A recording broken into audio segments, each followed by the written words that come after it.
During the summer vacation, Qin Feng, a student at the police academy, finds himself amidst a murder scene while working part-time at the zoo, which activates his extraordinary abilities. It all begins with a corpse discarded in the lion enclosure, catching the attention of the chief of the Serious Crimes Unit at the Tianhe City Bureau. Subsequently, he solves a series of cases, including a decomposing body case and a major burglary incident. The leadership of the police academy firmly asserts that it is not the institution that has cultivated Qin Feng, but rather Qin Feng who has brought honor to the academy, which takes pride in having him as a student. Tianhe City Bureau. As long as Officer Qin is deployed, criminals will have to tread carefully. Provincial Department. Team Leader Qin is not only a treasure to the Tianhe City Bureau, but to the entire province as well. Ministry. We must maintain a broad perspective and avoid parochial thinking. Expert Qin is a national asset. Interpol. Is it possible that Expert Qin could be a figure of global significance? Chapter 1. Part-time at the zoo. August, Tianhe City.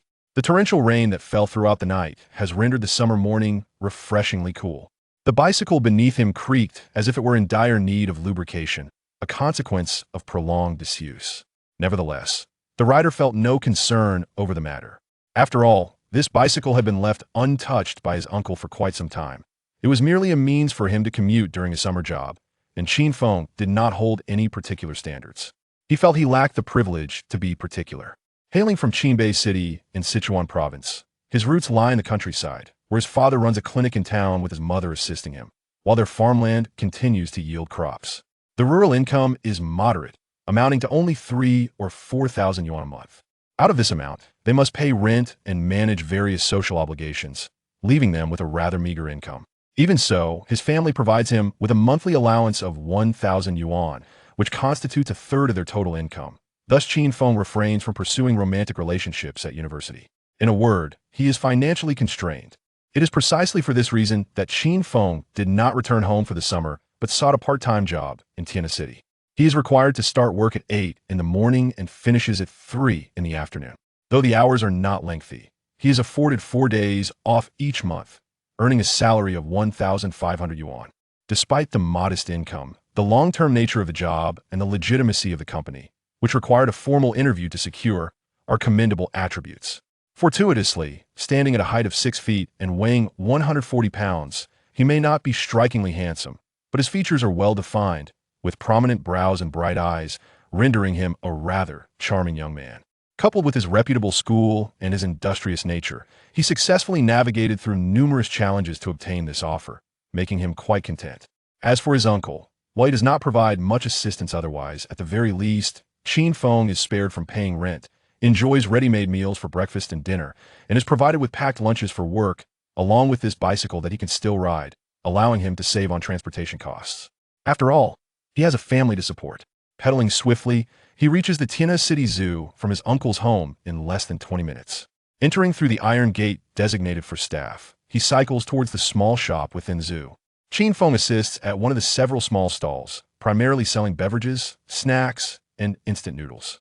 Indeed, his principal duty revolves around selling instant noodles of a uniform brand, which is also the company he interviewed with. However, one must understand that once employed, it is essential to grasp the intricacies of human relationships. One must be amiable and agile. Since there are no other pressing tasks, assisting in selling additional items becomes a matter of convenience, and he does not dwell too much on it.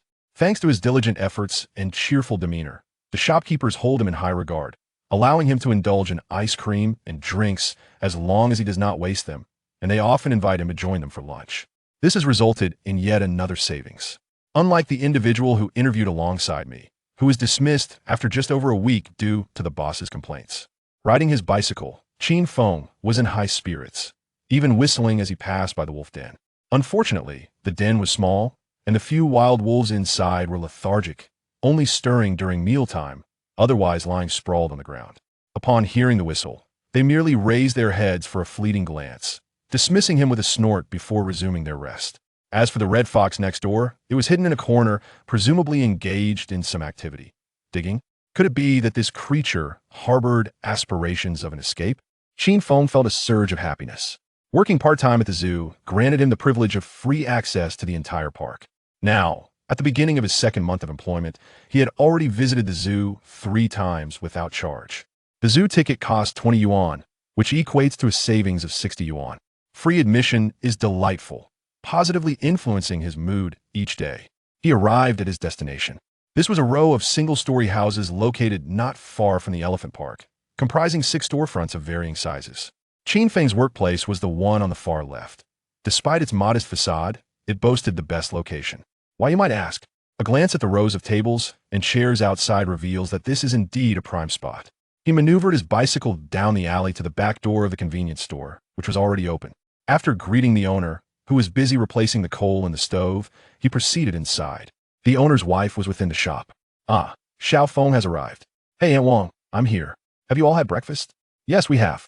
What about you? I've already eaten before coming. Qin Feng exchanged a few pleasantries, placed his lunchbox in the refrigerator, and then made his way to the storefront. Xiao Feng, keep an eye on things here while I assist in the back. If you want water or ice cream, just help yourself. Sure thing, Aunt Wang. You go ahead. I'll watch the shop. With Aunt Wang gone, Qin Feng surveyed the area before sitting idly behind the counter. At this early hour, the ticket seller at the main entrance had not yet arrived, so naturally, there was no business, save for a few staff members from the park coming to buy water. After a little while, around 9 o'clock, particularly after 10, things would become bustling. He needed to tear open a bucket of instant noodles, pour in the seasoning packets, and neatly stack the boxes, ready to serve with hot water when customers arrived. A bucket of instant noodles with hot water costs 5 yuan, double the price outside, but this is a tourist area. Although the zoo itself is not particularly impressive and the variety of animals is limited, it is a tourist attraction, and it is reasonable for prices to be somewhat inflated. Something has happened. The director has instructed us to hurry over to the lion enclosure. What's going on? I heard someone has died. What? Let's go quickly.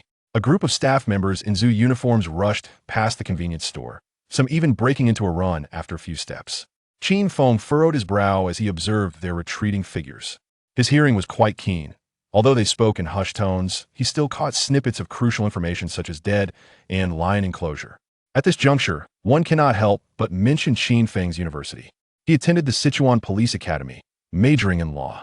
Although he was not in the early admission programs for criminal investigation or forensic sciences, merely a regular admission, he nonetheless wore a police uniform during his time at school. Moreover, during the previous year, specifically in the first semester of his sophomore year, he interned for 3 months at the local police station in a certain county within the province. Indeed, it was during his sophomore year. To speak of their duties, they primarily assisted full-time officers to address the shortage of policing in the county. He was stationed in a nearby town. He had not been present at any crime scenes, with the most dangerous experience being the apprehension of a drunken troublemaker.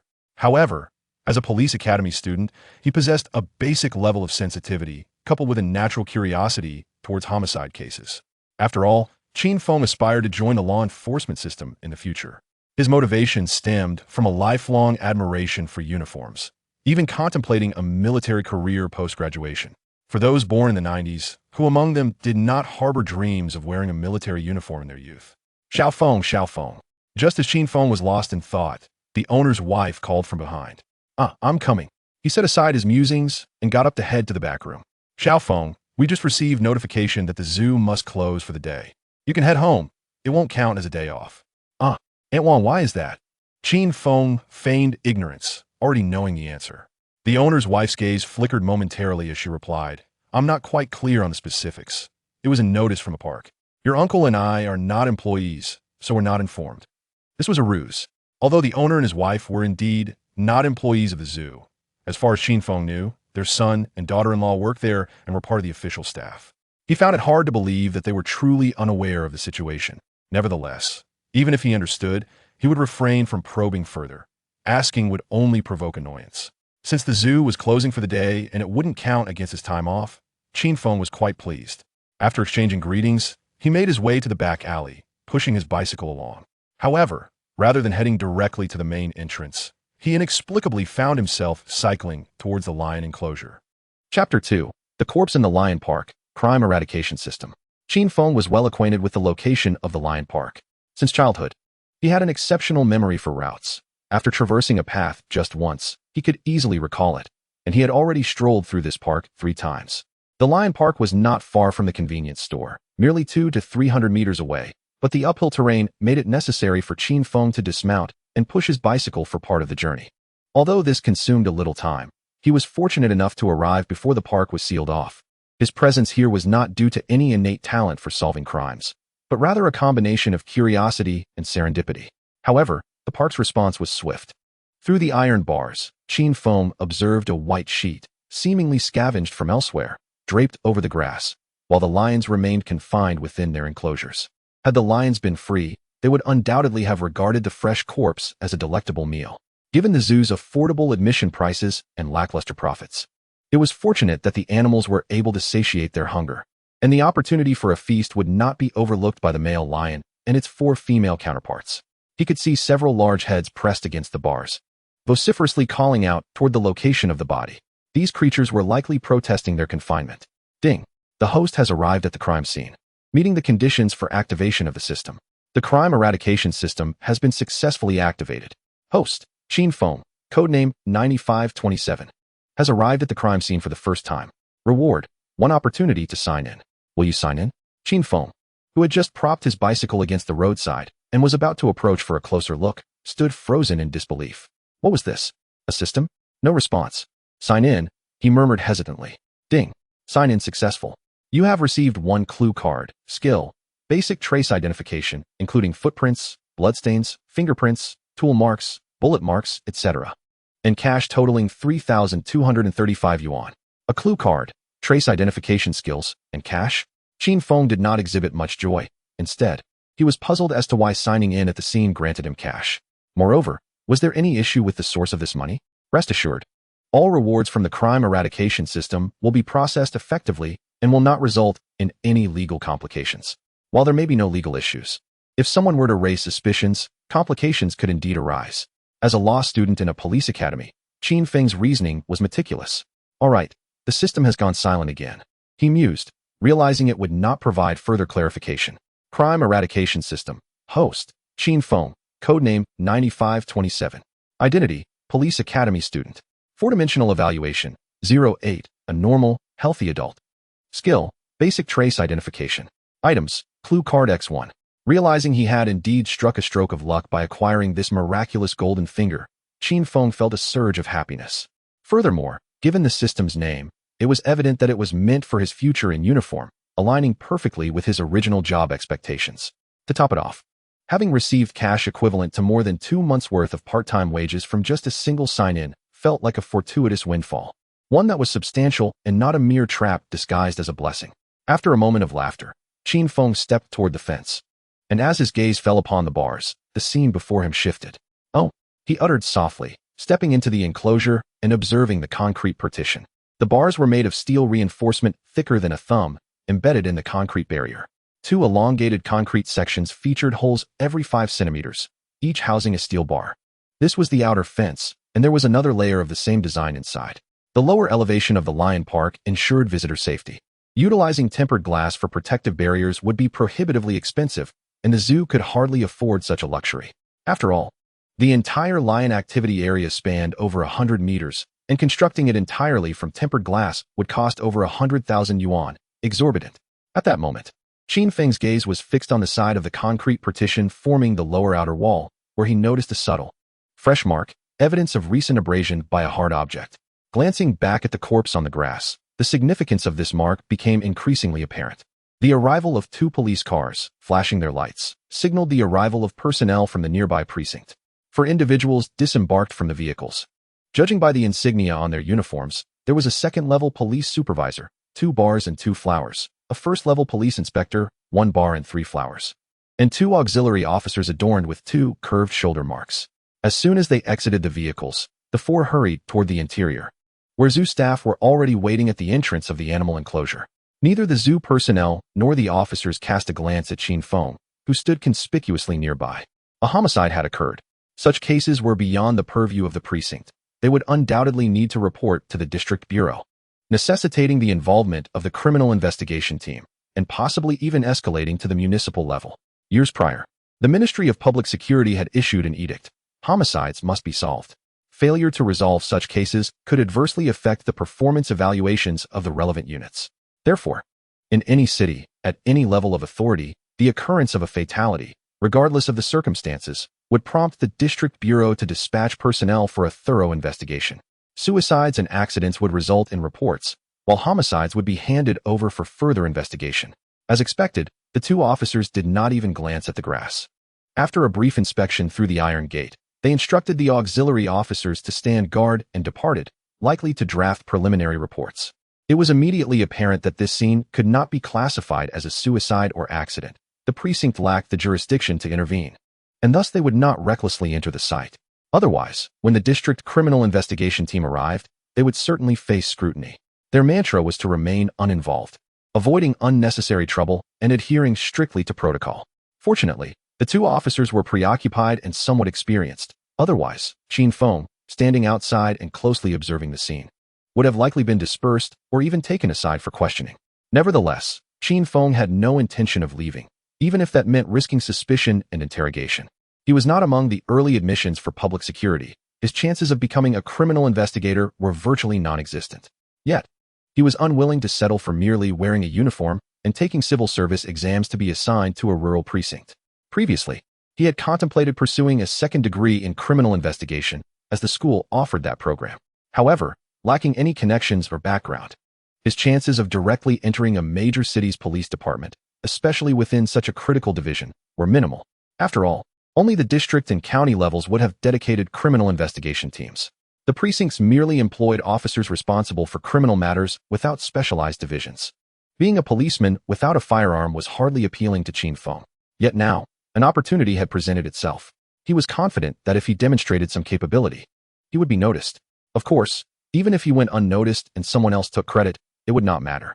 After all, he now possessed a golden finger. At worst, he could simply follow through with his previous plans. Once he began working and honed these skills, he was certain he would ascend the ranks. Approximately 10 minutes later, another vehicle arrived. This time, Qin Feng did not turn around. Instead, he squatted down, fixated on the scene within. Bang! The car door swung open, followed by the sound of footsteps. Presumably the personnel from the district bureau had arrived. "Hey, what are you doing here?" The sharp inquiry, laced with anger, rang in Qin Feng's ears like a melodious symphony. He had been noticed. Now, he merely needed to proceed according to plan. Chapter 3. The 9th Division of the Municipal Bureau, Senior Brother. "Excuse me, what are you doing?" Qin Feng remained still, not lifting his head, completely ignoring the inquiry. "Hey, I." The one questioning him was evidently ill-tempered, seemingly poised to erupt in anger, perhaps even ready to reprimand the oblivious Qin Feng, but he was clearly restrained. Soon, footsteps approached, and someone halted with a sharp sound. At that moment, Qin Feng furrowed his brow, turned around, and hurriedly stood up, clearly flustered. This was no act. His furrowed brow was genuine. The person behind him wore a solemn expression, and the inherent aura surrounding him instilled immense pressure in Qin Feng, a fledgling university student. Furthermore, the two individuals flanking him were intensely scrutinizing him, their hands resting ominously on the gun handles protruding from their waists. Under such circumstances, it was only natural for a young man like him to feel anxious. Simultaneously, Qin Feng realized he might have stepped into a precarious situation. "What are you doing? Put your hands down." The middle-aged man facing Qin Feng had a square face, thick brows, and large eyes, sporting a crew cut. He stood nearly 1.75 meters tall, with a lean physique that suggested he was quite fit. His piercing gaze was formidable, unmistakably indicating he was a person of significance. The earlier command was not directed at Qin Feng, but rather at his subordinates, who were clearly younger and positioned to assist him. Upon hearing the order, the two young detectives lowered their hands to their sides. The middle-aged man, maintaining a safe distance of over a meter, appraised Qin Feng with a smile and said, "You needn't be anxious. We are from the Municipal Bureau's 9th Division, that is, the Criminal Investigation Unit." He clarified, as the Municipal Bureau typically organizes its criminal investigation teams in a traditional manner, while the Tianhe Municipal Bureau adopted a distinctive approach, categorizing divisions such as criminal investigations and anti-narcotics under different titles. The ranks are essentially equivalent, with the deputy director usually leading the division as the chief director. Additionally, it is noteworthy that provincial capital cities are designated as vice-ministerial, meaning the police chief of such cities holds a rank superior by half a level compared to chiefs of other prefecture-level cities. Classified as deputy department level with a police rank of second-class police inspector. After presenting their credentials and clarifying their identities, the middle-aged man inquired, "Why are you here? Are you aware of what has transpired?" "I am aware that a homicide has occurred. I was curious, so I came to take a look." Qin Feng replied candidly. His nervousness was a natural reaction, devoid of any pretense. He hadn't anticipated that the arrival would be from the municipal bureau rather than the district division. Oh, the middle-aged man appeared intrigued, smiling as he asked. Knowing that a murder has occurred, you still dared to come? You possess quite a bit of courage. He then added, by the way, you have yet to answer my question. Who are you?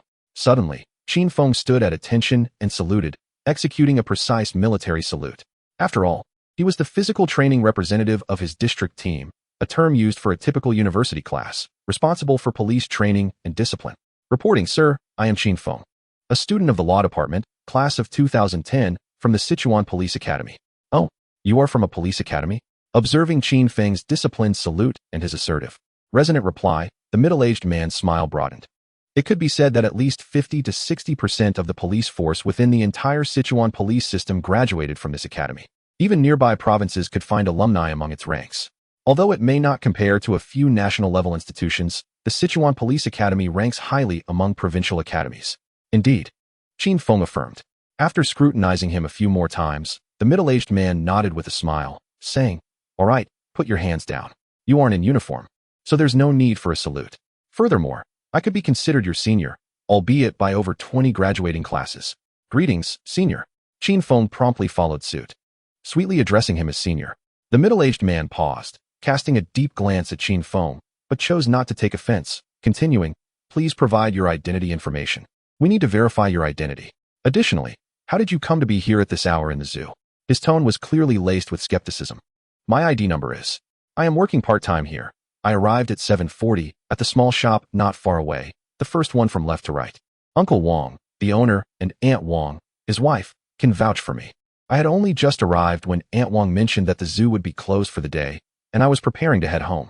However, I overheard some staff members passing by mention an incident in the lion enclosure, which piqued my curiosity. While Qin Feng spoke, a young detective stepped aside to make a phone call, presumably to verify his identity. As soon as he finished reporting, the young detective returned and whispered to the middle-aged man, his identity checks out. With this confirmation, the middle-aged detective's smile grew even wider as he suddenly inquired, did you notice anything? After he spoke, the middle-aged detective shook his head with amusement, adding, apologies, I forgot you are from the Law Department. Not specializing in investigation or criminal technology. Very well, leave your phone number. We will go to the small shop for verification later. If there is nothing else, you may return for now. Qin Feng felt slightly underestimated by the other party's words. However, it was understandable, just as they had pointed out. He was not a student of a police-related discipline and had not taken courses on crime scene investigation. Yet, Qin Feng had his own motives. Senior, I do indeed have some observations. As the middle-aged detective prepared to leave, Qin Feng quickly interjected. Oh, do you really? Without hesitation, Qin Feng crouched down and pointed to the marks on the cement partition, saying, here, there is a scratch mark made by a hard object, and it appears quite fresh, likely made within the last 3 days. He refrained from being overly precise about the timeline. Observing Qin Feng's earnest demeanor, the middle-aged detective bent down to follow the direction of his finger, and at that moment, his pupils dilated slightly. Xiao Lu, call for the technical team. Yes, Xiao Lu. The detective turned to summon assistance. The middle-aged detective, still focused on the marks, inquired further, do you have any additional findings? This is not the first crime scene. The body must have been transported and placed here on the grass. Moreover, a heavy rain fell last night, which may have washed away some evidence. Additionally, the body being discarded here contradicts a typical criminal's need for concealment and to avoid detection. Therefore, I surmise that the perpetrator had either worked at the zoo or had some other motive. However, I cannot conjecture what that motive might be. Qin Feng's explanation took several minutes, during which the middle-aged detective remained silent, listening attentively. At that moment, Xiao Lu returned, accompanied by 2 forensic officers. Not bad. You are Xiao Qin, correct? Quite impressive. How about it? Are you interested in applying for civil service in the future? The middle-aged detective stood up, entrusting the scene to the forensic officers, and took a few steps aside, regarding Qin Feng with an appreciative gaze. Yes. I plan to pursue a second major in criminal investigation, but I still have 2 years until graduation. Ha ha ha, splendid. I will be waiting for you. Now, you may head back, and do remember to leave your phone number. With that, the middle-aged detective departed. After providing his phone number, Qin Feng mounted his bicycle and rode away. It was only the year 2012, and crime reports were not yet widespread. He had no opportunity to learn about recent cases. Moreover, such criminal incidents would typically be disclosed only after they had been solved. However, once this case emerged, the city's detectives were dispatched, and Qin Feng sensed that the situation was far from straightforward. Chapter 4. Clues, the renovated wall. Riding his bicycle along the pavement, Qin Feng hesitated over whether to utilize the clue card. Although its purpose was self-evident by its name, it did not specify which case it pertained to, leading Qin Feng to conclude that he could afford to wait a little longer. Upon entering the residential complex, he took his bicycle into the elevator and ascended to his apartment. "Hey, Xiaofeng, you're back?" his uncle exclaimed, surprised to see him just as he was preparing to leave for work. "Something happened at the zoo today. It's closed for the day." "Oh, that's fine. By the way, since you're off today, why not help your sister with her studies?" "All right." His cousin, Qin Yao, was the epitome of disinterest in academics, often preferring to look at answer keys rather than complete her homework. Qin Feng had attempted to tutor her before, and it had been a rather exasperating experience. However, with time still on his side, he decided to return to his room for a quick nap. After exchanging pleasantries with his aunt, Qin Feng retreated to his quarters. Meanwhile, in the lion enclosure of the zoo, middle-aged detective Lu Yijuan donned shoe covers as he entered the crime scene, where forensic experts were already at work. Upon catching sight of the corpse from a distance of 2 to 3 meters, Lu Yijuan's expression shifted dramatically. The victim was a middle-aged male, approximately 35 years old, who had suffered 3 stab wounds, one to the heart, another to the neck, and a third to the lower left abdomen, all fatal, indicating a clear intent to ensure the victim did not survive. This marked the third such victim in the past month, with the previous 2, one male and one female, having no connections in work, life, or even mutual acquaintances. Each had sustained identical stab wounds to the lower left abdomen, heart, and neck.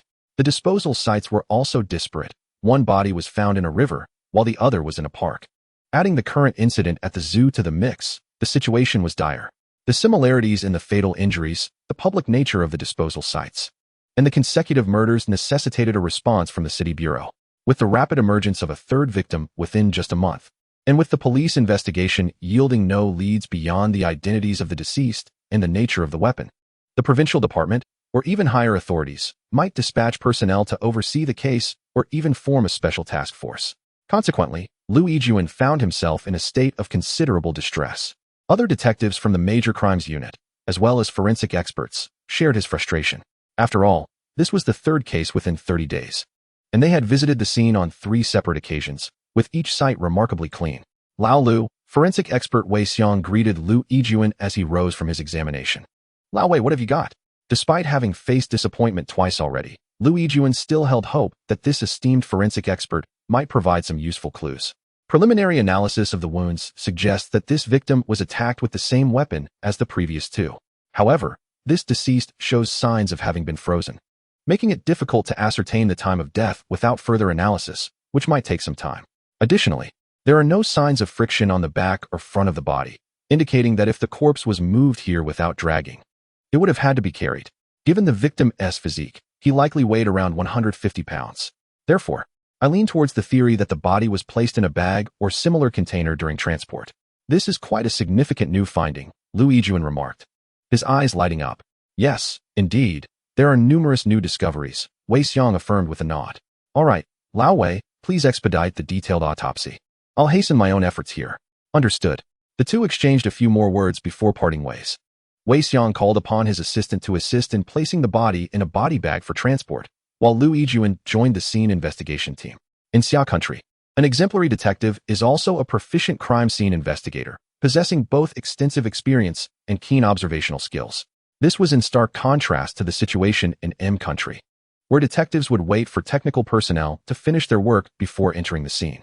"Chief, we've made a discovery outside," shouted Detective Lu, prompting Lu Yijuan to look up and step outside. Upon reaching the perimeter, he found an array of steel rebars, each nearly 60 centimeters long, neatly arranged on a plastic sheet. Additionally, a hole large enough for an adult to pass through had appeared in the fence. It was evident that these rebars had been removed from the fencing. "Get a few people to thoroughly search the inner wall and see if there are any loose rebars," Lu Yijuan commanded, invigorated by the sight of the steel bars. "Understood." Several detectives and forensic personnel rushed to inspect the inner side of the steel bar fence, examining each rebar meticulously. Clang, clang. Soon, a discovery was made. "Chief, we found something. Quick, send the technical team to handle it." "Right away. Let us go, Xiao Lu. We need to speak with the zoo staff." "On it." After locating the zoo director and the zookeeper responsible for the lion enclosure, Lu Yijuan wasted no time and directly inquired, Are you aware that there are breaches in both the inner and outer walls of the lion enclosure? Impossible. That can't be. The zoo director vehemently denied it, and the zookeeper appeared equally astonished, echoing the denial. After a moment, the director continued, Director Liu, lions are wild beasts. Although they have always been kept in captivity, we are well aware of the dangers they pose. Therefore, we have always placed great emphasis on the security of areas like the lion and tiger enclosures. If there were a breach, we would certainly have addressed it immediately. Casting a piercing gaze at the two men and finding no signs of deception, Liu Yijuan chose not to engage in further argument. Instead, he led them to the site of the breach in the outer wall. Take a look. What? How is this possible? Zookeeper Lao Zhong gasped. While the director's eyes widened in shock upon seeing the hole large enough for a lion, or even a human, to escape. This is a serious incident. A grave oversight in your duties. Fortunately, it hasn't led to worse consequences. Otherwise, if a lion had escaped and harmed someone, not only would you lose your position as director, but you could also face legal repercussions. The thought of such dire outcomes made the director tremble with rage. Director, this truly isn't my fault. I had no idea. Lao Zhong stammered, equally terrified. This represented a monumental oversight, one that could very well result in his dismissal. Enough. Stop the theatrics. I am a detective, and I am only concerned with matters related to the case. I will not interfere with anything else. Now, I need you to reflect carefully, especially you, Lao Zhong. Think about whether there have been any unusual occurrences with your colleagues in the lion enclosure recently. It would take considerable time to break so many steel bars. Moreover, these bars are embedded in concrete partitions. It isn't something an ordinary person could do. I just remembered. Lao Zhong suddenly interrupted Liu Yijuan, his excitement palpable. Director, do you recall that we renovated the lion enclosure wall a little over 2 months ago? On June 4th? Bang. With Lao Zhong's statement, the director also recalled the event. Director Liu, come with me. The zoo has records. And there are other employees who can testify. Additionally, we have proof of payment. Liu Yijuan followed him, and upon reviewing the zoo's maintenance records, they indeed discovered an entry confirming the renovation, with the dates aligning perfectly, starting on June 3rd and concluding on June 4th. 2 full days had been dedicated to the task. Afterward, the operational records of the Lion Park were scrutinized, clearly indicating that the park had remained closed to the public from June 3rd to June 12th. Chapter 5. Stalemate. An unexpected invitation. Gathering clues, further statements were taken from the director and Old Zhong. Subsequently, personnel were dispatched to interview the employees of both the Lion Park and the zoo's office. Liu Yijuan then returned to the Lion Park with his team. Upon their arrival, they received promising news. During the on-site inspection, springs were discovered in the holes of the steel rebar inserted into the wall's base. The short segments of rebar, numbering over 10, had evaded detection due to the assistance of the springs, allowing them to remain unnoticed despite being shorter than expected. Furthermore, removing them only required applying force to compress the springs. A comparative analysis revealed that all other rebar in the wall was intact, while the aforementioned segments and those in the inner wall were divided into 2 parts. The situation had become clearer. Identifying who had replaced these rebars could yield a significant breakthrough in the case. Undoubtedly, it was essential to locate the company that had undertaken the repair project. At 9:40 a.m., Qin Feng awoke. Observing his cousin Qin Yao diligently working on her assignments, he remained silent, merely standing by and watching. After a while, when Qin Yao reached for the answer key, he intervened. Complete it on your own. It's all right to make mistakes, but if you simply copy the answers, you'll be in trouble when your father returns. With that, Qin Feng turned and headed to the bathroom, leaving Qin Yao torn between her desire to see the answers and her fear of reprimand. When Qin Feng returned some time later and settled down to read, he requested his cousin to explain the problems to him. As time passed, Qin Feng's voice grew progressively louder, then softer, until he finally stood up, exclaiming, "You need to memorize the math formulas and practice more. Take your time. I'll go sit in the living room for a bit." With that, he departed. His cousin's foundational knowledge was alarmingly poor. He couldn't fathom what she had been doing while studying. Nevertheless, it was not his concern. So he shook his head and delved into the novel he held. After lunch, his aunt took his cousin to an extracurricular class. With nothing to occupy himself at home, Qin Feng grabbed the keys and set off for a solo excursion to Chuanxi Road and Tianfu Square in the city center. At the Municipal Bureau's Serious Crimes Unit, the task force for the 712 serial murder case swiftly acted upon the newly discovered leads. By morning, they had brought in the owner of the company responsible for the zoo's construction and the project manager. However, upon interrogation, it became evident that such minor projects were typically outsourced to small contractor teams, with a project manager merely supervising the operation. The company itself did not possess a dedicated construction crew. The detectives were acutely aware of the underlying informal agreements, yet such situations were unavoidable and beyond their jurisdiction. Nevertheless, they managed to trace the small contractor team through the project manager. After thorough questioning, the foreman was cleared of any suspicion, and investigations into the other workers from the crew were ongoing. The worker turnover in such small teams was significant. 3 days passed, and although all workers were located, each was systematically exonerated of any wrongdoing. The case once again found itself at an impasse. Meanwhile, the task force's deadline for resolution had arrived, and the Provincial Department had taken over the investigation. Beep, beep, beep, beep.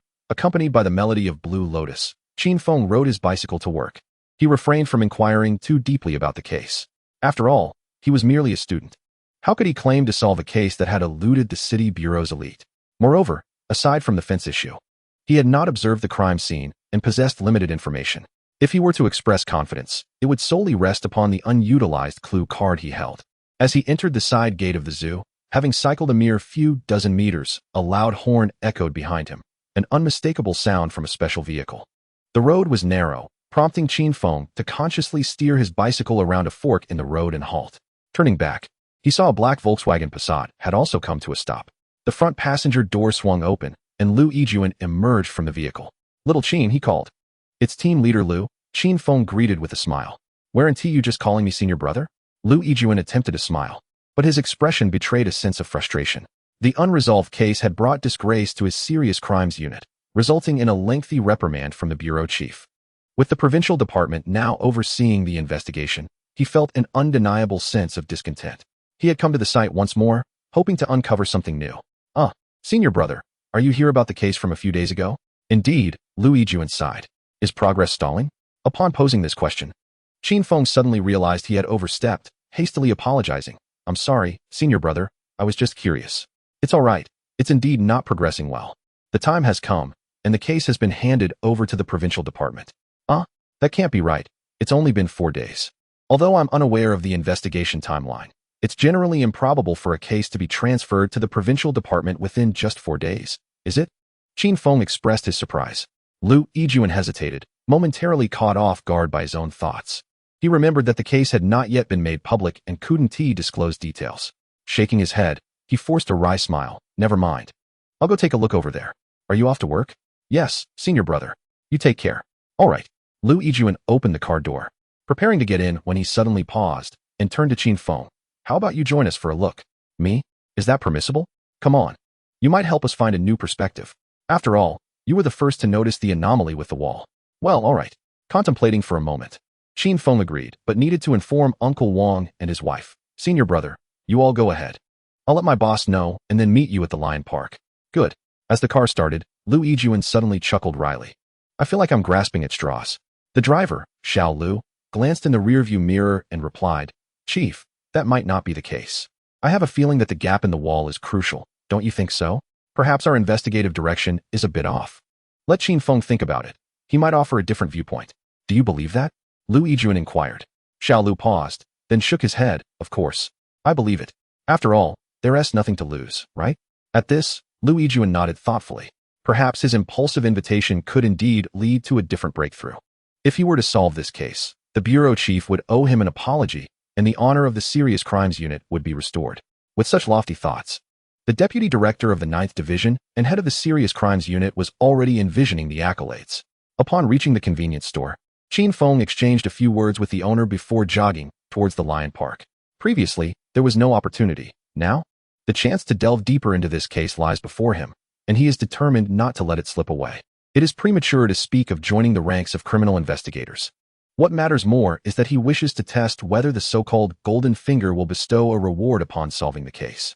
Given that this golden finger is dubbed the crime eradication system, it stands to reason that a successful resolution of the case should yield some form of reward. Otherwise, it would be rather misleading. Chapter 6. Re-examination. The clue card is eternal. Upon arriving at Lion Park, Qin Feng spotted Lu Yijuan and 3 fellow detectives crouched at the previous breach and called out to them in greeting. Little Qin has arrived. Come over. Let me brief you on the situation." Lu Yijuan recounted the investigation's progress, detailing the fatal injuries sustained by the victim and the examination of the construction company involved. However, he refrained from mentioning the 2 prior incidents. Disclosing case details to those outside the special investigation team is a breach of protocol. Should he divulge information about the previous 2 cases, it would expose the intricacies of the serial murder case, and if Qin Feng were to share such information, Liu Yijun would undoubtedly face repercussions, perhaps even jeopardizing his position. Indeed, he was taking a considerable risk. Senior brother, you have only investigated whether the project manager and construction workers had alibis or connections to the victim, correct? Indeed. Have you considered that this case might not be connected to the workers or the project manager? What if someone bribed the project manager or directly influenced the workers to leave this breach while repairing the fence? After all, it is not a major issue. It could even be resolved without monetary compensation, perhaps with a few cigarettes or kind words. As long as the reinforcement of the wall does not fail and does not pose a safety hazard, the workers would likely not question it. Liu Yijun's brow furrowed in contemplation. However, that doesn't add up. The construction was completed in early June, while the incident occurred just a few days ago, and the time of death was in mid-July. Could it be that the murderer had already planned to dispose of the body here over 2 months ago? Logically, that makes no sense. Moreover, why would they go through such elaborate means to dispose of a body, leaving behind clues for discovery? After all, where wouldn't one be able to dispose of a body? In fact, it would be simpler to just dig a hole and bury it. Wouldn't that be more discreet and convenient? Qin Feng fell into silence. He had to concede Liu Yijun's reasoning was sound. He too could not fathom why the murderer would go to such lengths to discard the body at Lion Park. This case harbored numerous perplexities, which were pivotal to its resolution. It appeared that only an extraordinary measure could shed light on it. Casting a glance at Liu Yijun, Qin Feng silently invoked the clue card. The clue card from the system's inventory vanished in an instant, and a sequence of images materialized in Qin Feng's mind. The imagery was rapid, merely a fleeting moment for him, yet it vividly unveiled certain details. It depicted a large freezer brimming with skin-on meat, ample enough to accommodate a body. Crucially, within the room housing the freezer, he discerned various tools, including a stiff-bristled broom. Yet, only the interior of the room was visible. Its external location remained elusive. Ugh, this is frustrating. Is this all I get from a clue card? Qin Feng rubbed his temples, feeling a twinge of discomfort. He had resorted to his ultimate tactic, yet it seemed of little assistance in solving the case. Was he to suggest that the police search for a freezer containing skin-on meat? That would be absurd. Suddenly, a spark ignited in Qin Feng's mind. Skin-on meat? Yes. How did I not consider that? He clapped his hands together, excitement illuminating his face. I've got it. You figured it out? Liu Yijun looked taken aback, while Xiao Lu and the others regarded Qin Feng with disbelief, as if he were a much younger version of himself. Regaining his composure and organizing his thoughts, Qin Feng spoke. Naturally, he could not directly mention the freezer, but he had conceived another idea. Senior brother, think about it. Where are we? An animal park. The contracted project must have oversight, right? A homicide occurs at Lion Park, and a body is discarded. I believe the entire zoo is now aware of it. Yet, no one has provided you with any leads, correct? Indeed, Liu Yijun replied thoughtfully. Thus, the problem arises here, Qin Feng continued. The perpetrator or the person who disposed of the body is likely an employee of the zoo, who leveraged their position, perhaps with a small incentive, or even found a trivial excuse to leave a breach for the workers to create. Wouldn't that be rather simple? Moreover, it is possible that the body was not brought in from outside that night, but was already within the zoo. Consequently, when the body was disposed of, even if you scrutinized the surveillance footage, you wouldn't be able to identify any suspicious individuals. Furthermore, as I understand, the meat for the various carnivore enclosures at the zoo is not fresh, but rather frozen. This implies that they possess large freezers. Liu Yijun's eyes began to gleam with realization as Qin Feng elaborated further. Additionally, considering what you mentioned earlier about the issue of the body being frozen for an extended period, doesn't that also provide an explanation? Little Feng, you truly are remarkable, Liu Yijun exclaimed, giving Qin Feng a hearty pat on the shoulder, causing him to stagger and wince in pain. My apologies, Little Feng, are you all right? I'm fine, Qin Feng replied. Though his shoulder throbbed, he did not dwell on it. So Director Liu, you are back at the scene? Before Qin Feng could finish his sentence, a zoo employee, clad in rubber boots and wielding a broom and dustpan, called out to Liu Yijun from the grass of Lion Park. Drawn by the voice, Qin Feng's eyes suddenly lit up.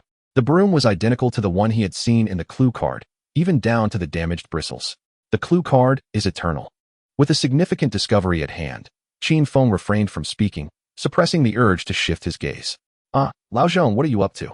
You're about to start work, Shouldn't you be tidying up the grass to prevent visitors from tossing their trash in?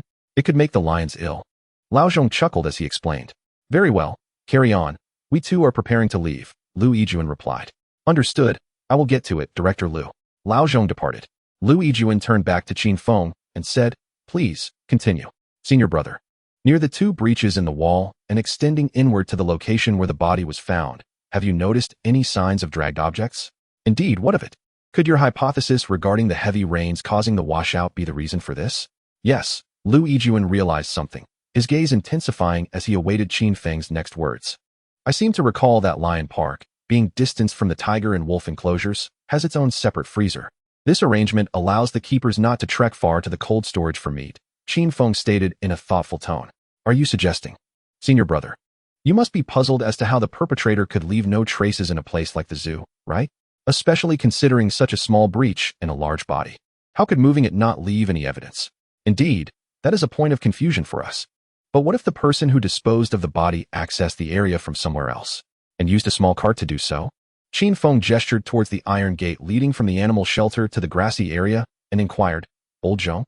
The understanding dawned upon Lu Yijuan and his three companions. Upon further reflection, combined with the clues provided by Qin Feng, they realized that indeed, this could effectively erase any traces. That gate served as an entry and exit point for the zoo staff during working hours, and it was entirely plausible for their footprints to be found leading to the grass. Thus, the police instinctively dismissed these clues, allowing the perpetrator to deftly evade detection. The breach in the wall was not intended for disposing of a body. In fact, the marks left behind were deliberately placed. The true purpose of the gap was to divert attention. In reality, the perpetrator succeeded. The Major Crimes Unit, including the Special Task Force from the Provincial Department, focused their scrutiny on the breach, neglecting other possibilities. Little Lu, apply for a search warrant from the Bureau, quickly. Yes. Chapter 7, Solving the Case. At the City Bureau, upon receiving the news that the Major Crimes Unit had discovered a pivotal clue in Case 712, the director did not hesitate to issue a search warrant. The failure to solve Case 712 was not only a blow to Lu Yijuan's reputation, but also a source of discomfort for the director, who had faced criticism during a recent provincial meeting. Returning to the bureau, he was not inclined to restrain his anger towards Lu Yijuan. If the director was under pressure, how could the subordinates expect to escape rebuke? The search warrant was promptly transmitted to the fax machine in the zoo's office. Awaiting there, Detective Lu received it and immediately departed, leaving no opportunity for the zoo staff to glean any information.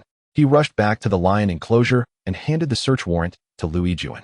After confirming the warrant was in order, Lu Yijuan promptly ordered Detective Lu and the other two officers to detain Old Zhong and the two other keepers. The trio, upon receiving the command, hurried to the lion enclosure. Upon arrival at the animal shelter, they found two young keepers cleaning up. After ordering them to halt, one was left to keep watch while Detective Lu, accompanied by another colleague, proceeded down the corridor to the grassy area where they located Old Zhong. Without further ado, they swiftly apprehended him. Officers, what is the meaning of this? What do you intend to do? Old Zhong shouted as he was restrained and handcuffed, being pushed towards the cold storage room where frozen meat was kept. Prior to this, Lu Yijuan had already inquired with the two young keepers and learned that only Old Zhong possessed the key to the storage room. Furthermore, for over a month, Old Zhong had been the sole keeper at the shelter during the nights, and he was also responsible for the freezer inside the storage. As he was shoved into the storage room, Old Zhong's complexion turned pale upon seeing the open freezer and Lu Yijuan standing before it alongside his two subordinates. Their heads lowered. His legs began to tremble. Nevertheless, he attempted to maintain a facade of calm, glaring at Lu Yijuan with feigned anger. Director Lu, I wish to file a complaint against you for abusing your power.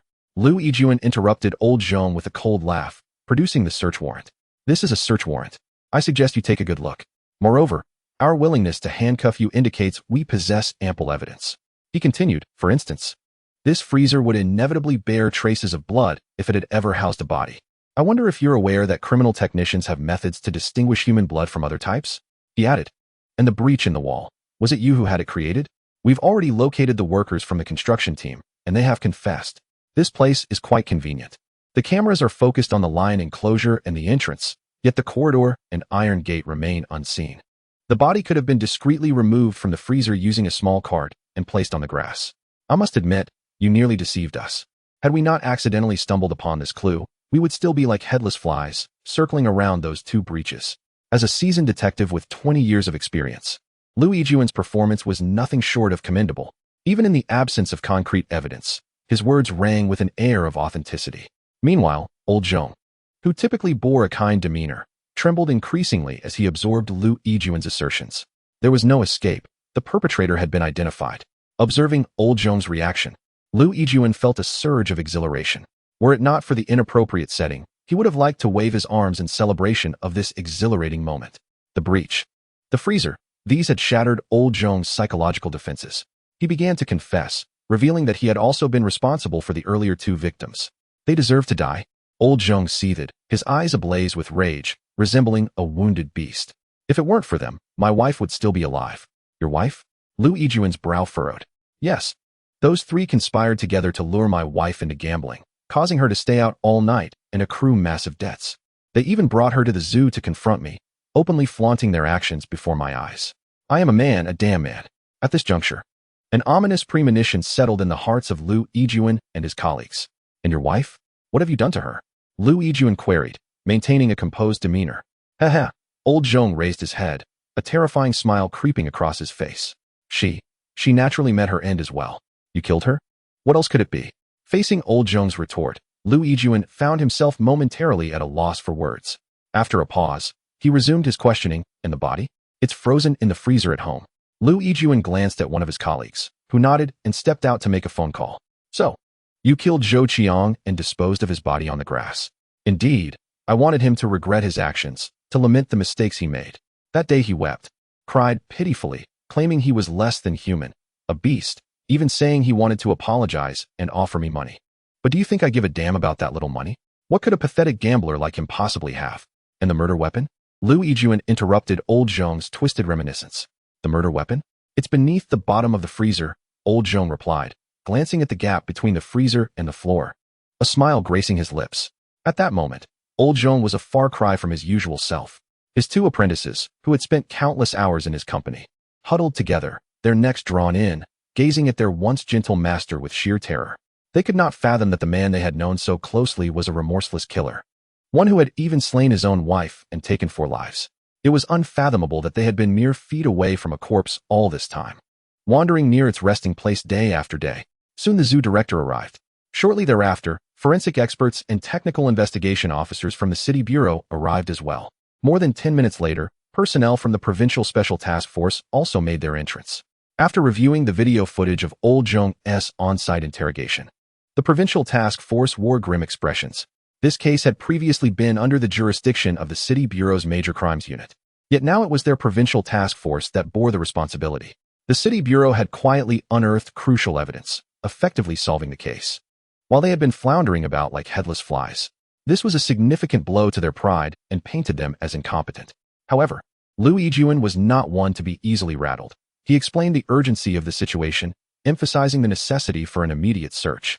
Yet, the outcome remained unchanged. The case had been resolved by the City Bureau's Major Crimes Unit. After providing his explanation, Liu Yijun ceased to engage with the members of the Special Task Force. The evidence spoke for itself regarding who had cracked the case. As the lead investigator, he had numerous matters to attend to, while the experts from the Special Task Force could stew in their own emotions. It was hardly reasonable for him to discover critical clues and then dutifully hand over the credit to them. The members of the Provincial Task Force understood this principle as well. Thus, although their expressions were far from pleasant, they refrained from voicing any objections, silently observing from the sidelines. The Lion Park was bustling with activity. Meanwhile, Qin Feng had returned to the convenience store to resume his tasks. It was not until nearly 11 o'clock that Liu Yijun arrived. Xiao Feng, we are leaving now. I will report your situation. Moreover, there is a bounty on this case, 20,000 yuan, and I will strive to secure it for you.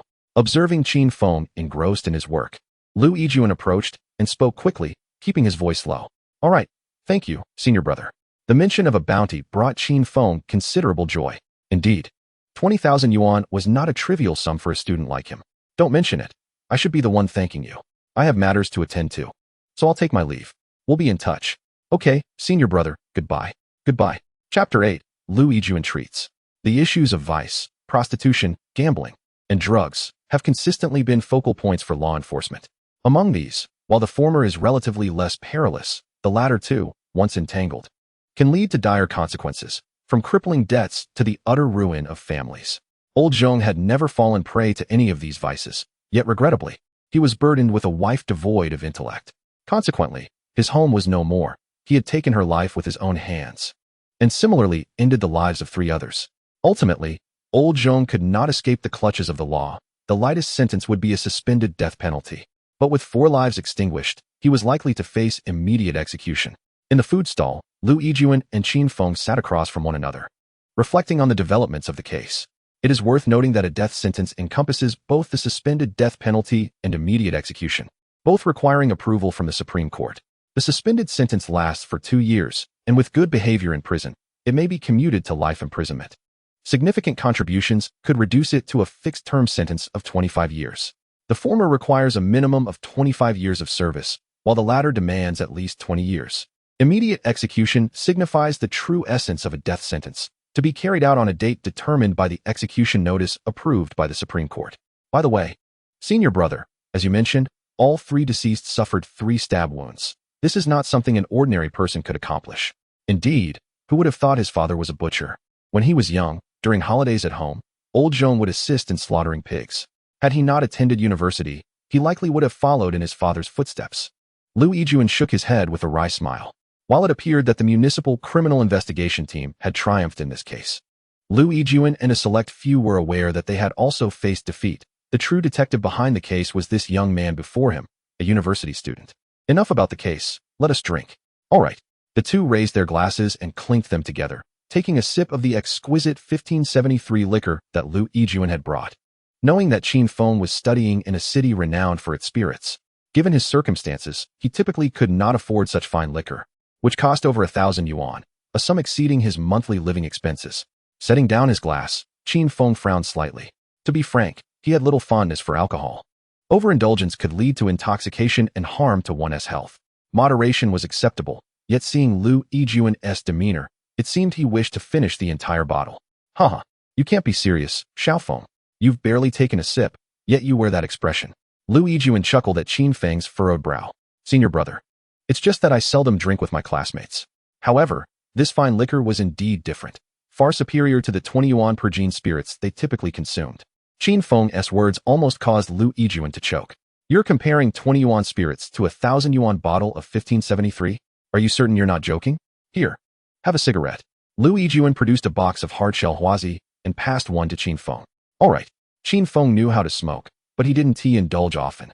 As for Lu Yijuan, it was evident he was a seasoned smoker. Speaking of which, those in criminal investigation rarely abstain from smoking and drinking, especially in Lu Yijuan's generation. When they hold case analysis meetings, at least 8 out of 10 detectives are smoking.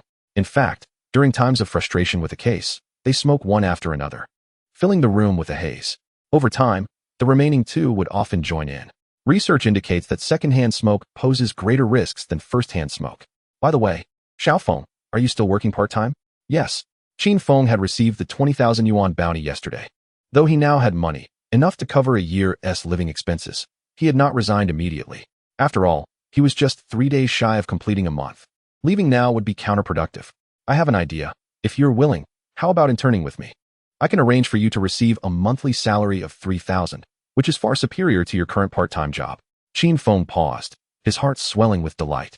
But he quickly suppressed it, rolling his eyes and responding, Senior brother, that's not quite fair.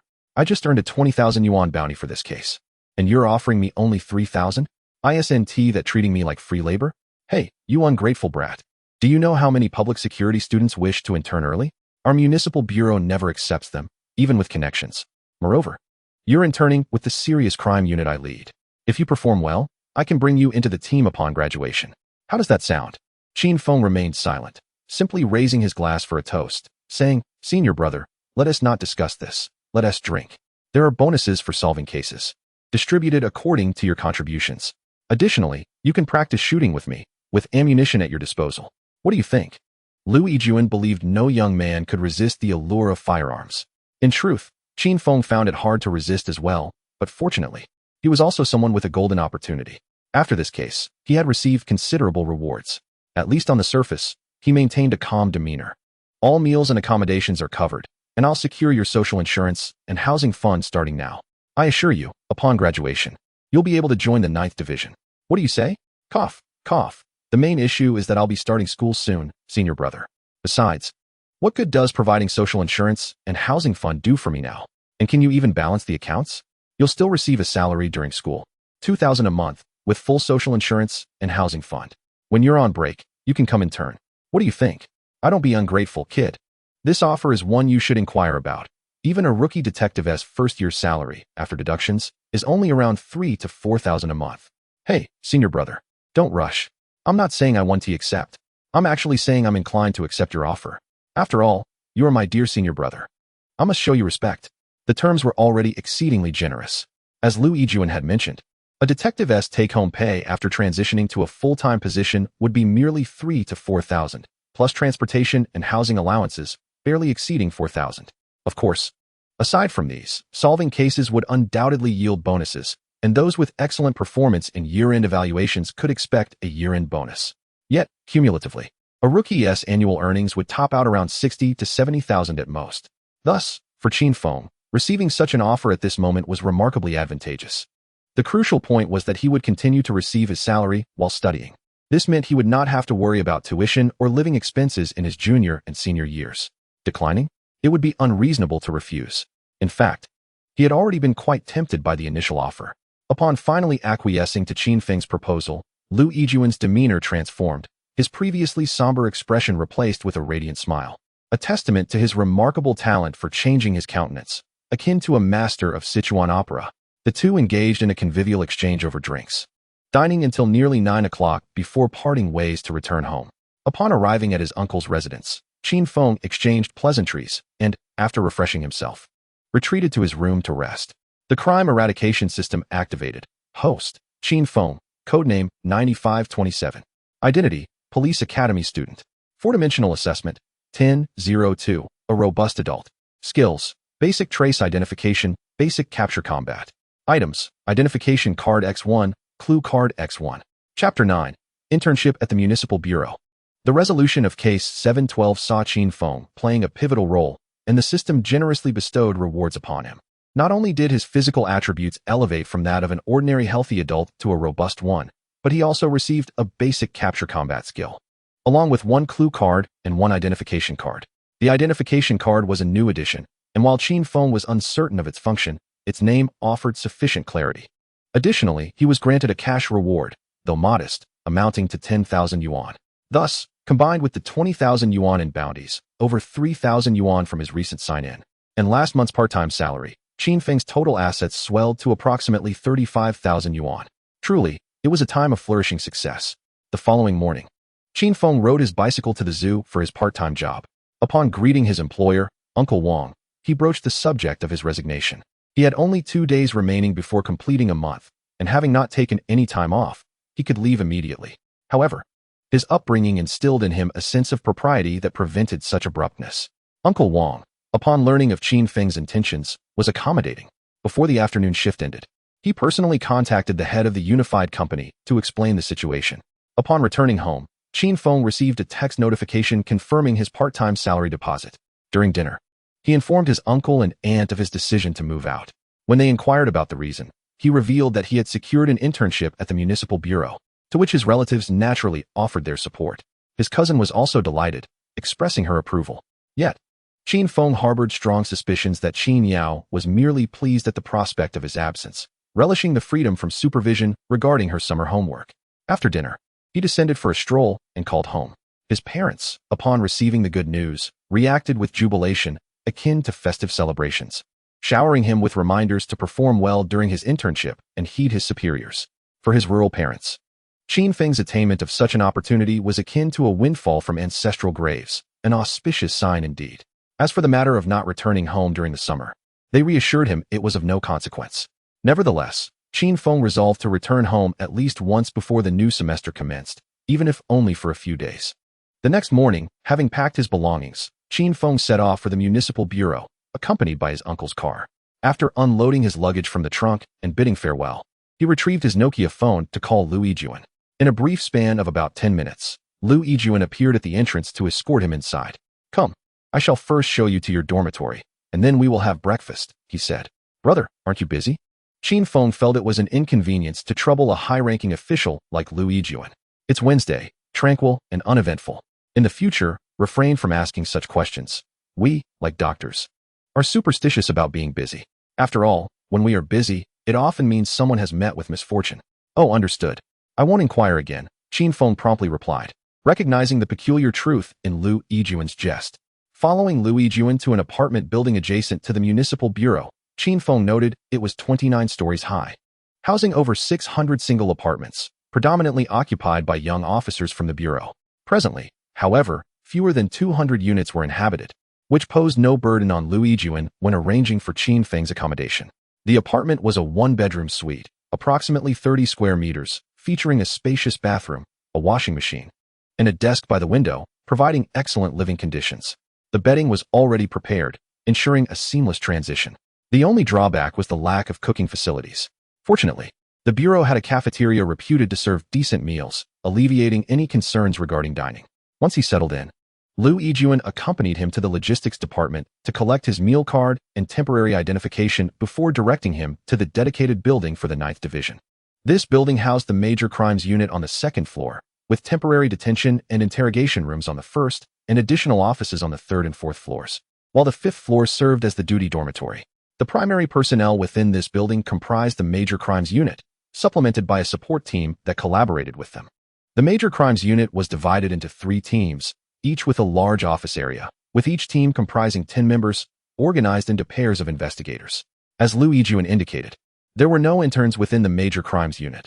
It consisted solely of elite officers drawn from the city's police system, with Qin Feng being the sole exception. Thus, when Lu Yijuan introduced him, aside from a few familiar faces, most of the personnel were strangers to him. Come, let me introduce you to our new recruit, Lu Yijuan announced, gathering the members of the 3 teams present, gently patting Qin Feng's shoulder. This is Qin Feng, a second-year student at the Sichuan Police Academy, soon to enter his 3rd year. He played a significant role in the recent 712 case, and one could argue that he was instrumental in its resolution. From today onward, he will be interning with us until his graduation and formal appointment. Polite applause followed, though it was lukewarm, with many engaged in hushed whispers. Yet at least no one stood with hands in pockets. Lu Yijuan, unfazed by the reception, gestured to Detective Lu, saying, Lu, Qin Feng will partner with you. Please arrange a position for him across from you. Understood, Chief, Lu replied. All right, everyone, disperse and attend to your tasks, Lu Yijuan concluded, offering a few encouraging words to Qin Feng before taking his leave. Come, let me show you to your workstation. Lu, whose full name was Lu Xuanquan, warmly draped an arm around Qin Feng's shoulders, guiding him to the office area of the 1st team. Within the 1st team, Lu introduced Qin Feng to the others.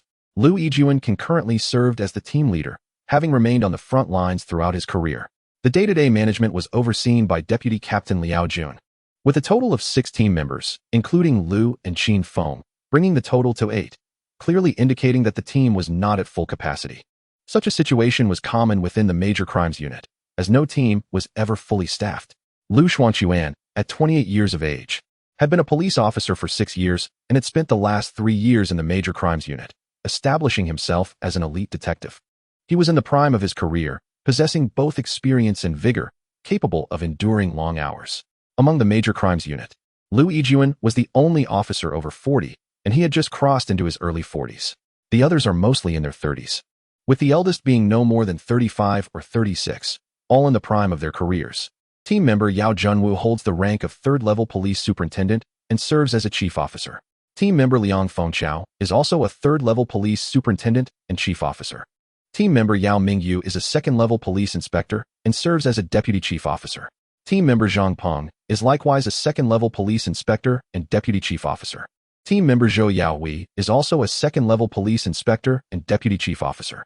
A chief officer is equivalent to a full department head, while a deputy chief officer is akin to an assistant department head. Chapter 10, Colleagues. Qin Feng, you can sit here. We usually have little to do, so feel free to peruse the case files or other materials. Oh, by the way, you'll need a special key to log into the intranet. You can use mine, Lu Xuanquan explained. Also, regarding police equipment, you won't be able to access any since you're just an intern. By the way, do you have a driver's license? Yes, Lu Gu, Qin Feng replied. Good. If we have to go to a scene or deal with a case, will you be able to drive? Absolutely. Excellent. By the way, where do you live? In the apartment. Oh, I live in an apartment too. Perhaps we are neighbors, haha. I heard from the team leader that you're not directly across from me, but nearby. Is that so? That's wonderful. As they chatted, Lu Xuanquan guided Qin Feng on how to use the key, as well as the recording system, information retrieval system, and fugitive tracking system. Before taking a statement, one must input identity information, which will directly connect to the personal information system, as well as the fugitive tracking system, including criminal records. It's crucial to pay attention to any criminal records during the statement process. Additionally, when obtaining an ID card, one should ask the individual to recite their ID number and name to confirm their identity. It's also necessary to verify the photograph. Any discrepancies between the image and the individual, or errors in the ID number or name, should raise red flags to prevent identity fraud. Lu Xuanquan patiently explained these procedures to Qin Feng, and they exchanged casual remarks from time to time. The morning passed swiftly, and as lunchtime approached, Deputy Team Leader Liao Jun stood up and announced, "Everyone, wait a moment. We're going out for lunch, and you're all welcome." Qin Feng. Haha, great. Deputy Team Leader. You're treating us. Finally, I get to enjoy a meal sponsored by the Deputy Team Leader. Shut it. Liao Jun playfully chided his subordinates. Turning to Qin Feng with a smile. Although I haven't met you before, I've heard of your reputation. The chief specifically instructed me to assist you with any issues you may encounter. Yes, thank you, Deputy Liao, Qin Feng quickly affirmed.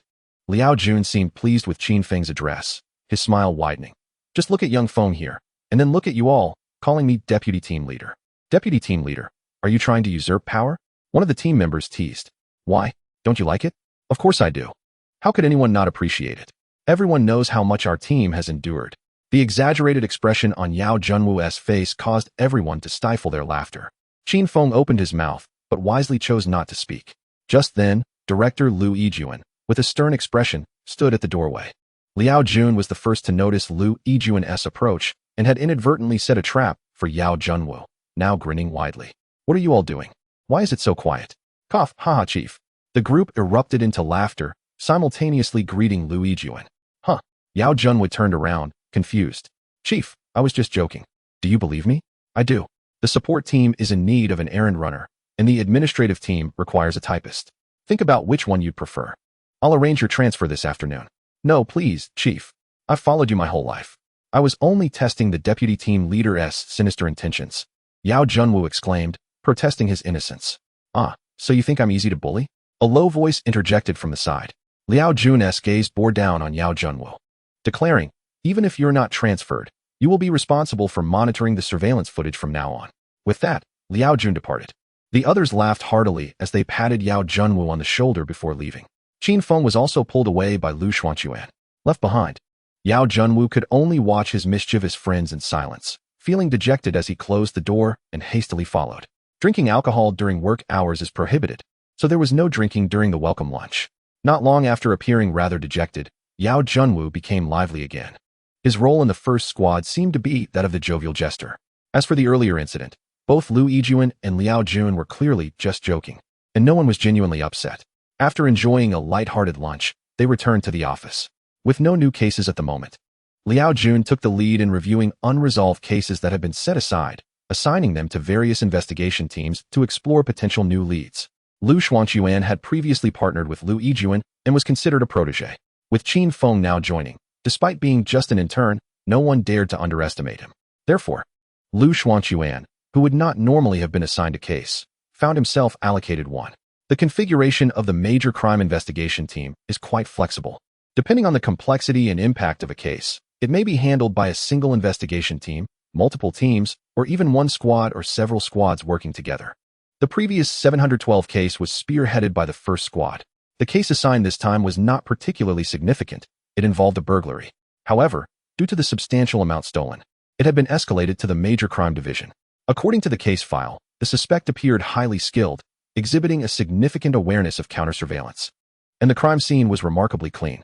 The items reported stolen included 100,000 yuan in cash, 2 gold bars worth several hundred thousand, 3 luxury watches valued at over $1 million, and various pieces of jewelry, totaling several million in value. Such a burglary case does not fall under the jurisdiction of the district's criminal investigation team and was thus reported to the major crime team. However, after a thorough on-site examination and a month of investigation and interviews, no leads had emerged, leading to the case being shelved until now. After an afternoon of studying the case file without any breakthroughs, Liu Xuanquan and Qin Feng decided to grab a meal in the cafeteria before returning to the apartment together. After purchasing some toiletries at a convenience store downstairs, they ascended to Qin Feng's residence. After helping Qin Feng settle in, Liu Xuanquan brought over his computer and invited Qin Feng to play a few rounds of games before heading back to his own apartment to rest. Lying on his bed, Qin Feng reflected on his experiences in the squad that day. Overall, the team members were quite congenial, and there were no signs of disdain towards him. However, this was likely due to the previous 712 case. Otherwise, the treatment would not have been as favorable. After pondering for a while, his thoughts returned to the case he had just reviewed.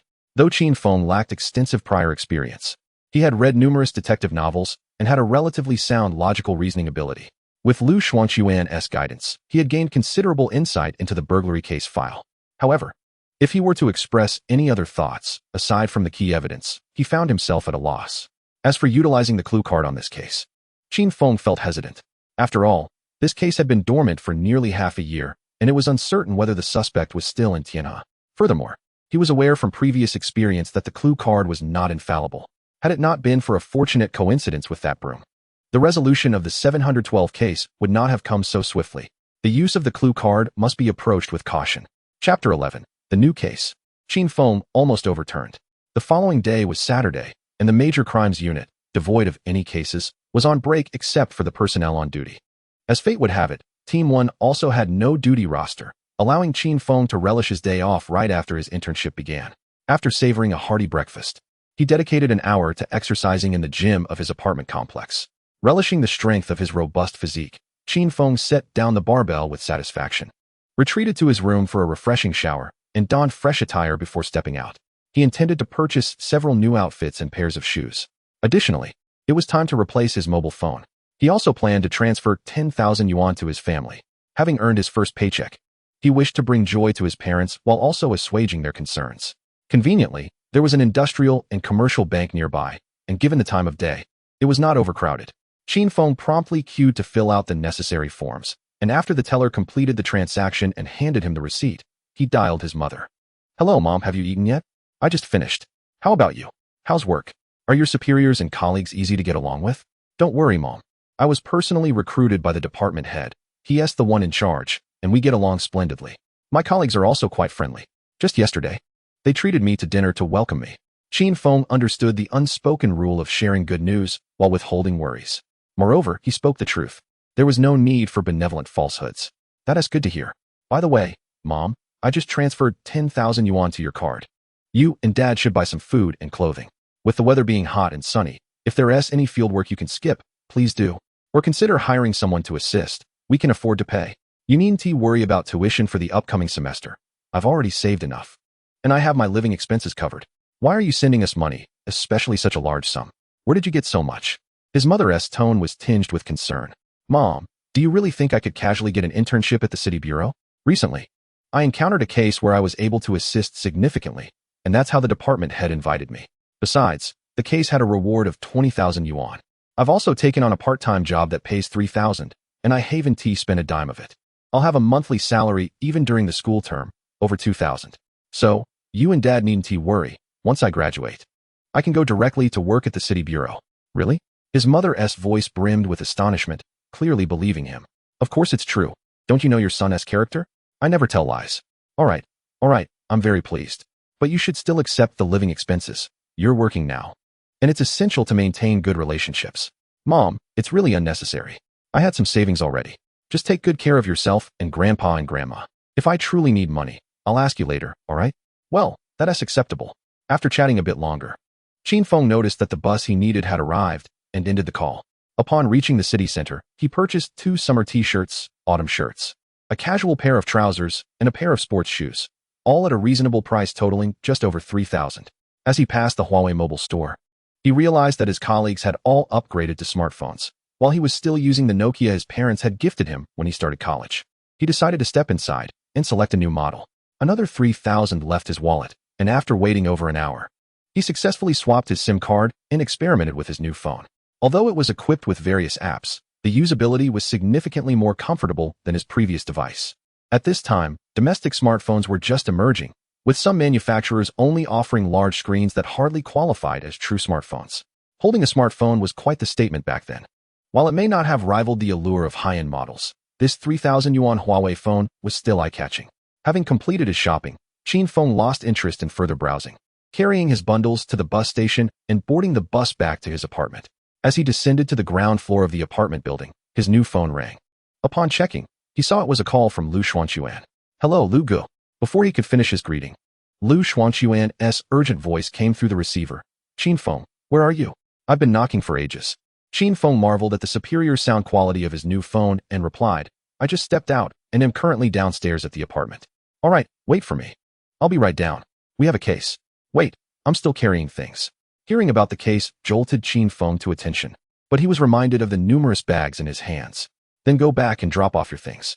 I'll drive to the bureau and wait for you downstairs." "Okay," he agreed and quickened his pace. Fortunately, the apartment's design was quite practical, featuring 2 elevator lobbies, each with 3 elevators that operated swiftly. He pressed the button for the upper floors, and just as luck would have it, one elevator arrived at the first floor.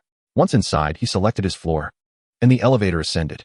Shortly, the doors opened, and Qin Feng hastened to his door, retrieved his keys, and placed his bags on the floor by the entrance.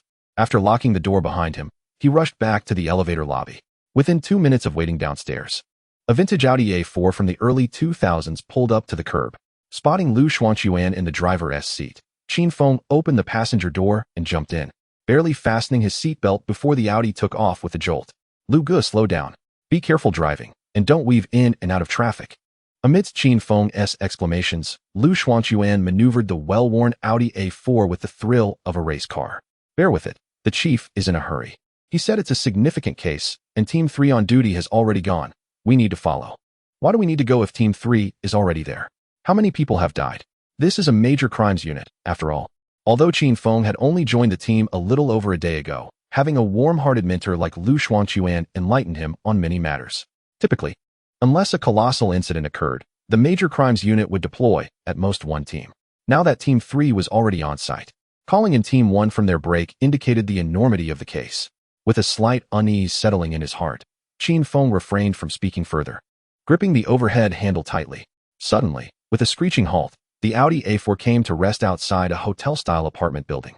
"Get out," Lu Xuanquan called, as the car door swung open and Qin Feng instinctively unbuckled his seatbelt. He pushed the door open, stepped out, and slammed it shut behind him, racing after Lu Xuanquan, who was already heading towards the lobby. Inside the lobby, 2 uniformed patrol officers were stationed. Lu Xuanquan displayed his badge, calling out to Qin Feng. Noticing that Qin Feng was accompanying Lu Xuanquan, the officers merely cast a glance and did not impede their entry. The 2 ascended in the elevator to the 27th floor. Upon exiting, they found more officers in the hallway, all wearing masks. As Qin Feng followed Lu Xuanquan out of the elevator, he was struck by a pungent, nauseating odor that surged towards him, nearly overwhelming him. "Here, put this on," were the blue medical mask inside and the white N95 outside. The stench was unbearable, making Qin Feng feel queasy. Without hesitation, he took the mask and quickly donned it, feeling somewhat relieved, though the foul odor still lingered, making him uncomfortable.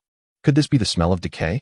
A chilling thought crossed his mind, causing his complexion to pale significantly. Do not be deceived by his calm demeanor during his time at the Lion Park. It was merely a facade, for the corpse was concealed, and the stench had yet to reach him from afar, allowing him to maintain an air of composure. In truth, he was but a novice, one who had never even glimpsed a fresh corpse.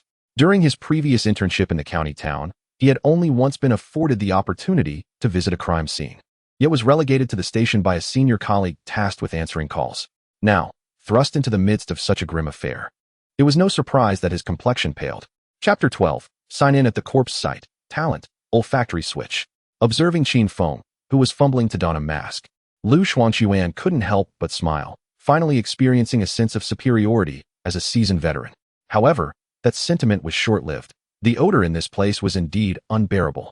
The moment he smiled, not only did his nasal passages begin to feel the effects, but his mouth seemed to be tainted as well. Lu Xuanquan, nearly overwhelmed, ceased his pretenses and hastily donned 2 layers of masks, his expression turning solemn as he approached the police cordon. "Little Lu has arrived. Lu Gu." The others from the team had also arrived, all similarly masked yet engaging in lively banter.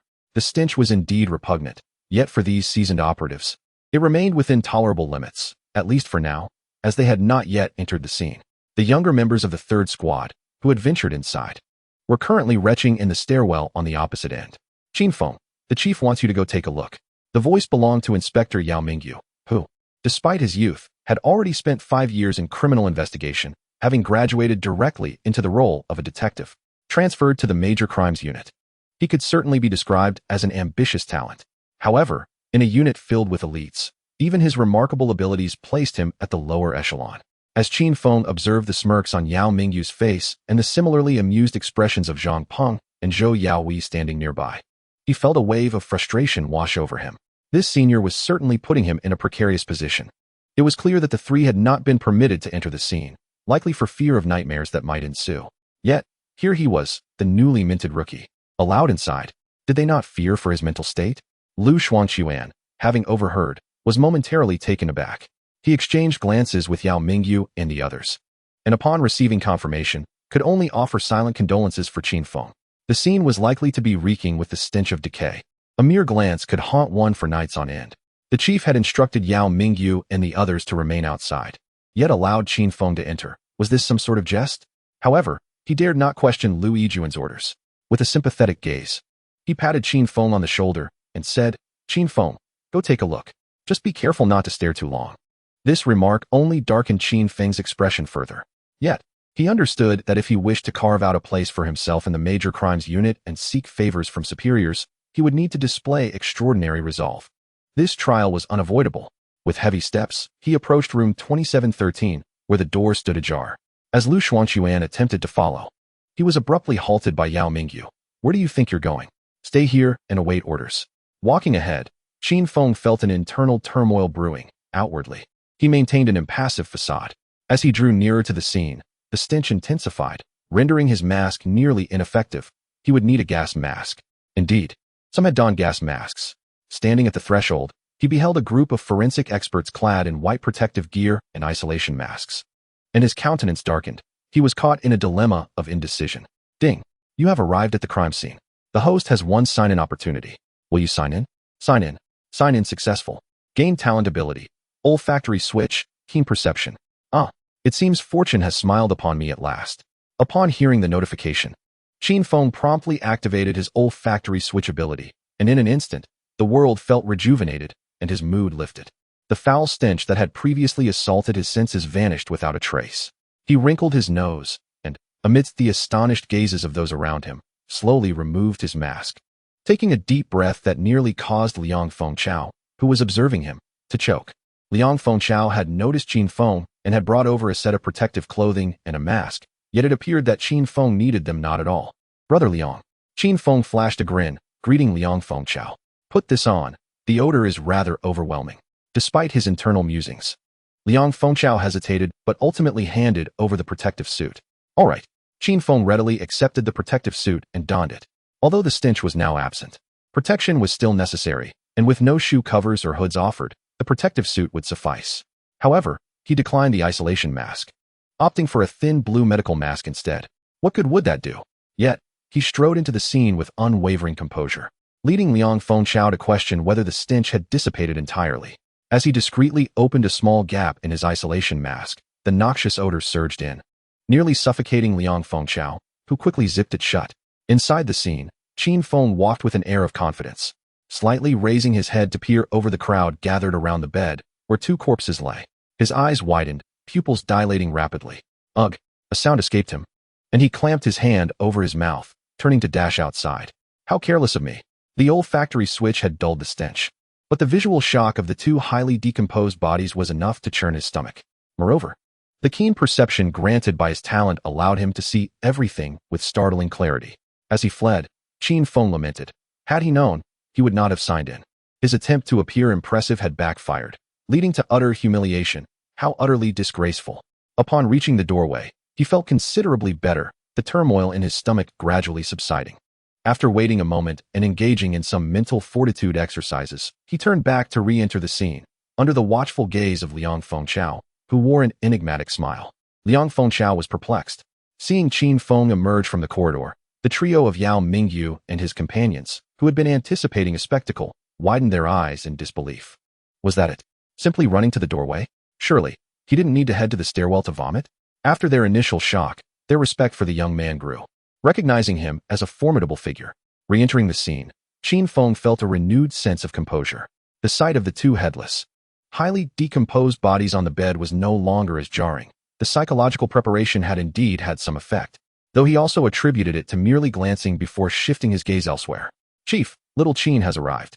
Liang Fengchao alerted Lu Yijuan, who stood over 2 meters away. Fixated on the corpses. Little Qin? What is he doing here? Lu Yijuan's expression shifted as he turned to see Qin Feng standing behind him. His previous remark had left Liang Fengchao and the others momentarily stunned.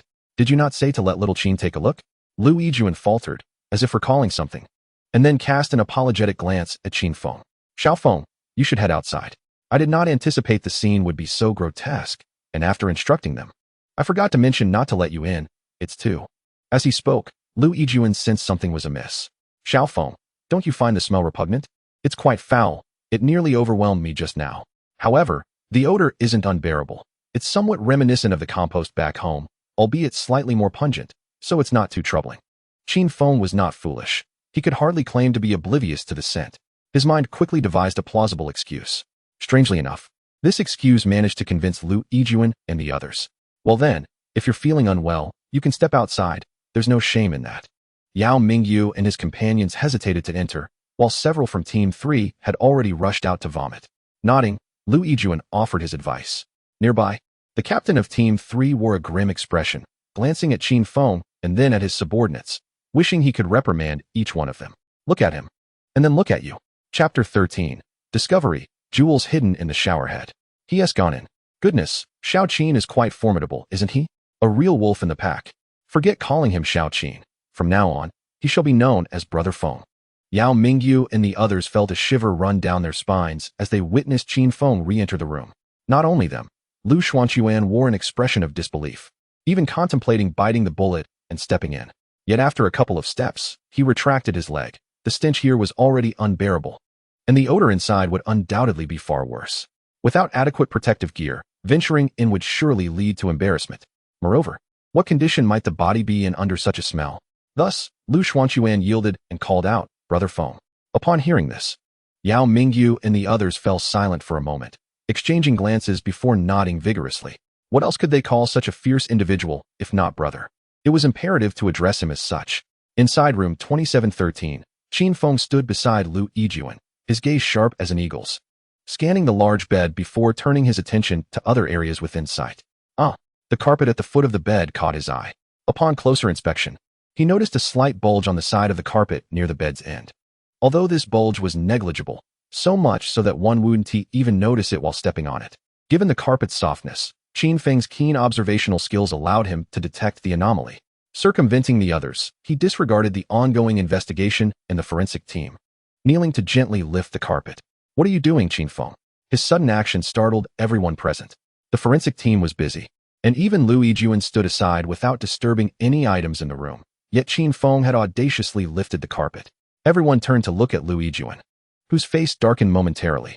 However, as Qin Feng raised his gloved hand, revealing a transparent crystal between his thumb and forefinger, his grim expression swiftly transformed into one of astonishment. Lu Yijuan stepped closer, squatting beside Qin Feng, and inquired, What is this? I'm not sure, Qin Feng replied, pausing before pointing at the corner of the carpet he had lifted. It must have fallen to the ground and was covered by the moved carpet. Judging by its shape and cleanliness, I suspect it could either be crystal or diamond, more likely a diamond. Diamond? Lu Yijuan examined it closely, nodding without further comment. He turned to Liao Jun, calling out, Bring over an evidence bag. Once the evidence bag arrived, Qin Feng placed the transparent crystal inside. Meanwhile, a forensic officer approached to photograph and document the location from which the crystal had fallen, subsequently receiving the evidence bag for numbering. How did you discover this? Standing up, Lu Yijuan's gaze at Qin Feng brimmed with excitement. The forensic personnel had just walked over the carpet without noticing anything amiss. Yet Qin Feng had spotted an incriminating piece of evidence with a mere glance. Such keen perception was rare, even among renowned criminal investigation experts in the provincial office, let alone the few dubbed as detectives in the ministry. The realization that such a perceptive young man was not only a university student, but also one he had identified early filled Lu Yijuan with immense satisfaction. After organizing his thoughts, Qin Feng explained to Lu Yijuan, My eyesight is quite sharp. When I first saw the carpet, I noticed the slight bulge in that area, which piqued my curiosity. Really? How come we didn't notice it? Lu Yijun looked over. Right now, it's not discernible, but my vision is indeed superior to many. Qin Feng emphasized. All right, I understand. Would you like to take another look? How about I guide you around the scene? Lu Yijun proposed with a smile, having refrained from further questioning. Sure. Qin Feng was eager to accept. Thus, under Lu Yijun's guidance, Qin Feng began to traverse the room, occasionally crouching to inspect various corners, ensuring not to overlook any nook or cranny while keeping the room's furnishings undisturbed. However, apart from dust, he found no other evidence. Lu Yijun, who had been shadowing Qin Feng, gradually regained his composure after the initial excitement. They soon approached the bathroom near the entrance. After checking the corners and several cabinets, Qin Feng's gaze fell upon the showerhead. Furrowing his brow, he called over a forensic officer to photograph the showerhead before reaching out to remove it from the rack, connected by a flexible hose.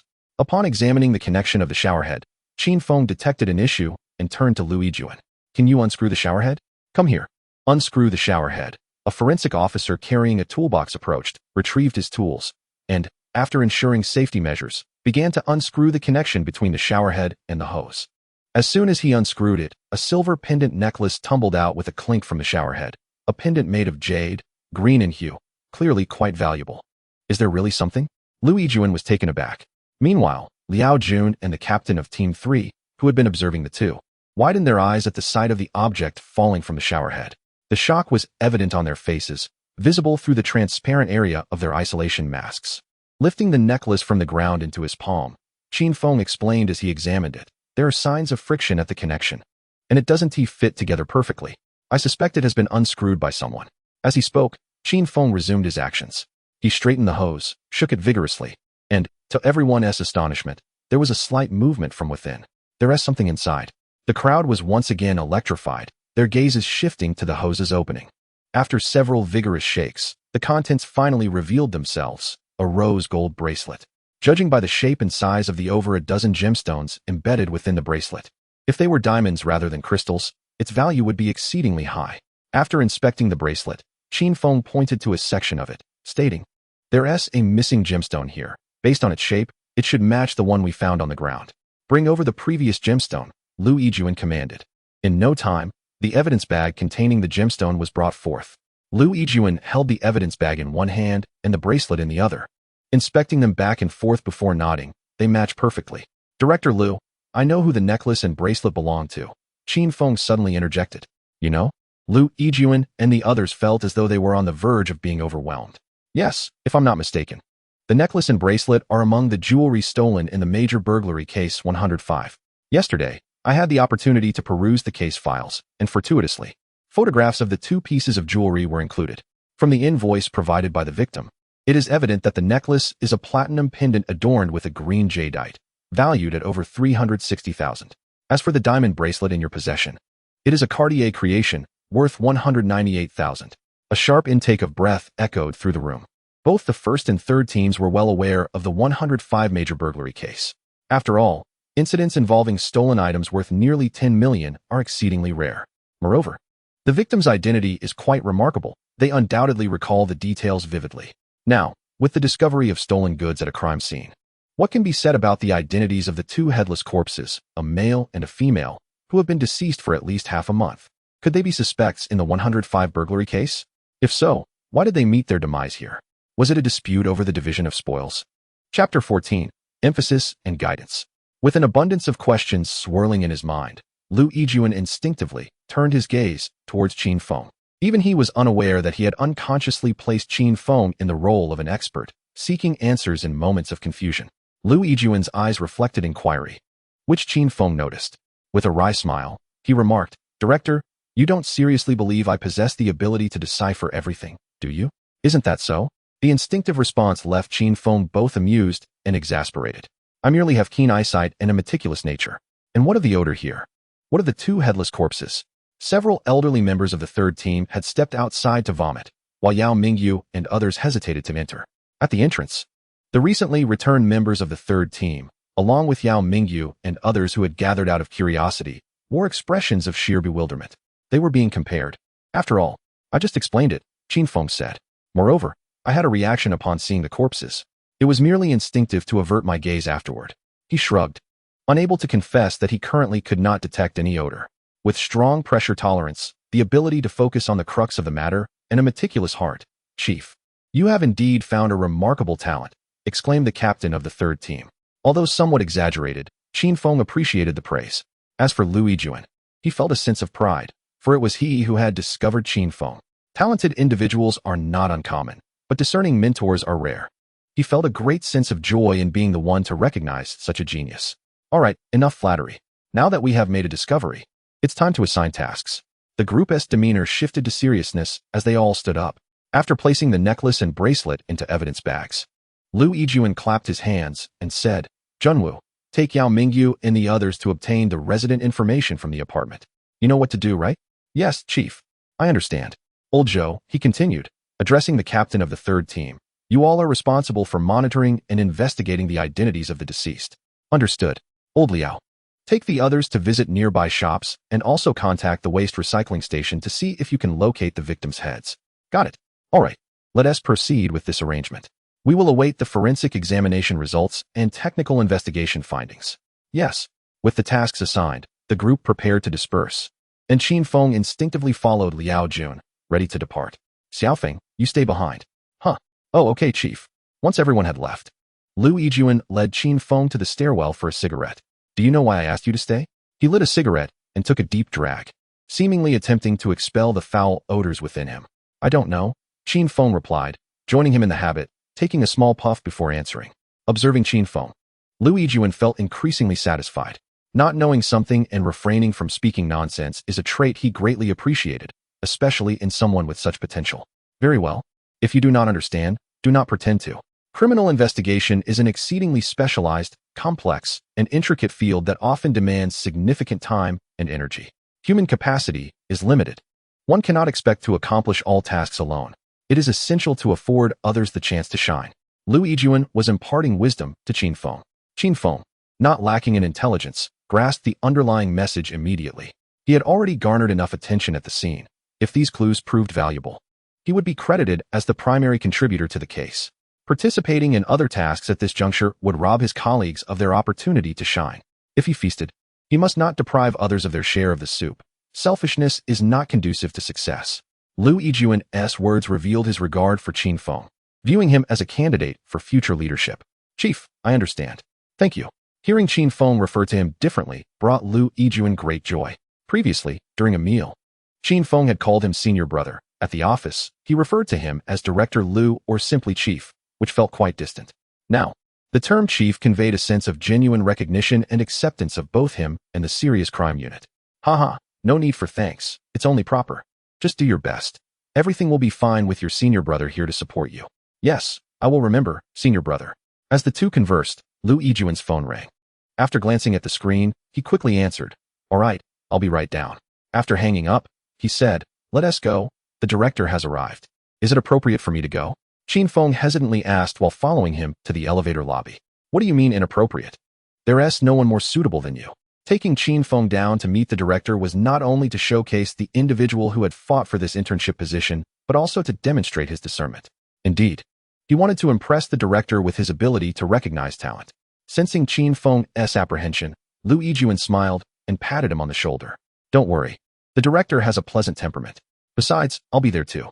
If he dares to show a sour face, I will not hesitate to speak up. Observing his senior brother, Qin Feng felt considerably more at ease. It was clear that Lu Yijuan had a good rapport with the director, otherwise, he would not have made such a statement. After all, the director of the Tianhe City Bureau held a deputy department-level rank, and if he also served as a deputy mayor or secretary of the political and legal committee, that would elevate him to a full department-level position, far surpassing Lu Yijuan's rank. As they descended, they found the director seated in the lounge area, dressed in a jacket, white shirt, dress pants, and shoes. His hair slightly graying and slicked back. Upon noticing Lu Yijuan and Qin Feng approaching, Director Qi Shengli waved his hand, beckoning them to take a seat. Meanwhile, the director's assistant greeted Lu Yijuan and nodded at Qin Feng before placing 2 small bottles of mineral water on the table in front of them. He then stood at a distance, facing away from the sofa. Old Lu, please provide an update on the situation. Qi Shengli was devoid of any pretentiousness. His voice resonated with authority, exuding a sense of decisiveness. Yes, Director. In the presence of the director, Lu Yijuan did not exhibit the casual demeanor he had previously. Instead, he nodded seriously as he introduced the circumstances surrounding the scene upstairs.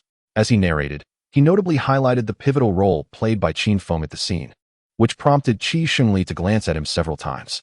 Once Lu Yijuan concluded his account, Qi Shengli, with a grave expression, inquired, "What are your thoughts? Should we request assistance from the Provincial Department? Given the findings at the scene, my preliminary assumption is to ascertain the identities of the two deceased individuals.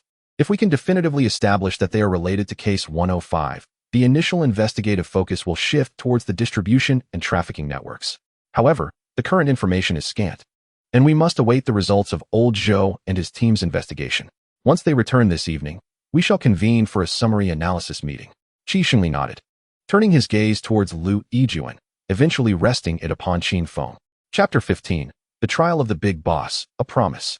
"Are you Qin Feng?" "Yes, Director. I am Qin Feng." Under Qi Shengli's scrutinizing gaze, Qin Feng felt the weight of expectation and instinctively stood upright, responding with military precision. "Ah, quite impressive.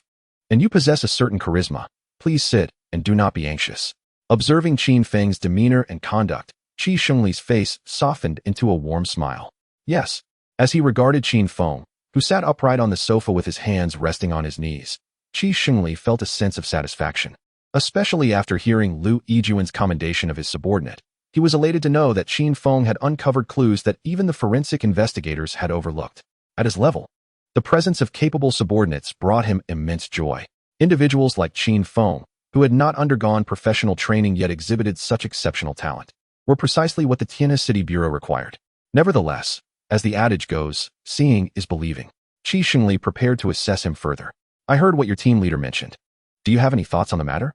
Upon being questioned, Qin Feng did not respond immediately, but glanced at Lu Yijuan. "Why are you looking at me? Just answer the director's question honestly." After a brief pause, Qin Feng replied, "Report to the director. I believe the team leader has already made himself quite clear." However, he glanced at Lu Yijuan once more, and seeing no further indication from him, he continued, "Based on my deductions, the two deceased individuals must be connected to Case 105. "Oh, please elaborate." Qi Shengli's interest was piqued. "Indeed. My reasoning stems from the location where the jewelry was found, alongside the circumstances of the two bodies. Given that they were both unclothed, one male and one female, it is reasonable to infer that a sexual encounter occurred prior to their deaths. The clothing belonging to both the male and female was also discovered neatly placed on a rack in the bathroom, suggesting they had bathed prior to their actions. Therefore, if the deceased were not linked to the jewelry, upon noticing the irregularity with the showerhead, they would have either alerted the hotel management for repairs or checked it themselves, leading to the discovery of the concealed jewelry. Yet, this did not occur. Hence, my analytical conclusion is that the jewelry was placed there by the couple, most likely after they had bathed. In summary, I posit that the two deceased are indeed connected to Case 105. "That is a very reasonable supposition," Qi Shengli nodded, casting a glance at Lu Yijuan, who appeared genuinely pleased, showing no signs of feeling overshadowed. "What do you think the relationship is between the murderer and the victims?" Qi Shengli continued his inquiry.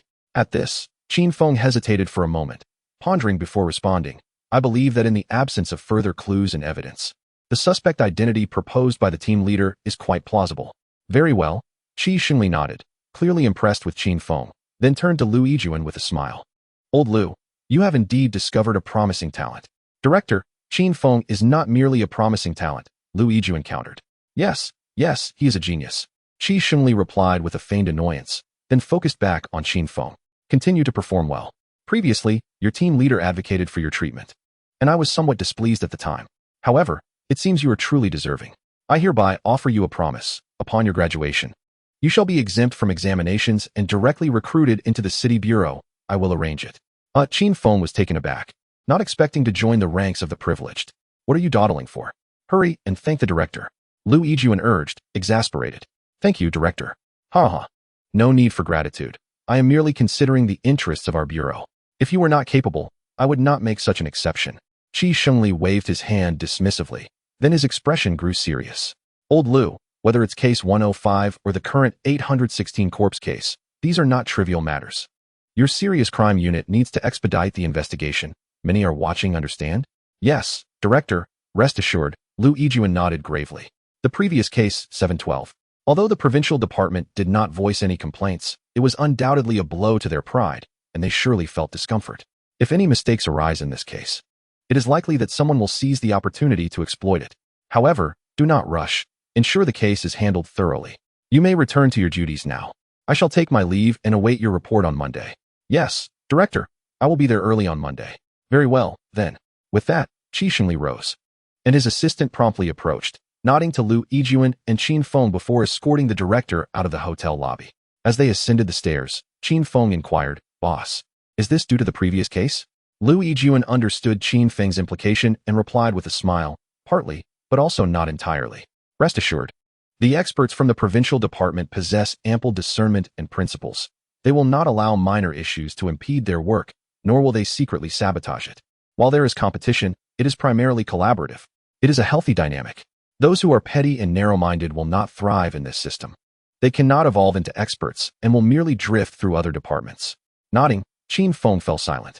At the entrance of room 2713, Qin Feng paused. "What is it?" Lu Yijuan, who was donning protective gear, asked. "Boss, do you think if the two individuals inside are related to case 105, they might be habitual offenders?" "That is highly probable," Lu Yijuan replied. "I reviewed the case files for 105. The scene was remarkably clean, indicating that the suspect possessed a strong awareness of investigative procedures. Might it be possible that they rented an additional room to facilitate their meetings? For instance, the one opposite? In that case, they could observe from room 2713 how many people were arriving and whether they were armed or not. After all, the monetary stakes in case 105 were considerable. Yet no cash or missing gold bars and jewelry were found at the scene. That makes sense. Let us head to the front desk."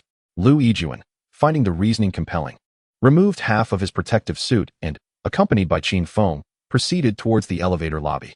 At the front desk, upon receiving the room key, Qin Feng inquired further. "Were any other rooms near 2713 rented around the same time?" "The long-term rentals, that is." The front desk attendant checked the computer and soon nodded. Room 2714 was rented for a month, and it was booked on the same day as room 2713, with a time gap of just over half an hour. Upon hearing the front desk's response, both Qin Feng and Lu Yijuan's expressions shifted, and Lu Yijuan asked, "What about the tenant information?" "Certainly, allow me to take a look. I will print out the information for both rooms." All right. In a short while, the tenant information was printed. The occupant of room 2714 was a woman, seemingly quite young at the age of 29. In contrast, room 2713 was occupied by a man. Based on the timing and the identities of one male and one female, it can be reasonably inferred that these individuals are the deceased.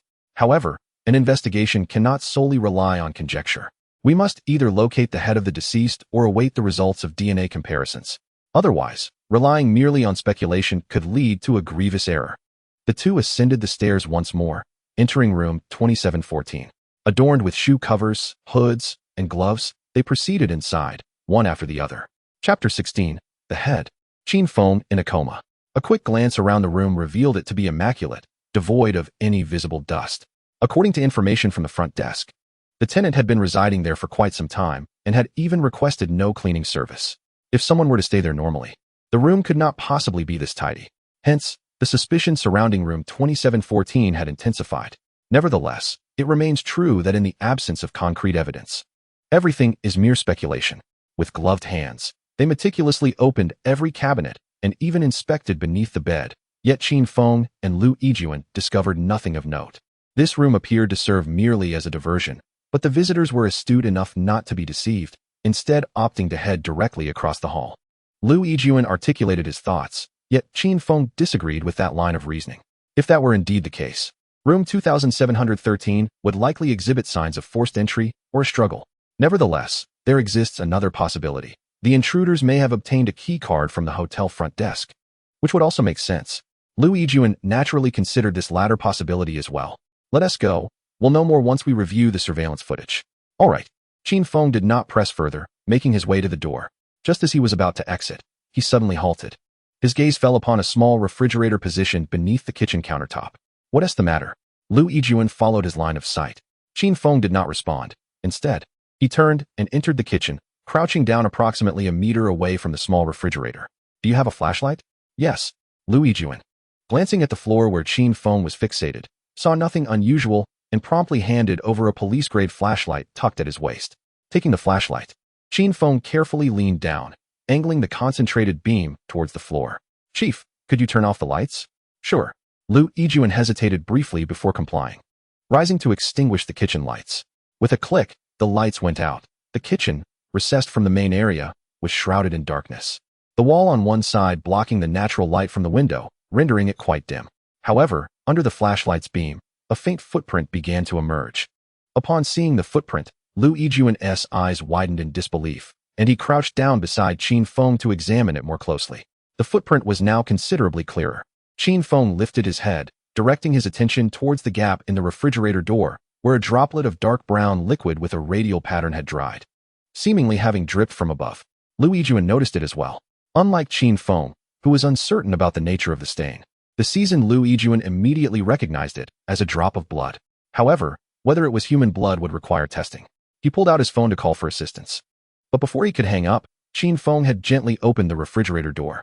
As the door swung open, the light inside illuminated, and Qin Feng's eyes widened in shock, his hand recoiling as if shocked by electricity, causing him to topple backward onto the floor, his gaze fixed in terror upon the ajar refrigerator. Xiao Feng. Lu Yijuan was startled. Chief. Just then, the captain of the third squad, Zhou Qiang, who had just returned, rushed in with another officer.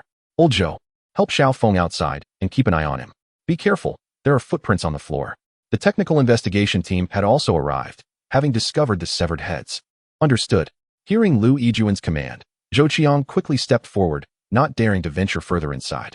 He took the dazed and limp Qin Feng from Lu Yijuan and, along with his team, escorted him out toward the stairwell.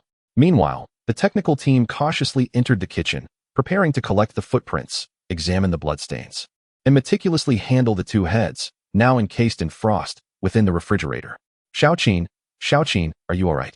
In the stairwell, Zhou Qiang helped Qin Feng sit down, exchanging worried glances with his subordinate before gently calling out. However, Qin Feng remained motionless, seated there with his arms instinctively wrapped around himself, his eyes vacant and unfocused. This is bad. He has been traumatized. A sense of dread washed over both men, yet they felt powerless.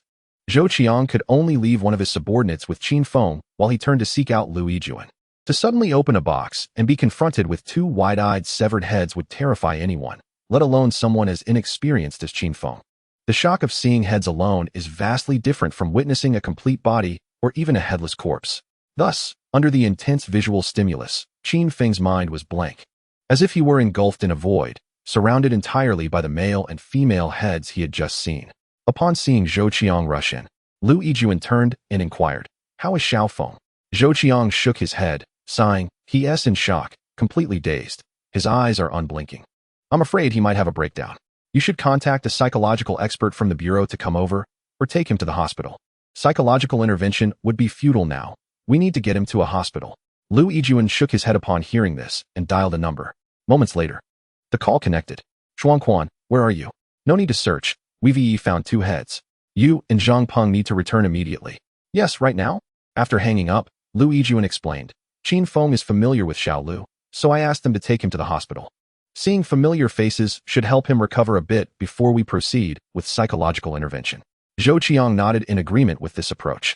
20 minutes later, Lu Shuangquan and Zhang Peng hurriedly arrived. "Chief, you two head to the stairwell and take Qin Feng to the hospital. Keep an eye on him. He was severely traumatized by the discovery of the deceased's heads." "Yes." The two responded without hesitation, turning to rush towards the stairwell, soon returning with Qin Feng in tow. Descending the stairs and entering the car, an Audi A4 sped towards the first municipal hospital, sirens blaring. Qin Feng was unaware of how much time had passed, feeling as if days, months, or merely an instant had slipped by. When he finally opened his eyes again, a stark white ceiling greeted him. "Brother Feng, you're awake?" Lu Shuangquan, who had been keeping watch, was the first to notice and softly inquired. Hearing the familiar voice, Qin Feng slowly turned his head, and upon recognizing Lu Shuangquan, he smiled and said, "Lu Gu, you're here." Relieved that Qin Feng recognized him without any notable emotional upheaval, Lu Shuangquan exhaled deeply. All right, Brother Feng, you don't know how worried we were." "Worried? What do you mean?" Qin Feng furrowed his brow and, upon lowering his gaze, realized that he was not draped in the comforter of his apartment. Instead, a white and gray checkered blanket covered him. A faint scent of disinfectant wafted into his nostrils. "Where am I? What happened? This is a hospital. You have been unconscious for nearly 20 hours. Oh right, I need to call the chief." With that, Lu Shuangquan took out his mobile phone. Just then, the door swung open, and Zhang Peng entered carrying a bag. "Ah, Brother Feng is awake. Just in time. I bought some kanji for us to share," he remarked. The mere mention of food stirred a sense of hunger within Qin Feng, prompting him to nod in agreement. "Wait, let me call the doctor first," Lu Xuanquan interjected. "Oh, right. Look at me." Zhang Peng pressed the call button by the bed, and then turned to Lu Xuanquan. Noticing the look from Lu Xuanquan, who had just dialed, he shook his head, signaling him to refrain from speaking further. "I'll step out to make a call," he added. "All right, I'll hold the fort here. You go ahead." Chapter 17. Another reward, Brother Feng. The doctor arrived promptly, and, after conducting a thorough examination of Qin Feng, informed Zhang Peng, "Everything appears normal for now. We'll perform a head scan shortly, and if all is well, you can discharge him." "Thank you, doctor. By the way, can he eat?" "Yes, but it should be light for the time being. Vegetable kanji should be fine." "Certainly. He hasn't eaten in nearly 20 hours, so some vegetable kanji would be just right." "Thank you, doctor." "You're welcome. If you need anything, just use the call button. Once the examination is ready, I'll have a nurse come to escort you." "All right, thank you." As Qin Feng lay on the hospital bed, memories began to resurface. Simultaneously, the system registered a response. The host experienced excessive shock, prompting the system to initiate an emergency brain protection mechanism. Additionally, the resolution of the significant burglary case 105 yielded a reward, intermediate psychology skills, and a cash prize of 590,000. What criterion was used for this cash reward? Sensing that both his physical and psychological states were sound, and reflecting on the two severed heads he had encountered without feeling disturbed, Qin Feng exhaled in relief and became preoccupied with the matter of the cash reward. The initial sign-in granted him over 3,000 in cash, while the resolution of case 712 provided a reward of 10,000. Now, the reward for case 105 had escalated to an astonishing 60,000. He aspired to shine within the police system but wished to avoid any unnecessary complications arising from these matters. Although the system had assured him of the legality of the rewards, he worried that his exceptional capabilities might incite jealousy, leading to scrutiny of his income and expenditures. That could be truly vexing. The cash rewards were allocated based on the amounts involved in the cases and were processed through accounts for stocks, funds, futures, and the like, which the system had already established. If the host wished to review the relevant records, the system would provide them immediately. Furthermore, all transaction taxes and fees were entirely legal, and the host need not harbor any concerns. After reviewing the earnings from international futures markets and the previous two rewards from stock gains, Qin Feng felt a sense of ease. Is that so? Then it's all good. Utilizing international futures for larger amounts and stocks or funds for smaller sums was indeed a lawful and rational approach. After all, international futures allow for leveraging. An investment of 100,000 could yield returns of several times that amount, even reaching dozens or hundreds of times under successful conditions. Of course, the system's rewards were not as exaggerated, typically allowing only a few times the leverage. Brother Feng. "Ah, are you calling me? How are you feeling?" "Brother Feng, is there anything amiss, or are you uncomfortable?"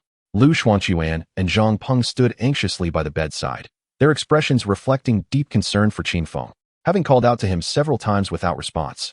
"Oh, I'm fine. I was just lost in thought." "Let us eat," Qin Feng replied with a smile. "All right, let us eat," Lu Xuanquan answered cheerfully, pulling Zhang Peng, who seemed poised to say something further. The three then began their breakfast. It was now the morning of the second day. "By the way, Brother Feng, the chief has heard that you're awake and is on his way here. I've also heard that the director is coming. You don't know? Yesterday, you and Lu Xuanquan almost let the cat out of the bag." "What happened yesterday?" Qin Feng inquired, chuckling at Lu Xuanquan, who had abruptly closed his mouth at the mention. He understood why his colleague chose to remain silent. "Rest assured, I'm completely fine now. It was just two severed heads. The first encounter was indeed quite shocking, which left me a bit rattled. But now that I've awakened, I've reflected on it, and it's really not that bad. Are you truly all right?" Lu Xuanquan and Zhang Peng asked cautiously, seeing the calm demeanor on Qin Feng's face. "Yes." Qin Feng suddenly fell silent. The two exchanged worried glances, their expressions shifting as they prepared to set down their chopsticks. "Haha, it's nothing. I'm really fine." Qin Feng burst into laughter, revealing that he had merely been joking to frighten them. "Phew, Brother Feng, don't scare us like that," they gasped, exhaling a long breath. Clearly overwhelmed after a sleepless night, Zhang Peng, with an air of mystery, whispered, "You wouldn't believe it, Brother Feng. I heard that the director arrived at the hotel apartment after learning you had fainted and scolded the chief for an entire hour. When Lu Xuanquan called to report your condition, he overheard some of it. Thankfully, the doctor said it was nothing serious. Otherwise, the chief would have faced some consequences. Is it that serious? Qin Feng was taken aback, surprised at the developments that followed. Of course, setting aside your remarkable detective skills, even an ordinary officer would be held accountable for an incident. Moreover, you're still a student. If anything serious were to happen during your internship, Liu Yijuan, as your direct supervisor, would undoubtedly face repercussions. If it escalated, even the director would be implicated. Nodding along with Zhang Peng's words, Qin Feng acknowledged the truth of the matter. Hey, what were you just calling me? He suddenly recalled their earlier address. Hee. Brother Feng's name has spread throughout our major crimes unit. At least within our team and the third team, everyone respects you and even feels a bit inferior. So, we've taken to calling you Brother Feng. Come on, I'm several years younger than you. Calling me that makes me feel old. Others might think I lack respect for my elders. He chuckled. What respect for elders, Brother Feng? We're only in our 20s too. Zhang Peng, with your appearance. If you went out claiming to be in your 30s, no one would dispute it. And you're not far off, either. Come on, let us not go around calling each other that. All right. If you all are self-aware, then let us refrain from calling me that. Fine, Brother Feng. You're the boss. As Qi Shengli, Liu Yijuan, and others hurriedly arrived at the hospital room, they heard Qin Feng chatting and laughing heartily, which brought them a sense of relief. The ability to laugh indicated that he was not seriously harmed. Exchanging glances, Liu Yijuan opened the hospital door and stepped aside to allow Qi Shengli to enter first. Director. Qin Feng was the first to notice the door opening and Qi Shengli entering, quickly composing himself and calling out, Director, Chief. Hearing their names, Liu Xuanquan and Zhang Peng hastily put down their chopsticks, stood at attention, and greeted the director, waving his hand to signal them to continue. Qi Shengli approached the bedside with a concerned smile. Little Qin, how are you feeling? Is there any discomfort? Rest assured, no matter the issue or discomfort you may experience, do not hesitate to express it.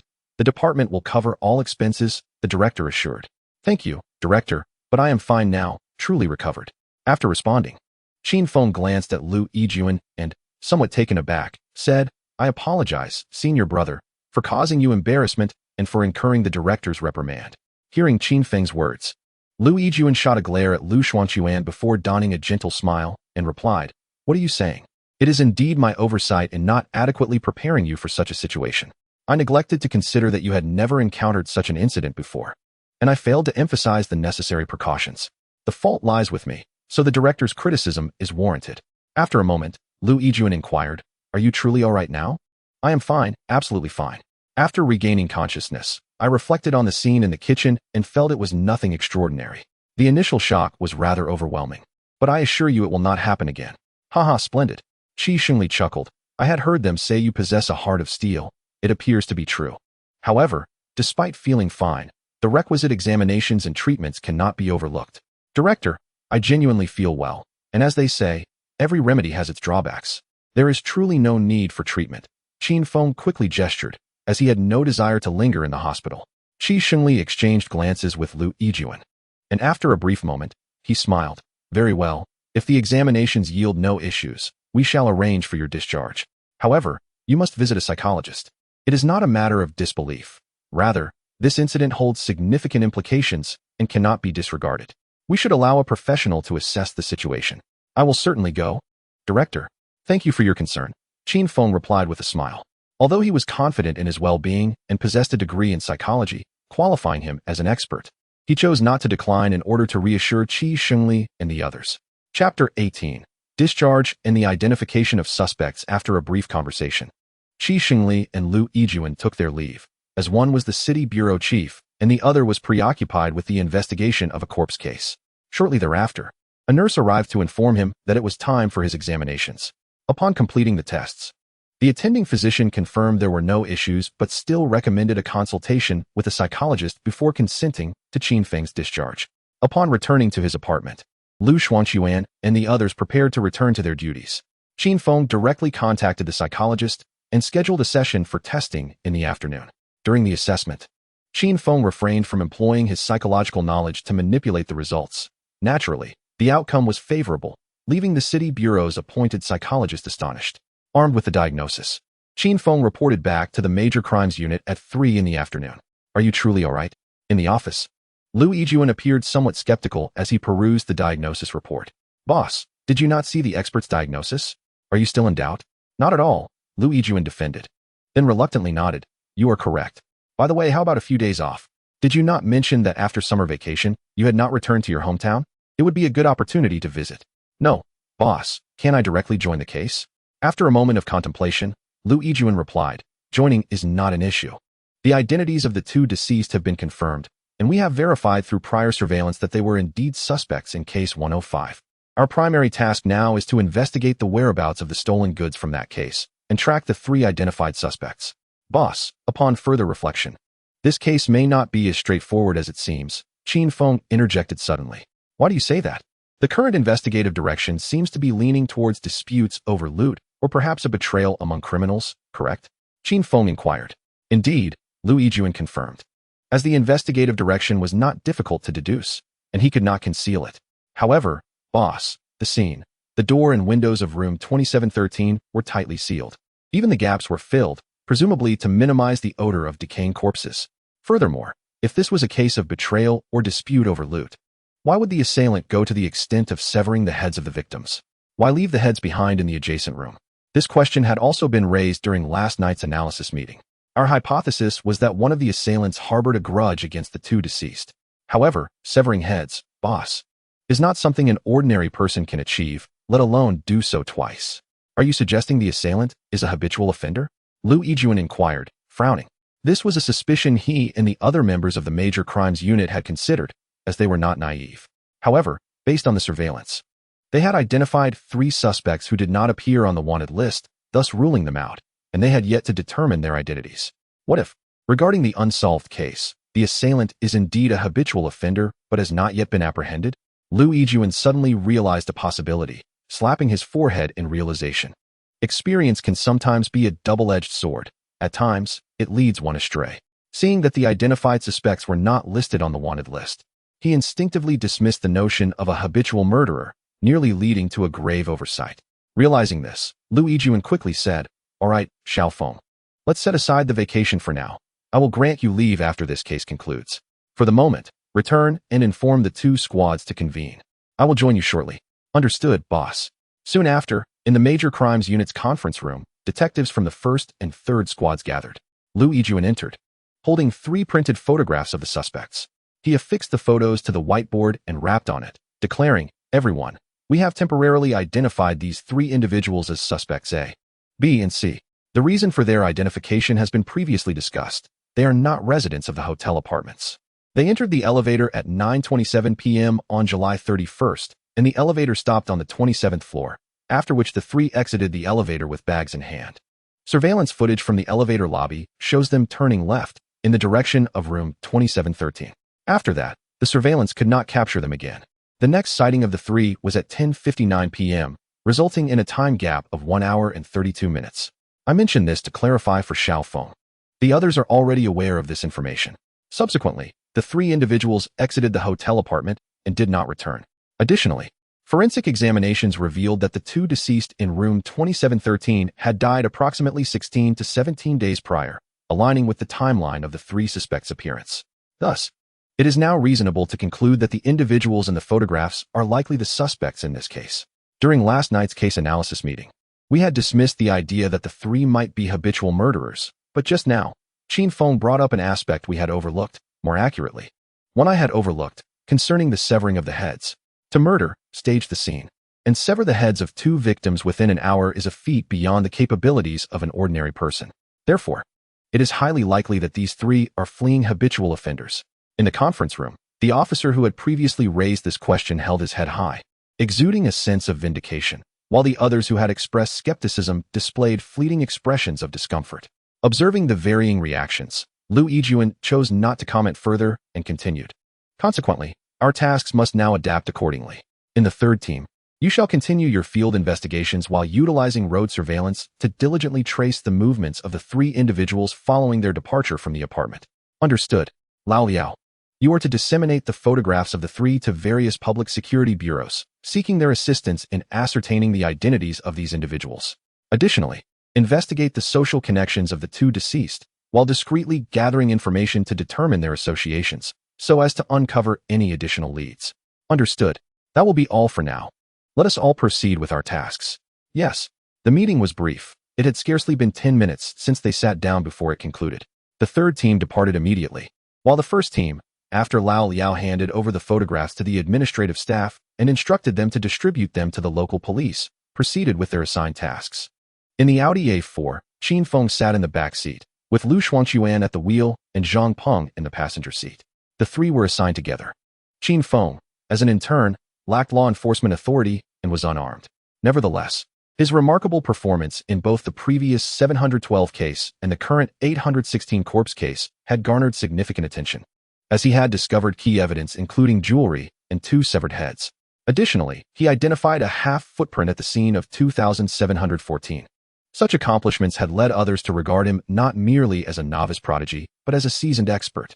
Thus, within this trio, it was Qin Feng who effectively took charge, while Lu Xuanquan and Zhang Peng followed his directives. "Where are we heading, Brother Feng?" Lu Xuanquan inquired as he drove. "Straight to Liang Meina's residence." "Understood." Lu Xuanquan navigated the vehicle smoothly, while Qin Feng contemplated the footprint he had discovered in room 2714. He felt an instinctive certainty that this half footprint was pivotal, though he remained uncertain about the 3 individuals. His skills in footprint identification were rudimentary. He could discern that the shoe size was 42, estimating the owner's height to be between 170 and 178 centimeters. However, due to the hard surface, he could not ascertain the suspect's weight or physique based on the depth and shape of the footprint. Yet, he had a trump card he had yet to deploy. Chapter 19. The use of the identification card, the fourth person. Identifying the footprint. Qin Feng directly employed the identification card. The card vanished from his system's inventory, and a 3D image of a figure materialized, displaying various data. Height, 175 centimeters, weight, 80 kilograms. Beyond the data, there was a detailed analysis, noting a proportionate physique, and a simulation of the suspect squatting based on the footprint, complete with a depiction of the shoes. They were dress shoes. Upon observing the simulated shoe design derived from the footprint, Qin Feng's eyes gleamed with insight, and images of the 3 suspects flashed through his mind. In the photographs, the suspects wore sneakers and athletic shoes, with similar patterns, particularly the tread of the sneakers, which bore a striking resemblance to that of the anti-slip dress shoes. However, the identification card revealed a style of lace-up dress shoes distinctly different from those worn by the 3 suspects currently identified by the police. In contrast to the conjectures of Lu Yijuan and others, Qin Feng held greater faith in the results provided by the identification card. Thus, either there existed another suspect, namely, a 4th individual, or the primary suspects identified by the Major Crimes Unit were mistaken. Qin Feng hoped for the former, as this would simplify the search for the 3 individuals, increasing the likelihood of tracing the 4th person after their apprehension. Conversely, if it were the latter, the pursuit would be considerably more challenging. The vehicle entered a residential complex where the female victim, Liang Meina, resided. After parking, the trio disembarked and ascended the stairs. Following the confirmation of Liang Meina's identity, her residence was swiftly located, and after a search, the premises had been sealed off by the police, allowing Lu Xuanquan and the others to proceed directly. Upon reaching the upper floor and exiting the elevator, they approached the door. Using a key, they unlocked the entrance, donned shoe covers, hoods, and gloves before entering. The apartment was a 2-bedroom unit, solely rented by Liang Meina. The place was quite tidy, and the technical investigation team found no anomalies. Indeed, various items were in their original positions, having been restored after thorough examination. At the entrance lay a pair of women's slippers and a pair of men's slippers. Given Liang Meina's connection to the male victim, Lu Chang, this was not particularly surprising, and Qin Feng merely glanced at them. They proceeded through the living room, kitchen, and bedroom, ultimately stopping in the bathroom. The vanity was adorned with an array of cosmetics and toiletries. The cosmetics undoubtedly belonged to Liang Meina, yet there was only a single set of toiletries. "What's wrong, Brother Feng?" Lu Xuanquan, who had been following closely, asked as Qin Feng paused, pointing at the sink. Qin Feng remarked, "There is only one set of toiletries here." "And so?" Lu Xuanquan expressed his confusion. "However, apart from the women's slippers at the door, there is also a pair of men's slippers. Given that the deceased Lu Chang and Liang Meina had a relationship, isn't it quite normal to find a pair of men's slippers here?" Lu Xuanquan still did not comprehend. Qin Feng refrained from contradicting him and instead explained. If their relationship was that of a couple, or even merely casual partners, and Lu Chang was neither in a relationship nor married, is it not possible that he could have stayed overnight during their rendezvous? "That is certainly possible," Lu Xuanquan conceded. "It is a normal occurrence. Yet, there exists only one set of toiletries. Do you not find that peculiar?" Lu Xuanquan fell silent, mulling over the matter before suggesting. Perhaps Lu Chang simply left early the next morning? Or maybe he was just unkempt and rather untidy. Qin Feng chuckled softly, gesturing towards the arrangement of items in the bathroom and then indicating outside, asking, "The items here were returned to their original positions after the technical investigation, correct?" "Certainly. They are professionals. They photograph everything before restoring it to ensure accuracy for any potential re-examination," Lu Xuanquan affirmed. "Since nothing was disturbed, that is correct. Judging by the arrangement of items in the room, Liang Mena appears to be quite fastidious and orderly. Tell me, would a woman who is meticulous and clean be attracted to someone so disheveled that he does not even brush his teeth, engaging in an intimate relationship with him?" Lu Xuanquan found himself at a loss for words. Gazing at the sink, he inquired, "What do you think, Brother Feng?" Qin Feng shook his head, stating, "I merely find this illogical. I have yet to form a theory." Ignoring Lu Xuanquan's reaction, Qin Feng exited the bathroom, surveyed the area once more, and finally said, "Let us go. There is nothing more to see here." "All right." The three departed and made their way downstairs. Once back in the vehicle, Lu Xuanquan asked where to next. "To the hotel apartment. Is there anything else left to inspect there?" Lu Xuanquan queried while starting the car. "Nothing critical, just a follow-up visit. Oh, by the way, do you have the resident information we obtained from the front desk? Please send me a copy." "I have it, Brother Feng. I'll send it to you." Zhang Peng in the passenger seat retrieved his phone and sent the information to Qin Feng via QQ. Fortunately, with the current use of smartphones, Qin Feng was able to view the transmitted document. Sitting in the back seat, Qin Feng focused on the opened file, particularly the tenant information for over 20 apartments on the 27th floor. Most of these tenants were short-term renters, with stays of only 1 or 2 nights constituting the majority. In stark contrast, Lu Chang and Liang Mena had rented a unit for an entire month, which appeared distinctly out of place. After a brief moment of contemplation, Qin Feng set aside his mobile device and turned his gaze toward the window. A little over 10 minutes later, they arrived at the hotel apartment. The three disembarked and entered the lobby, where they encountered the same 2 front desk attendants they had seen the previous day. "Ah, officers, what brings you here?" the head receptionist inquired as he rose to greet them. "We're here to examine the scene once more," Zhang Peng elucidated. "Very well, officers. I shall assist you with your keycard. The elevators here require a card swipe to access the respective floors. By the way, could you kindly arrange for a copy of the surveillance footage from July 28th to August 2nd? We will retrieve it from you when we return," Qin Feng remarked as they entered the elevator. "Certainly, officer. I will inform the surveillance center to prepare the copy," the head receptionist replied. "Thank you," Qin Feng acknowledged. "You're most welcome," the receptionist responded before departing as the elevator doors closed. Upon reaching the 27th floor, Qin Feng cast a glance at the positioning of the elevator cameras before proceeding towards room 2713. After swiping the key card to unlock the door, he was met with the lingering scent that had yet to dissipate. The mattress had been removed from the bed, leaving only the frame behind, upon which lay a chalk outline of the body. Scattered across the floor were numbered placards indicating the locations of clothing and other evidence, such as diamonds found beneath the carpet. Qin Feng, having closed off his sense of smell, entered the room without donning a mask, while Lu Xuanquan and Zhang Peng outside prepared to cover their noses but were halted by Qin Feng's gesture. "There's no need for concern. Just hand me a flashlight. I will investigate inside. You two can wait for me out here." "Understood. We shall remain at the door," they acquiesced, fully aware that entering without masks would be untenable due to the room's stench. Inside, Qin Feng refrained from turning on the lights, opting instead to illuminate the floor with the flashlight in search of clues, particularly footprints. The apartment's carpeted floors, aside from the bathroom and kitchen, had rendered the possibility of finding footprints almost non-existent, especially given the time that had elapsed. However, what others might overlook, Qin Feng could discern. With a keen eye for detail, he noticed the nearly imperceptible imprints left by footsteps, the carpet having almost entirely restored itself. Though these marks could not serve as evidence due to their lack of visibility, they could provide insights into the case and validate certain hypotheses formed after analyzing the evidence. Regrettably, Qin Feng found himself at a disadvantage this time. It was not that there were no impressions on the carpet, but rather that there were far too many indistinct impressions to draw any conclusions. Considering the number of officers present at the scene the previous day, it was evident that returning to investigate was somewhat belated. After a thorough examination, Qin Feng exited the room, his expression tinged with disappointment. Chapter 20. The Adjusted Surveillance Camera. Following a check of room 2714, Qin Feng led Lu Xuanquan and Zhang Peng downstairs to collect the surveillance footage before returning to the police station alone. Instructing Lu Xuanquan and Zhang Peng to investigate Liang Mena's social connections, The two accepted Qin Feng's directives with alacrity, harboring no complaints. Upon returning to his office, Qin Feng opened the previously copied surveillance footage and began to scrutinize it meticulously. After watching for just over 10 minutes, Qin Feng's eyes suddenly sparkled with realization. He straightened his posture and swiftly located the video from the 31st, initiating playback. However, within mere seconds, he abruptly stood up and departed. After taking a couple of steps, he quickly returned to his desk, turned off the video, removed the USB drive, and hastily left.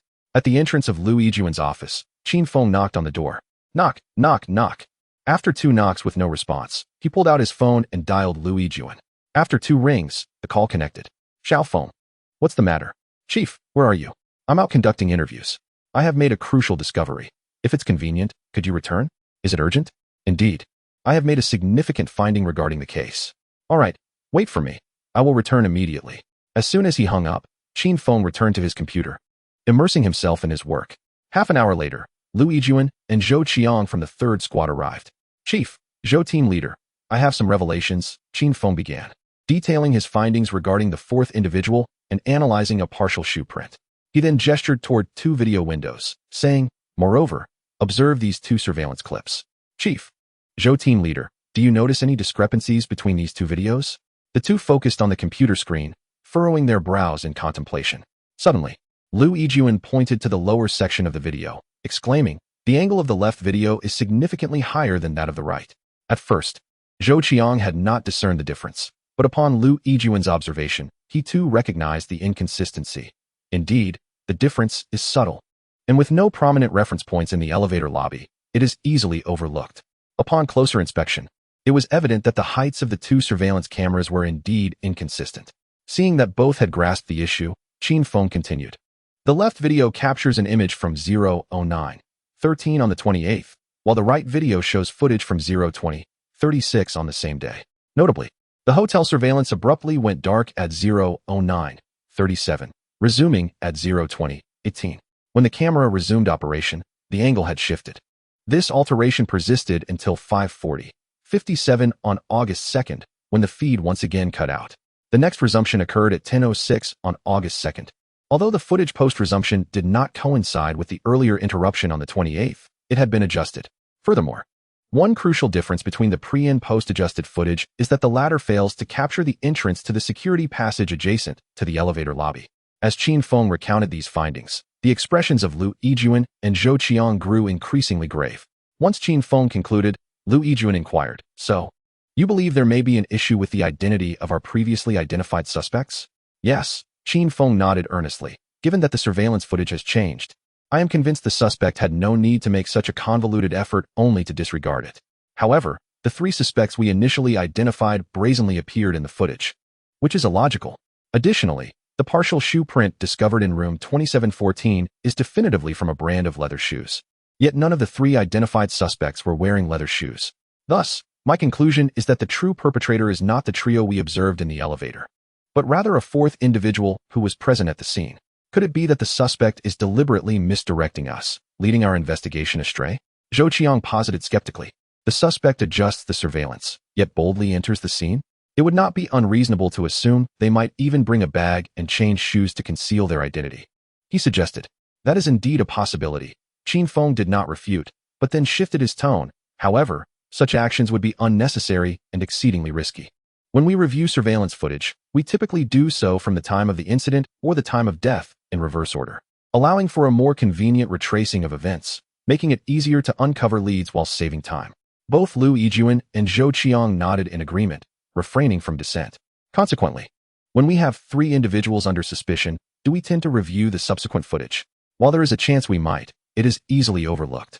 After all, the 2 interruptions in surveillance occurred 2 days prior to the incident and 1 or 2 days after, creating an excessively long span of time in between.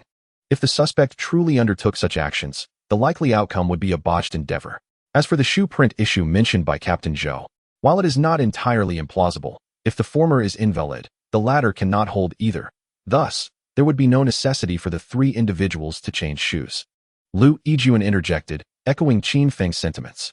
Indeed, that was my intention, Qin Feng affirmed. What are your thoughts regarding this 4th individual? Liu Yijuan inquired. At present, I have none. However, I suspect that the target is likely among the hotel's guest list.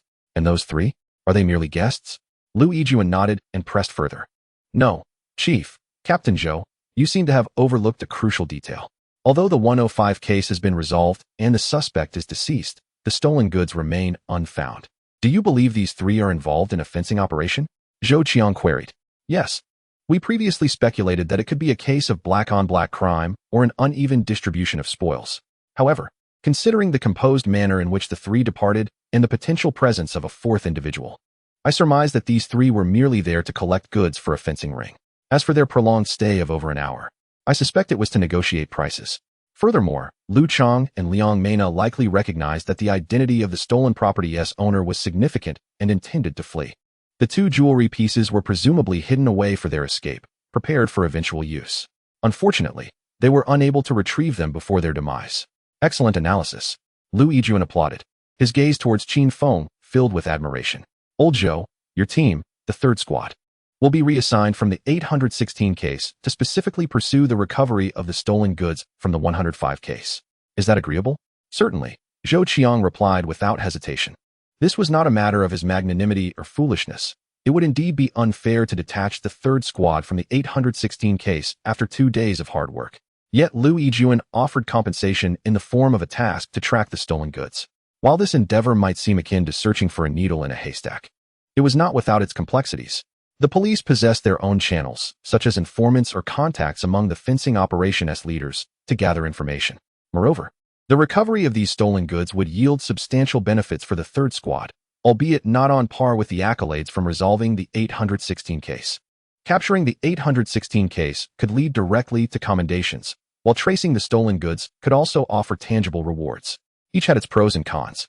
Nevertheless, it is worth noting that the clues regarding the 816 case, the fourth individual, and the surveillance issues were all discovered by Qin Feng, who belonged to the first squad.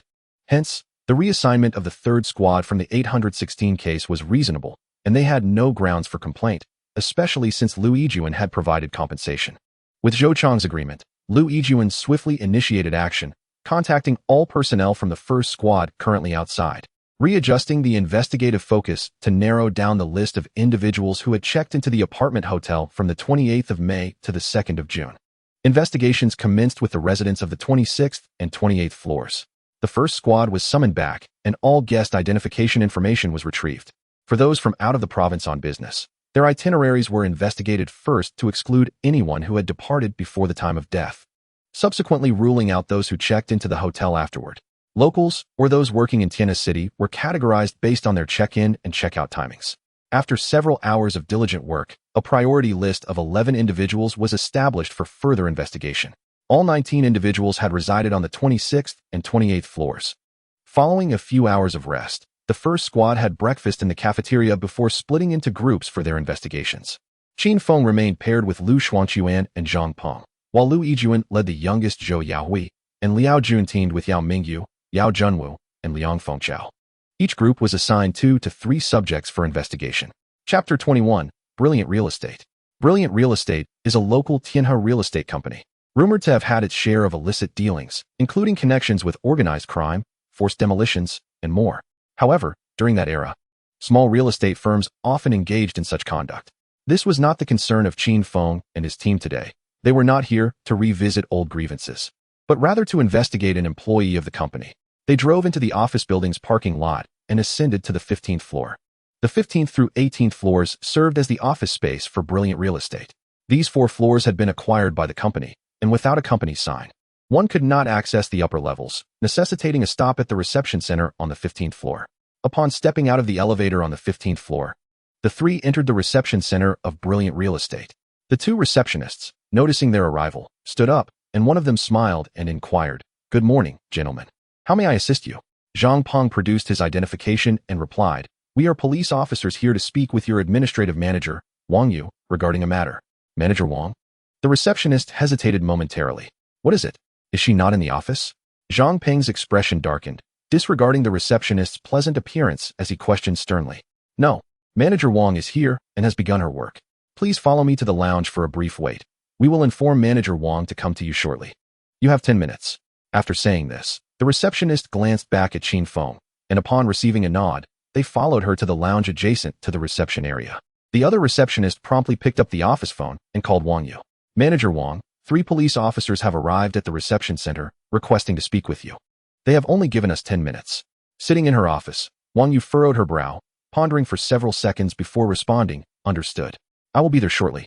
Please offer the officers some tea and ensure it is of good quality. Of course, manager. Upon entering the lounge, Qin Feng surveyed his surroundings. It was evident that this was a well-funded real estate company. The lounge featured large glass windows, adorned with potted plants and artwork, and furnished with a comfortable 3-sided sofa set and a large coffee table. The decor was evidently thoughtfully executed, exuding a sense of elegance and luxury rather than a crude aesthetic. Qin Feng settled into a single sofa facing the entrance, while Zhang Peng and Lu Xuanquan occupied the central 4-person sofa, leaving the opposite single sofa vacant. The receptionist exited the lounge and soon returned with 3 cups of fragrant tea served in blue and white porcelain. Here is your tea, gentlemen. Please bear with us. The manager has been notified and will arrive shortly. Thank you. Much appreciated, Qin Feng replied with a smile. The receptionist left, closing the glass door behind her. Brother Lu, if I recall correctly, the informant for the 105 case was the wife of the chairman of Brilliant Real Estate, correct? Lu Xuanquan nodded in affirmation. That is quite intriguing, Qin Feng remarked with a thoughtful smile.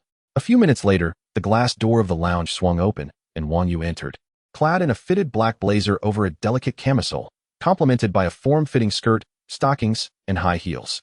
She was strikingly attractive, though her visage bore the marks of cosmetic alteration.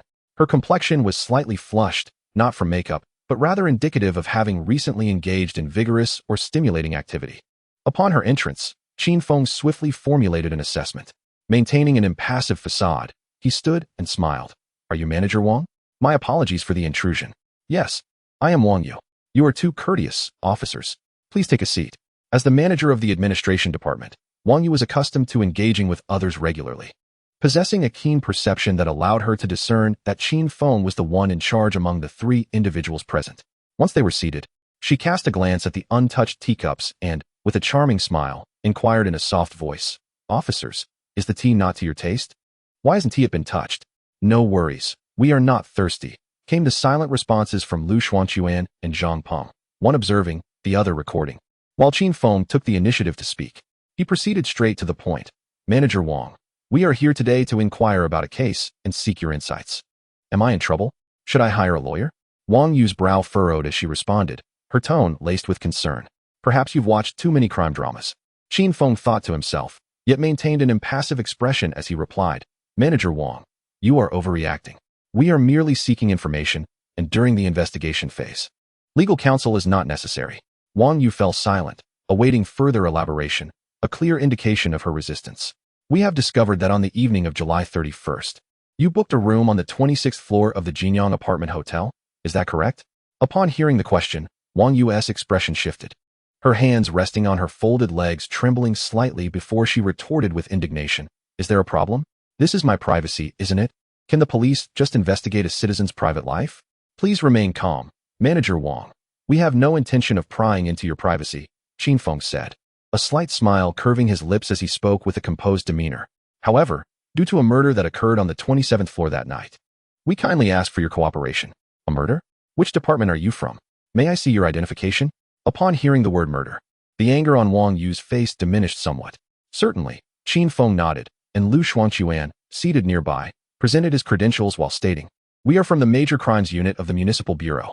After reviewing the identification and listening to Lu Xuanquan's introduction, Wang Yu fell silent for a moment before finally saying, Officers, I reiterate, this is my privacy.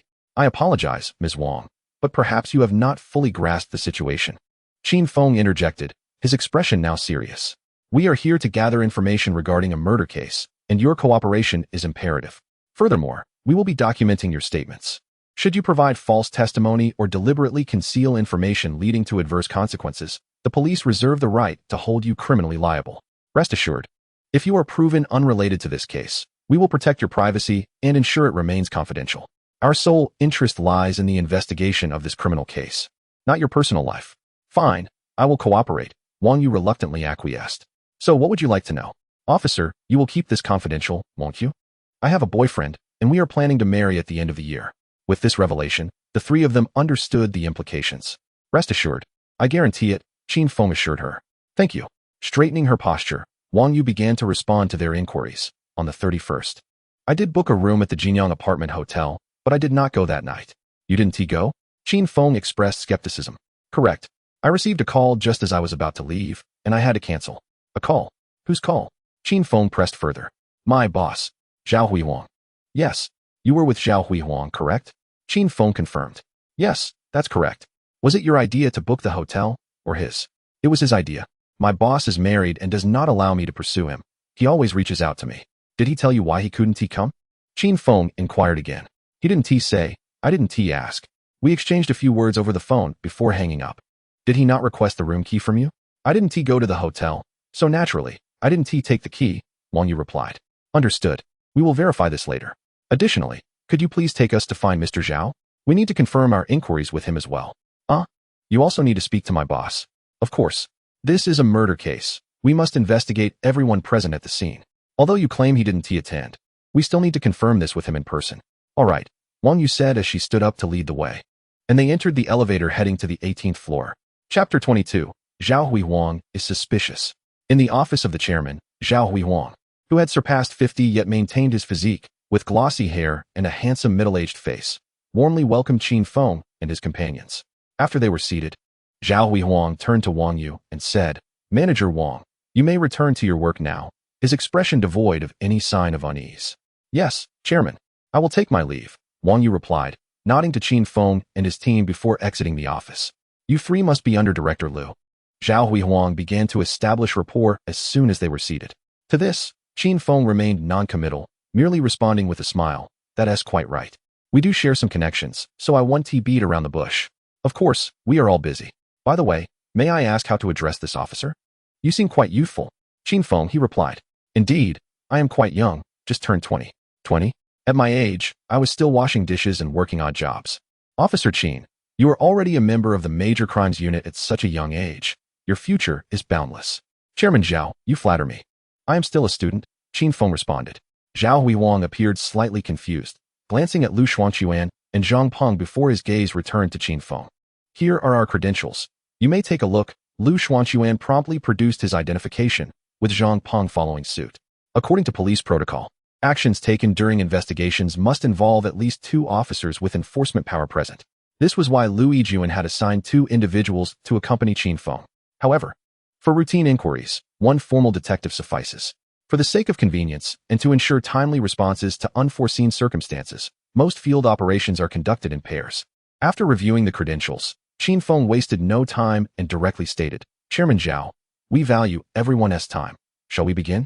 Very well. Zhao Huihuang pondered for a moment before consenting.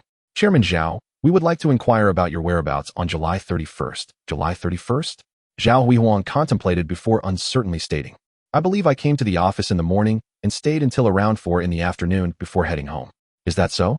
However, according to our investigation, you instructed Manager Wang to book a room at the Jinyang apartment hotel but then canceled. Is that correct?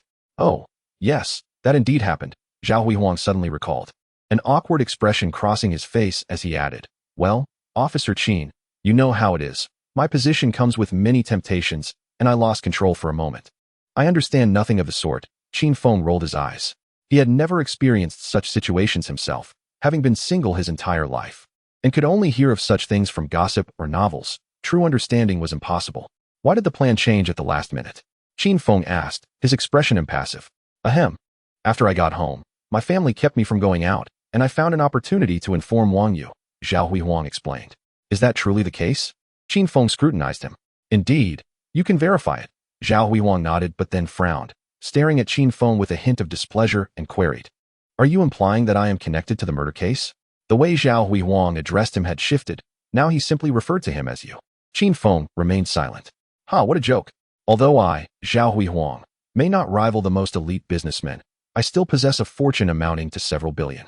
Surrounded by beauty, I would be insane to resort to murder, especially of someone I do not even know.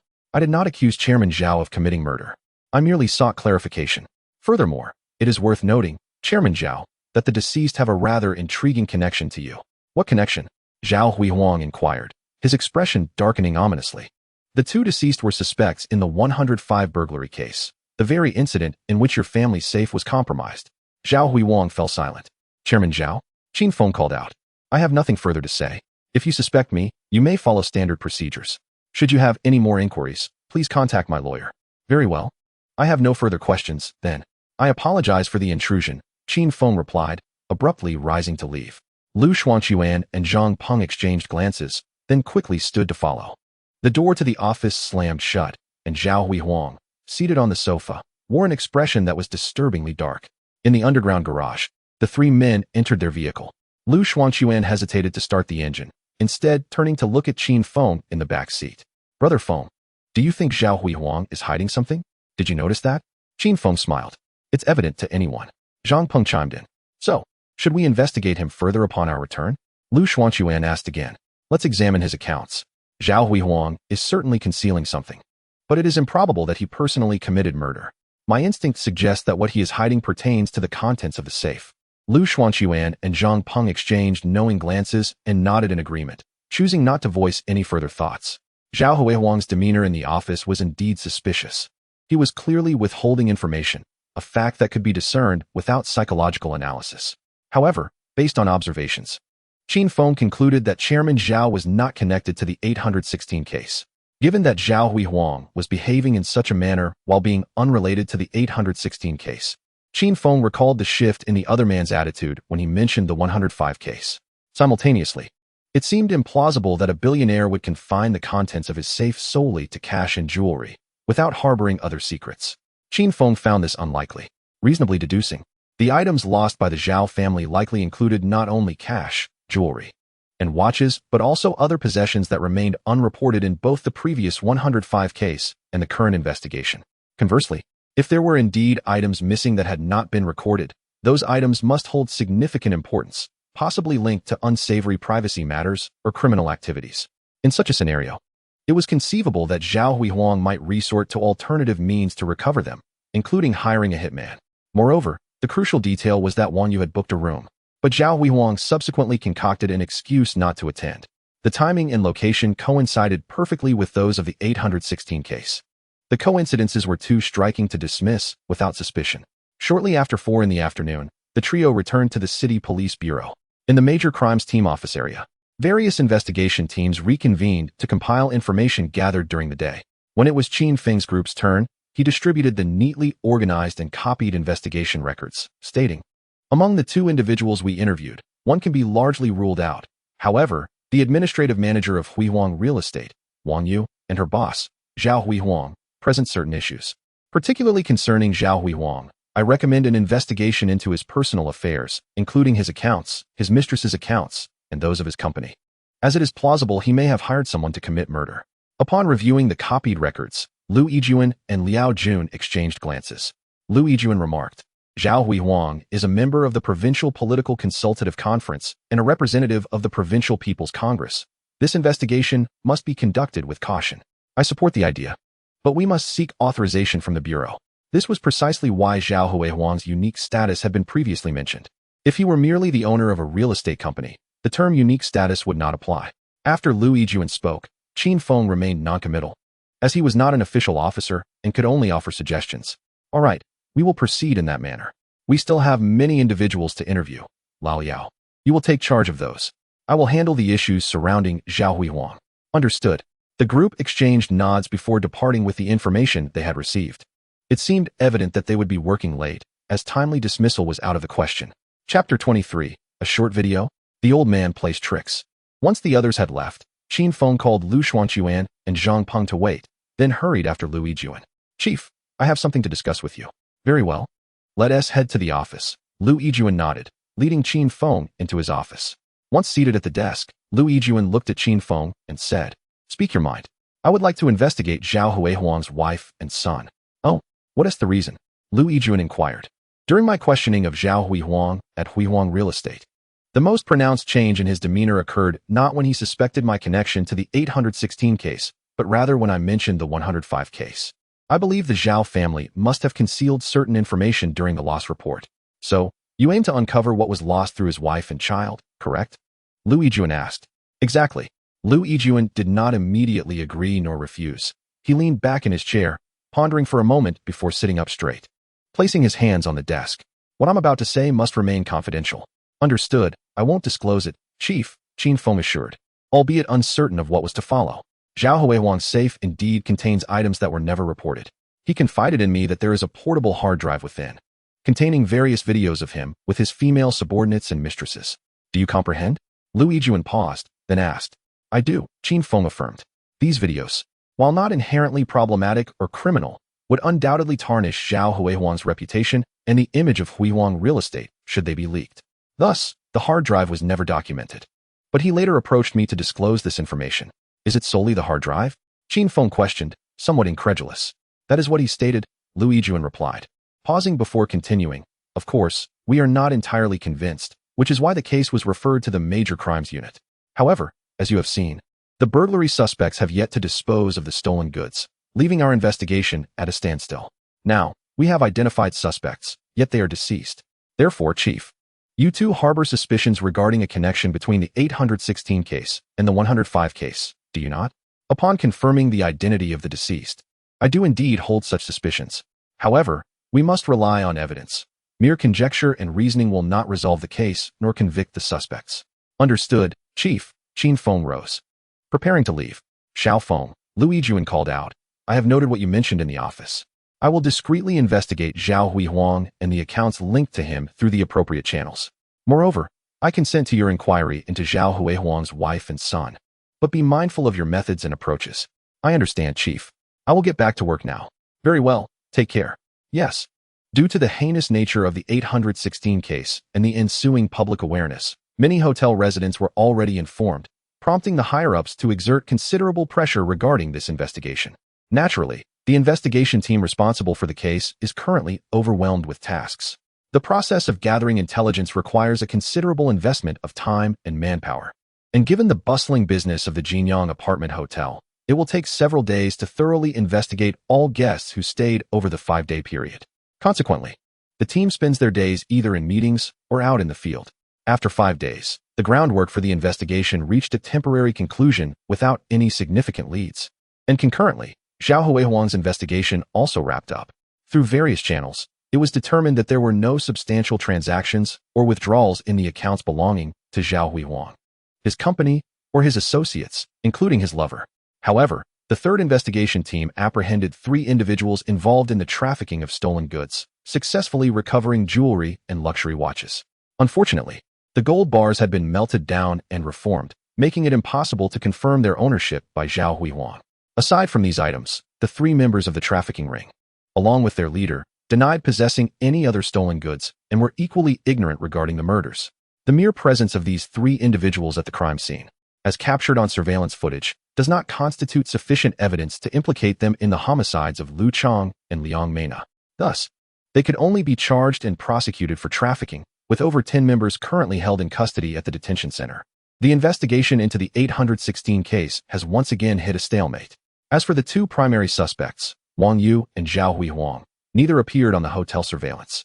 And according to hotel staff and system records, Wang Yu had indeed not collected a room key for her reservation, yet she also had not checked out. Hotel policy states that reservations cannot be canceled after 6 o'clock on the day of check-in. The call logs between Zhao Huihuang and Wang Yu indicate that they spoke at 6:13 p.m. and 6:15 p.m. on the afternoon of the 31st, aligning with the hotel's stipulations. Consequently, based on the comprehensive investigation results, the suspicions surrounding the 2 have been temporarily alleviated. The only clues available to the police now consist of a single partial footprint and the determination from the detailed autopsies of the 2 victims that a sharp weapon was utilized to pierce the heart, with the same weapon used for decapitation. Unfortunately, no further evidence was uncovered. Although hair and skin samples were retrieved from the 3 members of the trafficking ring, they admitted to entering the room but steadfastly denied any involvement in the murders, providing plausible explanations for their prolonged presence of over an hour, corroborated by their leader. Naturally, the possibility of collusion among the trafficking ring cannot be dismissed. However, in the absence of more concrete evidence, particularly without the murder weapon, the police lack sufficient grounds to charge the 3 with homicide. Within the investigation team's office, the morale of the members has noticeably declined. Qin Feng sat at his desk, an open case file before him, his gaze fixed on the computer screen displaying surveillance footage of the 3 trafficking ring members exiting the elevator, continuing for over an hour. Since the case had stagnated yesterday, he had viewed the footage multiple times. As the video played in sequence, Qin Feng's hand hovered over the mouse. His eyes unwaveringly locked onto the screen. Fengge, how many times have you watched this? Come on, it's time for dinner, Lu Xuanquan remarked, glancing at the time. His voice filled with concern for Qin Feng, who seemed entranced. All right, I'm coming, Qin Feng replied, preparing to rise and momentarily diverting his gaze from the computer. Just as he began to stand, he abruptly sat back down, returning his focus to the screen and dragging the mouse back 3 seconds. The video resumed playing.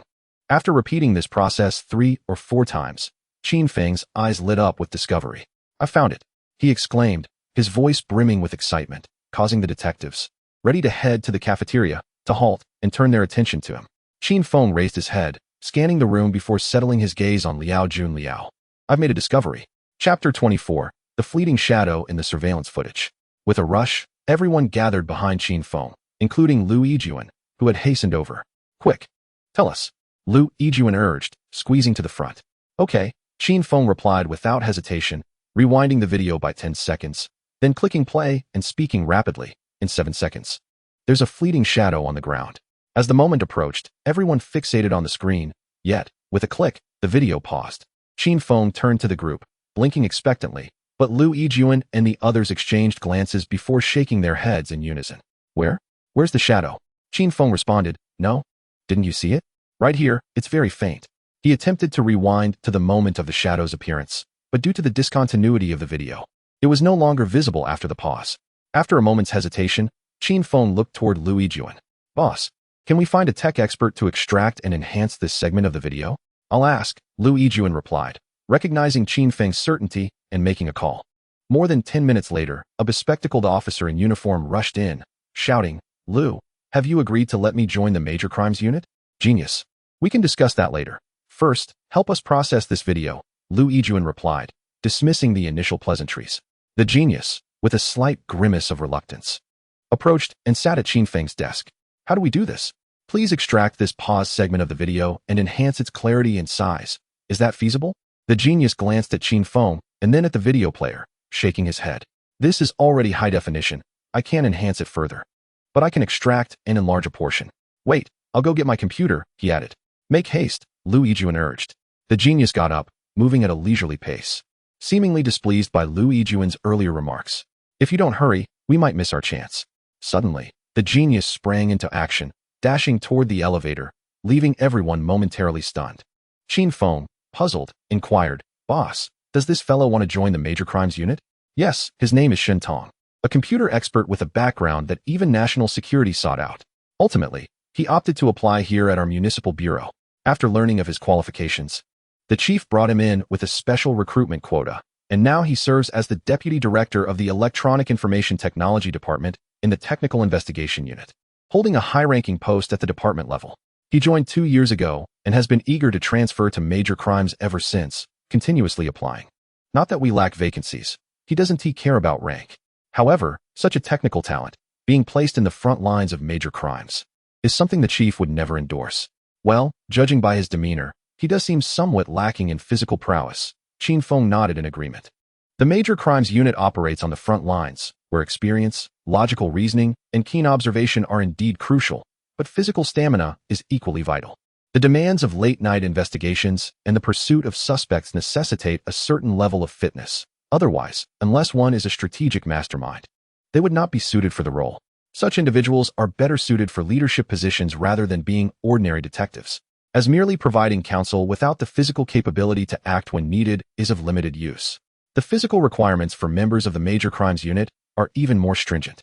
After all, a single mind may be limited, but the collective wisdom of many is immense. Through collaborative analysis and the valuable experiences of our leaders, it is certainly possible to solve the case. At this juncture, unless one possesses an almost supernatural intelligence, it is indeed challenging to establish oneself within a major crimes unit. Moreover, Shunsheng's expertise lies solely in computer technology. This is not to suggest that such skills are insignificant. With the proliferation of smartphones and computers, individuals who master this craft will undoubtedly become indispensable in the future. However, they would be better suited for the Technical Investigation Department. This way, the Major Crimes Unit could receive support promptly without consuming additional resources. What a perfect arrangement. In less than 10 minutes, Shun Sheng rushed back, breathless and clutching a laptop. I'm back. Step aside. I'll handle this. Eager to showcase his abilities, Shun Sheng pulled up a swivel chair, plugged in a USB drive, and began his work after confirming the source files. A few minutes later, he announced, "All right, I've placed the process files right here. You may open them directly." With that, he handed the USB drive back to Qin Feng. Gratefully accepting the USB drive, Qin Feng inserted it into the computer and began playing the video. Once, twice, thrice. Finally, Lu Yijuan and the others caught sight of the fleeting shadow Qin Feng had mentioned. The shadow was faint, barely visible in the surveillance footage, and moved with remarkable speed. Had it not been for the magnification and slowed playback, they would have likely missed it entirely. Upon witnessing the shadow, their gazes towards Qin Feng were filled with astonishment.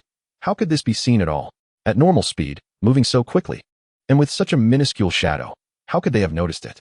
After their initial shock came admiration. Lu Yijuan, with palpable excitement, patted Qin Feng's shoulder vigorously. "Well done, lad. To notice such a tiny shadow, your eyesight is truly impressive. Little Qin is indeed remarkable. Brother Feng is awesome." Amidst the chorus of praise, Qin Feng appeared slightly bashful. Just as the excitement reached its peak, a voice cut through the atmosphere like a cold wind. "What is the use of this?" Indeed, what was the use? The smiles on Lu Yijuan and the others' faces froze, their minds echoing the same sentiment. "Child prodigy, if you can't contribute, it's better to remain silent." Several young members, including Lu Shuangquan, glared at Shun Sheng. "I'm merely speaking the truth," Shun Sheng retorted, rolling his eyes. Lu Yijuan intervened to quell the ensuing argument, turning to Qin Feng and inquiring, "So, little Feng, what are your thoughts on this discovery?" Qin Feng sat down, looping the video playback, and then shared his insights. Previously, due to the height of the surveillance cameras and the evasion of the security passage, our investigation focused on the various floors around the 27th. However, this shadow that flickered past the elevator lobby suggests a possibility. Why couldn't the murderer be hiding on the 27th floor? Furthermore, we overlooked a critical issue. The crime scene of the 816 case was meticulously cleaned, yet it left behind clues regarding the 3 members of the fencing gang. This selective cleaning must have been more challenging than a complete cleanup. After all, the murderer had to not only commit the act and dispose of the body, but also keep track of their movements, ensuring no hair or skin cells were left behind. Therefore, I suspect that this perpetrator might be someone who specializes in handling dirty work. Returning to the video, I ask you to observe the shadow within it. Does it resemble the passage of a typical person? Indeed.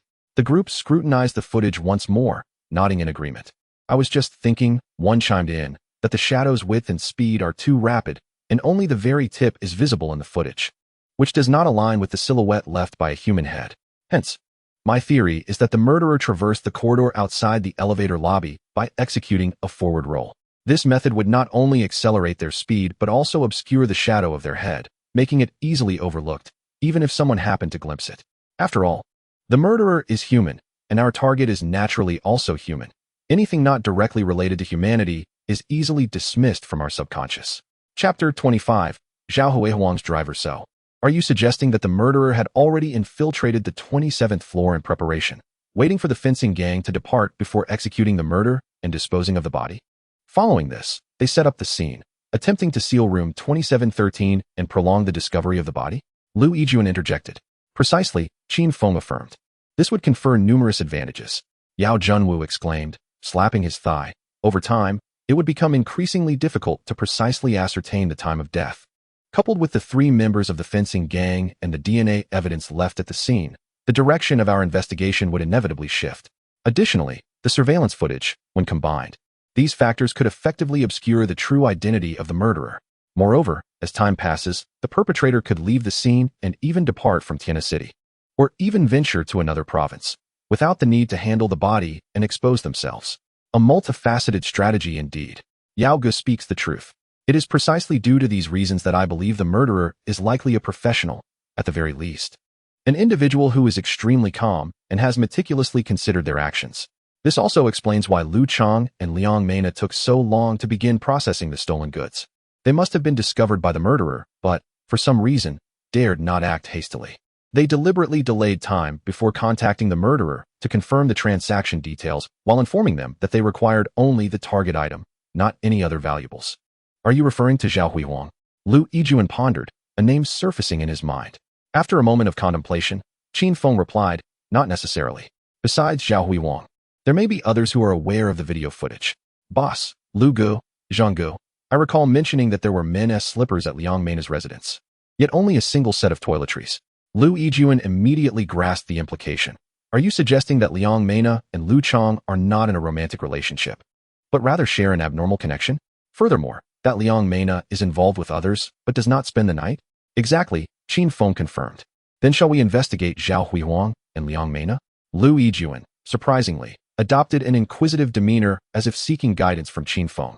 Zhao Huihuang has already been investigated. There's no need to waste time. I believe Liang Meina is our breakthrough, Qin Feng countered. Pausing briefly before revealing the results obtained from the identification card, the footprints discovered in room 2714 correspond to size 42 shoes. Based on the footprints, we can infer that the suspect stands approximately 175 centimeters tall, weighs around 80 kilograms, and has a well-proportioned build, with shoe soles likely being a certain brand of lace-up non-slip leather shoes. Are you certain? Lu Yijuan exclaimed in astonishment at Qin Feng's statement. While Liao Jun and others turned their gazes toward him. What's the matter? Qin Feng asked, confused. Lu Xuanquan and Zhang Peng wore similarly bewildered expressions. What's wrong?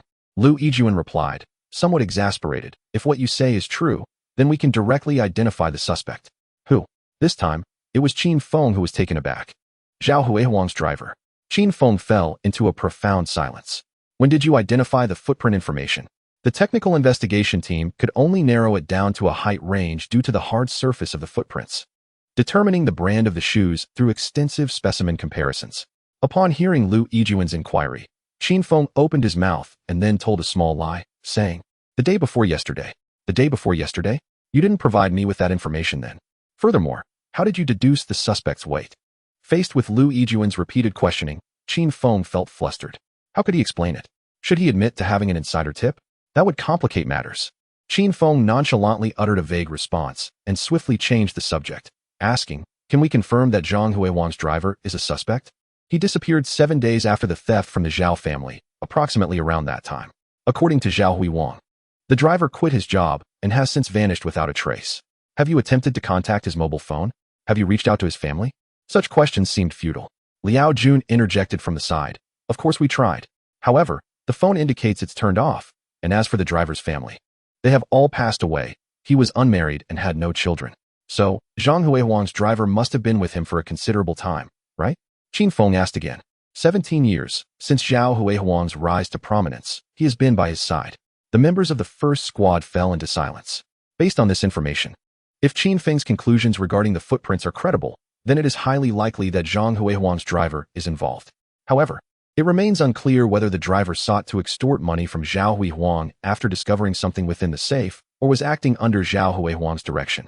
Regardless of which scenario is true, given the current situation where the phone is off and the individual is missing, it could mean either the driver has fled or has mysteriously disappeared. Is there any information on that driver? Yes, but there's no point in pondering that.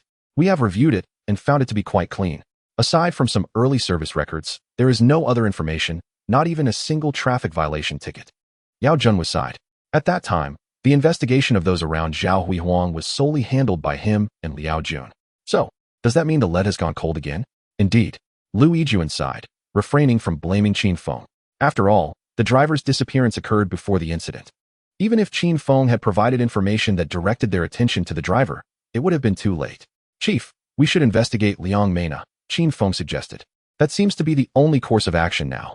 You all carry on. I'll go speak with the director about extending the investigation period. Otherwise, it will expire the day after tomorrow, and all our findings will go to waste. With that, Lu Yijuan left without finishing his meal. Under Liao Jun's guidance, the others began a more detailed investigation into Liang Meina, primarily focusing on individuals who might have been present at her home. Qin Feng did not leave. Instead, he retrieved information regarding Zhao Huihuang's driver, Wei Qiangjuan, and reviewed items seized from Liang Meina's residence. These included shoes, bags, and clothing. After a cursory examination, Qin Feng noted that these shoes, garments, and bags were all designer brands, each with a hefty price tag. However, Liang Meina's bank account and credit card transaction records revealed very few relevant transactions, with over half of the clothing, bags, and shoes not purchased via credit card. There are two possibilities. Either they were bought with cash or were gifts from others. As for Wei Qiangjuan, after reviewing the information, Qin Feng could only shake his head. His personal details were indeed sparse and remarkably unblemished. He had not applied for a credit card, and his bank account held several $100,000 in savings, which, combined with his recent disappearance and the inactivity of his account, led Qin Feng to conclude that either way Qiangyuan possessed a substantial amount of cash, rendering the bank funds unnecessary, or he was deceased, thus no longer requiring transactions. "Where are you headed?" Lu Xuanquan asked upon exiting the Technical Investigation Department. Qin Feng rubbed his temples and replied, "I'm going to check on Wei Qiangyuan's residence. By the way, I haven't eaten yet. Let us find a place to grab a bite, my treat." "That won't do. You haven't received your salary yet. We'll treat you," Lu Xuanquan insisted. He and Zhang Peng had come to see themselves as Qin Feng's subordinates. It wasn't surprising they disregarded their pride. Qin Feng's performance was extraordinary. After comparing themselves, they recognized the disparity. Thus, seizing the opportunity to work alongside Qin Feng, they naturally wished to latch onto this promising figure. "Just a simple meal. I can still afford it," Qin Feng asserted. "All right then, we'll tag along and enjoy a meal courtesy of you." "Thank you, Qin Feng." Lu Xuanquan relinquished his insistence. "Thanks, Qin Feng," Zhang Peng quickly added to affirm his gratitude. The three then got into the car, exited the municipal bureau, and headed to a nearby restaurant for a meal before driving to Wei Qiangyuan's home. Chapter 26. Gunfight at Moonbay Community. At Moonbay Community, Wei Qiangyuan owned a 3-bedroom apartment, fully paid for without any mortgage records. Located on the edge of the South 3rd Ring Road, this upscale residential area had only been completed and occupied for just over 2 years, and the second-hand property prices here were 1,000 or 2,000 higher per square meter than comparable neighborhoods. The high cost was attributable not only to the quality and design of the buildings, but also to the community's amenities, which far exceeded those of standard developments. After presenting their identification at the security checkpoint, Lu Xuanquan drove the car into the community, proceeding directly along the ground road to Building 6, Unit 1, where Wei Qiangyuan resided. The community boasted exceptional landscaping, characterized by verdant trees and melodious birdsong, truly a splendid sight. The courtyard was expansive, adorned with fountains and artificial hills, creating a picturesque setting. Upon entering, one couldn't help but feel the luxury and reasoning behind the cost. The community consisted of 10 buildings. From Building 1 to 11, there was no Building 4, perhaps to avoid superstition. The 11 buildings encircled the courtyard, all featuring south-north facing layouts, with 2 households per unit, ensuring that no residents lacked a view of the courtyard. The smallest units were 3-bedroom apartments, while the largest boasted 4 bedrooms. Even the 3-bedroom units exceeded 130 square meters, while the 4-bedroom apartments were over 160 square meters, giving an impression of spaciousness akin to a large flat. Of course, a true large flat would typically require at least 200 square meters. As the car came to a halt at the unit entrance, the three exited and made their way to the elevator hall. The elevator hall was also well-appointed, spacious, and furnished with sofas and coffee tables for relaxation, with meticulous attention to detail. Ding! As the trio entered the unit door, the elevator chimed, and a man in a security uniform with a wide-brimmed hat stepped out.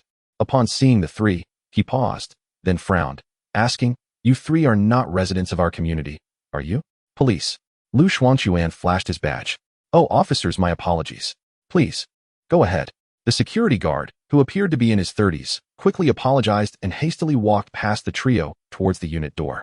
Qin Feng glanced back at the departing security guard, feeling as though he had overlooked something, yet upon reflection, he couldn't pinpoint what it was.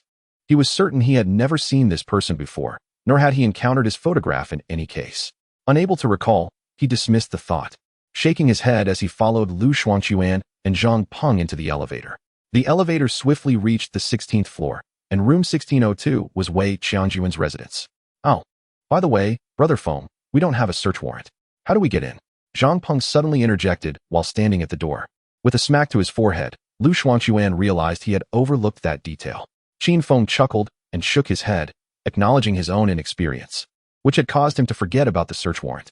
"No worries, he began, but abruptly halted, squatting down at the door to scrutinize the lock of the security door. "Brother Feng, have you found something? Is the flashlight on?" Zhang Peng inquired. Without responding, Qin Feng posed another question. "Do you have it with you?" "I brought it." Zhang Peng retrieved a police flashlight from his equipment bag on his left hip and handed it over. Accepting the flashlight, Qin Feng clicked it on and directed the beam into the keyhole. After a brief inspection, he swiftly stood up, urgency in his voice. "Hurry downstairs. That security guard is suspicious." "What?" Both men were taken aback, but upon seeing Qin Feng already sprinting toward the elevator, they quickly followed suit.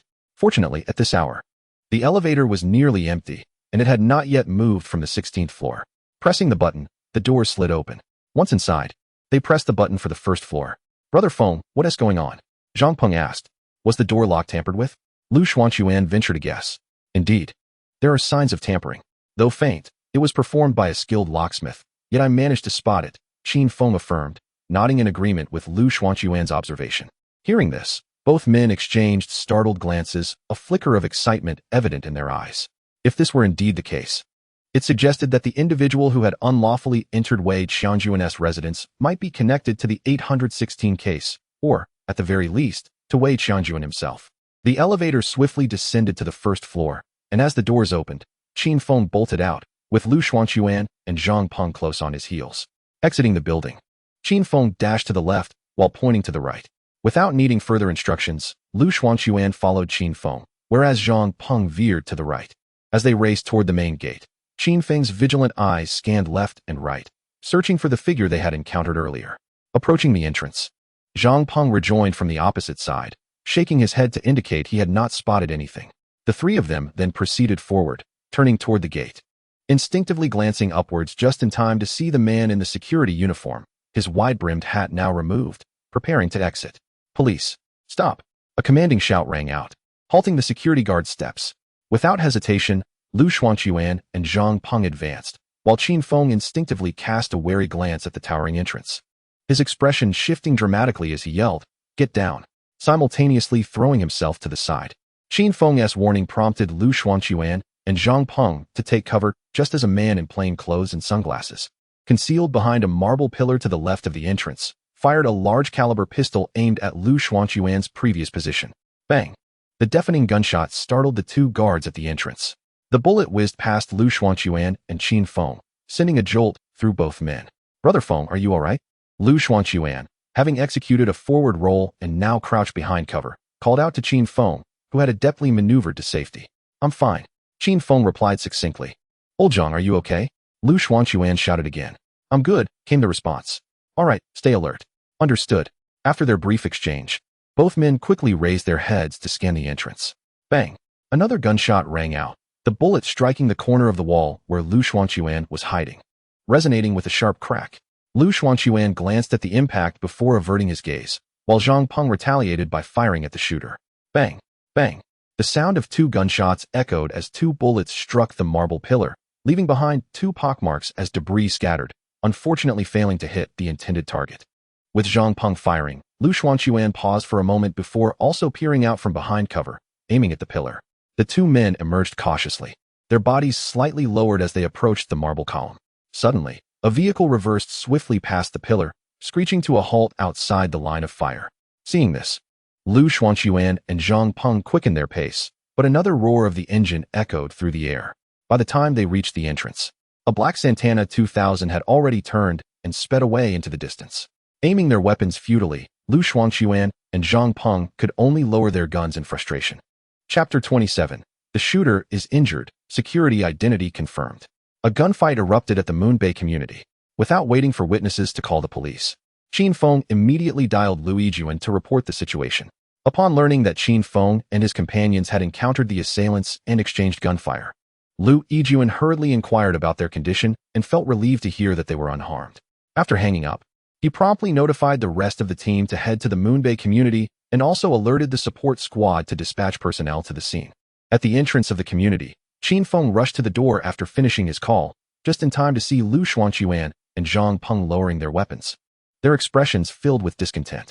"Brother Lu, Brother Zhang, are you injured?" Despite knowing they were fine earlier and that no shots had followed them, Qin Feng still expressed concern. "We're all right. How about you?" Lu Xuanquan replied before inquiring further. "I was sheltered from the bullets and didn't pursue, so how could I be harmed?" Qin Feng reassured them, adding, "No worries, the shooter escaped, but I will remember their faces. I'll compile a composite sketch and issue a citywide manhunt." "That's the only option we have," both men agreed, though reluctance lingered in their hearts. Returning to retrieve a vehicle for pursuit would undoubtedly be too late, forcing them to abandon the chase. After comforting his companions, Qin Feng turned his gaze toward the marble pillar.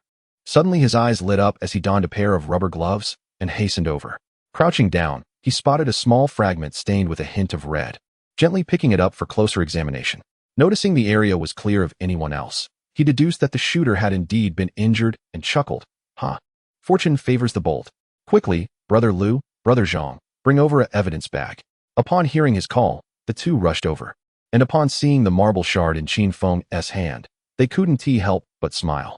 Zhang Peng produced a small evidence bag from his pocket and opened it, as Qin Feng carefully placed the bloodied fragment inside. By the way, we need to inform the chief. We must create sketches of the shooter and that security guard as soon as possible. This bloodied fragment must be compared as well. I'll notify the chief, Lu Xuanquan replied. Minutes later, reinforcements from the nearby police station arrived. The officers, armed and ready, greeted Lu Xuanquan before heading upstairs to await at Wei Qianjuan's door. Meanwhile, Zhang Peng had already driven off with the fragment to the city bureau. About 20 minutes later, the technical investigation team and the support squad arrived first. A few minutes later, Lu Yijuan and the others reached the scene. By the time they arrived, the door had already been opened, and the technical team had finished collecting evidence from the lock. As Lu Yijuan and the others arrived, Qin Feng donned shoe covers and a hood before stepping into Wei Qianjuan's residence. The interior was in disarray, clearly indicating that someone had previously searched the place. Confronted with the chaotic scene, a singular thought sprang to the minds of Qin Feng, Lu Yijuan, and the others. Could it be that Lu Chang and Liang Mena had obtained items from the safe, which Wei Qianjuan then acquired without passing them on to Zhao Huihuang? Certainly, this is merely a conjecture predicated on the assumption that Zhao Huihuang contracted a hitman. After a thorough search, Qin Feng discovered a hollow compartment beneath the kitchen cabinet. Although the compartment appeared intact, traces of tampering were evident in the seams. As expected, when the forensic team meticulously opened the compartment, it was found to be entirely empty, devoid of any contents. Based on the dimensions of this compartment, Qin Feng and his associates speculated that it might have previously housed a memory card the size of a fingernail or a folded piece of paper. In comparison to the paper, they leaned more towards the theory of a memory card. Zhao Huihuang had mentioned that the lost video was stored on an external hard drive, which the compartment size could not accommodate. Thus, a reasonable inference could be drawn. Either Zhao Huihuang was lying, or the compartment concealed something of genuine significance to him. Alternatively, it could be that another secret of Wei Qianjuan was hidden here, but had either been removed or relocated by him. Lu Chu, there's a discovery here. A voice emanated from the direction of the bedroom, prompting Lu Yijuan and Qin Feng to hasten over. Upon reaching the master bedroom door, they observed the forensic team extracting stacks of cash from a suitcase within the wardrobe. The vibrant red bills, bundled in tens of thousands, amounted to no fewer than 20 stacks, with more still within. A rough estimate suggested that the suitcase contained approximately 800,000 yuan. With such a significant sum of cash unattended, and an active bank account, and a mobile phone that had been turned off for over 20 days, the gravity of the situation was palpable. A glance exchanged between Lu Yijuan and Qin Feng revealed their shared apprehension. It was evident that the likelihood of Wei Qianjuan being in peril had escalated dramatically. Chief, the sketch artist has arrived. All right, Xiao Feng, you proceed with the sketch. Understood, Chief. Qin Feng stepped out to locate the department's sketch artist, and the two collaborated to create a composite image using editing software. Possessing an acute sense of observation, Qin Feng was able to discern the individual's features with just a cursory glance. He had also noted the armed lookout before entering the community. After carefully piecing together the likeness and making fine adjustments, the composite image was completed in just over 10 minutes. Hey, isn't this person a wanted fugitive? Lu Xuanquan, standing beside Qin Feng, exclaimed, pointing at the image of the security guard. Are you certain? Qin Feng and the others turned their attention to him. Lu Xuanquan scrutinized the image for a moment before nodding affirmatively. I'm sure. This is indeed a wanted fugitive. I just can't recall the name. But I remember it was posted from Shangnan. With the lead provided by Lu Xuanquan, the investigation appeared to be on a more favorable trajectory. The sketch artist promptly transmitted the image to Lu Xuanquan, who then forwarded it to the homicide unit's clerical staff to facilitate the identification of the suspect. A few minutes later, the information was returned confirming that the individual was indeed a wanted fugitive, charged with burglary, and possessed adept lockpicking skills. The name of the fugitive, He Wei, along with details of a Santana 2000 vehicle and its license plate number, was disseminated to all police precincts and patrol officers across the city. In China, firearms are prohibited, and cases involving firearms are treated with heightened seriousness, often more so than homicide cases. After all, the presence of a firearm indicates that the suspect is armed and poses a significant threat, necessitating urgent attention. especially considering that this suspect might be linked to a murder case. Now, we should be able to ascertain the identities of both individuals in the shortest possible time. The security guard sketch confirms he is a wanted fugitive, and all his identification details are readily available. The other gunman, having sustained a minor injury, left behind blood. And expedited DNA results will quickly establish his identity. The notice for the suspect's collaboration was dispatched, as Qin Feng continued his search at the scene, with Lu Xuanquan closely accompanying him. Lacking any law enforcement authority, Qin Feng required someone to ensure his actions remained legitimate. Chapter 28, The Backup Plan. Zhao Huihuang arrested the study was the least damaged room in the entire house, aside from the living room. It seemed that He Wei, the intruder, had not even had the chance to enter this room. At that moment, Qin Feng stood before a row of bookshelves against the wall, his brow furrowed in contemplation. This study was furnished with a gaming chair, an all-in-one desktop computer, gaming headphones, a mouse, a mechanical keyboard, and an entire suite of gaming equipment. Not a single book was placed on the desk. Everything was organized neatly on the shelves.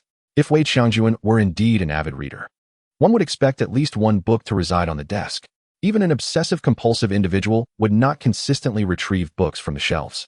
Moreover, the haphazard arrangement of the books on the shelves indicated that Wei Qiangjuan was clearly not afflicted with obsessive-compulsive disorder. Thus, the hypothesis that he was a book lover could be dismissed. But why, then, were there so many books arranged on the shelves, with at least several dozen volumes? Was there something amiss? Brother Feng, you sense something is off too, don't you? Lu Xuanquan approached Qin Feng, also regarding the bookshelves with curiosity. You feel the discrepancy as well. Indeed, this individual is clearly not one to indulge in reading. Just look at these titles, the 24 histories, comprehensive mirror for aid in government, and even modern literary developments. Oh, and there's a copy of Don Quixote, but the most absurd is this book on quantum physics. They are all esoteric and difficult to comprehend. If he could grasp them, I'd wager my head as a night pot, Qin Feng mused. Assuming Lu Xuanquan had noticed the incongruity between the desk and the bookshelf. Yet it seemed Lu Xuanquan had underestimated the individual. Nevertheless, upon reflection, it was plausible. While it could not be ruled out that Wei Qiangjuan, possessing only a high school education, was indeed studious, the titles of these books were indeed excessive. Moreover, it was curious that the most frequently handled book appeared to be the one on quantum physics. Can you believe it? Extending his gloved hand to retrieve the quantum physics book from the shelf, Qin Feng immediately sensed something amiss. This tome, positioned on the fourth shelf, required one to stand on tiptoe to reach, but its weight was distinctly peculiar. Such a thick volume should not feel so light. Indeed, there was a discovery. He removed the book and set it on the table, opening it up. To his astonishment, a significant portion of the pages had been hollowed out, within which lay a black notebook and a metallic pen holder containing a signature pen. The pen appeared to be a premium brand, likely worth several hundred or even 1,000 yuan. Ah, there's something concealed within. Did Wei Qiangjuan concoct this scheme after watching a movie? Lu Xuanquan exclaimed in astonishment. Regardless of how he conceived this idea, I believe this notebook holds considerable value. With that, Qin Feng examined the notebook under the glare of the law enforcement recording device, extracting it and unfastening the clasp. Blank. Qin Feng lifted the notebook and flipped through its pages, confirming that it was indeed empty, devoid of any writing. Was it possible that Wei Qiangjuan merely intended to place a notebook within the hollowed-out book? What's wrong, Xiaofeng? Have you made a discovery? Lu Yijuan hurried over upon hearing of the find. A hollowed-out book, along with an empty notebook, Qin Feng replied, his gaze fixed on the blank notebook in his hand. An empty notebook? Impossible.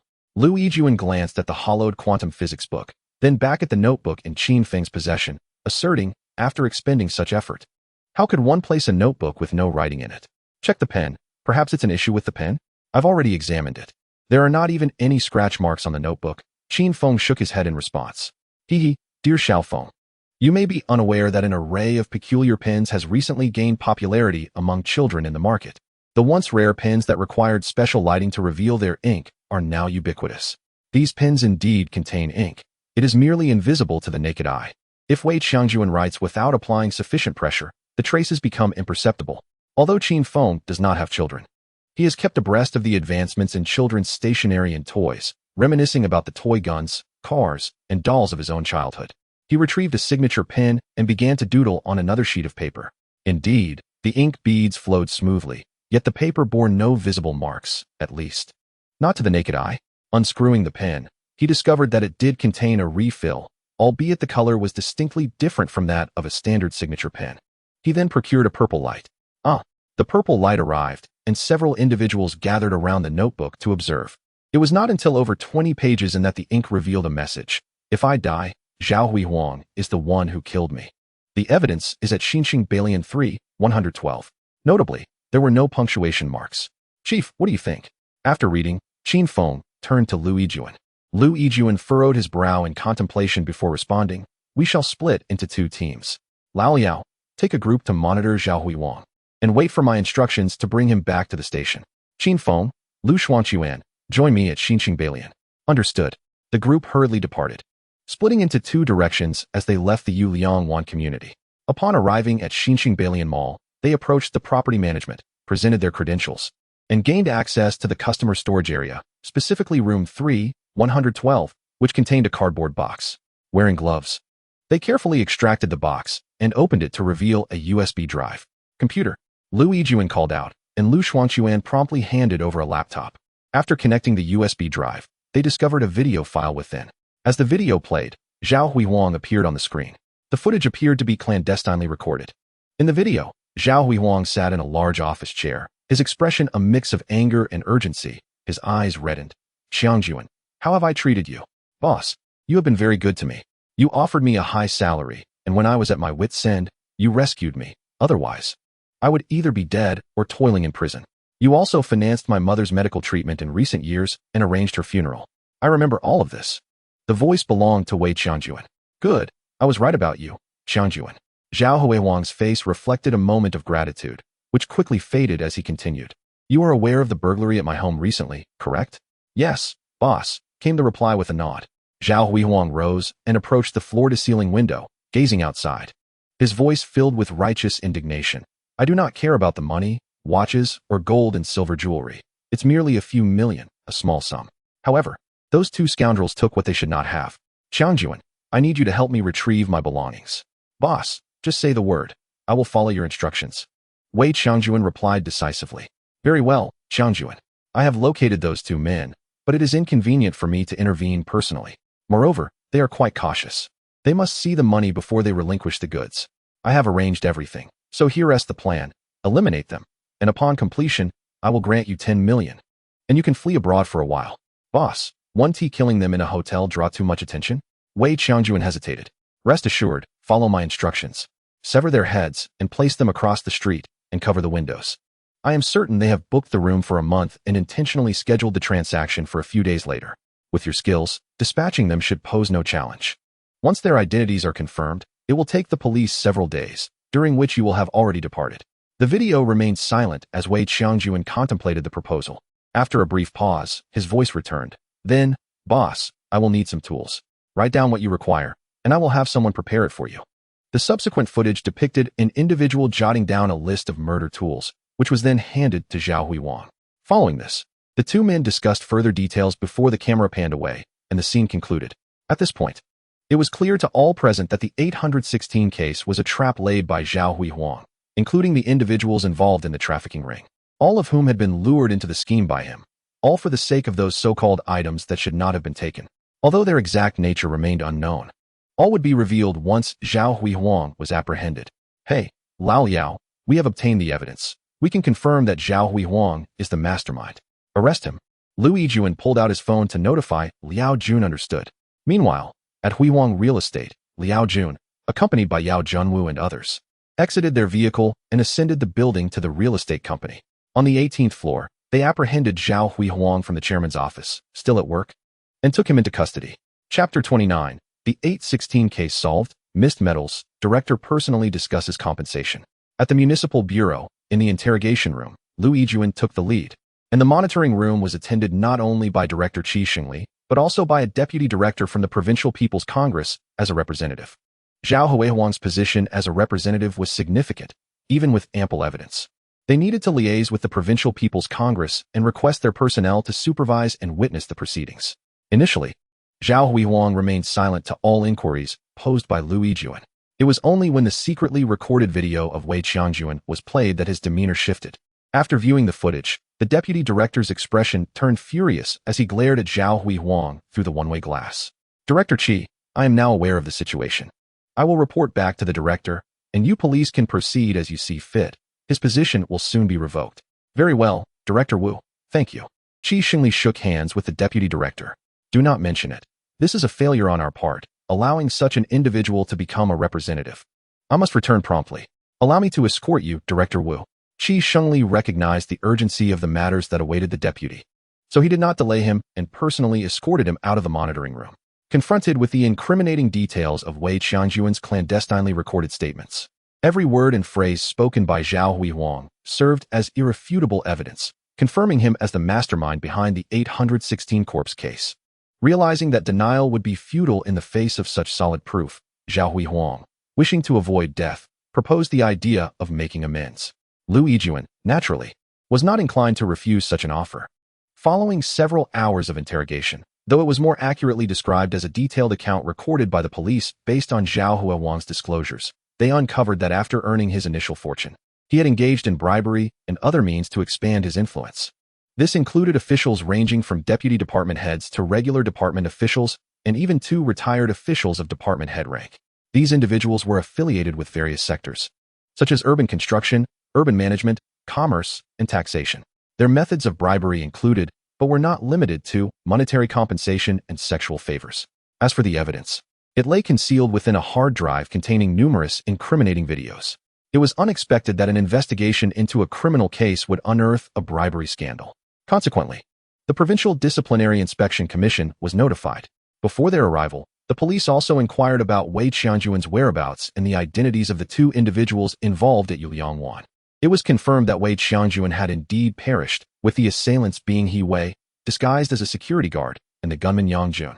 He Wei had prior convictions for burglary and murder, though the murder case had not been uncovered, leaving only the burglary record in the fugitive database. Another Yang Jun is indeed formidable. He is one of the perpetrators of the heinous murder case on Christmas Eve 5 years ago. At that time, there were 3 assailants, and the police managed to apprehend 2 of them, who were killed during the operation. Yang Jun, being the mastermind and rather astute, had the foresight to flee when he sensed something amiss, coupled with his cautious nature and strong counter-surveillance awareness, which led to the police failing to acquire any information regarding him.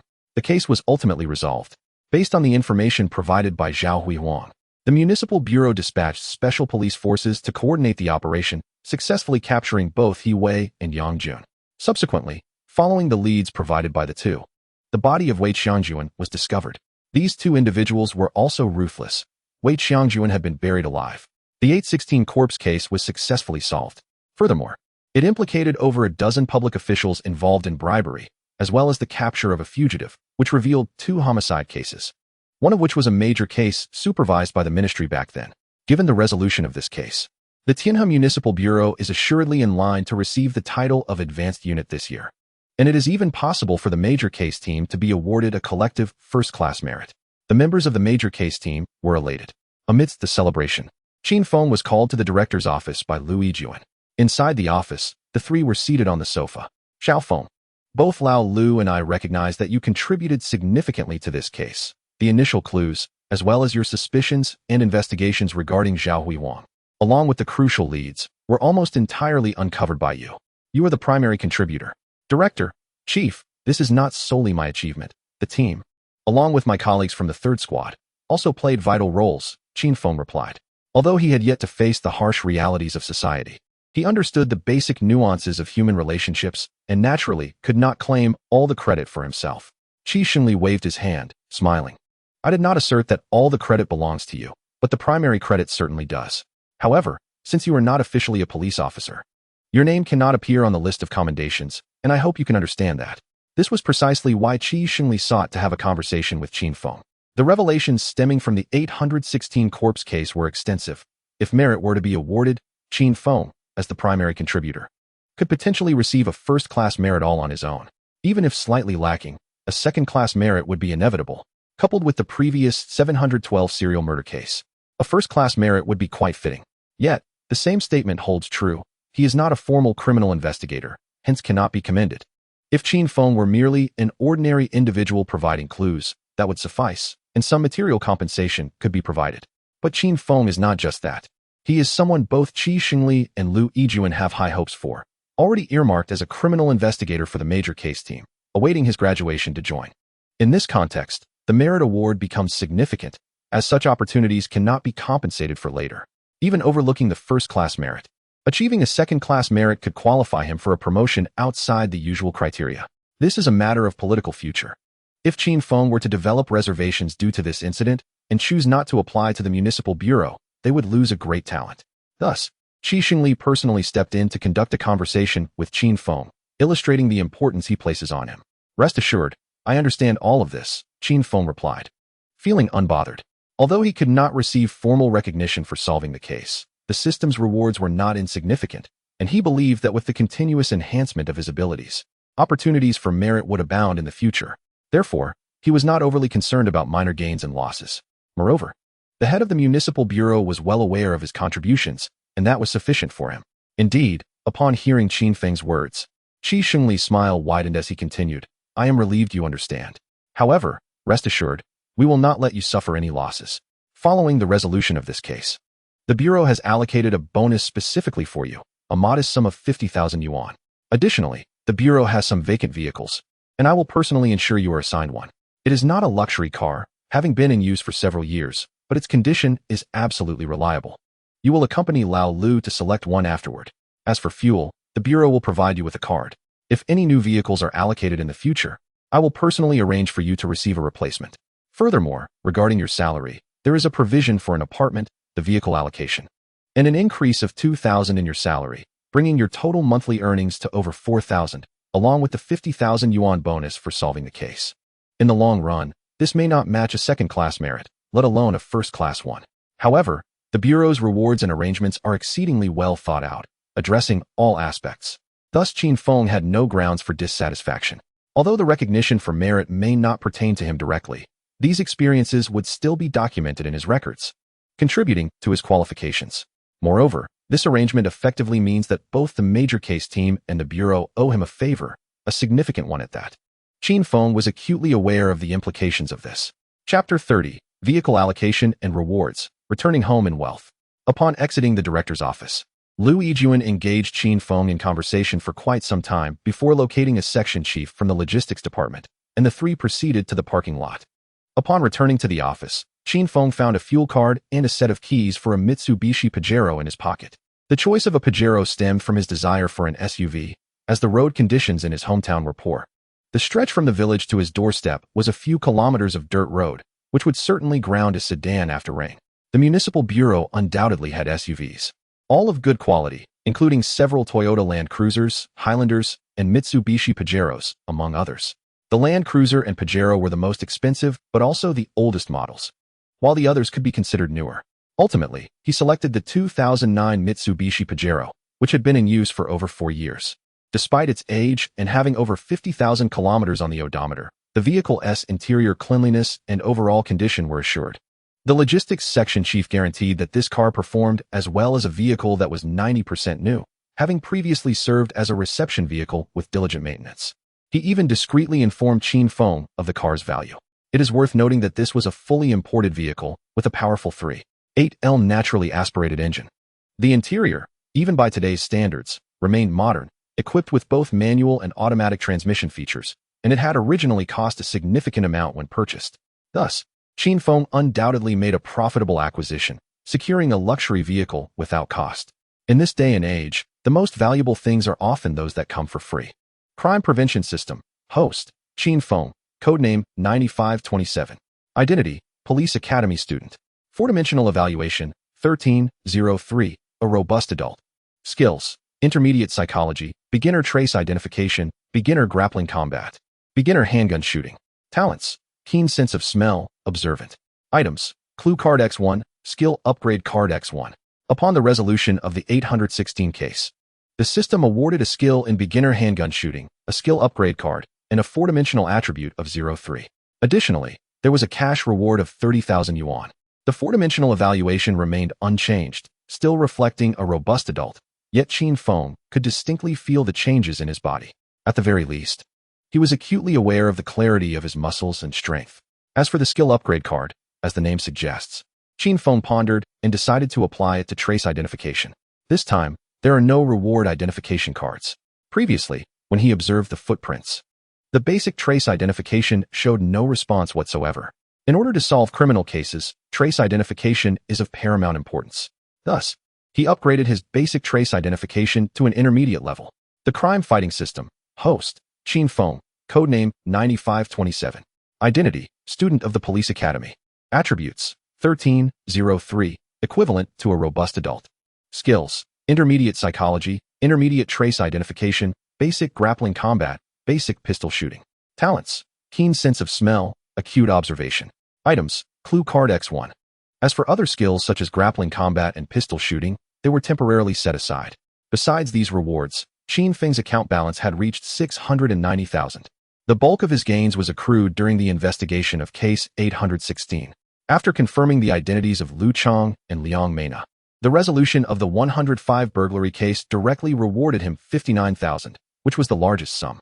Following the resolution of Case 816, the system awarded him 30,000, along with a 5,000 compensation from the Bureau, adding the remaining 20,000 from before, within just over a month. Qin Feng had earned what would take his parents over 2 decades to accumulate. To illustrate, even without considering additional allowances and bonuses, the salary of the major crimes unit over a decade would not match the income of Liu Shuangquan for over 10 years, nor that of Director Liu Yijuan for a decade. Remarkably, Qin Feng achieved this in just over a month. Of course, the substantial sums involved in the burglary case contributed to this outcome. While the rewards were generous, Qin Feng felt a twinge of dissatisfaction with his golden finger. Why? The system did not grant rewards for the capture of He Wei and Yang Jun. It was not the monetary reward he cared about, but the skills.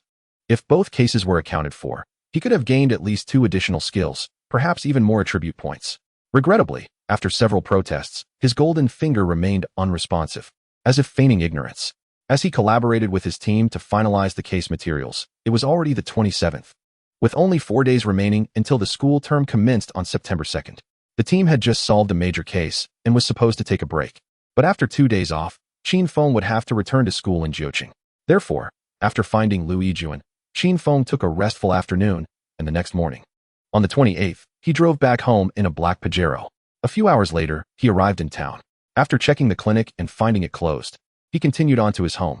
As he passed through the village and ventured onto the dirt road leading to his family home, Qin Feng commended his wise decision. The heavy rains of June, July, and August had rendered the 2-kilometer stretch of dirt road nearly unrecognizable, transformed by the accumulated rainwater into a series of ravines rather than mere potholes. Even with the 4-wheel drive and powerful engine of the Pajero, Qin Feng navigated the road with utmost caution, the vehicle swaying precariously from side to side. Fortunately, the car was robust, and with its high ground clearance of over 40 centimeters, he managed to park safely in an open space beside his family's house without incident. The sound of the car naturally drew the attention of his parents and grandparents, as well as their pet dog, De Huang. The dog barked a few times, baring its teeth from several meters away, but upon seeing Qin Feng emerge from the vehicle, it immediately tucked its tail and ran over, circling around him in excitement. His little Feng back. His mother, emerging from the kitchen with a bowl in hand, spotted him and called out joyfully as she hurried towards him. Soon after, his grandparents and father also came out. Mom, Dad, Grandpa, Grandma, Qin Feng greeted with a smile, opening the back doors of the vehicle to reveal the gifts he had brought: clothes, shoes, fruit, food, and his suitcase. His family was both surprised and concerned by his quiet return in an unfamiliar, grand vehicle, yet they all tacitly refrained from questioning him at that moment. Instead, they responded with joy and helped him carry the items inside. Upon learning that Qin Feng had purchased shoes and clothing for the family, his grandparents admonished him for spending money recklessly, and his parents joined in the reproach. However, their hearts were warmed by their son's filial piety, even if their words did not align with their feelings. As for other inquiries, they decided to wait until mealtime to discuss further. After bringing the items into the house, Qin Feng joined the family for lunch. No sooner had he taken his seat than his mother inquired about the car. After a round of explanations, his family was elated to learn that the vehicle was provided by the Municipal Bureau without any costs for fuel or maintenance. One could only imagine the prestige associated with having a vehicle from the provincial capital's police department. In contrast, the government vehicles in town were merely Santana models. The Pajero that Qin Feng drove back was not only taller, but also exuded an air of superiority. Though his grandparents and parents were unfamiliar with the terminology of Pajero or imported cars, their simple values allowed them to discern quality. Being able to drive a vehicle superior to those used by the local government provided by the Bureau signified that their son and grandson were esteemed by their superiors. Otherwise, how could he have been allocated such a vehicle? Overjoyed, his grandfather and father poured themselves another glass from the already set-aside liquor bottle and offered a cup to Qin Feng as well, inviting him to join in the toast. Although he was not particularly fond of alcohol, Qin Feng did not want to dampen their spirits and drank along with them. Chapter 31. Renowned in the village, family delight. After finishing lunch and helping his mother wash the dishes and tidy the kitchen, the 5 family members settled down in the dining room, chatting and enjoying the fruits Qin Feng had brought back.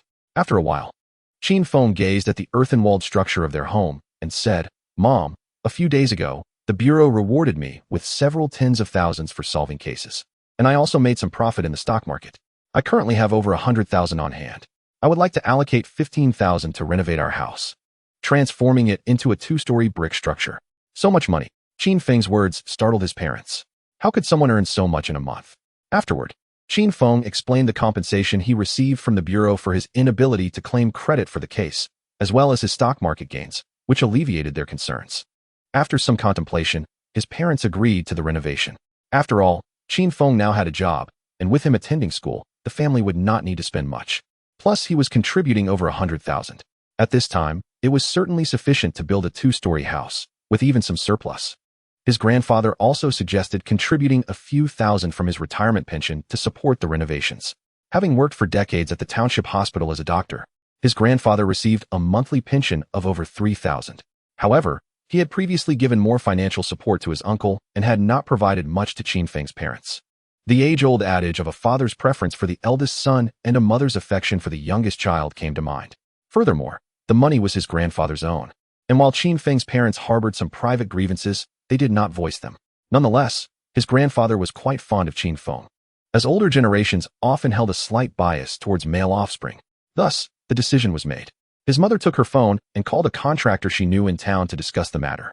The contractor assured her that it would not be a problem, with the renovations slated to commence in September and likely completed by October, leaving only the finishing touches to be done, ensuring they could move into their new home before the new year. After chatting for a while longer, his grandfather retired for an afternoon nap, and his grandmother returned to their room. Only then did Qin Feng open his suitcase and take out 200,000 in cash to hand to his mother. "Mom, take 10,000 for the renovations, and keep the rest for yourself. Don't be too frugal with Dad. By the way, Dad, haven't you always wanted to buy a motorcycle?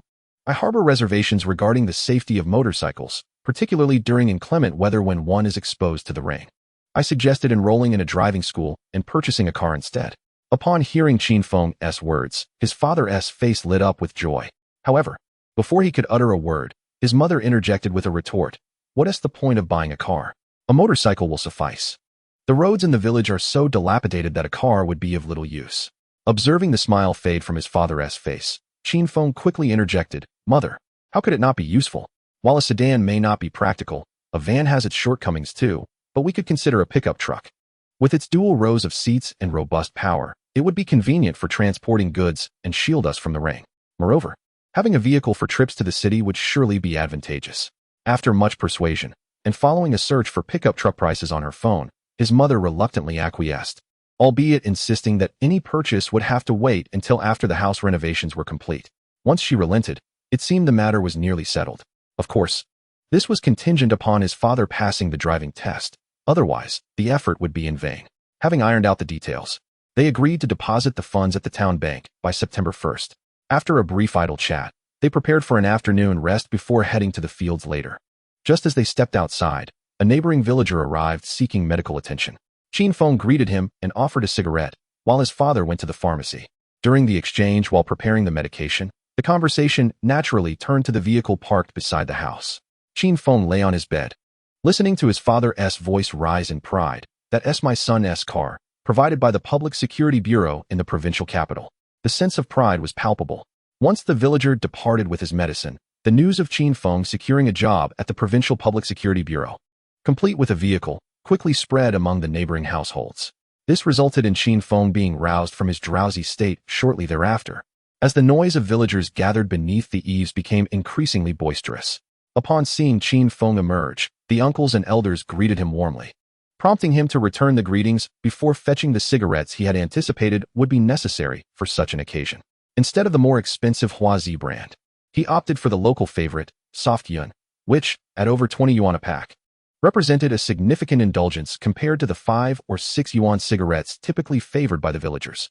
He chose not to buy huazi to maintain a low profile.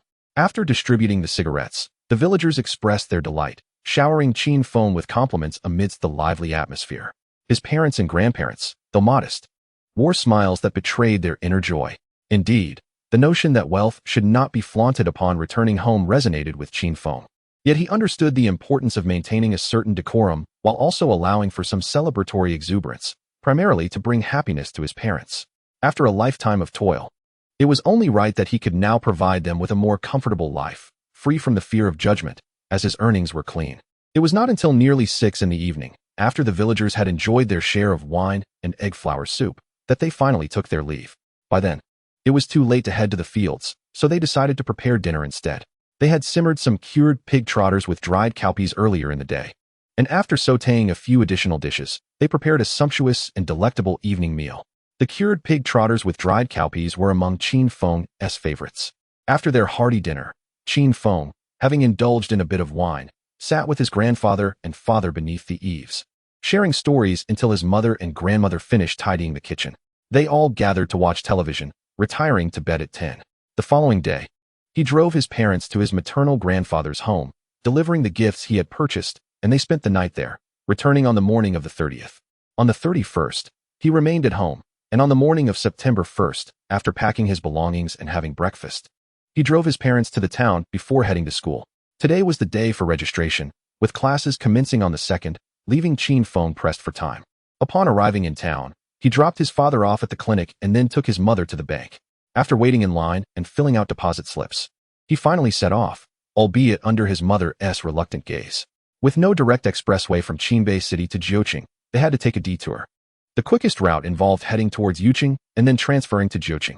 What should have been a journey of just over 4 hours stretched into nearly 6. And they finally exited the expressway into the city around 2 in the afternoon. Chapter 32, Returning to School. At the entrance of the police academy, Qin Feng arrived in his vehicle. Initially concerned about being stopped for registration, he was pleasantly surprised when the automatic recognition system identified the license plate, raising the barrier to allow him entry. I forgot. This is a vehicle from the Municipal Bureau. Although it bore a blue plate and was not a special registration number, certain institutions likely had it recorded, such as the police academy. With the barrier lifted, Qin Feng wasted no time, accelerating up the incline. Upon reaching a building adjacent to the administrative office, he parked his car by the roadside and proceeded inside to complete the registration and payment process. Ascending to the 2nd floor, he found several windows in the hall, though the number of individuals making payments was sparse.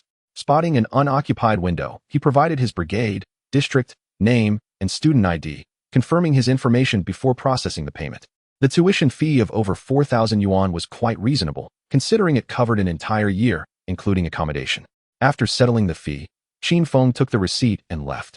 This receipt would later be collected during evening self-study and submitted to the counselor. He drove to the male dormitory building, finding a spot in the open area before unloading his luggage from the trunk and locking the car door as he made his way to the dormitory.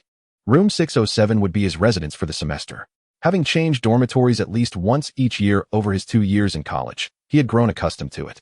The dormitory door was ajar, and with a grin, Qin Feng stealthily approached before suddenly bursting in and exclaiming, "Sons, Daddy's home. Get lost. Go away," came the chorus of unwelcoming replies, accompanied by a few rude gestures. Wow, how cruel. Upon entering the dormitory, he found that he was assigned to the lower bunk, while the cabinets and desks remained arranged as per the previous occupant's agreement. After exchanging banter and inquiring if anyone had eaten lunch, he learned that most had already dined, except for Su Jiwei, who had also just arrived from another province. "It's past 2. How about we grab some instant noodles and eat a bit before heading out for dinner at 5? Qin Feng proposed. "Sounds good," Su Jiwei replied without objection. As per tradition, the new arrivals were expected to share a reunion dinner, and with the school gates closing at 7, they planned to leave around 5 and return by 6. After confirming that no one needed to bring anything, Qin Feng and Su Jiwei headed downstairs with their arms slung over each other's shoulders towards the convenience store. Upon arriving at the store, they found the instant noodles unappealing, especially with dinner just a couple of hours away. They decided instead to buy 2 grilled sausages each, munching on them as they ambled back to the dormitory. By around 4:40 p.m., The 6 residents of room 607 had tidied their beds and cleaned the room. They then set off, taking the main stairs out of the back gate, where the street was lined with eateries. Naturally, their reunion dinner could not be a hasty affair, and after some discussion, they settled on having a cold pot fish for their meal. The details of the dining process shall be omitted. After finishing the meal, I returned to the dormitory to change into my police uniform, then proceeded to the classroom for roll call. The squad leader, a typical university counselor, discussed several points of attention, emphasizing safety and personal appearance among other matters. The meeting concluded at 8, and we returned to the dormitory, where the lights were turned off promptly at 10, signaling bedtime. The following morning, Monday, the temperature reached a pleasant 28 degrees with a gentle southwest breeze, marking a delightful autumn day. I rose at 6 to wash up, and by 6:30, we gathered for morning exercises.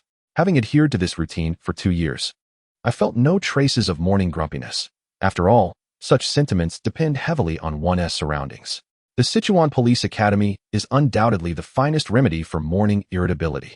Since my freshman year, I had risen at 6 every day without fail, with morning exercises at 6:30 and breakfast concluding by 7. Those who once struggled with morning lethargy had long since been cured. I had kept my plan about driving to school under wraps, deciding to unveil this grand revelation during the weekend. I was confident that my dormitory brothers would be astounded upon seeing it. The plan was splendid, but on the evening of September 2nd, during a study session, my scheme fell apart. Qin Feng, Su Jiwei, Tao Yuan, please come to my office. The squad leader called out as he entered the classroom, naming the 3 of us. We exchanged glances, silently questioning if anyone had erred. Rising, we followed him out, catching up to his pace. Once in the office and seated, we learned that our summons was due to the incoming freshmen. Each major in our junior year was required to select a group of individuals to serve as assistant counselors for the new students, and unfortunately, we 3 had been chosen. Well, it wasn't entirely unfortunate. Serving as assistant counselors would earn us academic credits and the opportunity to meet new students, with the chance to make a favorable impression on those we found appealing. Upon this realization, I glanced at Su Jiwei and Tao Yuan, noting a curious coincidence. All 3 of us were single, with no romantic entanglements. Had the squad leaders become so meddlesome as to facilitate our love lives? Yet, wasn't it forbidden for students to date openly? Moreover, we had only just begun our junior year. Or perhaps the squad leader merely wished to enrich our university experiences. Though filled with questions, none of us voiced any objections. Firstly, it was a requirement that assistant counselors be student leaders, which we all qualified for. Secondly, good academic performance was necessary to set an example, and we all fit the bill. Qin Feng and Su Jiwei had even received scholarships. As for Tao Yuan, she was an active participant in cultural and athletic events, ranking well academically, and serving as the group leader, making her equally suitable. Importantly, each freshman unit required 1 male and 1 female assistant counselor. After discussing the main agenda, the squad leader instructed us to attend a meeting at the freshmen's 9th unit office the following morning before dismissing us. As we walked back to the classroom, a hushed yet animated discussion ensued among the 3 of us, tinged with anxiety and excitement. The ability to serve as assistant counselors signified recognition from our teachers and would earn us the admiration of the new students. Claiming we were reluctant would be a blatant falsehood. Upon returning to the classroom, Chunlei, the squad leader and a brother from our dormitory, directly inquired, "Are you talking about the assistant counselor position?" His expression clearly indicated prior knowledge of the situation. Qin Feng and Su Jiwei nodded in agreement, but remained silent. The squad leader consulted me before school started and asked for recommendations for singles, so I suggested you too. After all, one must not let good opportunities slip away. He explained, "That's quite the revelation," I exclaimed, raising my right fist to lightly bump it against Chunlei's. "Well done." I mused on how 2 members of the same dormitory could both become assistant counselors. Although both Su and I were indeed exceptional, balance must also be considered. Now it was clear why my brother had such insight. He was the squad leader, after all. Having made my decision, I resolved to share the news of my car with them that evening, knowing they would be too busy with the new student registration over the weekend to go out. As for the matter of the city bureau, I opted to keep it to myself, fearing it might discourage my brothers. I preferred to surprise them upon graduation, when I could join quietly, presenting them with a delightful surprise. I was certain it would be spectacular. As these thoughts entertained me, I couldn't help but smile. "What delightful thoughts are you conjuring, grinning like that?" Chunlei teased. "Oh, come on, Fengge, you can't be serious." The disdainful expressions from Chunlei and the others prompted an eye roll from me. They couldn't be further from the truth. Chapter 33. The arrival of freshmen and the flirtation of a junior sister. The days of joyful anticipation, or rather, The commencement of the semester flew by quickly. And before we knew it, Saturday had arrived. Early in the morning, I donned a long-sleeved shirt and police uniform, secured my tie, placed the broad-brimmed hat atop my head, and slipped into the gleaming shoes I had polished the night before. I called to Su Jiwei, and together we departed the dormitory, armed with pens, notebooks, and the materials we received the previous evening. Our first stop was the cafeteria for breakfast, after which we made our way to the registration point for new students on the playground. Each unit had its designated area. After a swift knock on the table, we settled onto the benches behind us, adorned with our unit number. New students, upon completing their payments and collecting military training uniforms, were required to register here and receive their dormitory keys. Meanwhile, second and third year students acted as volunteers, assisting with directions and carrying bags. Becoming a volunteer for the freshmen, especially for those who remained on campus, is undeniably exhausting. Fortunately, the temperature hovered around 25 to 6 degrees, with no sun and a gentle breeze. Otherwise, I would have surely sweated through several outfits during the registration process. Heat exhaustion was not a worry, as we had all endured rigorous training under the blazing sun. Tao Yuan had already arrived, so I hurried over to assist with the setup, while Su Jiwei partnered with another girl, though she seemed somewhat displeased with the arrangement. It was still only 8:30, and we had yet to see many newcomers, as the buses transporting them had only just started to depart. And it was likely that the early arrivals would not show up until around 10.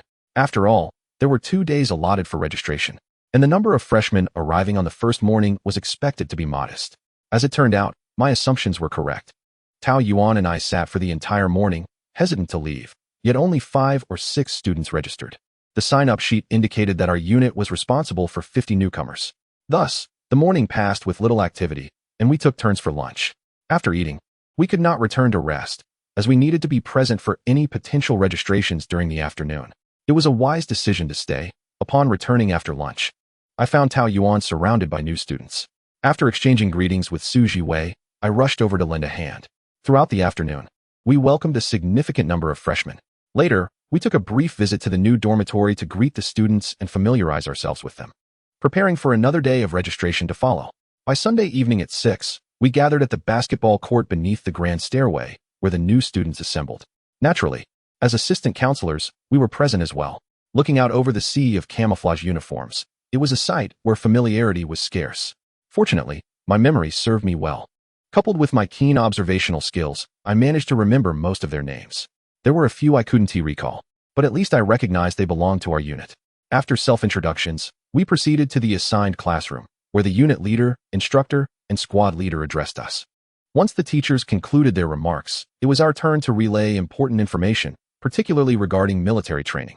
While the upcoming days would not exceed 30 degrees in temperature, it was still essential to take precautions in advance. Oh, by the way, someone has been discreetly inquiring about the presence of attractive junior sisters. Qin Feng took a look and found a few, but upon further reflection, he decided against it. After all, the classmates he inquired about turned out to be quite commendable, albeit lacking in financial resources, while the more appealing junior sisters clearly hailed from affluent families, as evidenced by their possession of iPhone 4S devices. Furthermore, Qin Feng had a tendency to keep a close watch over the junior brothers and sisters in his squad. On the very first night of their encounter, he had reminded them that the school prohibited romantic relationships, and any indiscreet introductions on his part might come back to haunt him. Most importantly, he was not one to engage in matchmaking or meddling in others' affairs. Life, though capricious, was akin to a sausage wrapped in intestines, and it must go on. Each day, Qin Feng would take a moment to observe the military training scene, attend his classes, and occasionally wander about.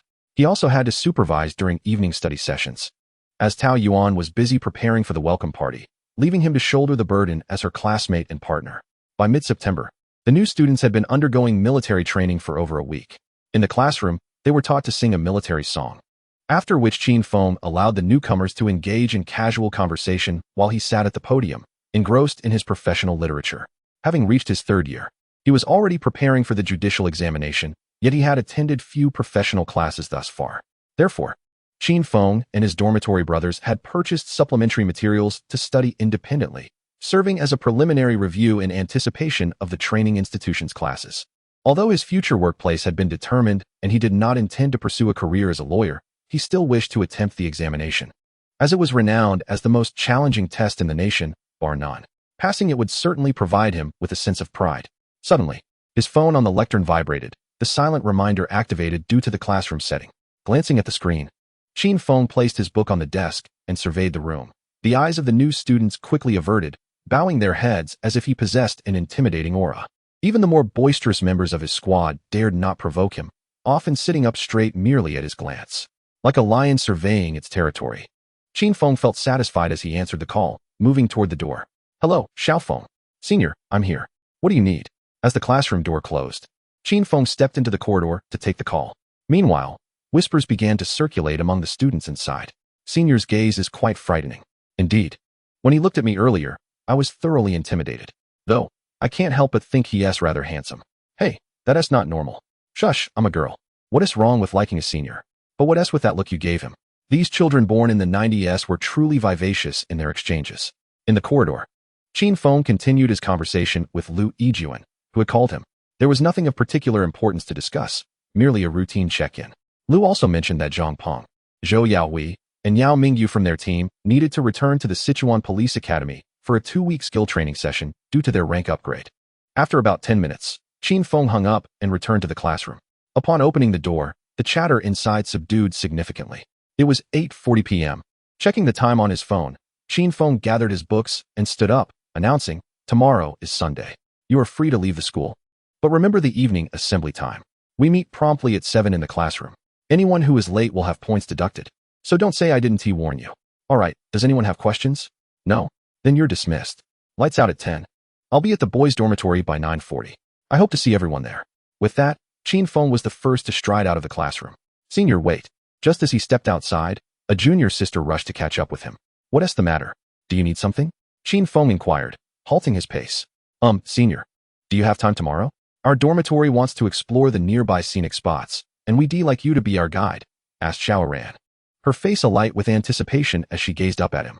Standing at 1.6 meters, she appeared diminutive beside the towering Qin Feng, who was 1.8 meters tall. However, her beauty was notable, exuding a pure charm, though her personality was a stark contrast, boisterous, with a melodious voice. Yet occasionally giving Qin Feng the impression of a spirited girl due to her penchant for playful banter. Oh, and by the way, this girl smokes, he mused. How many of you are there? Qin Feng asked as he walked towards the teaching building. There are 4 of us, but we might have a gathering in our dormitory. If you're interested, I can send you the public transportation route. I see. Well, that is fine. We want to go then. We'll wait until you have time. Qin Feng paused, raising an eyebrow. Had he just been flirted with by a junior sister? It seemed so, yet perhaps not. He decided to dismiss the thought, though a flutter of excitement lingered within him. It's all because of that incessant yearning. Realizing the source of his feelings, Qin Feng quickened his pace. His brothers were waiting for him at a skewer shop on campus. Had it not been for the evening study session supervision and the strict management of the newcomers, he would have dashed over to indulge in drinks and meat long ago. Chapter 34. Smoking in front of me? Apologizing with a toast. After finishing the skewers and enjoying a small bottle of liquor, Qin Feng teamed up with Su Zhuwei and they made their way to the freshman dormitory. With an influx of students, the new dormitory was situated beneath the grand staircase. Although termed a new dorm, it was essentially a repurposed storage room. It was not a proper dormitory, but rather a temporary solution. Upon entering the dormitory, Qin Feng and Su Zhuwei split up to check on each room, inquiring about any absentees and their whereabouts. They had no choice. Any incidents involving the freshmen would ultimately reflect on them, so they had to take it seriously. After chatting for a few minutes in each dormitory, he emerged from the last boys' dormitory only to find that it was already past the 10 p.m. lights-out time. As he prepared to head back, he noticed some commotion coming from the first dormitory he passed. Knocking on the door, Qin Feng was taken aback as he stood at the entrance. Who is this?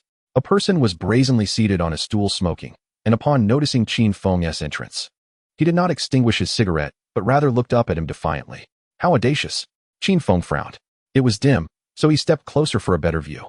As he approached, the individual still did not extinguish his cigarette, while the others promptly snuffed theirs out.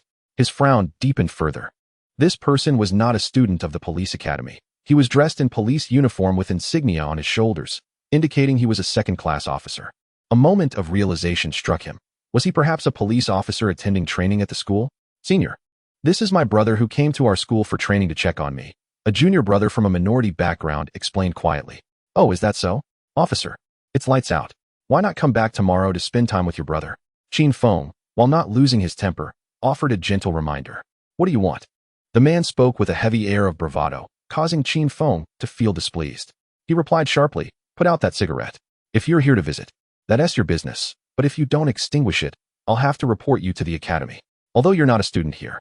You are attending rank-up training, correct?" Qin Feng would not tolerate someone who flaunted their status as a formal officer while looking down on students, especially one with an air of arrogance. The man neither moved nor extinguished his cigarette. Instead, he took a puff and exhaled the smoke right in front of Qin Feng. Was he deliberately ignoring him? Amused, Qin Feng shook his head. Since this individual refused to take the hint, he would have to make his intentions known. As soon as Qin Feng retrieved his mobile phone, his junior, ICPO, hastily pleaded for mercy. "Brother, please don't inform the academy. Just head back first. I'll seek you out tomorrow. Our dormitory prohibits smoking." "Don't worry, he's just a student. What can he do to me?" ICPO's brother dismissed casually. "And what about me?" That single remark left ICPO momentarily speechless. After a brief pause, he discarded the cigarette but onto the ground and extinguished it with his foot. Rising to his feet, he declared, "All right, I'm heading back. Call me tomorrow morning, and let us all go out. I'll treat you to a meal." With that, ICPO strode towards the exit while ICPO did not see him off, hastily picking up the extinguished butt and stowing it in his pocket. "Well, that is settled. Let us dispose of the cigarette, but properly to avoid getting caught by the sanitation inspectors, lest we incur any penalties." Qin Feng was not the type to hold grudges. Unless someone was a criminal. Of course, it was also due to the other party's timely concession. Otherwise, he would have ensured that this audacious officer felt the iron fist of the Serious Crimes Unit at the Tianhe City Bureau. Indeed, from the very start, Qin Feng had no intention of reporting to the academy. For someone in active duty, it would be more prudent to let those who could instill fear handle the situation. What did he fear? Naturally, it was the prospect of not being able to advance in rank. Qin Feng was confident that if he called Lu Yijuan, this minor matter would not be dismissed, and he could connect with the training officer to provide assistance. Having concluded his thoughts, Qin Feng departed. The freshmen collectively exhaled a sigh of relief. On the weekend, Qin Feng planned to enjoy an outing with his roommates. Just as he exited the school gates, his phone rang once more. It was Zhang Peng calling. "Hey, Fenggu, we arrived last night and just woke up. Do you want to join us for lunch?" "Sure. I'll treat you. Let us meet at Yulai Wang, right next to the school." "All right. I'll let Yao Hui and Mingyu know." "Great." Initially intending to wander around, with Zhang Peng's invitation, Qin Feng decided not to decline. Lunch would undoubtedly preclude him from dining with Lao Su and the others. After exchanging pleasantries and grabbing breakfast at the school gate, Qin Feng returned to campus, arriving at the entrance of Yulai Wang just in time for lunch. As he was about to make a call, Zhang Peng and his companions arrived. Fenggu, the three young men, all fully grown, called out to someone who had yet to graduate. Qin Feng had grown accustomed to such addresses, but a younger individual accompanying Zhang Peng paused in surprise. "Fenggu, let me introduce you. This is Lin Rui, a shooting instructor from the Provincial Special Police Unit and one of the trainers for this session. Officer Lin, this is Qin Feng. We call him Fenggu." "Hello, Officer Lin. Don't mind Zhang Peng's informalities. I'm younger than you, so just call me Xiao Qin." Qin Feng extended his hand for a brief handshake with Lin Rui. "Haha, it's no big deal. It's just a title. Zhang Peng and I are quite familiar. You can call me Lao Lin or Rui Gu." "All right, I'll call you Rui Gu then. Let us get inside." With that, the group of five entered, securing a table by the window, ordering fish and several cold dishes. Zhang Peng smiled as he retrieved 2 bottles of Nongfu spring water from his black bag, inquiring, "Shall we have a little drink at lunchtime?" "That is fine, but let us not overdo it. We have to gather at 7 in the afternoon. Keep a good image." Lin Rui hesitated but did not object. With consensus reached, they requested cups from the waiter and began pouring the liquor. Qin Feng took a cup, stating he would only have this one drink as he could not handle more, and the others had no objections. As they sipped and chatted, the atmosphere quickly grew familiar. Lin Rui soon understood why Qin Feng was affectionately referred to as Fenggu, and raised his glass for a toast, calling out, "Fenggu, hold on, Rui Gu. Please don't tease me. No, Fenggu, you truly deserve that title. I've always dreamed of becoming a criminal investigator, especially in the Serious Crimes Unit. Once you join, could you help me get in?" Qin Feng felt a bit awkward, unsure whether to agree or decline. Fortunately, Zhang Peng, ever perceptive, swiftly diverted the topic. "Come on, don't dream too big. Getting into the Serious Crimes Unit isn't something just anyone can do." At that moment, Lin Rui realized his words were somewhat impulsive and quickly apologized. "Fenggu, please don't take offense. I was a bit tipsy and misspoke. Let me drink half to apologize." With that, Lin Rui downed a substantial amount of liquor, his face flushing with an unnatural hue. Let us not dwell on it. Qin Feng waved his hand, taking a generous sip himself, letting the matter pass. The group continued to eat and chat without broaching any work-related topics. Just then, Jia Qiu and his brother, De entered with several classmates from their dormitory. They found a spot to sit, and one of the classmates spotted Qin Feng at the table by the window. "Hey, is that our senior over there?" "Where?" Everyone turned to look and quickly recognized him. Indeed, it was. "Should we go say hello?" One classmate suggested, but as soon as he spoke, the others fell silent. The speaker realized his faux pas and awkwardly smiled at Jia Qiu's brother. Meanwhile, Jia Qiu's brother was oblivious, focusing instead on the group of Qin Feng enjoying their drinks. He recognized all of them, having met the members of the Serious Crimes Unit during an exchange program last year. As for Lin Rui, he was the instructor during his promotion training to the rank of second-class police officer. However, at that moment, they were all dining and drinking with Qin Feng, seemingly with the intention of ingratiating themselves. Witnessing this scene, Jia Qiu's brother's expression shifted, and after a moment of contemplation, he called over a waiter, requesting a cup and several bottles of Shaolang liquor. He opened 2 bottles, pouring one into a cup and handing the other to his brother, saying, "Pour it out. We need to apologize to your senior." Chapter 35. Handgun Application and Shooting Class. Amidst the astonishment of his juniors, Jia Qiu's brother approached Qin Feng's table with a drink in hand, greeting the others first, likely acquaintances, before finally addressing Qin Feng. After exchanging a few pleasantries, he downed the contents of his cup in one go, a hefty 2 liang of liquor.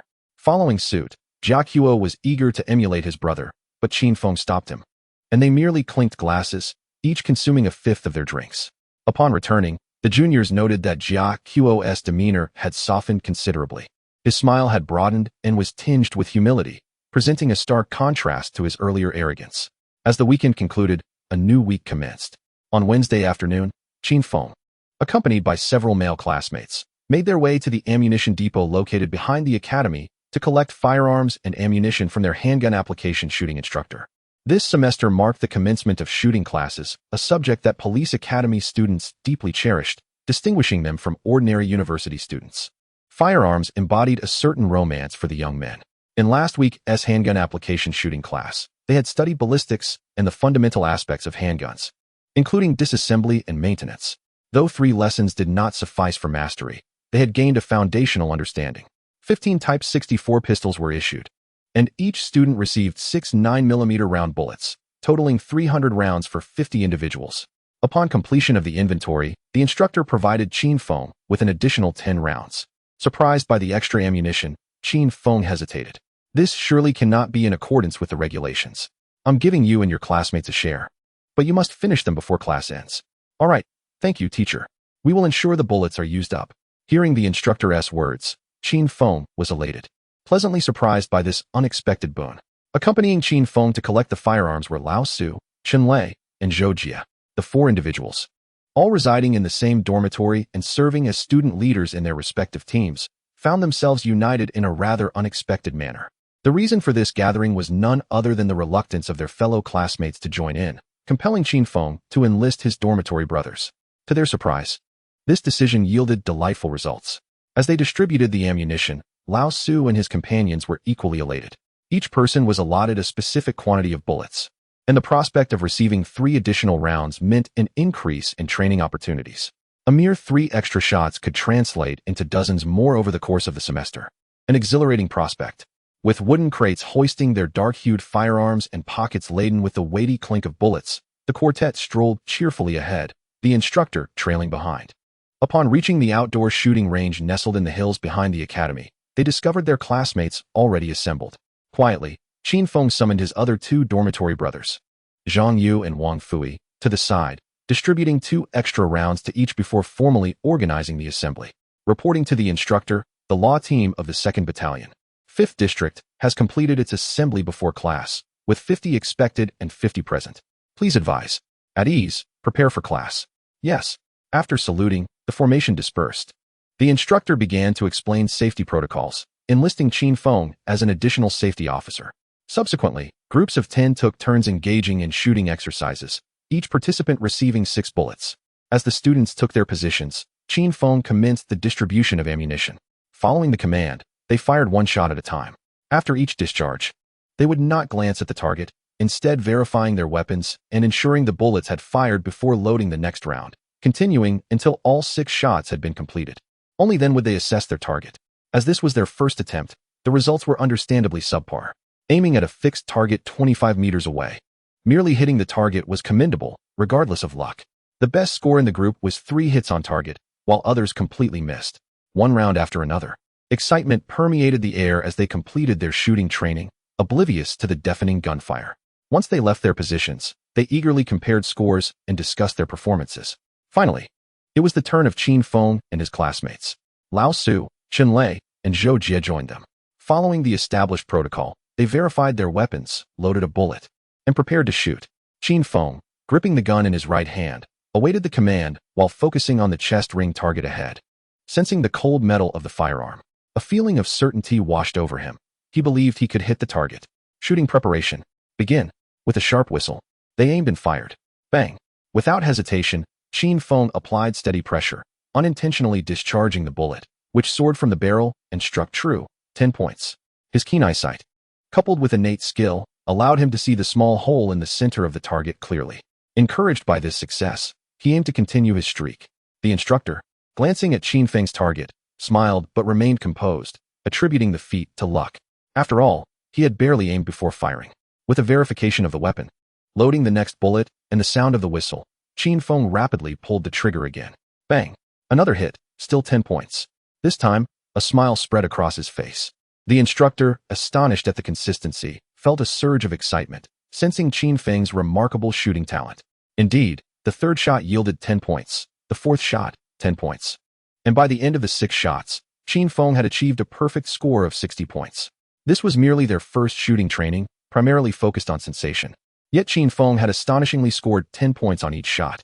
When the target paper was retrieved, the instructor confirmed the results and proudly displayed them, inciting a wave of excitement among the group. However, he refrained from commenting further, managing his exhilaration as he prepared the next group. As the final group completed their shooting, the instructor called Qin Feng over, brandishing a new firearm. You didn't use all your bullets, did you? Bring them out. I'll give you a few more for another round, 5 shots per group. Yes, sir. Stepping up to the shooting position, Qin Feng produced the 3 extra bullets, and the instructor added 2 more from his own supply. Loading the magazine with the bullets, the instructor encouraged, shoot as quickly as you can, there are no restrictions. Yes. Qin Feng maintained a calm demeanor as his classmates observed from behind. With the bullets loaded and the magazine secured, he awaited the whistle. Beep. With both hands steady, he aimed, then fired. Bang, bang, bang, bang, bang. Almost 1 shot per second. The rhythm of gunfire was impeccable. Report, shooting completed. Verify weapons. Yes.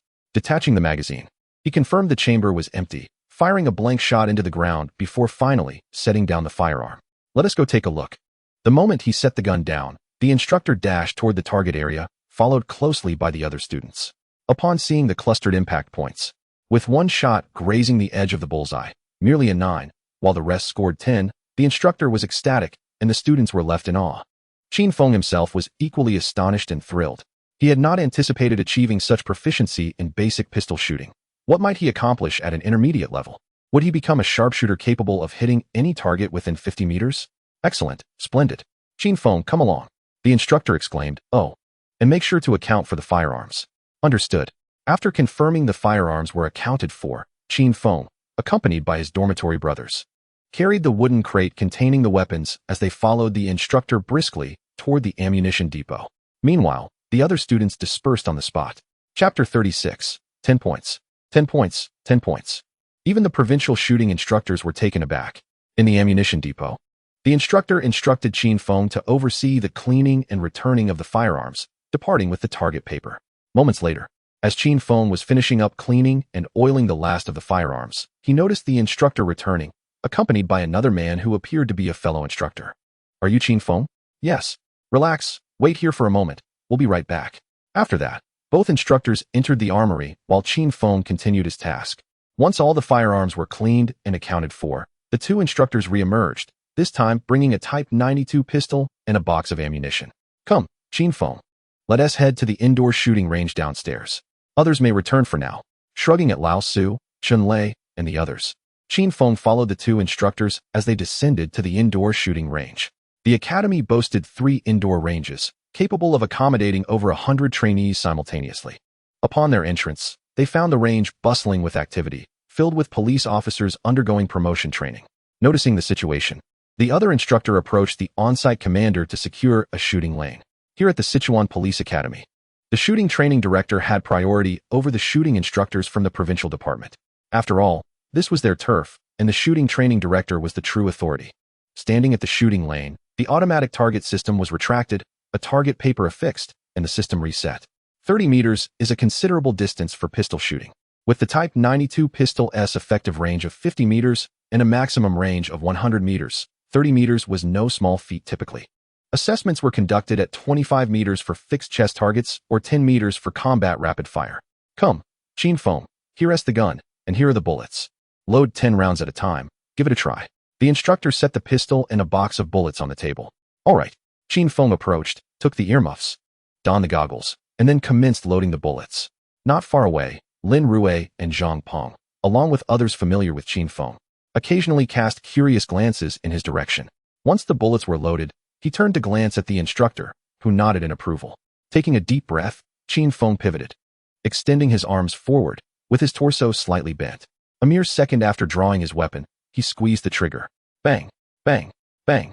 The gunfire resonated loudly, reverberating like thunder in the confined space. Without earmuffs or ear protection, the sound would have been quite overwhelming. Qin Feng, expressionless and focused, fired diligently. After 10 rounds, he ejected the magazine and inspected the firearm. A click confirmed the chamber was empty, allowing him to set the pistol down. Pressing a button, the target was drawn closer. The two instructors, alongside Lin Rue and several onlooking officers, gathered around, intrigued. They were all from the system, most of whom had graduated from the police academy. And upon seeing Qin Feng's shoulder insignia, they realized he was a student. Their curiosity piqued. They wondered what merit this student possessed to warrant such individual attention from the academy's instructors for target practice. As the target paper retracted to its position, they beheld the shredded center, with bullets nearly all striking the bullseye, and even those on the periphery were remarkably close, qualifying as 10s. This indicated that Qin Feng had achieved a perfect score of 100 in the 30-meter pistol application shooting, executing rapid-fire shots. The two instructors were taken aback, while Lin Rue and the others were equally astonished. Some might recall that Qin Feng had previously fired 5 shots, scoring 49 points. However, it is crucial to note that the challenge of firing 5 consecutive rounds differs significantly from that of firing 10. The recoil from 10 rounds is more pronounced, and the adjustment required for the muzzle's return to its original position is more demanding. It can be stated that the difficulty in achieving bullseyes with 5 shots as opposed to 10 is not merely a matter of doubling the bullet count. They are entirely distinct challenges. Do you require a break? Shall we continue? One instructor inquired, his excitement barely contained as he exchanged glances with his colleague. Certainly, was Qin Feng's eager response, not wishing to squander such a golden opportunity. After receiving confirmation, the target paper was replaced with a new one, and the target mechanism was activated once more. Qin Feng resumed loading bullets, which once prepared, were placed into the pistol. The Type 92 pistol did not require a slide to chamber a round. With the safety disengaged, it was ready to fire. Bang, bang, bang. The pace was nearly identical, perhaps even slightly quicker this time. Within moments, he completed the shooting and set the pistol down after inspection. This time, his performance was even more impressive. Although he still scored 100, the bullet groupings were noticeably more concentrated, with none straying towards the edges of the target. Had his performance improved? Not to mention the shock of the two instructors, Lin Rue was utterly astonished. Brother Feng, you are extraordinarily talented, Lin Rue exclaimed, though his shout went unnoticed as the others remained mesmerized by the target paper. Qin Feng merely shrugged in response, indicating it was merely a routine endeavor. What kind of gift does Brother Feng possess? A sharpshooter, someone remarked. Let us not exaggerate. It's simply a pistol. Yet I am inclined to regard Brother Feng as a prodigy, replied another. The trio of Zhang Peng and his companions, having overheard this exchange, approached and witnessed the scene unfold. After the initial shock, the instructors discreetly changed the target paper and encouraged Qin Feng to continue shooting until he felt fatigued. With a full box of ammunition containing 100 rounds, the cost would amount to several hundred, a sum that ordinary individuals would find difficult to acquire for a single shooting session. With such an opportunity before him, Qin Feng seized the moment. Bang, bang, bang. Another perfect score of 100. Bang, bang, bang. Another 100. The trainee officers ceased their own shooting, gathering around to watch the spectacle. As Qin Feng achieved a consecutive 6 rounds of perfect scores, the trainees were left astounded, whispering amongst themselves. Some, particularly those from special forces backgrounds, contemplated whether to inform their captain about this promising sharpshooter. As the 7th round commenced, Qin Feng finally sensed the fatigue in his arms, and his shooting accuracy began to wane. By the 10th and final round, he concluded with a score of 96. However, even this result could be deemed remarkably commendable. 90% of those present would struggle to replicate such performance, especially after having fired a total of 90 rounds. Observers with experience discerned that this student exhibited extraordinary physical capabilities, significantly surpassing their own. Having fired a total of 100 rounds, in addition to the earlier 10, Qin Feng relished the exhilaration of shooting. He discovered the sheer joy of handling a pistol, the smooth sensation, the recoil as bullets exited the barrel, and the gratification upon seeing the results. Qin Feng mused that he might very well fall in love with target shooting, provided he had access to such ample ammunition. 10 target papers were lined up, numbered by the instructors, while another instructor, the head of the firearms application shooting group at the academy, stood beside them, a perpetual smile gracing his face. The trainee officers and several instructors from the Provincial Special Police Unit also gathered nearby, engaging in hushed discussions while occasionally glancing at Qin Feng. Zhang Peng and his companions observed the unfolding scene. Exchanging glances before Zhang Peng discreetly took out his phone to contact Lu Yijuan. "I need to inform the chief. Otherwise, if Brother Feng gets poached, it would be a significant loss." In the corridor outside the indoor shooting range, Zhang Peng stealthily approached a corner, glancing around before dialing Lu Yijuan. The call connected. "Chief, what are you up to? What do you think?" Zhang Peng discerned that Lu Yijuan's mood was not particularly bright. I have something important to discuss with you." "Then make it quick. It's about Brother Feng." "Little Feng? What happened?" Sensing the sudden tension in Lu Yijuan's voice, Zhang Peng smirked.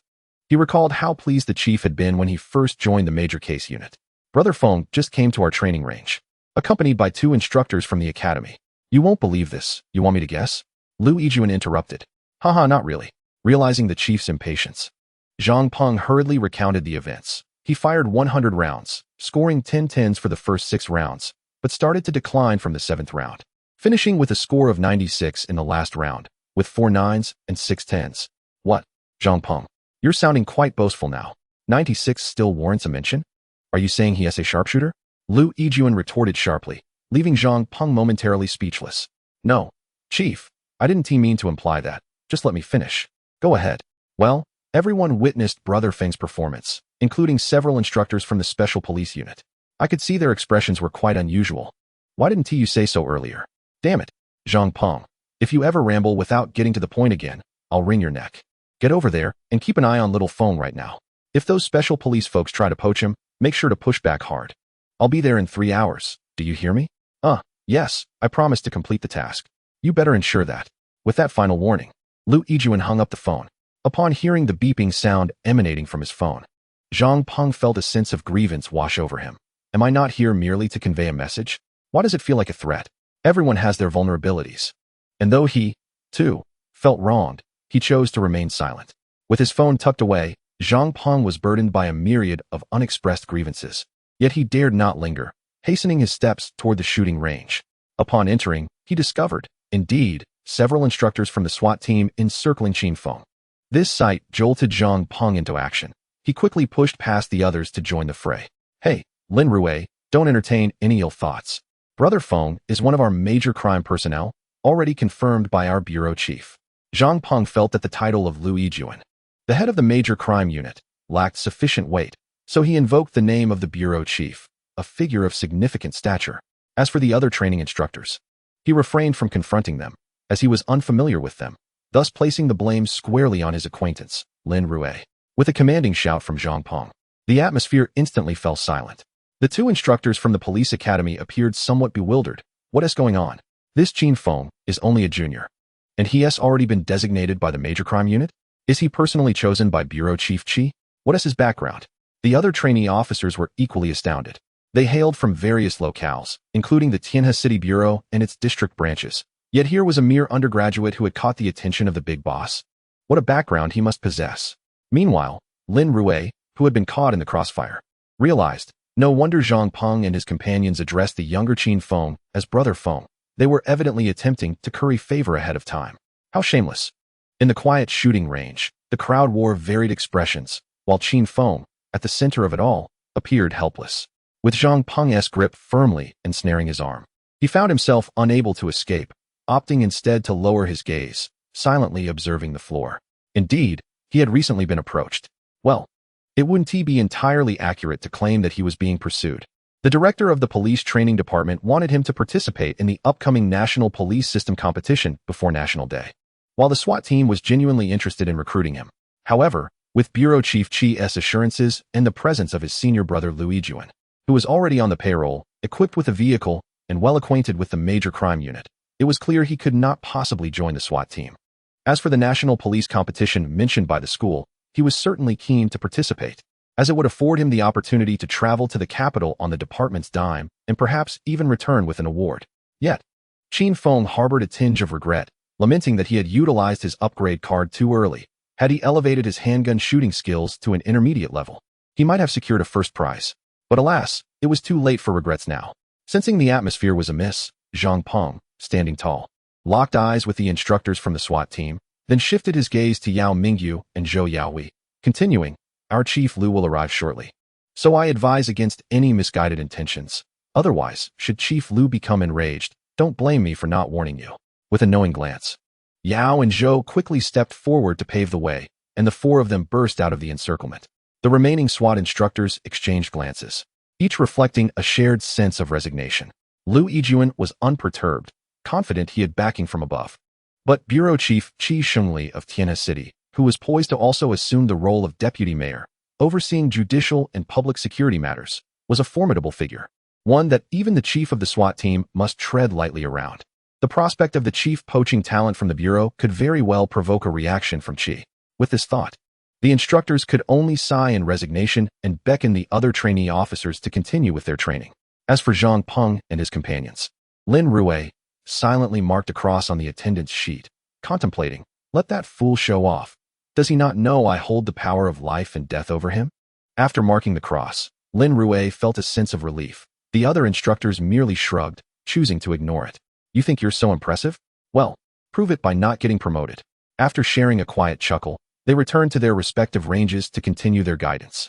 Meanwhile, having ascended the stairs, Qin Feng finally broke free from Zhang Peng and his companion's grasp, remarking, "You three are quite something. Even outside, you still want to let go." "I have no preference for men."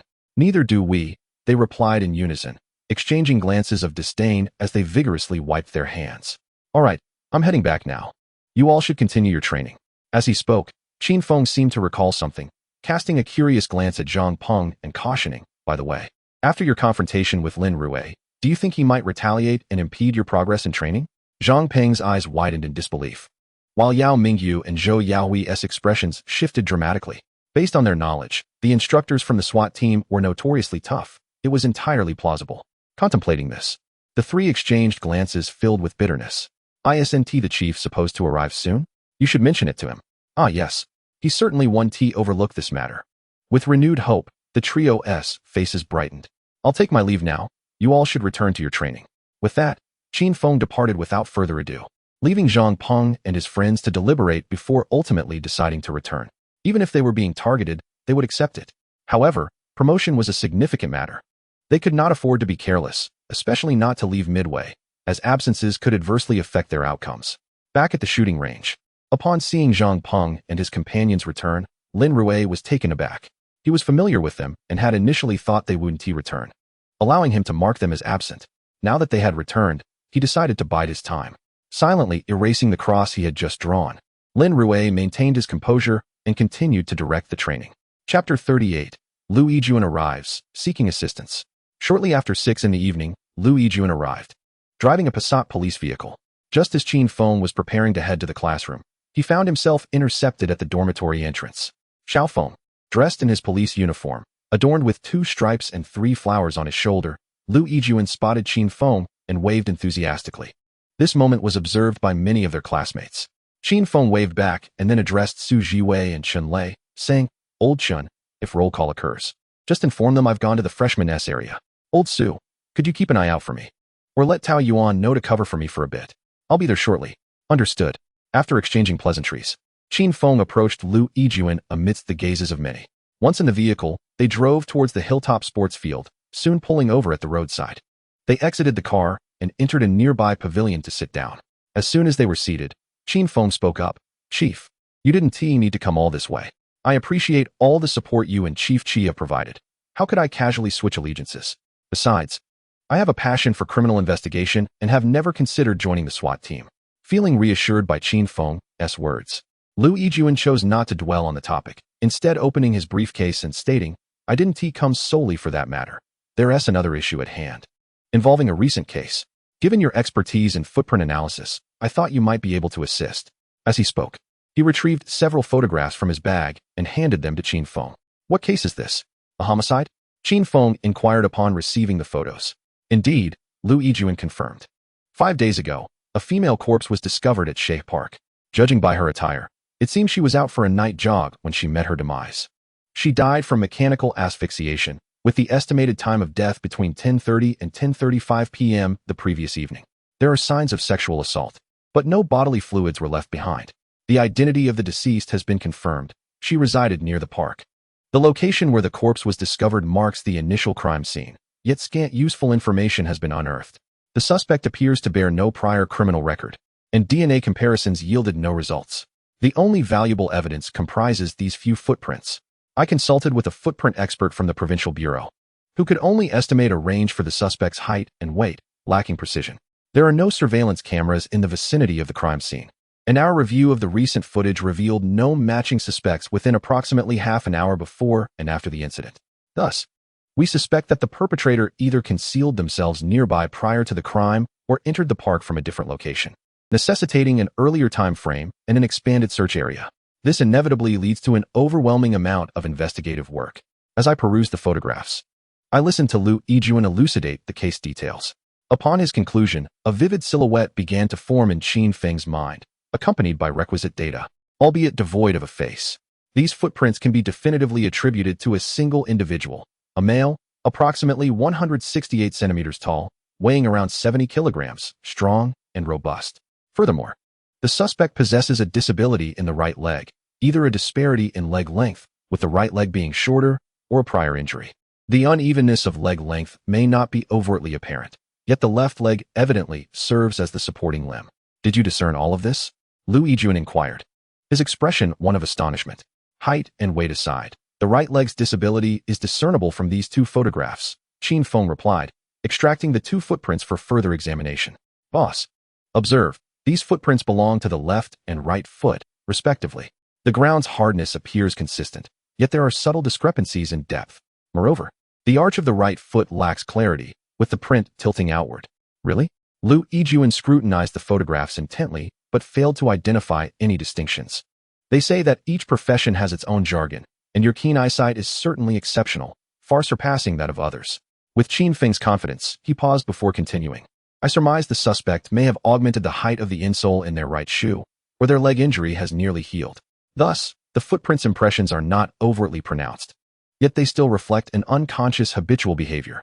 Had the differences been more pronounced, the experts from the Provincial Bureau would surely have noticed them. However, these discrepancies are indeed exceedingly subtle, and not recognizing them is quite normal. Lu Yijun's forehead was adorned with a questioning expression. You consider that normal? If an amateur like you can discern it, how is it that seasoned experts in their 60s failed to do so? Is that reasonable? In response to such skepticism, Qin Feng simply thought, I have an edge. The combination of acute observation and intermediate forensic analysis does not merely equate to a sum of 2, but exceeds it. Perhaps even surpassing 3, 4, 5, or 6. Emerging from his stupor, Lu Yijun inquired further about the details, diligently recording them in his notebook. After pausing to exhale, he remarked, well, with such comprehensive clues from you, I am no longer concerned. I plan to expand the surveillance search radius to 1x2x1x1 kilometers. What are your thoughts? Qin Feng regarded Lu Yijun with a perplexed expression before shaking his head. Boss, while I may have made some strides in footprint analysis, that is solely due to my keen eyesight. As for other matters, truthfully, I am merely a novice. Furthermore, I lack familiarity with the scene, so I cannot provide counsel on broadening the search area. The underlying message was clear. Aren't you complicating matters for the poor fellow? Look at me, Lu Yijun chuckled awkwardly, slapping his forehead. Your performance has been so outstanding that I momentarily forgot you were still a rookie. Very well, I must return post-haste. By the way, I called Chief Qi before coming here. He mentioned he would consult with the academy to see if it's possible for you to graduate early. Qin Feng blinked in surprise. Is that even feasible? Liu Yijuan merely made a passing mention, offering no further elaboration. After stowing the photographs, he proceeded to the police vehicle. Boss, you can head back. I'll take my time walking to the teaching building. All right then, I shall take my leave. If any issues arise, feel free to call me, and do not be swayed by the opinions of others, Liu Yijuan cautioned at the end. Rest assured, boss, the conditions you've provided are exceedingly generous. I doubt any other organization could match them. Moreover, I am not one to hold out for better offers. I trust you. Very well, Xiao Feng, I shall take my leave, Liu Yijuan said, his face alight with joy. Goodbye, boss. Drive safely. Fear not, I am an experienced driver. With that, Liu Yijuan entered the vehicle, revving the engine and speeding away. Watching the taillights disappear around the corner, Qin Feng clasped his hands behind his back and strolled leisurely toward the teaching building. At this point, it was already past 7 o'clock, attendance had been taken, and he felt no urgency. He retrieved 2 books from the classroom and, after inquiring about attendance, meandered downstairs to the designated area for new students. Upon entering, he found that Tao Yuan was absent, presumably off preparing for an event. As Qin Feng entered, the previously buzzing chatter in the classroom seemed to hit the pause button. Conversations could continue, but with a modicum of quietness. Smiling as he issued a gentle reminder, he took a seat on the podium stool and immersed himself in his studies. He was, after all, a diligent student. The pursuit of knowledge is a lifelong endeavor. The wisdom of ancient sages still resonates in his ears. Although he need not worry about graduation or job hunting, the quest for learning must persist. Chapter 39. The Reward of 8 Extremes Fist, No Drinking While Driving. 2 days later, while attending class, Qin Feng suddenly received a system notification. The Shurha Park rape and murder case has been resolved. Reward, Tracking Card X1. Skill, Beginner 8 Extremes Fist. Beep, detection indicates that the beginner grappling combat skill can be fused with Beginner 8 Extremes Fist. Would you like to fuse them? Oh, that case has been solved, and I received a reward? Previously, I received nothing for 1224. Oh, right, my involvement in footprint analysis counts as experience in the case. Upon this realization, Qin Feng's spirits lifted, and he glanced at the second notification, fusing without hesitation. Host, Qin Feng, codename 9527. Identity, Police Academy student. 4-dimensional evaluation, 13, a robust adult. Skills, Intermediate Psychology, Intermediate Footprint Analysis, Beginner 8 Extremes Fist, Beginner Handgun Shooting. Talent, Olfactory Switch, Keen Observation. Items, Clue Card X1, Tracking Card X1. Following the fusion, an additional numeral appeared next to 8 Extremes Fist, indicating it was not yet at an intermediate level, but certainly stronger than the beginner variant. This semester included not only handgun application shooting courses, but also grappling combat courses. With his beginner grappling combat skill, Qin Feng could assert his dominance throughout the district teams. Even those weighing double his mass were no match. In fact, even the instructors were only slightly stronger than him. Indeed, with his height surpassing that of the instructor by several centimeters, coupled with his long legs and robust physique, and his proficient skills, he naturally enjoyed certain advantages. However, with the acquisition of 8 Extremes Fist, Qin Feng could now boldly proclaim, "Who dares challenge me?" The two skills rapidly fused, and Qin Feng's mind became enriched not only with the techniques of 8 Extremes Fist and grappling combat, but also with numerous fusion techniques, particularly joint techniques, which had multiplied significantly. The power was considerable. As long as the force was sufficient, the techniques bore a flavor reminiscent of bone-dislocating maneuvers. It was simply delightful to receive such a generous reward for merely analyzing footprints. Qin Feng, please stand up and answer this question. The moment the teacher unexpectedly called out his name, Qin Feng's smile vanished, and he reluctantly stood up, utterly clueless about how to respond to the question posed. He turned to glance at his comrades seated on either side, seeking hints from them. However, upon noticing their equally bewildered expressions, he realized he was not alone in his distraction. Thus, he promptly confessed, "I apologize, teacher. I was lost in thought and did not catch the question." Fortunately, the Marxism teacher, displaying no intent to trouble him, waved his hand with a smile and replied, "It's quite all right. I didn't ask a question just now. Please sit down and focus on the lecture." "I'm sorry, teacher. I am at a loss," Qin Feng said as he returned to his seat, casting a glance of disappointment at his roommates. "Are you all going to disregard the lecture just because I did? Is there no one among you with a sense of responsibility? How can you justify this?" Following this minor episode, The students in the lecture hall felt a subtle chill in their hearts, deterred from indulging in distractions. Although the subject was not a specialized course, it was certainly not an elective. Failing would necessitate a retake, and without passing, one could not receive their diploma. Such occurrences were rare. Yet it was prudent to be cautious. The subsequent lessons unfolded in a rather mundane yet harmonious manner, with many students diligently taking notes. At last, the bell rang, signaling the end of class. The Marxism teacher wasted no time, succinctly summarizing before declaring the class dismissed, gathering his books and computer as he leisurely exited the room. Finally, class is over. Tomorrow is a day off. Let us head back to the dorm and play a game, Su Jiwei announced as he stood up. Indeed. We must take a look, Qin Feng concurred, rising alongside him. The two were quite responsible, opting to check on the freshmen still undergoing military training whenever they had the chance. All right, we'll head back to the dorm first. What as for dinner tonight? Zhang Yu, the dorm leader, inquired. Let us just grab something casual. Tomorrow, Su and I should only peek at the training. We won't be there all day. We can eat out for lunch, then go karaoke in the afternoon, returning for dinner. What do you think? Qin Feng suggested. Sounds good. I'm in favor.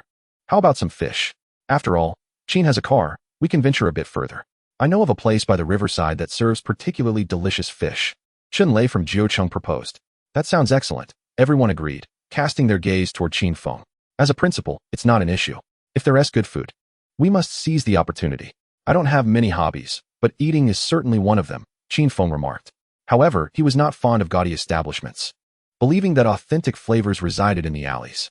Of course, in the past, he lacked the financial means, and even now, he didn't particularly fancy high-end hotels. It was simply a fact that the flavors in upscale restaurants were often underwhelming, aside from their prestige. Naturally, he also relished the adventure of exploring streets and alleys in search of culinary delights. Plans for Saturday were set. Qin Feng and Su Jiwei entrusted their textbooks to Chen Lei to take back to the dormitory before heading to the playground together. The freshmen this year were indeed fortunate. Since military training commenced, the highest temperature had only reached 28 degrees, with scarcely any sun, making Qin Feng and the others feel as though they were in a fictitious Jiucheng. Typically, the sweltering heat in Jiucheng would persist until the end of September. With temperatures hovering just above 30 degrees, the ground felt scorching enough to burn. Yet this year, it seemed as if the little frogs had someone among them who had saved the world in a past life. In any case, the senior students felt a twinge of discontent. Why should they suffer under the blazing sun during their training, only for the newcomers to enjoy such pleasant weather? Moreover, even with such favorable conditions, there were still freshmen crying out for their mothers. This was a genuine incident that occurred on the third day of military training when a burly male student broke down in tears, calling for his mother on the playground. The instructors and the head of the training unit wore grim expressions, and even the assistant counselor felt a sense of embarrassment. Fortunately, this freshman was not from their squad. Had he been, Qin Feng likely would have been incensed enough to lash out, deeming it utterly humiliating. Upon arriving at the playground, they located their designated area for the newcomers and quietly observed from behind, noting anyone who was not paying attention. It was not their intent to intervene. They simply needed to wait until break time to whisper a few words to the side. Qin Feng noticed that the freshman seemed particularly intimidated by him, believing that a few words from him would suffice to correct their behavior. Finally, break time arrived. Qin Feng and Su Jiwei approached to express their usual concern, inquiring if anyone felt unwell, especially the female students. Although they did not state it directly, they made it clear that those feeling unwell should take care. Subsequently, Qin Feng called out the names of 3 individuals, stepping aside to educate them. After a few words, the 3 promised to behave going forward. Fine. You're off the hook. Watching the 3 return to their ranks looking obedient, Qin Feng found the experience rather satisfying. But upon catching sight of Xiao Iran's eager gaze, he decided to excuse himself, recalling he had other matters to attend to. Summoning Su Jiwei, Qin Feng swiftly departed, leaving behind a displeased Xiao Iran. The current generation of girls was indeed formidable, far too direct. After a night of silence, the following morning at 9 o'clock, Qin Feng and Su Jiwei first visited the playground for a while. As 10 approached, they departed the playground and returned to their dormitory. Changing clothes, the 6 of them gathered and set off toward the school gate. Qin Feng's car was parked in a lot beside the administrative building, an area designated for teachers, though there were no regulations prohibiting students from parking there. Upon locating the vehicle, he adjusted the rear seats to transform the Pajero into a 7-seater, spacious enough for all. The 6 of them climbed in, and Qin Feng started the engine, directing the vehicle toward the fish restaurant Chen Lei had mentioned, situated in the suburbs. The restaurant was adjacent to a tributary of the Yangtze River, offering a pleasant view and, naturally, delectable food. Many diners frequented this establishment, primarily arriving by car. Once parked, they informed the owner of their reservation number. Chun-Lei had made arrangements in advance. They arrived just after 11:30, coinciding with lunchtime, and without further ado, dived straight into their meal. The others indulged in a bit of alcohol, while Qin Feng opted for a soft drink instead, mindful of his responsibility to drive. He adhered to the principle of not drinking and driving, not only out of respect for the law, but also for his own safety. Chapter 40. A sudden turn at the fish restaurant. The cold pot fish served here was guaranteed to be made from freshly killed live fish. Otherwise, the taste would be off. Additionally, it required fish fillets to absorb the flavors properly. Of course, the soul of the dish lay in the dipping sauce. At Zhang's fish restaurant, they used fresh live fish said to be from the river, although its exact origin was unknown. Nevertheless, the fish was undeniably delightful, not the kind raised on feed. Even if farmed, they must have grown naturally without artificial fattening. Otherwise, the price of 25 per pound for the fish heads would be inconceivable. As they enjoyed the fish, engaged in conversation, and shared laughter, the small private room reserved for the six erupted with bursts of joy. However, midway through their meal, a sudden crash echoed from outside the room. Likely the sound of a glass or some other vessel shattering. Outside, a group of 7 or 8 middle-aged men had gathered around a table, one of whom had clumsily dropped his wine glass just as he lifted it, resulting in a mess on the floor. Hey, Laoli, what is wrong with you? Can't even hold a wine glass steady? Initially, no one paid much attention, and the others at the table joked about it. However, in an instant, the smile on old Li's face froze. His upper body slumped over on the bench, toppling towards the ground. Crash, thud, cups, plates, and bowls were sent crashing to the floor by his flailing arm. But at this moment, no one paid attention to the mess. Even those at the neighboring table were startled, especially old Li's companions, who hurriedly rushed to check on him. Old Li, please don't scare us. Wake up, wake up. A friend from the adjacent table, visibly shaken, began to slap his face and shout. What is happening? What is going on? I don't know. He just fell all of a sudden. This can't be good. I heard a saying, with cephalosporins and alcohol, one can leave this world at any moment. What? No way. Look at how much they've been drinking. It could be a possibility. It shouldn't be, when buying those medications. The doctor and the pharmacy would surely advise against it. What if he couldn't resist? Don't joke around. I think he might have had some kind of illness that suddenly flared up. It is human nature to gather and gawk at a spectacle. Naturally, the diners, upon witnessing the incident, formed a small crowd and began whispering about various possibilities, reminiscent of a gathering of curious onlookers. Qin Feng and his companions stood nearby, taking out their phones to call for emergency assistance. However, as they observed, Qin Feng's brow furrowed. He is already dead. Step aside, let me take a look. With a firm voice, Qin Feng stepped forward, halting his tablemates, and placed his hand on old Li's neck to check for a pulse. He is gone. No way. His friends were taken aback, while the onlookers turned pale, instinctively retreating several meters. Witnessing a death unfold before their eyes would terrify any ordinary person. Such a reaction was entirely normal. Yet, Qin Feng did not step back. Instead, he pulled a pair of rubber gloves from his pocket and, under the astonished gazes of the crowd, pried open old Li's mouth for examination, then checked his closed eyes. After a brief moment, he stood up and addressed old Li's friends. It's confirmed. He is dead. This situation requires police intervention. Right. Several people instinctively took out their phones to call for help. One person acted quickly, and after a few moments, they all placed their phones down. Qin Feng observed their expressions and movements. Seeing their genuine sorrow and panic, he retreated to the outskirts of the crowd, watching from a distance. When it comes to death, no one dares to approach, and Qin Feng was no exception. Yet, just then, a system notification chimed in his mind, indicating that he could check in. The system's check-ins only occurred at crime scenes, suggesting that old Li's death was not accidental, but rather a premeditated murder. Check-in. Check-in successful. Acquired innate skill, danger perception. Excellent. The flicker of excitement in Qin Feng's eyes was fleeting as he processed the notification in his mind. Host, Qin Feng, codename 9527. Identity, Police Academy student. Attributes, 13, a robust adult. Skills, intermediate psychology, intermediate trace identification, beginner Bajiquan, beginner pistol shooting. Innate abilities, danger perception, olfactory switch, keen observation. Items, clue card X1, tracking card X1. Old Qin, what is going on? That was a dead body. Are you just going to touch it like that? Seeing Qin Feng emerge from the crowd, His dormitory brothers followed suit, their appetites for food long gone. Casting a glance at the inquiring Lao Su, Qin Feng replied, "The corpse 1 bite. My grandfather and father are both in the medical field. I'm not particularly fazed by the deceased." Upon hearing this, his companions recalled similar sentiments, with Wang Fui adding, "So you were trying to help." The others suddenly understood, and their gazes towards Qin Feng grew more respectful. Misunderstood by his brothers, Qin Feng opted not to clarify, but continued to observe the commotion in the crowd while awaiting the police's arrival. The fish restaurant's owner had rushed over. Alarmed upon hearing that a customer had suddenly died, he was taken aback and hurried to assess the situation. For someone in the food business, especially in a restaurant, even the presence of a fly could potentially harm their business, let alone a diner collapsing mid-meal. If this incident didn't have a satisfactory explanation, the owner's establishment would likely suffer greatly. Thus, apart from the deceased's friends, he was the most anxious. Moreover, it appeared that the owner was at least acquainted with the deceased. The diners at the same table as the deceased did not engage in blame shifting towards the owner, demonstrating a sense of reason. This was likely influenced by the owner's demeanor, as he did not evade responsibility but waited attentively for the police to arrive.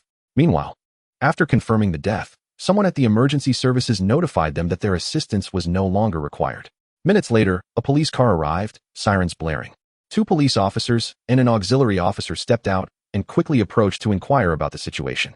Amid a cacophony of voices, the crowd managed to relay the events. The officers, cautious not to disturb the scene, cordoned off the area while notifying the Criminal Investigation Division.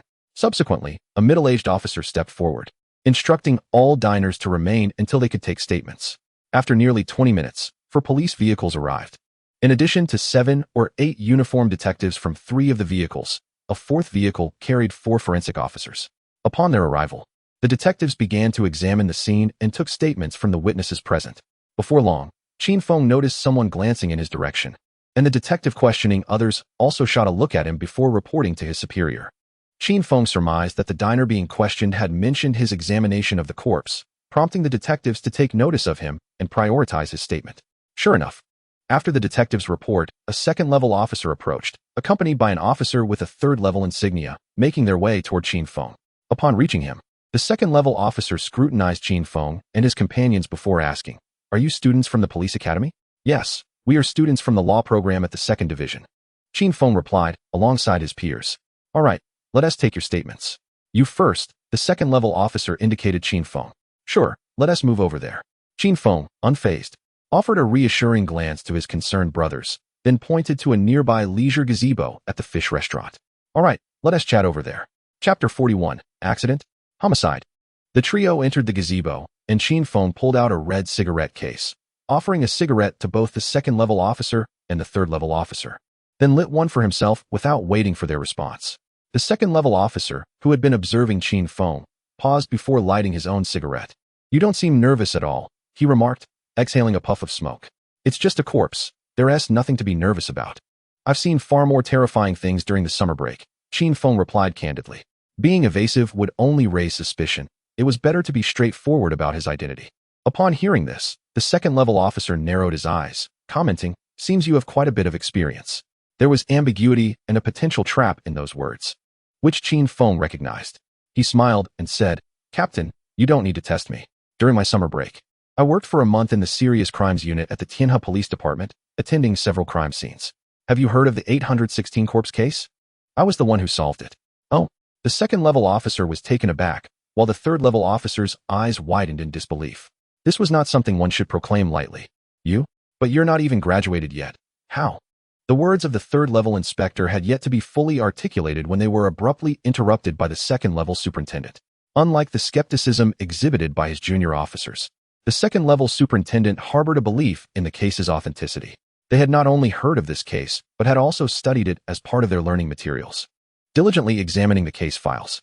Given that the case was indeed real and Qin Feng claimed to have solved it, a simple phone call could clarify the matter. The 2nd-level superintendent was not inclined to think that Qin Feng would be foolish enough to fabricate a lie that could be easily debunked. It appeared that the police academy had produced a promising talent. He expressed curiosity about how Qin Feng had managed to join the homicide division. While his curiosity was genuine, it was also a subtle test. Despite believing that Qin Feng would not make such a foolish claim, it was still prudent to ascertain the details. The 712 serial murder case had culminated with the discovery of the last body at the Tianhe Zoo, where Qin Feng happened to be working part-time. Driven by curiosity, he had gone to the scene and encountered his senior, Liu Yijuan, the head of the homicide division. "I am aware of Director Liu Yijuan," the second-level superintendent acknowledged.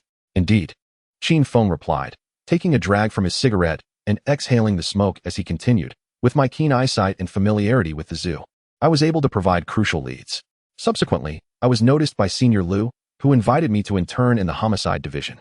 So, in a sense, I am affiliated with the homicide division, as Director Qi has indicated that upon my graduation, I will directly join the city as homicide unit." By mentioning Liu Yijuan and the influential Qi Shengli from the provincial police system, Qin Feng sought to bolster his standing. His intention was clear: to involve himself in the investigation of this case. Naturally, he could not make a direct request, as even though the Tianhe Municipal Bureau had high hopes for him, the Tianhe City Bureau and the Jiao City Police were equal entities with no hierarchical relationship. Thus, to gain entry, he needed to capture their attention, which is why he had shared so much. Indeed, his strategic display of connections piqued the second-level superintendent's interest, transforming his initial skepticism into a more inquisitive demeanor. "I have yet to ask your name," he inquired. "My name is Chao Zhen," with Zhen meaning genuine, came the reply. "Captain Chao, I am Qin Feng. Qin from the Qin dynasty, and Feng meaning wind and rain." "Very well, Qin Feng. What is your perspective on this case? Was it an accident or something more?" Chao Zhen asked. "What do you think, Captain Chao?" Qin Feng countered, not rushing to provide an answer. "The forensic expert is still examining the evidence. I have yet to receive a response," Chao Zhen replied, shaking his head. Rising to his feet, Qin Feng gazed at the forensic expert several dozen meters away, contemplating before stating, "While I found nothing conclusive in the deceased's oral cavity, I did observe a congestion reaction in the inner corner of the eyes. There are numerous potential causes for this congestion, such as a cerebral hemorrhage, capillary rupture, or even certain toxins. We will need to await the specific autopsy results. However, I am inclined to believe that the food here is not at fault. Furthermore, I lean towards the theory of homicide." As for the reasoning, he looked at Chao Zhen. The time from hearing the glass shatter to the moment of death was under a minute, a time frame that is simply too brief. "Too brief?"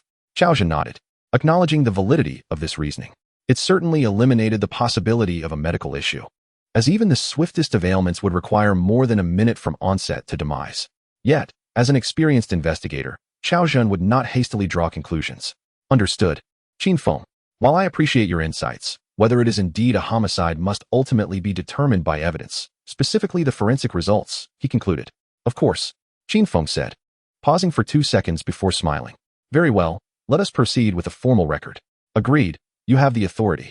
Once the record was completed, Chao Zhen proceeded to take statements from Su Jiwei and others, with the final one being Wang Fui. By the time he concluded, over an hour had passed. After settling the bill at the fish restaurant, Qin Feng drove away in a Mitsubishi Pajero, accompanied by several of his dormitory brothers. As for the case's follow-up, Chao Zhen did not extend an invitation for Qin Feng to participate. It was understandable. Even if Qin Feng were a formal detective of the Tianhe City Bureau, he would still be unable to intervene in this case.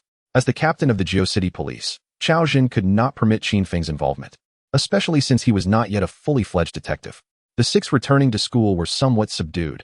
Others were affected by witnessing a life extinguished before their eyes, an experience that left a lingering discomfort. Meanwhile, Qin Feng was preoccupied with thoughts of the case, pondering if an opportunity might arise for him to engage. However, based on Chao Zhen's demeanor, the likelihood appeared slim. Qin Feng considered calling Liu Yijuan, but ultimately set his phone down. This was a case belonging to the Jiao City Police, and there was no justification for the Tianhe City Bureau's involvement.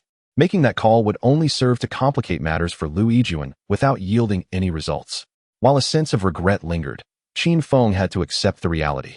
After all, he was not an expert from the Provincial Department. Had he held such a position, perhaps he could have participated. As time swiftly passed, it was now late September. On the 26th day of the month, Qin Feng accompanied several instructors from the academy, led by a vice dean. As they traveled to Tianhe and boarded a flight to the capital, they were set to participate in the National Police System competition. This event not only included active personnel from various police branches, but also allowed police academies to select students to take part. Those who ranked in the competition would receive advantages in future civil service examinations, and there was also the potential for prominent figures to take notice and offer commitments. Much like Qi Xingli's promise to Qin Feng, Qin Feng's participation in the competition centered solely on pistol shooting, but that was sufficient. since discovering Qin Feng's shooting talent. The police training department had dedicated over 10 days to his training, during which he fired hundreds of rounds daily, from fixed targets to moving ones, and even combat rapid-fire exercises. The results convinced the shooting instructors that even if he did not secure first place, a top-3 finish was almost certain. Thus, he was there. Moreover, the academy had promised that students participating in the competition who achieved a ranking would receive monetary rewards: 3,000 for the top 10, 5,000 for third place, 7,000 for second, and a staggering 10,000 for first place. In addition to monetary compensation, there were accolades for provincial outstanding graduates, opportunities for retention at the academy, and various academic credit enhancements. Chapter 42. Departure for the competition. One shot stuns the arena. Pistol shooting may appear straightforward, yet it is quite challenging, particularly for police personnel. Aside from special operations teams that can engage in extensive live-fire training, most police officers, including detectives, typically only practice shooting once or twice a month to maintain their proficiency. Numerous constraints affect this, such as funding and ammunition availability. Some rural police stations may not fire a single live round throughout the entire year. Thus, within the National Police System Competition's pistol shooting arena, a group of vigorous and dark-skinned participants, ranging from first to third level inspectors, found the presence of 3 police academy students adorned with shoulder epaulets to be quite conspicuous. Naturally, this garnered significant attention. Among these 3, 2 hailed from a prestigious provincial police academy, while Qin Feng stood out as the sole sophomore. The officials reviewing the materials took a second glance at Qin Feng's photograph. The first round commenced with fixed target shooting. The rules stipulated shooting from a standing position at a 25-meter fixed target with a Type 92 pistol. Each participant allotted 10 rounds within a 30-second time frame. Exceeding the time limit would result in elimination, with the top 20 shooters advancing to the second round of moving target shooting. A total of 40 participants are competing, which translates to a staggering 50% elimination rate following the first round, thus amplifying the pressure immensely. Regarding the issue of fairness in the competition, could there be individuals who excel in moving targets yet struggle with stationary ones? Perhaps, but such instances are exceedingly rare, virtually non-existent. Moreover, shooting at stationary targets is the simplest of tasks. If one cannot even master that, what hope is there for more complex challenges? The marksman, Qin Feng, clad in training attire and donning protective goggles and earmuffs, positioned himself at target number 40. This position, being the last in line, offered a slight advantage compared to the other targets flanked by competitors, particularly in terms of reduced noise from the gunfire. After inspecting his firearm and preparing to shoot, he stood ready.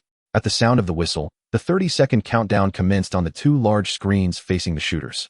One by one, the competitors aimed their weapons, while the officials in the observation area raised binoculars to focus their attention. Bang, bang, bang. With a single test shot, Qin Feng assessed the bullet's impact point and, having confirmed the calibration of his handgun, proceeded to unleash the remaining 9 rounds at a rate of 1 per second. Upon completing his shooting, he stood at attention, cradling the firearm with one hand and raising his left hand to signal that he was finished. Being the first to submit his scorecard inevitably drew the gaze of the supervising examiner, who turned his attention towards Qin Feng. The vice dean leading the team, upon witnessing this, cautiously glanced at the ministerial leaders. Noticing no signs of discontent on their faces, he raised his binoculars to scrutinize the target. To his surprise, he found the bullet holes clustered tightly within the bullseye ring, and after steadying himself, began to count each hole. 10 shots on target. Each one a perfect 10? It seemed assured. Delighted with the confirmed score, the vice dean set his binoculars down and awaited the results in silence. Beside him, the vice president of Gong University, noticing the vice dean's calm demeanor, also turned his gaze towards target 40. After observing, he fell into silence. Vice Dean Wu, your institution has remarkable talent, he remarked. This unexpected compliment left Vice Dean Wu momentarily taken aback, as he had previously been ignored by the vice president since their meeting began. Now, faced with a superior, he quickly responded with a courteous smile. Oh, not at all, President Zheng. Your university is brimming with exceptional individuals. We at the Sichuan Police Academy merely hold our own among provincial institutions. We cannot compare to Gong University. Oh, Vice Dean Wu, what if we were to transfer your talented student to Gong University? I could guarantee him a spot for graduate studies, the vice president suggested. Hearing this, Vice Dean Wu felt a wave of discomfort wash over him, almost wishing to retort dismissively. However, considering the other man's status, he restrained himself and replied, President Zheng, your regard for Qin Feng is indeed an honor for him and for our Sichuan Police Academy. However, Qin Feng has already been earmarked by the Tianhe City Bureau's Major Crimes Unit, and a contract has been signed. He has already commenced receiving a salary. Oh, I see. President Zhong mused, falling silent thereafter. As the shooting concluded, the scores were announced. Target 1 scored 90, Target 2 scored 94, Target 23 achieved a perfect 100, and Target 40 also scored 100. The results for the top 20 were finalized, and the remaining participants were asked to exit. The top 20 would prepare for the second round, commencing in 20 minutes. The second round would involve shooting at moving targets, with rules stipulating that each contestant would fire 5 rounds at 5 colorful balloon targets positioned 10 to 15 meters away. The individual with the highest hit rate in the shortest time would emerge victorious, with the top 10 advancing to the third round. Once again, a 50% elimination rate loomed. Meanwhile, 5 colorful helium balloons, tethered to the ground by fine lines over a meter long, swayed erratically in the gentle breeze. Upon seeing the arranged balloons, nearly all competitors gasped in disbelief. This examination had not been leaked, and no one had anticipated such a daunting challenge this year. As participants gathered in small clusters, exchanging glances, Qin Feng stood apart, unfamiliar to anyone around him, momentarily entranced by the sight of the balloons. Though soon a spark ignited in his eyes. Xiao Qin called out Zhou Yong, the shooting instructor from the provincial SWAT team, who was also representing Sichuan province in the pistol shooting competition. Instructor Zhou, Qin Feng acknowledged. As fellow representatives of the Sichuan team, both were competing in the pistol event, and Zhou Yong had also progressed to the second round. How are you feeling? Do you have confidence? Zhou Yong inquired, his unease evident. In truth, he lacked confidence and sought to engage Qin Feng in conversation to alleviate his own tension. I'm managing. The wind is a bit erratic, and predicting its pattern seems futile. Unless the direction aligns perfectly, it will be a matter of luck. With keen eyesight and quick reflexes, I should be able to perform well. Qin Feng replied earnestly. Zhou Yong, observing Qin Feng's composed demeanor, felt a pang of anxiety. Initially nervous himself, he found his tension amplifying in the presence of such a calm newcomer sharing insights. This rookie is quite formidable, he thought, feeling somewhat out of place. After a fleeting smile, he muttered, Oh, I see. I'll just take a look around, before moving off to make his preparations. As the time approached, participants lined up according to the order displayed on the screen. The first contestant, number 40, representing the Sichuan Police Academy, was Qin Feng. Me? First? Qin Feng was taken aback to find himself in this position. The expression on Vice Dean Wu's face darkened. He sensed that there was a targeted intent against Qin Feng and the Sichuan Police Academy. President Zhong, noticing Wu's discontent, surmised his thoughts and quietly explained. This is the protocol. There is no random ordering. The second and third rounds proceed in accordance with the previous round scores, serving as a subtle psychological pressure test. Upon hearing this, Vice Dean Wu exhaled, relieved, and expressed his gratitude. Both men then raised their binoculars to observe the shooting position 200 meters away where Qin Feng stood. After receiving a magazine containing 5 rounds, Qin Feng inspected it, tapping it in his hands before drawing his 92-style handgun from its holster on his thigh, replacing the empty magazine with a loaded one. Ready, Qin Feng declared loudly. The 2 supervising examiners beside him signaled that the timing was prepared, confirming, Contestant, are you ready? Ready, Qin Feng responded. At the command, a whistle blew, and the electronic timer commenced. In an instant, Qin Feng leaned slightly forward, grasped his handgun, and activated the safety. With arms extended, he fired. Bang! The balloon burst. Observers, including fellow competitors and officials, were taken aback by the rapid shot. How long had it been? Perhaps 2 seconds? In that brief moment, he had locked onto the erratically swaying balloon and struck it with precision. Was this a psychological pressure test? Indeed it was. But not for Qin Feng, who was first to shoot. Rather, it was a test for the subsequent competitors. The other contestants could only watch in stunned silence. Chapter 43, The Great Competition, The Beautiful Police Flower, I Will Surpass You. With keen insight and a foundational understanding of handgun shooting, along with a physical assessment rating of 13 across his attributes, combined with the advantages of basic 8 extremes fist, Qin Feng possessed superior vision, enhanced bodily control, and adept shooting skills. Additionally, his intermediate knowledge of psychology enabled him to swiftly adjust his mental state and maintain composure, preventing any anxiety from surfacing. Thus far, the 4 skills and 3 innate talents Qin Feng possessed had all been effectively employed in this competition. Consequently, he exhibited both strength and serenity. Beneath the protective goggles, a pair of eyes shone with resolute determination. After a single shot found its mark, the body swiftly transitioned, the barrel adjusting deftly to align with the second target. Bang!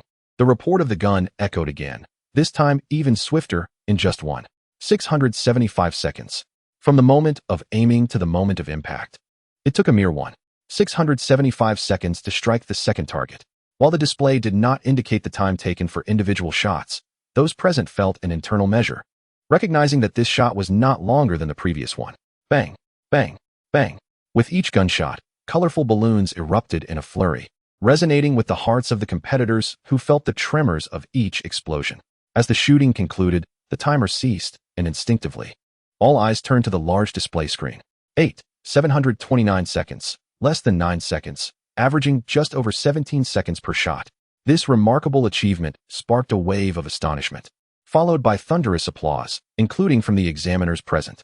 If it had merely been a stationary target, such excitement would have been unwarranted. However, these targets were helium balloons tethered by slender threads, swayed by the wind. While moving targets follow predictable paths, the balloons danced erratically, changing direction rapidly. To lock onto and hit a target in approximately 7 seconds showcased a reaction speed far exceeding that of the average individual.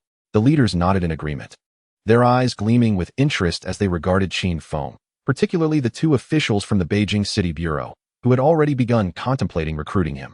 Such a talent must belong to their ranks, and they were confident that, given the nation's capital as the backdrop, they could entice this university's student with a few promises. This was their thinking. Other leaders harbored their own calculations but opted to observe further. The expressions of the other competitors turned grim, not out of resentment towards Qin Feng, but from a heightened sense of anxiety. With this exemplary performance set before them, faltering in their own attempts would be a considerable embarrassment. After verifying his firearm, Qin Feng returned the spent magazine to the examiner, maintaining a calm demeanor as he descended from the shooting position, making his way to the rest area for a drink. 3 minutes later, the venue was reset, and the second shooter prepared. Bang! Perhaps due to nerves or the wind's interference, the second shooter fired his first shot too hastily, resulting in the targeted balloon remaining defiantly afloat. A miss. Witnessing this competitor, who had placed second in the previous round, squander his initial shot caused a jolt of apprehension among those who had previously reassured themselves that they too could perform well. As for the shooter, a cold sweat broke out in an instant. Fortunately, this marksman from Nanyuan had ample practical experience and a strong mental fortitude. After a deep breath to recalibrate, he succeeded with his second shot. The hit served as a powerful stimulant, instilling a sense of calm. Bang! The third shot hit. Bang! The fourth shot found its mark. Bang! The fifth shot connected. Phew! The last 4 shots landed flawlessly, and both the shooter and everyone present exhaled in relief. Yet, upon glancing at the time, it read 223 seconds. Well, this result was in no way comparable to Qin Feng's. Exiting the shooting position and arriving at the rest area, the second shooter took a seat in a corner, silent, leaving Qin Feng, who intended to greet him, to sit back down in disappointment. Bang! Bang! Bang! The sounds of gunfire echoed intermittently across the competition grounds, and as each subsequent competitor descended from their shooting positions, beads of perspiration glistened on their foreheads. As for the special police officer from Nanyuan, who had scored 4 hits, he found himself at ease, not because he had finished his round, but because he had secured a stable second place, at least until Qin Feng took his turn. However, his respite was short-lived. Lin Yao, a 4th-year student from the Public Security University, with her striking beauty, aloof demeanor, and fair complexion, took the stage next. Subsequently, she executed 5 flawless shots in just 435 seconds. This was a stunning display.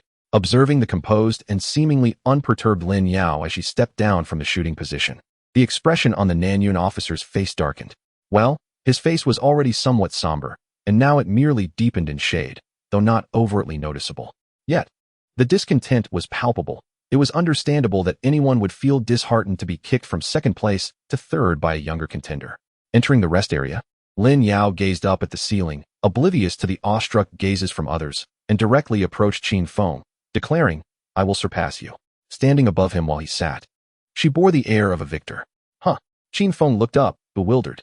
"You," he began, but Lin Yao had already turned away, her demeanor icy. Watching her retreating figure, he felt a mix of bewilderment and frustration. He had merely come to compete, achieving a commendable score. How had he drawn such ire? Over her appearance? I have potential. Potential. The importance of this assertion warranted repetition. Hey, Xiaoqin, this girl is formidable. 5 shots, all hits. Besides you, no one else stands a chance. Being targeted by her could be good or bad, but she is undeniably beautiful. Have you considered that? Zhou Yong maintained a light-hearted attitude, sitting beside Qin Feng and closely watching the unfolding drama. Having previously sat in stoic silence, he now raised his eyebrows in amusement as she departed. What's so great about beauty? Should we cater to her whims? Qin Feng rolled his eyes. To think she wants to surpass me? I have only 2 words to say. What 2 words? Zhou Yong asked, intrigued. The first 2 words, Qin Feng replied, smirking. Heh. You really are unappreciative of the fairer sex, but I like it. Scram. I'm not interested in men.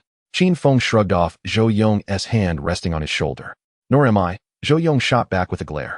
The competition concluded with Qin Feng rightfully claiming first place, Lin Yao securing second, and the Nanyan officer in third. Zhou Yong also made it into the top 10, albeit in 9th place, narrowly avoiding elimination from the final round. Observing the rankings, many were astonished. Among the top 3, 2 were police academy students, seasoned individuals with extensive practical experience, yet they were decisively outperformed. Truly magnificent. At least the leaders deemed it so. They recognized the advancement in cultivating talent within the police academy and the potential emergence of new stars.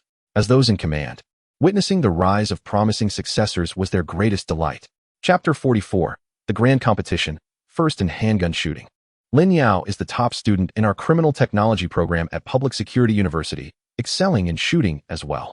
While her placement post-graduation remains undecided, both the ministries and the Beijing City Bureau have their eyes on her, Principal Zhong stated, sitting beside Vice Dean Wu, beaming with pride and subtly boasting. Heh. In response to Principal Zhong's subtlety, Vice Dean Wu merely chuckled before offering a sincere smile. Our Qin Feng is a law student, not a top student in any specific discipline, merely admitted through the standard recruitment process. However, he has truly distinguished himself. This past summer, he interned with the Major Cases Unit at the Tianhe City Bureau for over a month, solving 4 major cases overseen by the ministries and provincial departments. Had he graduated, he would have certainly received at least a first-class merit award.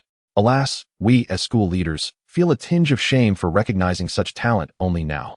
However, it matters not. The child has proven himself, and all we can do is provide him with better conditions. Right, Principal Zhong? In his heart, Principal Zhong felt a wave of frustration. It appears this individual is not a genius, but rather a prodigy, and he has little to do with the Chuan Police Academy. So why the arrogance? Vice Principal Wu remarked, being at the Chuan Police Academy, is that not a testament to its merit? Vice Principal Zhong retorted, when it comes to shamelessness, you take the cake.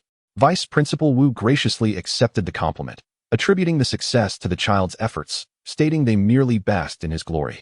The performances of the 2 academicians were nothing short of spectacular, yet it was ultimately the solid achievements of Qin Feng that led to Vice Principal Wu's triumph. Thanks to his unyielding demeanor. After all, Lin Yao was indeed exceptional, but she was merely a student. What Qin Feng accomplished transcended that of an ordinary pupil, especially since he emerged victorious in the competition, giving Principal Zhong a natural disadvantage. The 3rd round of rapid-fire shooting commenced swiftly. During this event, targets would randomly appear in a fan-shaped area before the shooter, remaining visible for 2 seconds, during which the requirements dictated 3 shots at target 1, 3 at target 2, and 4 at target 3, totaling 10 shots. The targets appeared for a brief 2-second interval, necessitating swift aiming and shooting, while also managing the number of bullets fired. The final score would be determined by the number of hits on the target.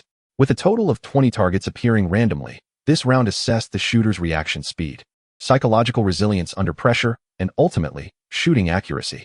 This time, the order of shooting was reversed, with the 10 participants ranked from last to first based on their performance in the 2nd round. Thus, the results of the first 2 rounds would not contribute to the final standings. All 10 contestants would have to start afresh. The rules were announced at that moment, prompting the leaders of the participating institutions to silently curse the organizer, particularly the top performers from the 2nd round, with Vice Principal Wu ranking highest among them. After all, had the results from the first 2 rounds been included, even just the 2nd rounds, Qin Feng's place in the top spot would have been assured, provided he did not falter in the 3rd round. However, with this new rule, the previous ease felt by Vice Principal Wu dissipated, and he once again bore a serious expression. Conversely, Principal Zhong and the others, while also grumbling internally, felt considerably more relaxed. Perhaps this time, there was a chance to surpass. Lin Yao shared this sentiment, her gaze towards Qin Feng brimming with a provocative challenge. Yet, Qin Feng's composed demeanor rendered her efforts futile. Ah, my dear girl, your elation is premature. As he positioned himself at the shooting station, he received the magazine, loaded the chamber, and prepared. Shooter in position. Ready beep. At the sound of the whistle, a circular target appeared 8 meters ahead to the left. Qin Feng spread his legs, tilted his body, and swiftly reached for his holster. With a swift motion, he drew his weapon, the safety clicked off, and in less than a second, 3 shots rang out in rapid succession. The target registered a hit, prompting the next target to emerge approximately 15 meters ahead. Bang, bang, bang. As his body pivoted, Qin Feng's keen eyes locked onto the target as he squeezed the trigger, sending 3 more bullets screaming through the air, again hitting the mark. The third target materialized, positioned to the right front at a 70-degree angle. And once more he spun around. The sound of gunfire echoed once more, and his chamber was emptied. Done. His powerful voice reverberated across the range. After completing his shooting, Qin Feng meticulously checked his firearm. Click, click, pop. With the inspection concluded, he returned the weapon and calmly removed his ear protection before departing the range. Silence enveloped the arena as every gaze turned towards the large screen. Based on the timing of the target appearances, it was evident that Qin Feng had hit all 10 shots, and his speed had been impressive. However, in this round, it was not the speed that mattered, but rather the final score. Thus, hitting quickly did not guarantee a high score. 2 minutes later, the large screen illuminated Qin Feng's final score. Contestant 40, Qin Feng. 10 shots, all hits, scoring 100, with a time of 4:12 seconds. A diagram displaying the bullet impact points for the 3 targets accompanied the results. The crowd erupted in astonishment. Upon seeing her name eclipsed by Qin Feng at the top of the leaderboard, Lin Yao's expression fell. Not only was his speed superior, but his score also surpassed hers, leaving her feeling thoroughly overshadowed. In an instant, the sense of Qin Feng's invincibility washed over her. Meanwhile, on the leadership platform, even the previously exuberant Principal Zhong widened his eyes in disbelief, while Vice Principal Wu, who had been anxious, now wore a broad smile. Engaging in light conversation with the team leader from the Provincial Department. The announcement of the rankings for the 2012 National Police System competition in the pistol shooting category declared. First place goes to Qin Feng, a junior from the Chuan Police Academy. Second place goes to Lin Yao, a senior from Gongda University. As the broadcast concluded, staff members approached the top 3 to prepare for the award ceremony. Ha ha ha, Qin Feng, splendid. You have truly brought honor to our Chuan Police Academy. Many leaders on stage have already extended their congratulations to me. Splendid, splendid indeed. Thank you for your kind words, Dean. It is merely what I ought to do. After the award ceremony, Vice Principal Wu hurriedly pulled Qin Feng aside, accompanied by the team leader from the Provincial Department and a vice director who had ranked lower. Their urgency stemmed from 2 reasons. First, to congratulate Qin Feng on his remarkable victory, and second, because numerous individuals, including leaders from various ministries, had inquired about him during the award presentation. As Vice Principal Wu boasted, he inadvertently revealed Qin Feng's background, capturing considerable attention. This revelation, while beneficial for Vice Principal Wu, left the vice director anxious. Although Qin Feng had already been earmarked by the Tianhe City Bureau, making his immediate transfer to the Provincial Department unlikely, the concern remained. If he were to be snatched away by another province or even the ministry, the Provincial Department would have no claim to him. Thus, the vice director approached with urgency, intent on securing the talent for Sichuan province, ensuring that no other entities could lay claim to Qin Feng. Young individuals might not withstand temptation, especially when faced with the machinations of so many seasoned players. Chapter 45, The Burden of Fame. Following Vice Principal Wu's praise, the vice director exchanged a few cheerful words with Qin Feng before the 3 hastily departed, evading the leaders who wished to engage with Qin Feng. Upon returning to the hotel, the vice director promptly arranged for tickets, and shortly after lunch, he dispatched someone to escort Qin Feng onto a plane. Thus, Qin Feng's hopes of leisurely exploring the capital after the competition were dashed. As Qin Feng departed, Vice Dean Wu and the deputy director found themselves besieged by a myriad of resentful gazes upon their return to the martial arts arena. Yet, they bore the scrutiny with a sense of pride, standing tall and resolute. What a ludicrous notion, to have such exceptional talent and not utilize it for oneself, but rather to bestow it upon others? Such dreams are nothing but fanciful illusions. After several hours of flight, Qin Feng landed at the airport in the city known for its wine. To mitigate any unforeseen circumstances, the tickets procured by the department led directly to this destination, bypassing Tianhe altogether, leaving Qin Feng pondering the leader's concerns. Shaking his head, he hailed a taxi to return to the university, dragging his luggage behind him. Today was the 27th, and in just 3 days, the National Day holiday would commence. Arriving back at the school around 6 in the evening, he found his roommates, including Lao Su, returning from their dinner. "Oh, look who is back. Lao Qin has returned. What were your results?" they exclaimed as they surrounded him upon his entrance. With a smirk, Qin Feng boasted, "Well, did you expect anything less? I secured first place in the national pistol shooting competition." Opening his suitcase, he displayed his certificates and trophies with a flourish. "First place? My word, doesn't that mean the provincial department will be begging you to join? Did you receive a waiver from exams? Is your job secure?" they inquired eagerly. "Absolutely, absolutely. The deputy director leading the provincial team personally promised me a special recruitment." Though this promise came from the Tianhe City Bureau rather than the provincial department, it indeed solidified Qin Feng's employment prospects. In fact, his position had been secure even before this competition. However, with the recent results paired with his previous case-solving experiences, his official start date would likely be expedited.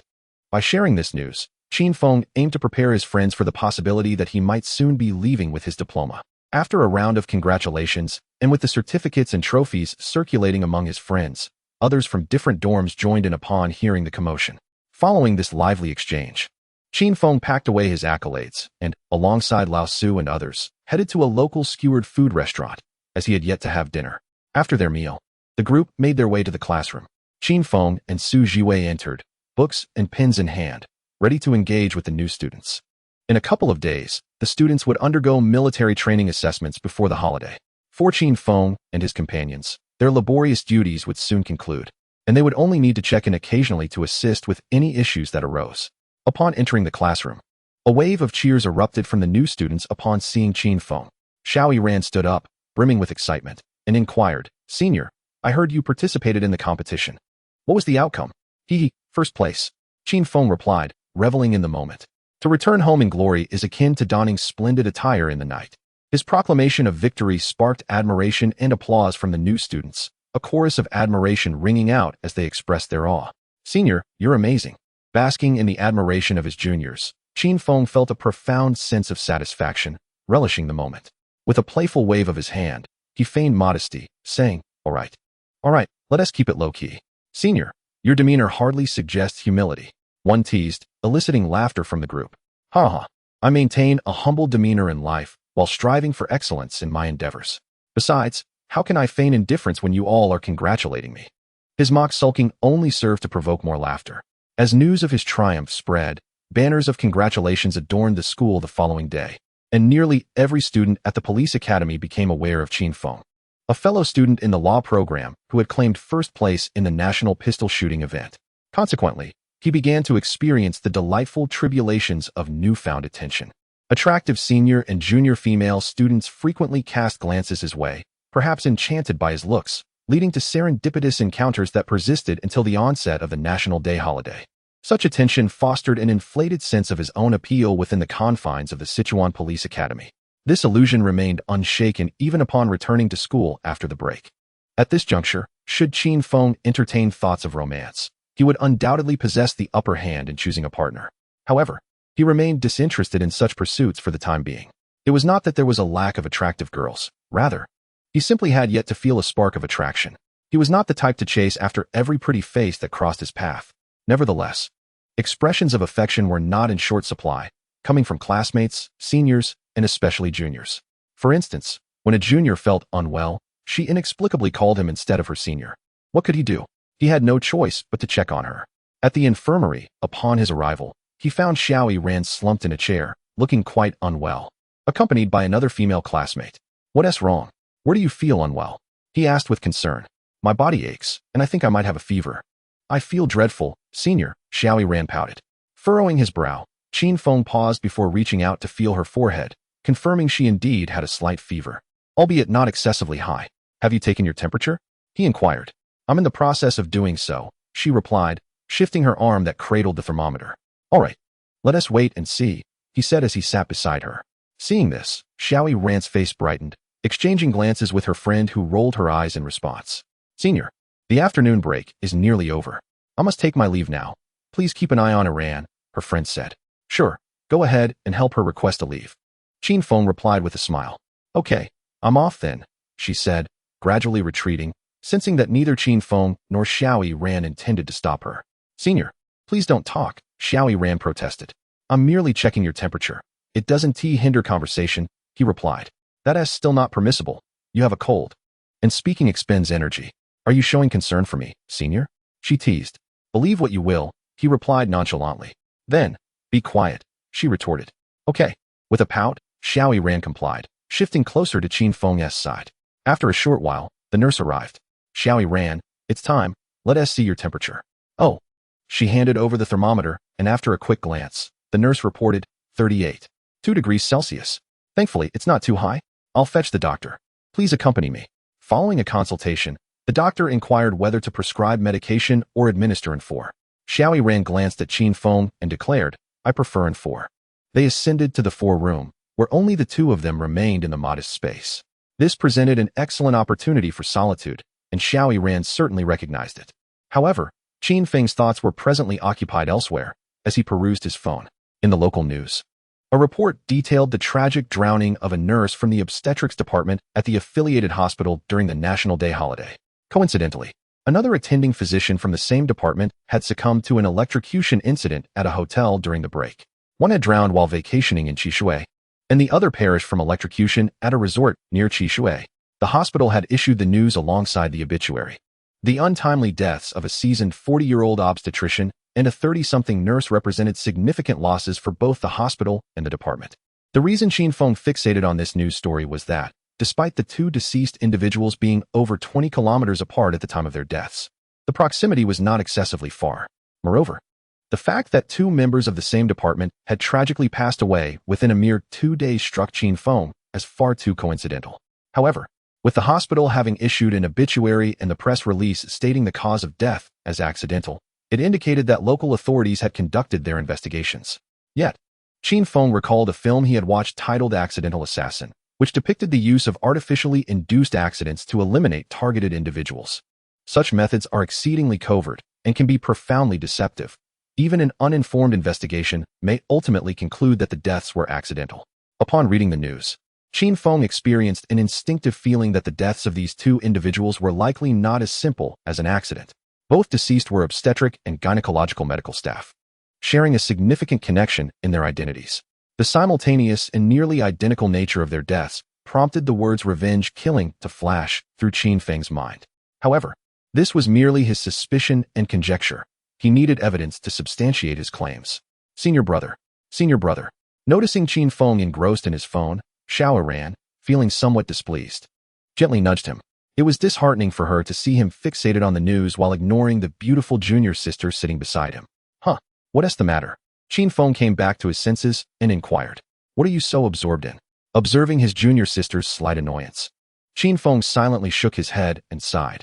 A hassle, yet he did not reveal his feelings, instead mustering a smile and replying, Oh, just some news. Time's up. You should stay here for your 4, while I have to attend class. Casting a glance at his phone, Qin Feng seemed to have just realized the time was getting late, and class was approaching. What? You're leaving? Naturally. Xiao Ran did not wish for Qin Feng to depart. The doctor said your cold isn't serious, and you're still getting 4 fluids. I have class this afternoon. Well, alright then. Though reluctant, Xiao Ran did not want to appear unreasonable, ultimately nodding in agreement. After offering a few words of caution, Qin Feng left the infirmary without heading to class. Instead, he walked back to the dormitory while dialing a number for Lu Yijuan. After a few rings, the call connected. Hey Xiao Feng, what's up? Senior brother, I'd like to ask for your help in investigating the accidental deaths of 2 individuals, likely concluded in your province of Qishui. The deceased. Qin Feng provided the details of the 2 deceased. After listening, Lu Yijuan did not decline and readily agreed. Sure, no problem. I'll have the administrative staff look into it and send you the information. Do you suspect something amiss with their deaths? I just find it a bit coincidental and wish to understand more, Qin Feng replied. After a brief silence, Lu Yijuan continued, It's good to inquire, but Xiao Feng, allow me to remind you as your senior brother, don't take my words amiss. If, and I emphasize if, you find something suspicious, unless you have evidence, refrain from speculating publicly or contacting anyone in your province. Understood? I understand, senior brother. Rest assured, even if there is something, I will inform you directly. Lu Yijuan sighed in exasperation. Is that what you mean? Do you want to pass any trouble on to your senior brother? I appreciate it, little brother. Sitting in his office, Lu Yijuan rubbed his forehead and sighed, resigned to his situation. Alright, you're right. If you discover anything, let me know, and I will coordinate. Great, Thank you, senior brother. Goodbye. With that, Qin Feng ended the call. Upon returning to his dormitory, Qin Feng opened his computer to search for the locations of the incidents. The Qishui River stretches for hundreds of kilometers, passing through several provinces, cities, and counties. The Qishui Scenic Area was established in Qishui City, a mere 70 kilometers from the city of Wine. With its picturesque landscapes, pristine waters, and favorable climate, many residents from the wine city often choose to visit Qishui for leisure, making it an excellent destination. As seasoned doctors and nurses, they often maintain contact during urgent situations, which would discourage them from straying too far even on their days off unless they had formally requested leave. Both deceased had opted to visit Qishui during the National Day holiday. After researching the scenic area, Qin Feng gained a deeper understanding of the location. The Qishui Scenic Area is located in the county-level city of Qishui, under the jurisdiction of Junyi City in Guizhou Province, and is adjacent to Qishui County and Shiyong County, which belong to the Wine City. It could be said to sit at the confluence of these three counties and cities. At the time, the attending physician, Xia Lin, was at a riverside resort downstream in the scenic area, while Nurse Zhou Wan was enjoying her time with family within the scenic area. One died from an electric shock at the resort, while the other drowned in a pool at a cave hotel in the scenic area. These details were recorded in the case files sent from the City Bureau. The files had been retrieved from the system, as the two tragic accidents did not involve any confidentiality concerns and could be accessed through a key. After thoroughly reviewing the two case files, Qin Feng inexplicably recalled a guest who had unexpectedly died at the fish restaurant. Contemplating this, he took out his phone and called Captain Chao Zhan, who was handling the fish restaurant case. On his first attempt, there was no answer. On the second, it rang several times before connecting. Hello, this is Chao Zhan. Who is this? Hello, Captain Chao. It's Qin Feng, he replied. Qin Feng. Ah, I remember now. Sorry about that. What can I do for you? Understanding that Captain Chao was busy, Qin Feng asked, I wanted to inquire if there have been any developments in the fish restaurant case. Given that the incident had occurred over 20 days ago, he anticipated there might be some results by now. Ah, that case. Chao Zhan seemed to search for information. Taking a few seconds before responding, yes, I can share. We investigated for over 10 days and found nothing unusual, so we forwarded it to the City Bureau. They concluded the case recently. Accidental death? Qin Feng inquired. Yes, accidental. After a thorough autopsy, it was determined that the individual's blood alcohol levels accelerated, leading to cardiac arrest. After obtaining consent from the family, an MRI of the heart was conducted, revealing pre-existing cardiovascular narrowing that had gone unnoticed until now. The deceased's condition likely worsened recently, combined with some embolism, and the alcohol caused the blood flow to increase significantly, resulting in cardiovascular issues and subsequent arrest. This is how experts explain the findings. I can't delve into the specifics of the medical details.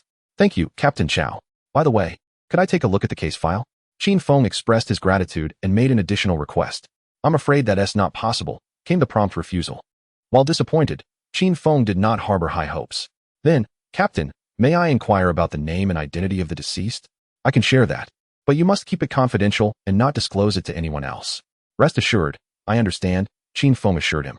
Perhaps due to Qin Feng's status in the Major Crimes Unit, Chao Zhan did not hesitate and directly stated, the deceased's full name is Li Weiming, an associate chief physician in the General Surgery Department at the City Hospital. Not from the affiliated medical college hospital? Qin Feng asked. No, he was a doctor at the City Hospital's General Surgery Department. All right, thank you, Captain Chao. You're welcome. I have no issues now. I'll treat Captain Chao to a meal another day. I shall take my leave for now. All right, goodbye. Chapter 47. Signing in at the crime scene? Not an accident, but murder. On the dormitory balcony, Qin Feng, with a cigarette dangling from his lips, gazed out at the towering broadleaf sycamores, the wisps of smoke curling upwards as he pondered. His thoughts drifted from the deaths of Xia Lin and Zhou Wan to the demise of a guest at the fish restaurant. He had initially presumed that old Li, the guest, was a doctor from the affiliated hospital's obstetrics and gynecology department, only to discover he was a physician at the city hospital. Had he misjudged the situation? Was it possible that Xia Lin and Zhou Wan had indeed perished by accident, merely a tragic coincidence? Regardless, he resolved to visit Qishui, as it was not far. With his decision made, Qin Feng exited the dormitory, securely locking the door behind him.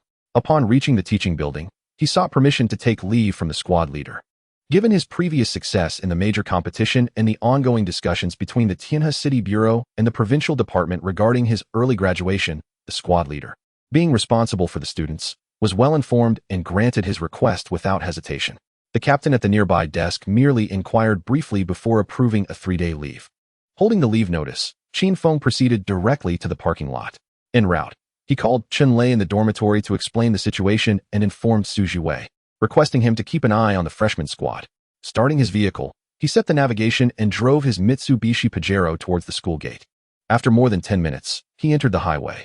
Another 40 minutes later, he drove into the scenic area, slowly making his way along the road until he arrived at the parking lot of the Cave Hotel. After parking, Qin Feng slung his crossbody bag over his shoulder and walked towards the Cave Hotel. Entering the hotel, he approached the front desk to register. "Hello. May I inquire if room 302 is available?" He handed over his identification to the receptionist. "Please hold on a moment, sir. Room 302 is currently unoccupied. Would you like to check in?" The receptionist replied after checking. With the recent National Day holiday just passed and the tourist season now in a lull, the Cave Hotel, though renowned, had its slow season as well.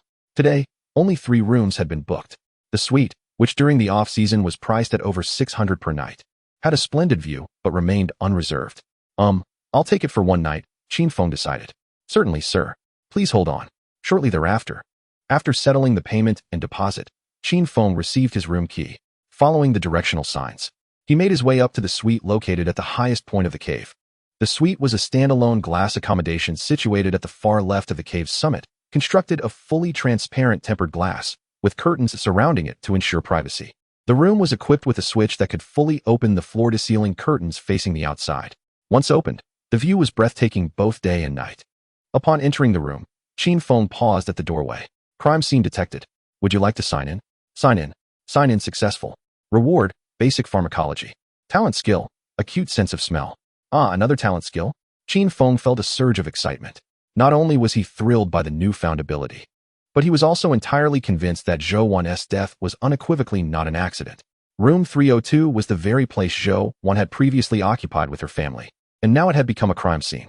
If it was a crime scene, then Zhou Wan's death could only be classified as murder. Upon arriving at the crime scene, Qin Feng meticulously sought any trace of evidence. The suite comprised 2 bedrooms, one large and one small, typical of a family suite. The master bedroom featured a spacious 2-meter bed, and beyond a partition without a door were 2 smaller beds measuring 1.5 meters each. This meant the suite could comfortably accommodate at least 4 individuals, and with a bit of squeezing, even 6 could fit, not to mention the large sofa in the living room, which could allow for 8.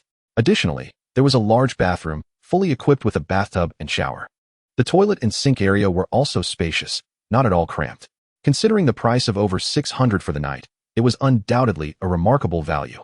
However, it was evident that the room had been thoroughly cleaned. He was likely the first guest to check in. The cleaning staff had been diligent, leaving even the most challenging corners spotless. After a thorough inspection, Qin Feng shook his head.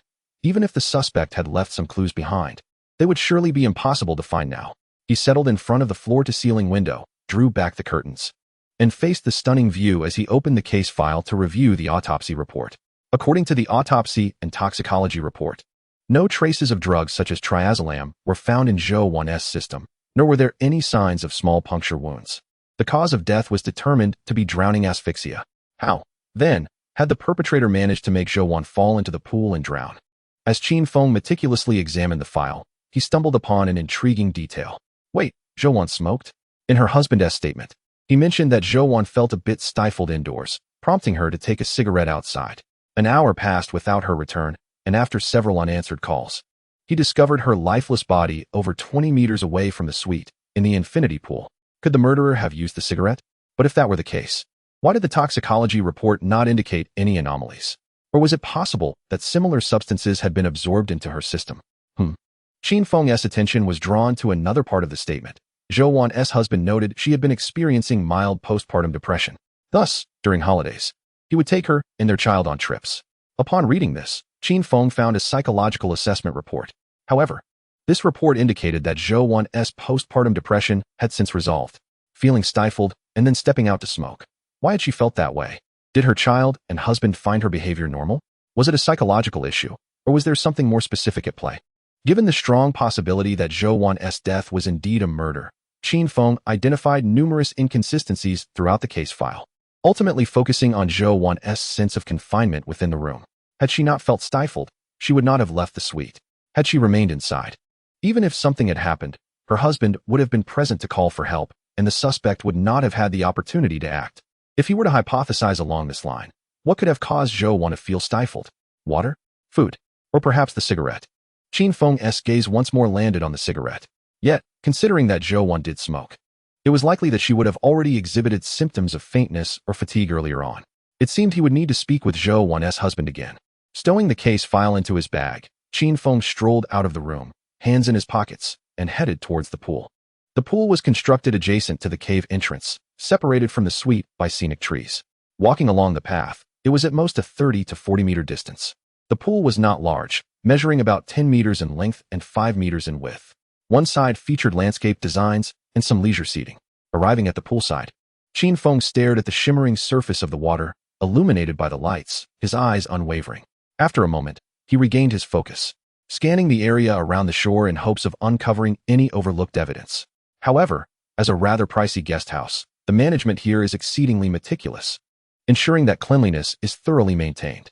After a meticulous inspection, under the scrutiny of keen observation, Qin Feng found himself fruitlessly searching for nearly an hour before finally shaking his head and returning to his room. Chapter 48. Checking in at the holiday resort, a clue. Though it has been confirmed that Nurse Zhou Wan's death was not accidental, the crime scene, having been meticulously cleaned and several days having passed, yielded no useful clues. Thus, early the next morning, after enjoying breakfast at the hotel, Qin Feng departed from the cave hotel and drove towards the holiday resort. The Tianhe Holiday Resort boasts mountains, rivers, and a lake, covering a vast area and featuring various recreational facilities, truly living up to its reputation as a vacation paradise. Upon entering the parking lot, Qin Feng approached the front desk and, after confirmation, learned that room 412, previously occupied by the attending physician Xia Lin, was also vacant, prompting him to present his ID and secure the room. Room 412 is not a suite. Its conditions do not compare with those of the Cave Hotel, and naturally, the price is significantly lower at $280 per night. This is a spacious studio, covering over 30 square meters, furnished with a large bed, floor-to-ceiling windows, 2 single sofas, and a round coffee table adorning the window front. The bathroom and toilet are also reasonably sized, with a row of wardrobes in the hallway, among which lies a heavy safe weighing several dozen pounds. Such an arrangement for merely $280 per night is indeed quite reasonable. Upon detecting the crime scene, was the check-in successful? Well, it can be confirmed that Xia Lin's death was likewise not an accident. Check-in. Check-in successful, acquiring basic electrical knowledge and basic driving skills. 2 more skills, electrician? Is it because Xia Lin died from electrocution? With a plan forming in his mind, Qin Feng collected the skills and retrieved the case file concerning Xia Lin's untimely demise from his bag. The file revealed that Xia Lin's body was discovered on the floor beside the washstand. Based on her attire and the hairdryer that had fallen on the washstand, the attending officers deduced that she had likely just finished bathing and was preparing to use the hairdryer to dry her hair when she suffered an electrocution-induced fainting spell, ultimately leading to her tragic death due to lack of timely medical assistance. After reviewing the file, Qin Feng approached the washstand, took out a small flashlight, and bent down to examine the socket. After a moment, he located the hairdryer in the room and inspected it. Having completed his investigation, he made his way to the bedside, picked up the landline phone, and pressed the button to call the front desk. Hello, front desk. How may I assist you? The front desk attendant's voice was quite gentle. Hello, I am a guest in room 412. Could you please have your manager come by? Sir, is there something you are dissatisfied with? Just let me know, and I will promptly arrange for someone to address it. The front desk paused for a moment before hastily inquiring further. Clearly, they wished to avoid alarming the manager or wanted to ascertain the situation beforehand, knowing that if they did involve the manager, they would need to understand the issue. Just have the manager come over, the housekeeping manager, or your general manager. Thank you. Qin Feng refrained from elaborating. His tone, while calm and devoid of anger, conveyed an unmistakable resolve. The front desk picked up on his insistence and, after apologizing, replied, Certainly. Sir, please hold on while I notify the manager. I will be waiting. After hanging up, Qin Feng placed the case file and the hairdryer on the television cabinet, then seated himself in a swivel chair in the room, lighting a cigarette as he awaited their arrival. Approximately 10 minutes later, there was a knock at the door. Knock. Knock, sir, excuse the intrusion. Come in. Qin Feng rose to open the door, glancing at the man and woman waiting outside, and gestured for them to enter. Good day, esteemed guest. I am Huang Jin, the general manager of the resort, and this is our housekeeping manager, Xiaomei. May I ask your name? The man in a suit stepped into the room, introducing himself and the professionally attired woman beside him. "Hello, Mr. Huang, Ms. Xiao. No need for formalities. My surname is Qin Feng." After the introductions, Qin Feng walked further into the room, with the two following closely behind. Huang Jin began inquiring rationally. "Good morning, Mr. Qin. Is there something you are dissatisfied with? If so..." At this point, Huang Jin abruptly halted. He had noticed the hairdryer on the table and the open case file, particularly the photograph of Xia Lin's body prominently displayed. Upon seeing these, Huang Jin's heart sank. Xiao Mei, too, had caught sight of the photo in the file, her eyes widening and pupils dilating, clearly unsettled. Both of their reactions did not escape Qin Feng's keen observation. After a slight smile, he pointed to the sofa by the window and said, "Please, make yourselves comfortable." "Oh, thank you, Mr. Qin." Clearly, someone capable of becoming a general manager, Huang Jin quickly regained his composure, expressed his gratitude, and exchanged a glance with Xiao Mei as he approached a single sofa. Upon reaching the sofa, he retrieved a cloth from his pocket to cover it before taking a seat. This gesture revealed his professionalism to Qin Feng. Once a guest has checked in, the room effectively becomes their private domain, and under normal circumstances, hotel staff would not enter. Even if they were invited to sit, they would bring a cloth to cover the seating, demonstrating respect for the guest. Xiao Mei likewise placed a cloth and sat upright on another sofa. Once they were settled, Qin Feng remained in the swivel chair facing them, a smile on his face as he directly inquired, "I discovered some issues prior to my arrival, and upon further investigation, I learned that someone had died in this very room a few days ago." A clever tactic to seize the initiative. Although it was Qin Feng who had requested room 412, he refrained from mentioning this and instead implied a complaint against the hotel. Such behavior is quite unreasonable. However, lacking identification, he realized that to extract useful information from the hotel manager, he had to resort to a degree of shamelessness. For the sake of the deceased's vindication and to combat crime, it is not without merit. Huang Jin and Xiao Mei exchanged glances. Both recognized the photographs and the file on the table. They were not foolish, understanding that ordinary individuals could not easily procure such items. A moment's thought led them to conclude that this guest must have ulterior motives. Xiao Mei remained silent, and it was Huang Jin who spoke up. "Mr. Qin, if you have any requests, please feel free to voice them. We will do our utmost to cooperate with what we can." His words implied that they would only cooperate with what was feasible. Anything beyond that, they were not to be trifled with. They viewed Qin Feng as someone deliberately seeking trouble or trying to take advantage of the situation. "Very well, Mr. Huang, straightforwardness is appreciated, so I shall be direct." Qin Feng was unbothered by any misunderstanding. After speaking, he pointed to the hairdryer on the table and asked, "First, I would like to know, has the hairdryer on the table been replaced?" Huang Jin furrowed his brow, initially suspecting that Qin Feng was merely seeking trouble or trying to take advantage. He was taken aback that he was now being asked a question rather than making demands. This left him somewhat uncertain of how to respond. Thus, he decided to observe further. Exchanging a glance with Xiao Mei, he signaled her to answer truthfully. "Mr. Qin, we certainly did not wish for such an unfortunate incident to occur at our hotel. We are fully cooperating with the deceased's family for subsequent arrangements. Regarding the items in the room, especially the hairdryer used at the time of the accident, we promptly replaced it. I'm sure you can see that this hairdryer is brand new. All right, then I would like to make a request. I need the old hairdryer that was previously in use." Huang Jin and Xiao Mei exchanged glances once more. Xiao Mei then replied, "I apologize, Mr. Qin, but the previous hairdryer was tested and found to be functioning correctly. After being replaced, it was taken to the waste storage, and several days have passed. It has now been disposed of." "Oh, the hairdryer was found to be functioning correctly?" "Indeed, we engaged an electrician for inspection and conducted tests. The hairdryer exhibited no signs of electrical leakage. Thus it is undoubtedly in perfect working order," Xiao Mei responded. "So, it appears the issue lies with the socket?" Huang Jin interjected, stating, "Mr. Qin must have reviewed the photographs and documents. The police investigation concluded that the socket was malfunctioning, but it was not due to the hotel's negligence. They discovered moisture at the socket, and considering the circumstances surrounding the deceased, Ms. Xia, it is surmised that she inadvertently introduced water into the socket while plugging in, resulting in the electrical fault. Have you not examined the socket yourselves?" Qin Feng questioned further. "No, wait, Mr. Qin seems particularly concerned about Ms. Xia Lin's demise," Huang Jin suddenly realized, grasping Qin Feng's true intent. Huang's keen perception was impressive. Qin Feng smiled, offering no denial.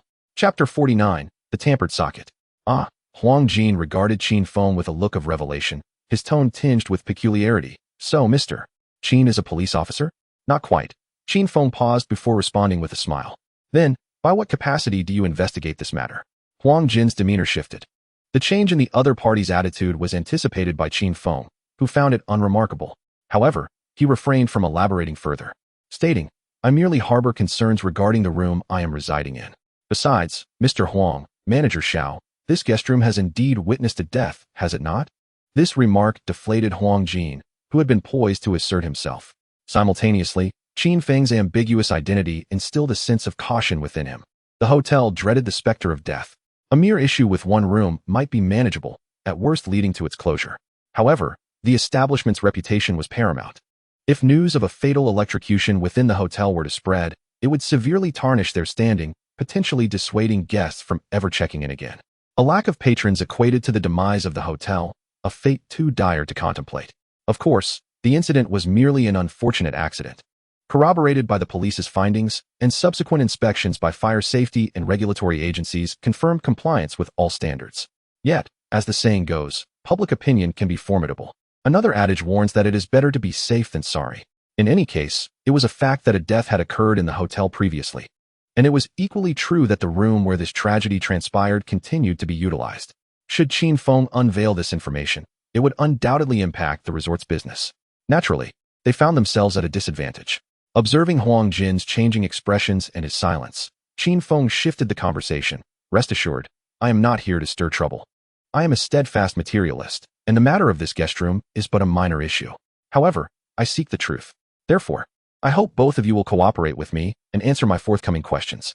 Very well, Huang Jin agreed after some contemplation, recognizing this as the simplest, most economical means to avert complications. As for Xiao Mei, being merely the room manager, she had no objections once the general manager acquiesced.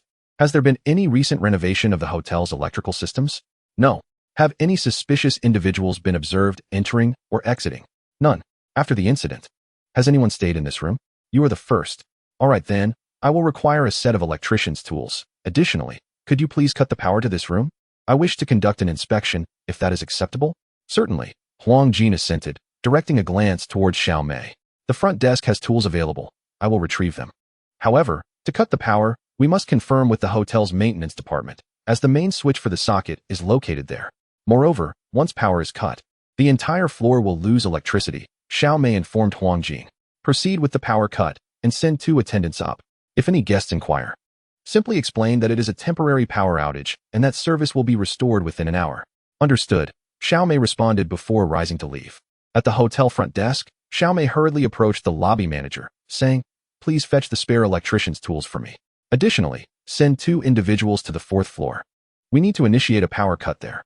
If guests inquire, inform them that power will be restored within an hour. Certainly, Manager Xiao, I will arrange it immediately. The manager replied, picking up the intercom to dispatch personnel. As Xiao Mei awaited the tools from another attendant, she also utilized the front desk's intercom to notify the maintenance department of the impending disconnection of the socket circuit on the 4th floor. Manager Xiao, I have dispatched 2 service personnel to the 4th floor, the manager informed her. Very well, if any new guests arrive, do not assign them to the 4th floor. If it becomes necessary to place them there, ensure they are informed of the situation beforehand. Rest assured, Manager Xiao, I will handle it properly. After giving her instructions, Xiao Mei departed with the toolbox. Meanwhile, a slender man wearing a fisherman's hat, with black-framed glasses perched on his nose, and a large black canvas bag slung across his shoulder, glanced at Xiao Mei's retreating figure before turning away and exiting the hotel lobby. A few minutes later, the man re-entered, approaching the front desk. Hello, I would like to book a Mountain View King room. Good day, sir. There are still available Mountain View King rooms, but the 4th floor is currently undergoing electrical repairs, resulting in a temporary power cut. However, service will be restored within an hour at the latest. Is that acceptable? Yes, that works for me for the time being. By the way, my lucky number is 16. Is that all right? Please hold on. I will check, the front desk manager politely replied, lowering their gaze to search for available rooms. After a moment, they looked up, smiling. Sir, room 416 is available. It is also a Mountain View King room. Thank you. Please assist me with the registration. Certainly, sir. Please hold on. The manager took the identification card presented by the man, glanced at him, then back at the ID before commencing the registration process.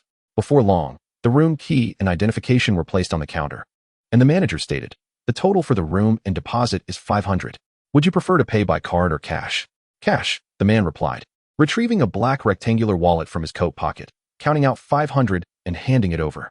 All right, I will prepare your receipt. Additionally, here is your breakfast voucher for the morning. Thank you. After completing the check-in process, the man returned his ID to the wallet and took the room key as he made his way towards the elevator. On the fourth-floor corridor, the man in the fisherman's hat approached room 416, glancing briefly at the open door of room 412 before calmly averting his gaze and continuing forward. Inside the room, Qin Feng carefully unscrewed the outer casing of the socket with a screwdriver, giving it several taps before proceeding with the disassembly. Upon exposing the socket, a glimmer of insight flashed in Qin Feng's eyes. He then handed his phone to Huang Jin to assist with photography and extracted a small pair of tweezers from his bag, delicately removing a thin film-like object from within and placing it into an evidence bag. After surveying the area, he photographed the socket's wiring. Once he had attended to these matters, Qin Feng pointed at the disassembled components on the table, stating, "I will need to take these with me. It should not pose an issue for you to replace the socket, correct?" "Not at all. I will have someone come to replace it," Xiaomei assured him. Huang Jin voiced no objections. In truth, at that moment, Huang Jin's countenance appeared somewhat strained. The exposed socket revealed nearly half a centimeter of bare wire, directly exposing the electrical conductors, a situation that was utterly unacceptable, even in cases of exposure. Insulation tape should have been employed. However, this socket had received no such treatment.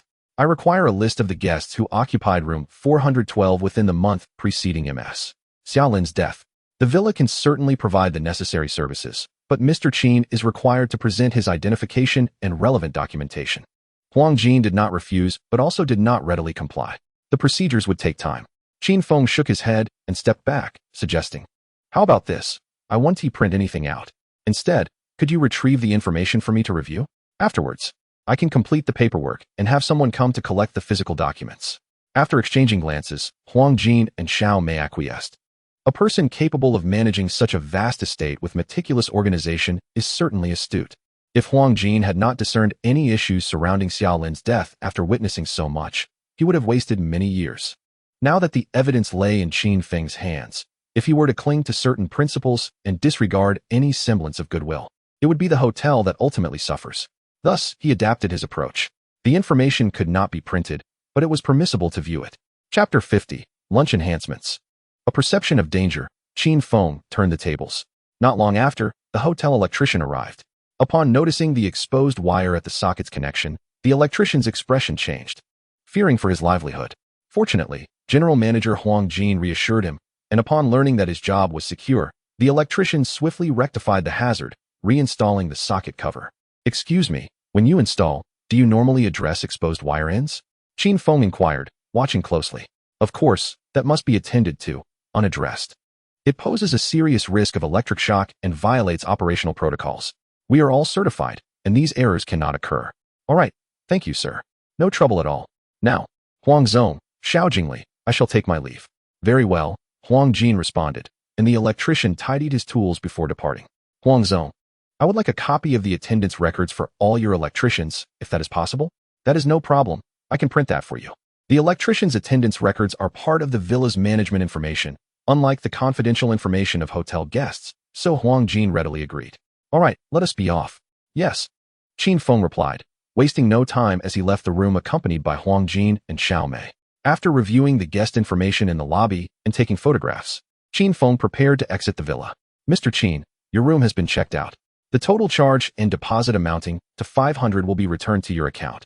"Thank you, General Huang and Manager Xiao. I shall take my leave." "Goodbye, Mr. Qin." "Goodbye." Upon exiting the lobby, Qin Feng made his way directly to the parking lot. From the floor-to-ceiling window of room 416, a man in a fisherman's hat observed Qin Feng departing towards the parking lot under Huang Jin's escort. He then turned and entered the room, retrieving a handbag from his canvas bag before hastily heading out and downstairs. After getting into his vehicle, Qin Feng did not drive off immediately. Instead, he took out his phone and called Lu Yijuan. "Xiao Feng, it's me, senior brother. I have a matter to discuss. Are you busy? If not, could you send Lu Gu and Zhang Peng to the Wine City? What's the matter? Have you found a lead?" Lu Yijuan recalled the 2 accidental death cases Qin Feng had previously requested and inquired. "Yes, there is evidence indicating that Dr. Xiaolin's death was not accidental." After a moment of silence upon hearing Qin Feng's response, Lu Yijuan said, "All right, I will have Lu Xuanquan, Zhang Peng and Yao Mingyu set out for the wine city immediately. They just finished a minor case and currently have no new cases on hand. Thank you, senior brother. However, if it turns out that the other nurse's death is also suspicious, I may need your assistance. You are worried about the local police in the wine city, right? Lu Yijuan immediately understood Qin Feng's concern. Indeed, Qin Feng did not deny it. Ha ha ha, rest assured, if you truly uncover evidence, they will be grateful to you. Continue your investigation, and feel free to call me anytime you need assistance. Understood. Thank you, senior brother. No need for thanks. I have faith in you. Keep it up. Oh, and do be cautious. I will. After hanging up, Qin Feng placed the car key in its ignition, turned it, and started the vehicle. The Pajero smoothly rolled out of its parking space, maneuvering steadily towards the exit under his control.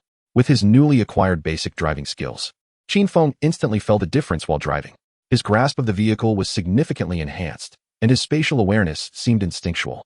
What he once considered mere driving had transformed him into an adept driver, akin to an amateur racing enthusiast. The rewards of the basic skills may seem modest, but as evidenced by his previous marksmanship training, the system's basic level is already exceptionally proficient compared to the average individual. As for the intermediate level, it surpasses many forensic experts. For instance, during his prior inspection of the socket, he immediately identified the issues and noted numerous signs of tampering. Regrettably, the suspect likely wore gloves during the act, and several days had passed since the incident, with the room having been cleaned. Otherwise, he might have uncovered further evidence, potentially locking in the suspect. After all, he could analyze numerous details from the footprints on the hard floor, and with some time devoted to intermediate trace identification, he could achieve significant insights. Arriving back at the scenic Cave Hotel shortly after 11 in the morning, Qin Feng returned to his hotel room and ordered room service, beginning to organize his findings. With Nurse Zhou Wan, aside from the system prompt confirming her check-in, it was evident she did not die accidentally. However, he had made little progress, even lacking clues as to how she drowned. In contrast, the evidence regarding Xiaolin was substantial. First, he had discovered direct evidence: the exposed electrical wires and the film-like residue left within the socket, both of which should directly indicate that Xiaolin's death was not accidental. Secondly, the resort had been cooperative, providing guest check-in information as well as the attendance records for the electricians they employed. This data would allow Qin Feng to establish targets for investigation. Moreover, if the suspect were indeed one of the resort's electricians, then they should not have been on duty on the day Zhou Wan was harmed. Thirdly, with the evidence confirming Xiaolin was murdered, the case could be reopened, thereby also reopening the investigation into Zhou Wan's death due to their connection. However, 2 points remained unclear. First, how did the suspect manage to get Zhou Wan to leave her room alone, leading to her drowning without any detectable substances in her system? Second, how did the suspect tamper with Xiaolin's room, ensuring that she would be affected rather than her husband, who shared the accommodation, suffering electrocution? If these questions could be resolved and evidence found, the suspect could be pinned down. Furthermore, there remained an avenue to confirm the suspect's identity: interviewing the families and colleagues of both deceased individuals. Qin Feng currently hypothesizes that Zhou Wan and Xiaolin's deaths were perpetrated by the same individual. To reach such lethal ends, the suspect likely harbored significant animosity or conflict with both victims. Whether it be due to emotions, finances, or other reasons remains undetermined. But Qin Feng is confident that with continued investigation, he should uncover some clues. A knock on the door sounded. It was likely the lunch delivery. Qin Feng approached the door and opened it to find the server standing outside with a cart. "Hello, sir. Your lunch has arrived." "Thank you. I will take it." After retrieving the tray from the cart and expressing his gratitude, Qin Feng closed the door and began his meal within the room. The meal consisted of a dish, a soup, and a bowl of white rice, ample portions sufficient for one person. The twice-cooked pork was splendidly stir-fried, its flavor exquisite. The homemade noodles were seasoned perfectly, possessing a delightful chewiness. Qin Feng savored the dish heartily, pairing it with rice. After a while, he felt a bit parched, prompting him to reach for the soup. The jade-white soup, essentially a vegetable and tofu broth, was visually appealing and emitted a refreshing aroma. Just as he was about to bring a spoonful to his lips, an unsettling sensation gripped his heart, causing him to halt his hand mid-motion. The feeling dissipated as he extended his left hand to massage his chest, finding no abnormalities. However, upon bringing the spoon closer again, the discomfort returned. Frowning, Qin Feng began to suspect a potential cardiac issue. Yet, a sudden realization struck him: it could be a sense of danger. If his intuition was indeed alerting him to peril, then the soup must be compromised. Resolutely, he set the spoon down and surveyed the room. Ensuring there was no chance of being observed, he discreetly carried the soup to the restroom. He poured the majority of the broth down the toilet, retrieving some vegetables and tofu to place in an empty evidence bag. Additionally, he disposed of a sealed bottle of mineral water from his bag, filling it instead with the suspicious soup. Once he had tidied the table and stowed away the items in his satchel, Qin Feng returned to his meal. After finishing, he pressed the call button. Shortly, a server arrived to clear the dishes, and Qin Feng slung his bag over his shoulder, heading to the front desk to check out. From the moment he stepped outside, he casually scrutinized everyone he encountered, including the hotel staff, yet none exhibited any unusual signs. At the front desk, after completing his checkout, he contemplated a quick glance into the kitchen but ultimately decided against it. Both entrances to the kitchen were equipped with cameras, and anyone entering or exiting would surely be recorded. Given that someone had tampered with his lunch, although he was uncertain of the specifics, it was undoubtedly something nefarious. Thus, he might have already drawn the attention of a malicious observer. This individual was likely the suspect. If he were to venture into the kitchen now, and the suspect was indeed watching him, it could lead to a premature alerting of their presence. It would be wiser to turn the tables and draw the suspect out. Chapter 51. The Cunning Suspect. Reinforcements arrive. As Qin Feng started the vehicle, he pressed the accelerator, and the Pajero roared to life. Surging out of the parking space with a screech of tires, smoothly navigating onto the road towards the Cave Hotel. His intention was deliberate. He accelerated to create a sense of urgency in the suspect, making them believe he had uncovered a crucial lead, thus compelling them to hasten as well. In doing so, he hoped to briefly lock onto his target.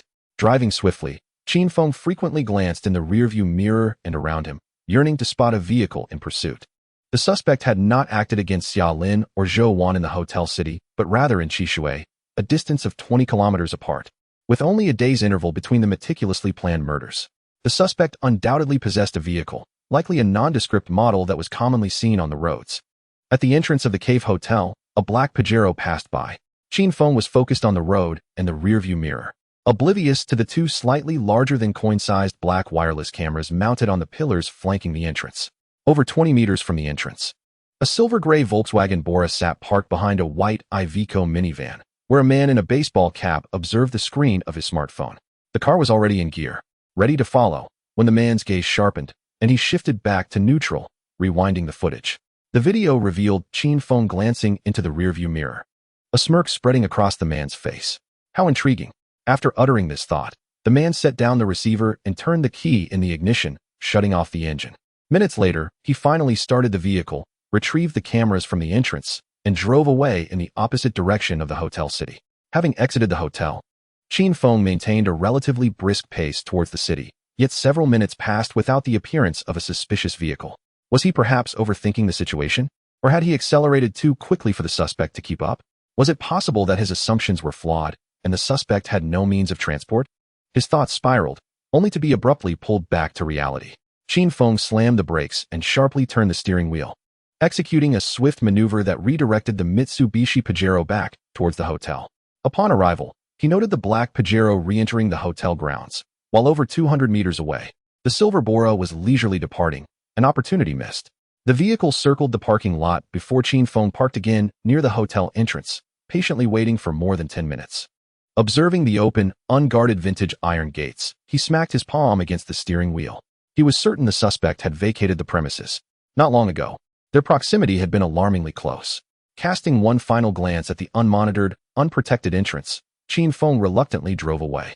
Since the suspect had vanished without a trace, his immediate priority was not aimless searching, but rather reuniting with Lu Xuanquan and the others en route to the hotel city. With their assistance, he could access the hotel surveillance footage, which would undoubtedly reveal the suspect's presence during their intrusion into the hotel and possibly the kitchen. Furthermore, he needed to present the currently held evidence to demonstrate that Xia Lin's death was not an accident, prompting the police in the hotel city to reopen the investigation into the deaths of Xia Lin and Zhou Wan. Lastly, he needed to ascertain any common enemies shared by Xia Lin and Zhou Wan. The late Deputy Director Li, who had perished at the fish restaurant, could also serve as a comparative subject. With his newfound driving proficiency, Qin Feng maneuvered the car with remarkable ease, smoothly overtaking other vehicles on the highway. The return journey, which had taken over an hour, was completed in less than an hour. Just as he entered the city limits of the hotel city, his phone rang. Donning his Bluetooth earpiece, he answered a call from Lu Xuanquan. "Brother Feng, we've arrived at the police academy entrance. Lu Xuanquan's voice came through the line. All right, I'll be there in about 7 minutes. Please wait for me, Qin Feng replied. Okay. After hanging up, a few minutes later, Qin Feng approached the academy's gate and spotted Lu Xuanquan and 2 others standing beside a sleek new black Passat, smoking. Parking behind the Passat, Qin Feng alighted from his vehicle. Brother Feng, the trio greeted him with acknowledgement.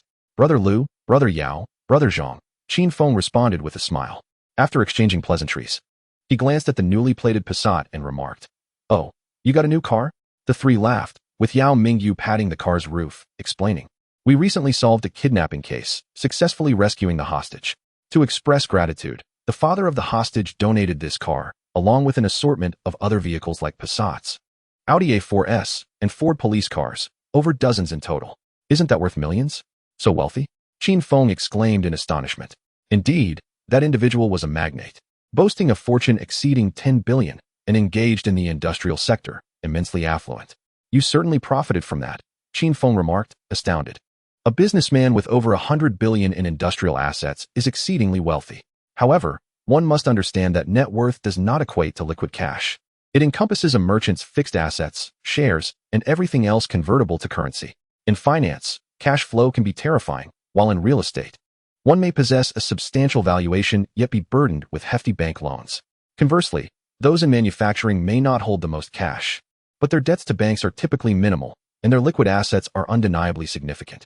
If this entrepreneur indeed possesses a fortune exceeding 100 billion, his personal capital would conservatively be at least several billion. For such immense wealth, donating a few million is merely a trifling gesture. Well, we benefited, didn't we? And besides, the majority of it was taken by the Bureau.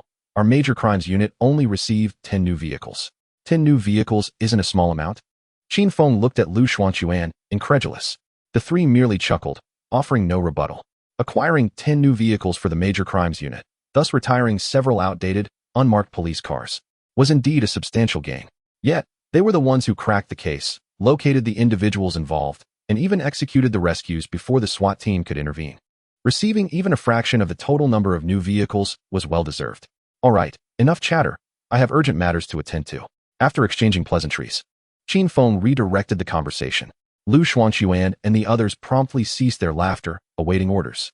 "Brother Yao, Brother Zhang, you 2 are to head to the Cave Hotel in Qishui Scenic Area to retrieve the surveillance footage from October 3rd to 4th, as well as today. Be quick about it." "Understood. We're leaving immediately," the 2 replied, turning to get into their vehicle.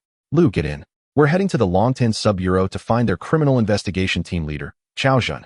Chao Zhen, Lu Xuanquan, following Qin Feng to the Pajero, pondered upon hearing the name and said, "I know Team Leader Chao. He and Team Leader Liao were classmates and are quite close." "That is perfect. Let's hurry. Get in the car and give Team Leader Liao a call to ask for his assistance."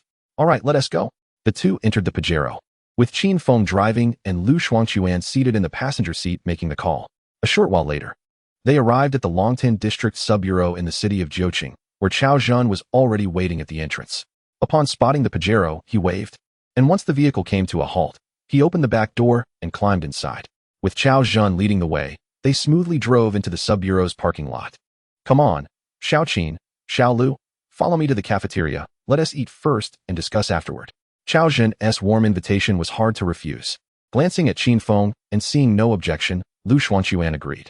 After a hearty and satisfying lunch, the trio entered Chao Zhen's office, lit cigarettes, sat down, and commenced their conversation. This exchange was not mere small talk. It was laden with social nuances. Lu Xuanquan, being an old hand, understood, while Qin Feng, not oblivious to the nuances, responded with eloquence and grace.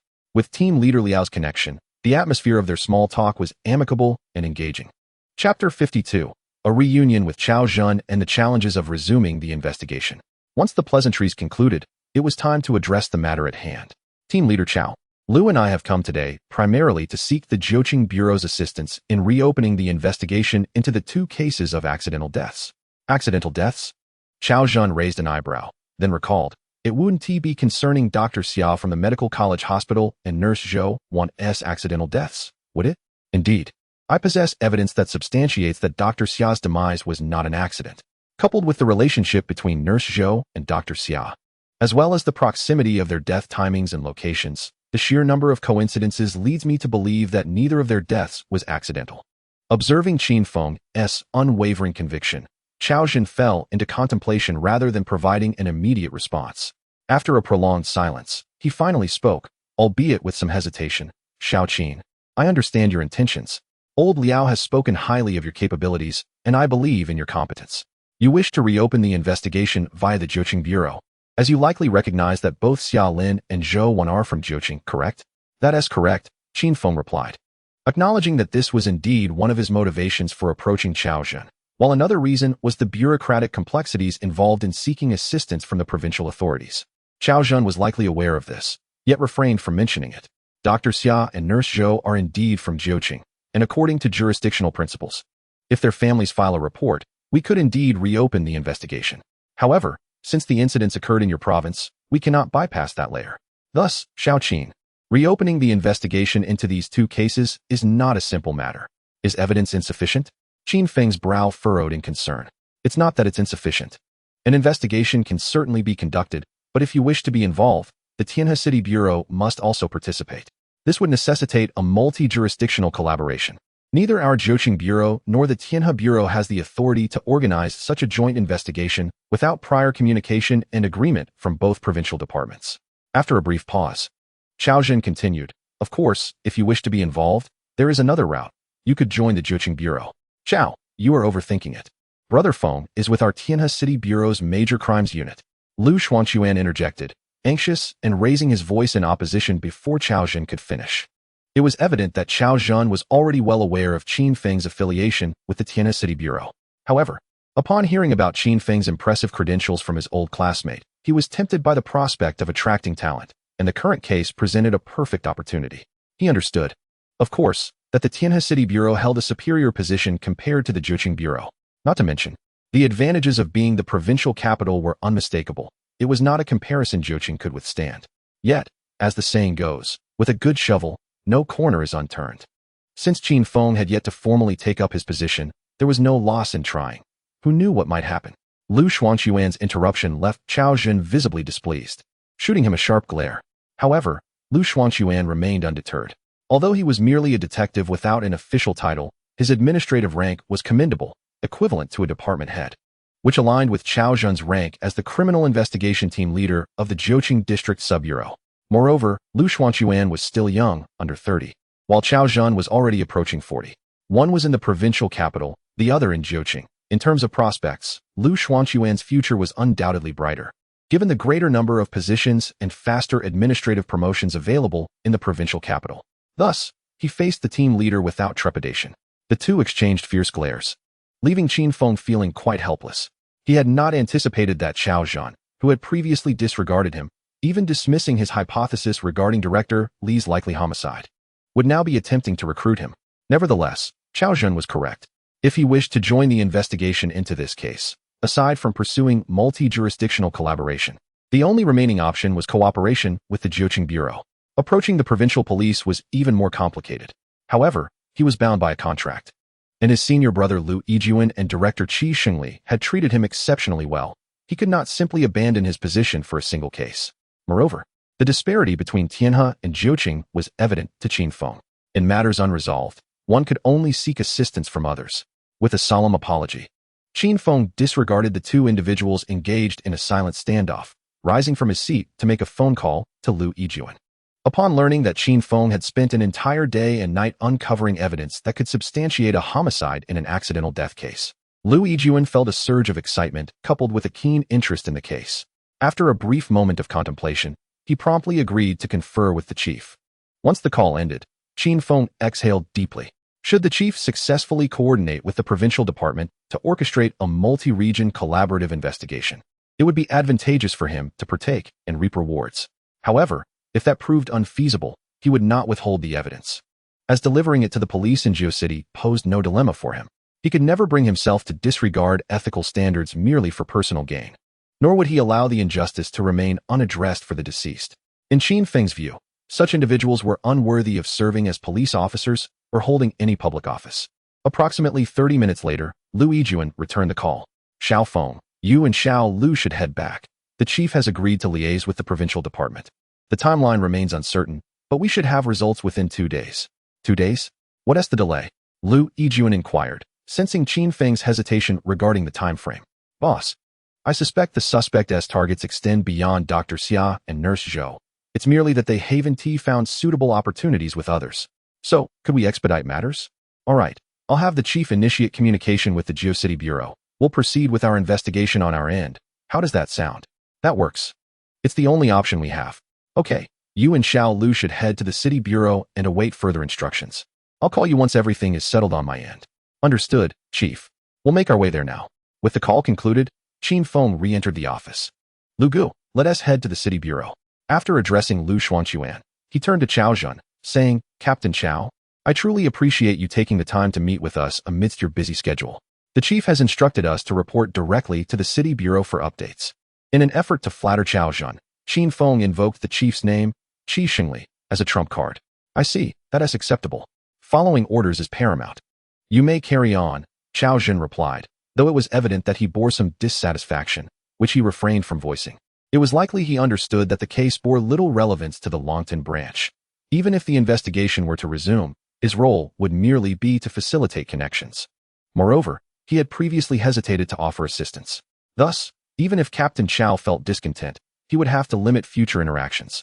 After departing from the branch, Qin Feng and his partner drove to the vicinity of the GeoCity Bureau, pulling over to the side. The GeoCity Bureau was conveniently located not far from the police academy, and after a winding journey, they found themselves back at this familiar place. Sitting in the vehicle, Qin Feng lowered the window, lighting a cigarette as he gazed out. As he lamented the passing of time, the sky began to darken, signaling an impending rain. It's going to rain, he remarked, frowning at the dimming sky.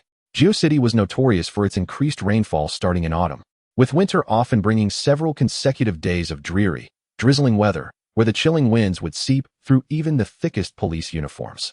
Lu Xuanquan, also a graduate of the police academy, shared similar sentiments regarding the peculiar weather patterns of GeoCity, where intense summer heat was often followed by prolonged autumn and winter rains. Tightening his coat, Qin Feng pressed the button to raise the window. Just as the window ascended, raindrops began to fall, an impeccable timing that prompted Lu Xuanquan in the passenger seat to quickly raise his window as well. They extinguished their cigarettes and sat in silence within the car. Chapter 53, GeoCity Bureau. Amidst a world adorned with blossoms, the sound of music filled the air. Qin Feng's phone rang. He was fond of this particular song, which he had set as his ringtone. Upon answering, he initially believed it was Lu Yijuan. However, upon glancing at the caller ID, he saw it was Xiao Iran. Shaking his head, he accepted the call. Hello, senior brother. Are you at school? I'd like to treat you to a meal. A meal? In the cafeteria? Qin Feng inquired. No, I mean dining out this weekend. Xiao Iran clarified. I'm not at school. Let us discuss it when I return in a few days. Oh, sensing a hint of disappointment in Xiao Iran's tone, Qin Feng inquired. By the way, have you recovered from your cold? Much better, and I owe you thanks for keeping me company during my treatment. Not at all. I had to leave in a hurry yesterday due to unforeseen circumstances. I'm glad you're feeling better. I have other matters to attend to, so I'll hang up if there is nothing else. All right then. As he hung up, Qin Feng released a sigh, his gaze drifting to the window. A girlfriend? Lu Xuanquan asked from the passenger seat. Not quite, just a junior. I've been mentoring the new students this semester. Oh, so you're that type of person. Feng Ge. What type? Qin Feng turned to face him, his eyes conveying a warning. Hee, nothing. Lu Xuanquan chuckled awkwardly. In just over 2 months, Lu Xuanquan had developed a sense of trepidation when addressing Qin Feng, as if standing before a superior, especially when Qin Feng's demeanor shifted to seriousness, creating an unspoken pressure. Giving Lu Xuanquan a look that acknowledged his perceptiveness, Qin Feng returned his attention to the outside world. By the way, Feng Ge, I heard the chief and the director are arranging for your early graduation. Is that true? Yes, I heard the chief mention it. It is indeed true, Qin Feng replied, still gazing outside. That is fantastic. This way, you'll be able to officially join the force in no time, right? At least after the end of the 3rd year. That is how it should be. Qin Feng remained uncertain about the early graduation matter, but he was certain that he would need to wait until after the 3rd year semester to receive his diploma and degree. It would be absurd to graduate with a bachelor's degree after merely 2 years of university. Moreover, before graduation, there would certainly be exams and preparations for a thesis. And even with connections, the necessary procedures could not be bypassed. Amidst the floral ambience, his phone rang once more. This time, it was Lu Yijuan. Hello, Chief. The communication has been established, You're to proceed to the criminal investigation team at the City Bureau. They will assign a team specifically for these two cases, provided the evidence you found can demonstrate that the accidental death was indeed not accidental. I assure you, I will head in right now. Just report your name upon arrival. Understood. Thank you, Chief. After hanging up, Qin Feng started the car. All set? Lu Xuanquan inquired. Yes, all set. Let us discuss further inside. As he replied, Qin Feng drove directly to the entrance of the City Bureau, reporting their names to the security guard while Lu Xuanquan presented his police badge. The gate lifted, allowing them to enter. After parking, the two descended from the vehicle and made their way into the Bureau building. On the 5th floor, criminal investigation team. You must be Qin Feng and Lu Xuanquan from the Tianhe City Bureau, greeted a middle-aged officer in plain clothes. I am Yang Zhou, Deputy Chief of the Criminal Investigation Team at the GeoCity Bureau. Hello, Deputy Chief Yang. Surprised to be greeted by the Deputy Chief at the elevator. Qin Feng and Lu Xuanquan quickly returned the greeting. Don't mention it. Let us discuss inside. Yang Zhou smiled. Yes, after you, Deputy Chief Yang. All right, follow me. The three passed through the office area and entered a small conference room, where two officers in plain clothes awaited them. Please, have a seat, Yang Zhou gestured. Thank you, Deputy Chief. After taking a seat, Yang Zhou turned his gaze towards Qin Feng and remarked, the Bureau has issued an order, but personnel have yet to be dispatched. Qin Feng, I hear you have uncovered some evidence? Indeed, Team Leader Yang, Qin Feng replied, aware that the GeoCity Bureau would not mobilize personnel merely on the say-so of the Tianhe City Bureau. After a brief acknowledgement, he produced an evidence bag and retrieved his mobile phone, requesting a laptop to display the previously captured photographs. Team Leader Yang, this is the evidence I found at the scene of Dr. Xiaolin's death. These photographs depict the socket that was experiencing electrical leakage. Upon magnification and enhancement, one can discern signs of tampering. Moreover, the exposed wires indicate that the installation does not conform to safety standards, as confirmed by the hotel's electrician. Yang Zhou scrutinized the photographs, shaking his head after a moment. Qin, while I must concede that the images lack clarity, the mere evidence of tampering and exposed wires cannot definitively prove that Dr. Xia's death was anything other than an accident. At best, it only illustrates that the hotel's electrical system harbors safety risks. Yes, I understand, Qin Feng nodded, gesturing towards several other evidence bags. Thus, I have procured additional physical evidence. Within these bags, two contain items extracted from the socket. One contains a plastic film-like substance discovered within the outlet, while the other holds the socket itself. Team Leader, you may have these examined. If my hypothesis is correct, the plastic film was intended to encase a small quantity of liquid for conducting electricity, and it had been pre-placed within the socket. When Dr. Xia attempted to plug in her hairdryer after bathing, the dryer pierced the film, causing the liquid to leak and connect with the exposed wires, resulting in the electrical shock. At this point, Qin Feng paused and retrieved two additional evidence bags from his bag. Moreover, I have had close contact with the suspect, and this serves as evidence. Everyone in the conference room turned their astonished gazes towards Qin Feng. Contained within is my untouched lunch from earlier, a vegetable and tofu soup, which I suspect has been tampered with. I ordered this meal while at the cave hotel where the deceased nurse, Zhou Wan, resided, in the same suite where she stayed with her family before her untimely demise. Yang Zhou's expression shifted to one of shock. Are you implying that the suspect discovered you and laced your meal with poison, intending to eliminate you? Yes, Qin Feng affirmed. You just mentioned that you had seen the suspect? Yang Zhou inquired again. I did not see the suspect. Rather, I merely stated that I had close contact, albeit in a passive manner. Qin Feng fell silent for a moment, his brow furrowing deeper, then relaxing slightly. Initially, he had assumed the suspect had identified him at the cave hotel.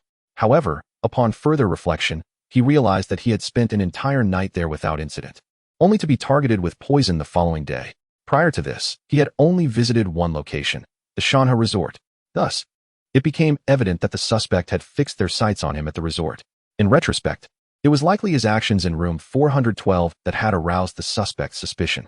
If the suspect were an employee of the resort, they would have ample opportunity to eliminate evidence. Therefore, it was plausible that the suspect was not an employee, but rather an individual who coincidentally returned to the resort today to dispose of evidence.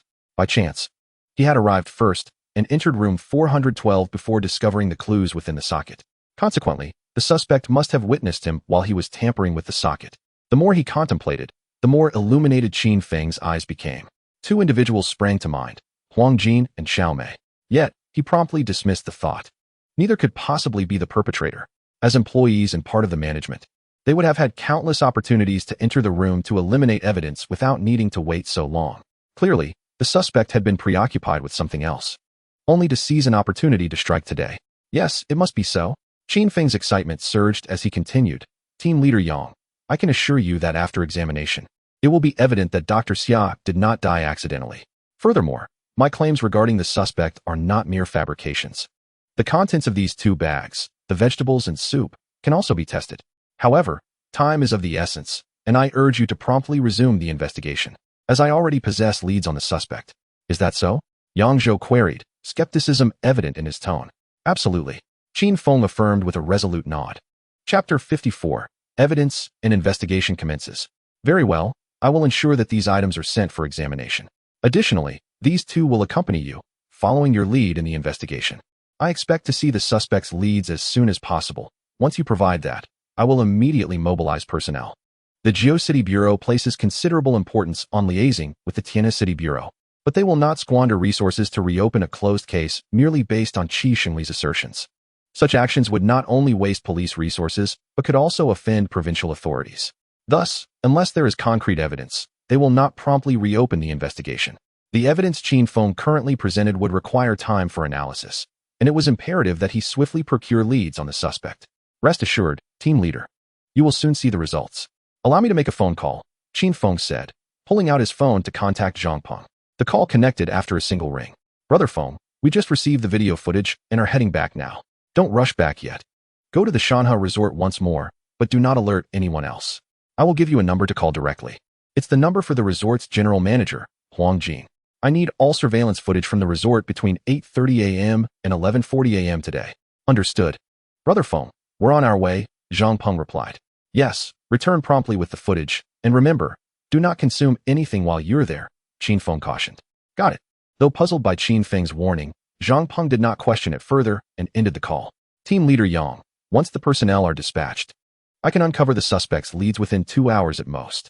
Observing Qin Feng's earnest demeanor, Yang Zhou contemplated for a moment and responded, all right. I will immediately arrange for personnel to be mobilized. Upon hearing this, Qin Feng felt a surge of trust and gratitude, standing up to bow deeply. Thank you. Team Leader Yang. At 4:09 p.m., Yao Mingyu and Zhang Peng returned. In the same small conference room, Qin Feng received the surveillance footage obtained from the Cave Hotel and the Shanha Resort, playing them on 2 separate laptops. After more than an hour, the images of a man in a fisherman's hat and another in a baseball cap were frozen on the screens. Team Leader, although these individuals are dressed differently, I am confident that they are the same person. The second image, which was captured at the kitchen entrance of the Cave Hotel, shows a man with a slightly stooped posture. How can you be certain? Yang Zhou inquired, scrutinizing the computer screen. Neither of the figures reveals their full face, at best. We see half of a profile, making it impossible to identify them completely. Additionally, the second individual's stooped posture naturally suggests a difference in height, and we can observe that their attire, including hats and shoes, has been altered. Qin Feng smiled, enlarging the 2 images and pointing at the ankles of the individuals on the screen. Team Leader, do you see this?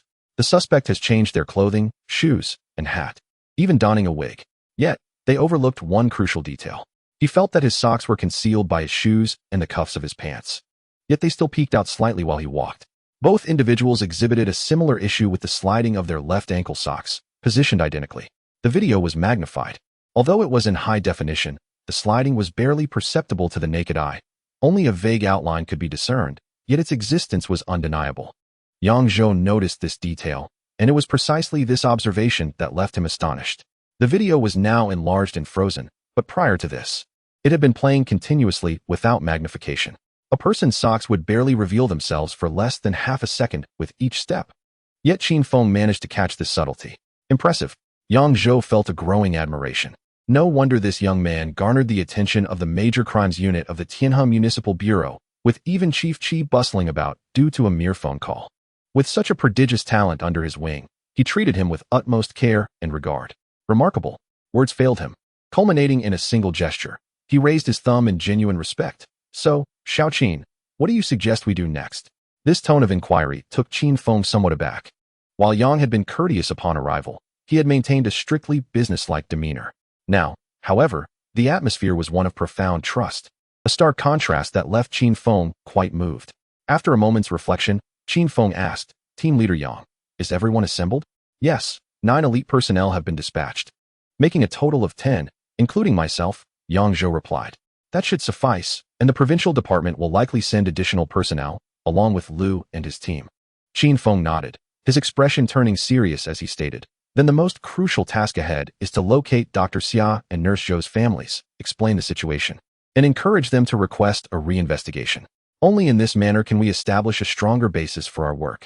Indeed, that makes sense. Yang Zhou quickly grasped the implications. He was aware of Qin Feng's identity as a university student. Should they initiate an investigation under the pretense of Qin Feng discovering evidence, it would certainly yield results. But it might provoke unwanted scrutiny from provincial authorities. What? After our team has painstakingly completed the investigation, does a mere student raise suspicions and proceed to investigate privately? That would be a slap in our faces. Conversely, if the victims' families demanded a reinvestigation, the situation would be vastly different. Even if the provincial side felt displeased, they could hardly express it. Moreover, for the families to request an investigation, they must possess valid reasons, which would allow the provincial authorities to respond with alternative justifications. Thus, both sides would maintain their dignity. Everyone would come out unscathed. Of course, this was merely a matter of procedure and social niceties. There was an even more pressing concern. They could not afford to wait for the two provinces to coordinate before commencing their investigation. Firstly, there was no certainty that the suspect would refrain from further offenses. Qin Feng and his team could not ascertain whether the suspect's target lay within the obstetrics and gynecology department of the affiliated hospital. If that were the case, with dozens of medical staff in that department, the consequences of failing to apprehend the suspect promptly were too horrifying to contemplate. Secondly, with the suspect's whereabouts now known, they needed to act swiftly to follow this lead, as any delay could allow the suspect to flee. Additionally, there was another task at hand, to track down the silver-gray Volkswagen Bora. This vehicle had been spotted in surveillance footage shortly after the suspect, tentatively identified as Suspect X, exited the villa's parking lot within mere moments. Although it had not been seen at the Cave Hotel, this car was the only one that matched the suspect's profile. Thus, locating it could potentially lead to identifying the suspect. All right, we will take care of this matter, Yang Zhou responded decisively. Qin Feng was indifferent, agreeing, that works. Additionally, we will need your assistance in retrieving the road surveillance footage since, after all, this case falls under the jurisdiction of the Jiuqing Municipal Bureau. Understood, leave it to us. Once we obtain the road surveillance, I will assign personnel to trace the vehicle's trajectory. Furthermore, I will have someone investigate the villa as well, Yang Zhou, an experienced detective. Understood Qin Feng's intentions. Yes, that's the plan. Now, Team Leader Yang, please expedite the arrangements. We will then split up to contact the families. I will take responsibility for Nurse Zhou's family, so please assign someone to guide us. All right, make your preparations. I will arrange things immediately. With that, Yang Zhou turned and exited the conference room. Shortly thereafter, a young officer entered. Team Qin, I am Liao Yongji, and Team Yang has instructed me to accompany you. Good. Have you collected your firearm? If you're ready, we shall set off, Qin Feng said, glancing at Liao Yongji. Do I need to collect a firearm? Yes. The suspect may be formidable. It is prudent to be prepared. Additionally, please assist in acquiring firearms for the 3 who have come along, as they did not bring any. Chapter 55, Medical Disturbance. The silver Volkswagen Bora, which reappeared at the villa and hotel, presented 2 extremely crucial leads. If these could be clarified, it would be possible to directly identify the suspect in this case. However, identifying a suspect does not equate to solving the case. Resolution requires evidence, concrete proof capable of standing up in court against the accused. Merely relying on a few pieces of surveillance footage and faceless photographs of the suspect would not suffice as irrefutable evidence. Even Qin Feng's earlier discoveries at the villa, along with the food samples collected from the Cave Hotel, would not be adequate. These could only affirm that Xia Lin's death was not an accident and that someone had poisoned Qin Feng. Upon Yang Zhou's approval, Liu Shuangquan and the other 2 registered at the Municipal Bureau's armory and each received a Type 92 pistol. Including Liao Yongji, Qin Feng now had 4 individuals armed. As for himself, he could only observe. Acquiring a firearm was out of the question, as he had yet to officially join the force and lacked a firearm permit. Once preparations were complete, the group split into 2 teams. Qin Feng, accompanied by Liu Shuangquan and Liao Yongji, drove towards Zhou Wan's residence, while Yang Zhou personally led 2 others to find Xia Lin's family. Another team drove to Qishui to retrieve the road surveillance footage and gather more detailed whereabouts of the man seen in the video. The surveillance from the Villa Hotel indicated that Suspect X had checked into the hotel on the 4th floor. identifying him should not be overly difficult. However, whether the identity information was genuine remained uncertain. Given the suspect's behavior of disguising himself and evading surveillance, the likelihood of his true identity being revealed was slim. Nonetheless, this remained the most conspicuous lead thus far, and the police would certainly not abandon it. A Volkswagen Passat and a Mitsubishi Pajero entered the Binjiang Jiyuan residential complex in Jiuqing City. Nurse Zhou Wan's home was located in this community, specifically at Building 7. Unit 2, Apartment 601. The Binjiang Jiyuan complex was not a high-rise but comprised several six-story buildings, with 2 apartments per floor. The environment was quite pleasant, making it one of the more upscale neighborhoods in Jiuqing. Zhou Wan's family had purchased the top floor, complete with a rooftop garden.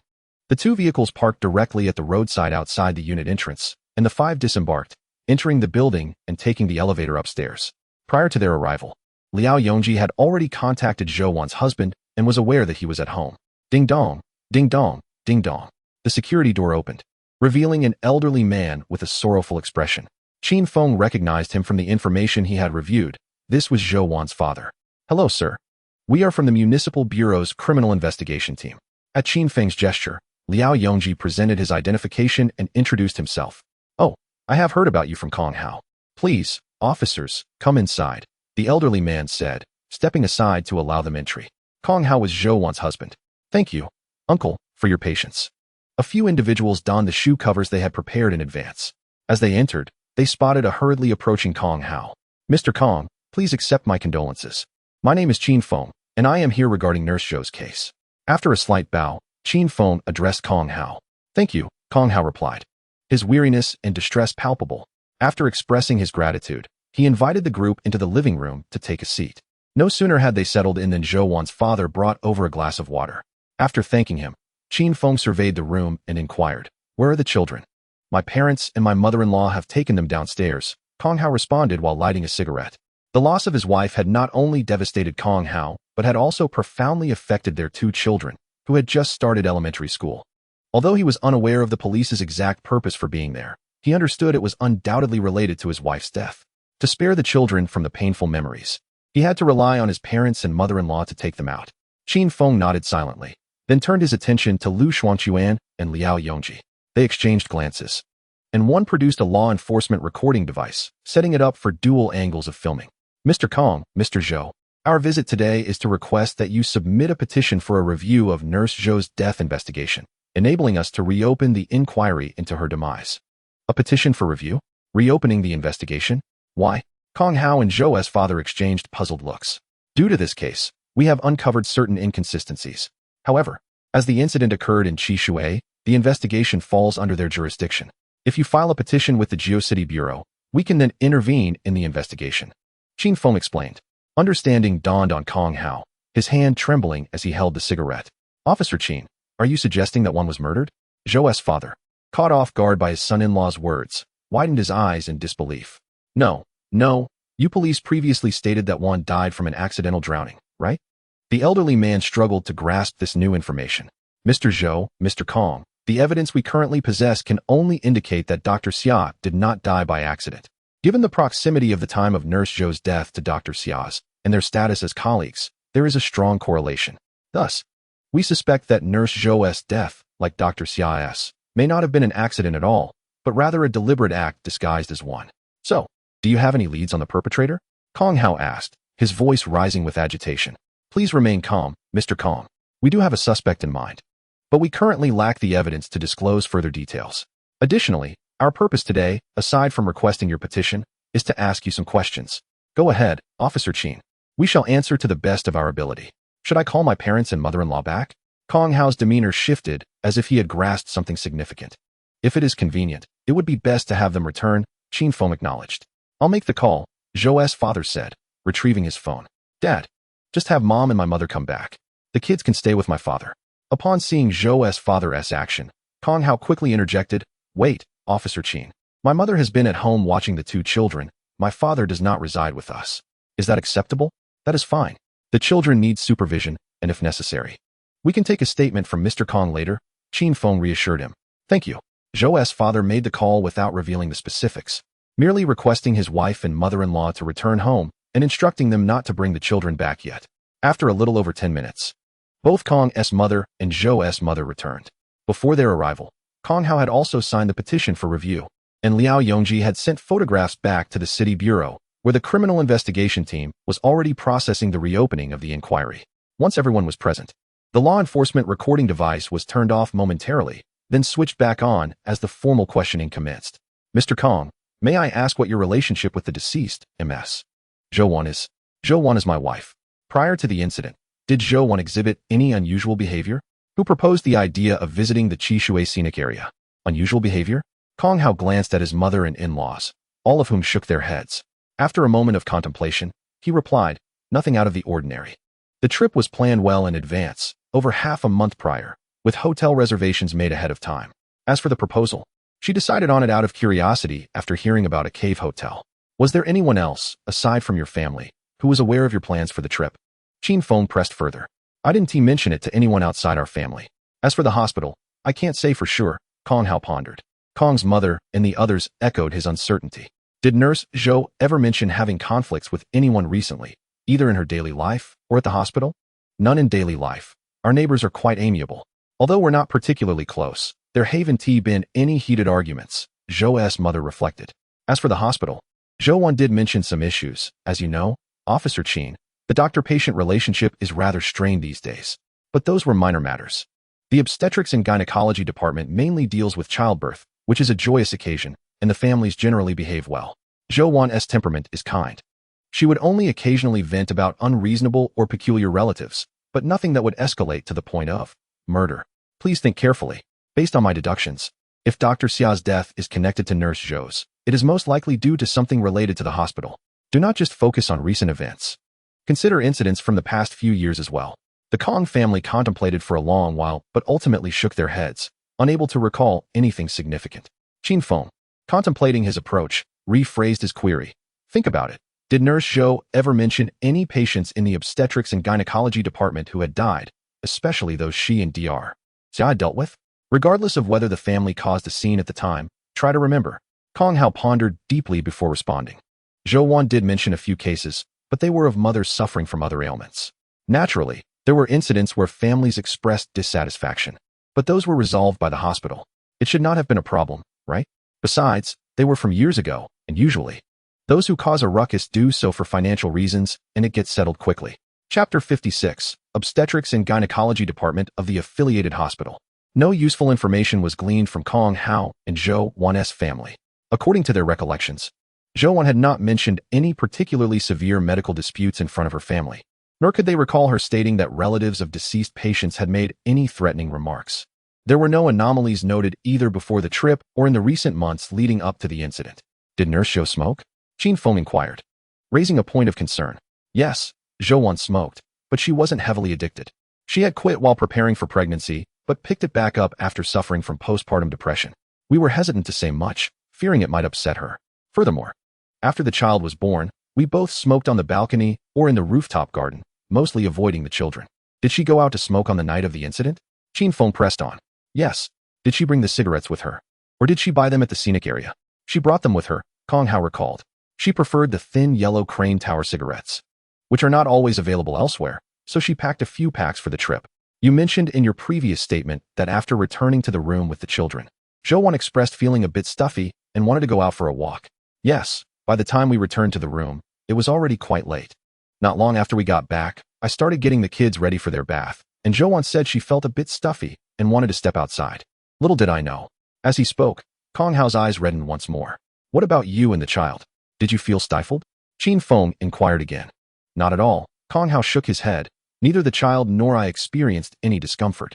The child was happily playing in the bathtub. Nodding, Qin Feng refrained from pursuing this line of questioning further and redirected the conversation. What is the relationship between Nurse Zhou and Dr. Xia? Zhou is the floor nurse in Dr. Xia's medical team, Kong Hao responded. So, in other words, Dr. Xia is Nurse Zhou's superior? You could say that. But nurse management falls under the head nurse's purview, and doctors do not interfere. However, as the floor nurse of the medical team, Dr. Xia does indeed hold a superior position over Zhou. I see. Qin Feng, not entirely familiar with the hospital's organizational structure, gained further clarity from Kong Hao's explanation. What is the nature of their relationship? Does this pertain to the case? Kong Hao asked, puzzled. I I simply wish to gain a more comprehensive understanding. Though these matters may seem unrelated, clues may be hidden within the details. After a moment of contemplation, Kong Hao replied, their relationship is decent enough. They are colleagues. After all, the obstetrics and gynecology department is predominantly staffed by female medical personnel, so there must be a fair share of gossip and disputes. Zhou Wan has occasionally voiced complaints regarding Dr. Xia, but those were all work-related and minor issues. Furthermore, when Zhou Wan gave birth, Dr. Xia took great care of her, and since then, I have not heard of any discord between them. That is not entirely accurate. There is something that Wan may not have mentioned, Zhou's mother interjected. Before Wan gave birth, there was an issue regarding a promotion. It seems that Dr. Xia, due to a relative of hers, delayed Wan's promotion by a year after her delivery. Is that true? Kong Hao expressed his astonishment, as he was previously unaware of this incident. Yes, at that time. Wan only mentioned it to me. Knowing your temperament, I advised her not to bring it up to you, lest you confront Dr. Xia and cause an unpleasant scene. Moreover, Dr. Xia apologized afterward and provided compensation regarding performance and salary assessments, so the matter was put to rest. Qin Feng nodded, choosing not to press further. Is there anything else you would like to add? Kong Hao exchanged glances with his mother and in-laws, and they all shook their heads in unison. Very well. Let us conclude for today. Mr. Kong, uncle and aunt, please take some time to reflect. Lu Gu, leave your contact information with Mr. Kong. Should you recall anything, do not hesitate to reach out to us. Thank you, Officer Qin. Kong Hao and his family expressed their gratitude as they accepted the phone number from Lu Xuanquan. It is our duty. We will inform you at the earliest opportunity once there are developments in the case. Additionally, please ensure the child's well-being. Indeed, Officer Qin, rest assured. We understand. After departing from Zhou Wan's home, Qin Feng and his team proceeded to the hospital. The relationship between Xia Lin and Zhou Wan was not as amicable as one might have presumed. If that were the case, why would the suspect murder Xia Lin and then Zhou Wan, with one being an attending physician and the other a floor nurse from the same medical team? Their limited rapport would suggest minimal interaction beyond the most urgent connection, that of patient care. Qin Feng remained focused on the notion of a medical malpractice incident. Such matters could not solely be understood through the lens of Zhou Wan's family. A visit to the hospital was imperative to uncover more detailed data. The hospital would undoubtedly possess records. If one were to seek a true reflection of human experiences, the hospital would be the most fitting venue, particularly the emergency department. The obstetrics and gynecology ward, in contrast to other departments, was a place that welcomed new life, where joy often outweighed sorrow. With Lu Xuanquan and the others in tow, Qin Feng strode purposefully towards the nurse's station, exuding authority as he led the group, drawing the attention of passing medical staff and patients alike. Approaching the nurse's station, Liao Yongji stepped forward. Sister Zhao, is Director Lu in her office? Evidently, Liao Yongji was quite familiar with the place. The nearly 50-year-old head nurse was currently discussing patient conditions with a junior nurse. Upon hearing his voice, she looked up, recognized him, and smiled. Ah, it's little Liao. Are you looking for Director Lu? Yes, I have a case I wish to discuss with her, Liao Yongji replied succinctly. Director Lu is in. Follow me. I'll take you there. After exchanging a few more words, Nurse Zhao exited the nurse's station, leading the way to the doctor's office. Walking beside Qin Feng, Liao Yongji explained. My wife is also a nurse at the hospital, but she works in the thoracic surgery department. She just had a baby here a few months ago and is quite familiar with Nurse Zhao. Wow, Liao Gu, you're only 25 or 26 and already married with a child. Qin Feng teased with a smile. Oh, I'm not that young. I'm already 27. I met my wife during university when she was studying nursing at the medical school. We've been together for several years, and we got married early last year. So, it was a shotgun wedding? Qin Feng and the others chuckled. Liao Yongji appeared somewhat embarrassed, but did not refute the implication, clearly acquiescing. After swiping his card to access the doctor's office area, the head nurse led Qin Feng and the others to the door of the director's office, signaling them to wait briefly before knocking. Upon hearing a voice from within, she opened the door and announced, Director, officers from the city bureau are here to see you. Oh, please invite them in. And, could someone bring in a few bottles of water? Of course, Director. Nurse Zhao stepped aside, allowing Qin Feng and the others to enter. A slightly plump, middle-aged woman with a bright smile and glossy black hair sat behind the desk. This was the Administrative Director of Obstetrics and Gynecology, Director Lu. Welcome, officers. Please, take a seat. Director Lu rose and approached, gesturing for them to sit on the sofa while she dragged a chair over for herself. Just as they settled in, the head nurse returned, accompanied by a young nurse, both carrying small bottles of mineral water. Thank you. Accepting the water, Qin Feng glanced at the head nurse and the young nurse before smiling and saying, "Nurse Zhao, are you busy? If not, we would like to ask you a few questions." Upon hearing this, Director Liu did not react immediately, merely exchanged glances with the head nurse. "I'm not particularly busy at the moment. You may ask your questions directly," the head nurse replied, looking at Qin Feng and then back at Director Liu. Nodding in agreement. "Thank you for your cooperation. Lu Gu, you and Ming Yu should inquire about the situation with Nurse Zhao, following the instructions I provided." "Understood," Lu Xuanquan and Yao Mingyu affirmed, rising to exit with the head nurse and the young nurse. Chapter 57. An unexpected discovery regarding the death of Deputy Director Li. Once the head nurse and others left, Director Liu finally inquired, "Officer, what case are you investigating?" "Hello, Director.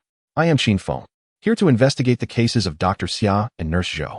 Since their cooperation was essential, it was imperative to provide answers." "Dr. Xia and Nurse Zhou? You mean Xia Lin and Zhou Wan?" Director Liu expressed surprise. "Wasn't it reported that their deaths were accidental? We have discovered new evidence that confirms their deaths were not accidental." "How could that be?" This revelation evidently shocked Director Liu, her expression turning grave. "Officer Qin, are you certain?" "Absolutely." Director Liu nodded, exhaling deeply as she said, "I understand. Officer Qin, please proceed with your inquiries. I will provide truthful answers to the best of my knowledge, and if you require the cooperation of other doctors or nurses in the department, do not hesitate to ask. However, I do have one request. I hope the police can bring the perpetrator to justice, restoring dignity to Dr. Xia and Nurse Zhou. First, I extend my gratitude to Director Liu. Rest assured, we shall exert our utmost efforts." Following Qin Feng's declaration, he signaled for the inquiry to commence. Liao Yongji activated the law enforcement recording device, while Zhang Peng took charge of the documentation. "Director Liu, may I inquire about the relationship between Dr. Xia and Nurse Zhou?" Director Liu paused momentarily before responding. "Nurse Zhou is a cornerstone of our department, currently serving as a senior nurse and poised to be the next head nurse we cultivate. Previously, she primarily collaborated with Dr. Xia, leading a medical team together. Their relationship could be described as a typical collegial rapport. However, a few years ago, there was a minor conflict between them. At that time, Dr. Xia's cousin was also employed in our department. During a promotion assessment, Dr. Xia rated Nurse Zhou's performance slightly lower, resulting in her not being selected, while Dr. Xia's cousin was chosen. This incident led to some unpleasantness between the two. Nevertheless, it wasn't intentional on Dr. Xia's part. Nurse Zhou had indeed made some errors that month, albeit not significant enough to warrant severe repercussions. Yet they did affect the evaluation scores. Subsequently, the head nurse intervened, and Nurse Zhou recognized her own shortcomings, allowing the matter to fade into the past. Remarkably, Director Liu, your recollection is quite vivid after all this time, Qin Feng remarked with a smile. Well, there was quite a commotion when Nurse Zhou was upset. Both the medical affairs and nursing departments intervened, and even the hospital leadership became aware of it, which is why it remains so clear in my memory, Director Liu replied, shaking his head in reflection. Interestingly, this incident could be deemed a scandal within our department. As a result, I faced criticism from the higher-ups at that time. What transpired afterward? Following that, the two clarified their misunderstandings, and the subsequent promotion exam proceeded without issue. Although they are not close friends, Nurse Zhou and Dr. Xia have since maintained a cooperative working relationship. By the way, when Nurse Zhou went on maternity leave and subsequently experienced postpartum depression, Dr. Xia was quite supportive, even introducing her to a psychological expert. Nodding, Qin Feng acknowledged that the information from the hospital and that from Nurse Zhou's mother could mutually corroborate each other, and for now, did not appear to relate to the case, prompting him to shift the focus to the medical incident. Given that Dr. Xia and Nurse Zhou were both victims in close proximity of time, it raises our suspicions. I would like to inquire if any patients handled by Dr. Xia have experienced fatalities? Indeed, we must delve into whether the causes were due to the illness itself or potential medical errors, especially in cases where families reacted excessively. Dr. Xia has worked in this hospital for nearly 20 years and possesses exceptional skills. However, doctors are not omnipotent, and there are always situations beyond our control or patients who arrive in critical condition. Thus, fatalities have undoubtedly occurred, but as for medical disputes, Director Liu furrowed his brow, pondering for a long while before shaking his head. There may have been instances in the past, but I cannot recall specifics. At least not in the last year or two. However, if Officer Qin wishes to investigate further, the Medical Affairs Department can provide records, and if required, they can duplicate documentation and case files. Thank you, Director Liu. Upon reaching this juncture, Qin Feng felt he could no longer extract any valuable information from Director Liu and decided to take his leave and consult the Medical Affairs Department. As he approached the door, an idea struck him, and he turned to Director Liu, asking, "By the way, Director Liu, are you familiar with Deputy Director Li from the General Surgery Department at the City Hospital?" "Ah, old Li, yes, I knew him well. However, he passed away unexpectedly at the end of September. I heard your police department conducted an extensive investigation," Director Liu replied. "Yes, I too find the circumstances of Deputy Li's death suspicious, but despite the investigation, no evidence was uncovered, and it was ultimately ruled an accidental death." Qin Feng refrained from disclosing that he was not from the GeoCity Bureau and continued, "Did Deputy Li know Dr. Xia?" "Of course," Director Liu affirmed. Old Li held a senior professional title and was quite skilled in general surgery, particularly in GeoCity. However, if they encountered patients they could not manage, especially pregnant women, they would refer them to our department.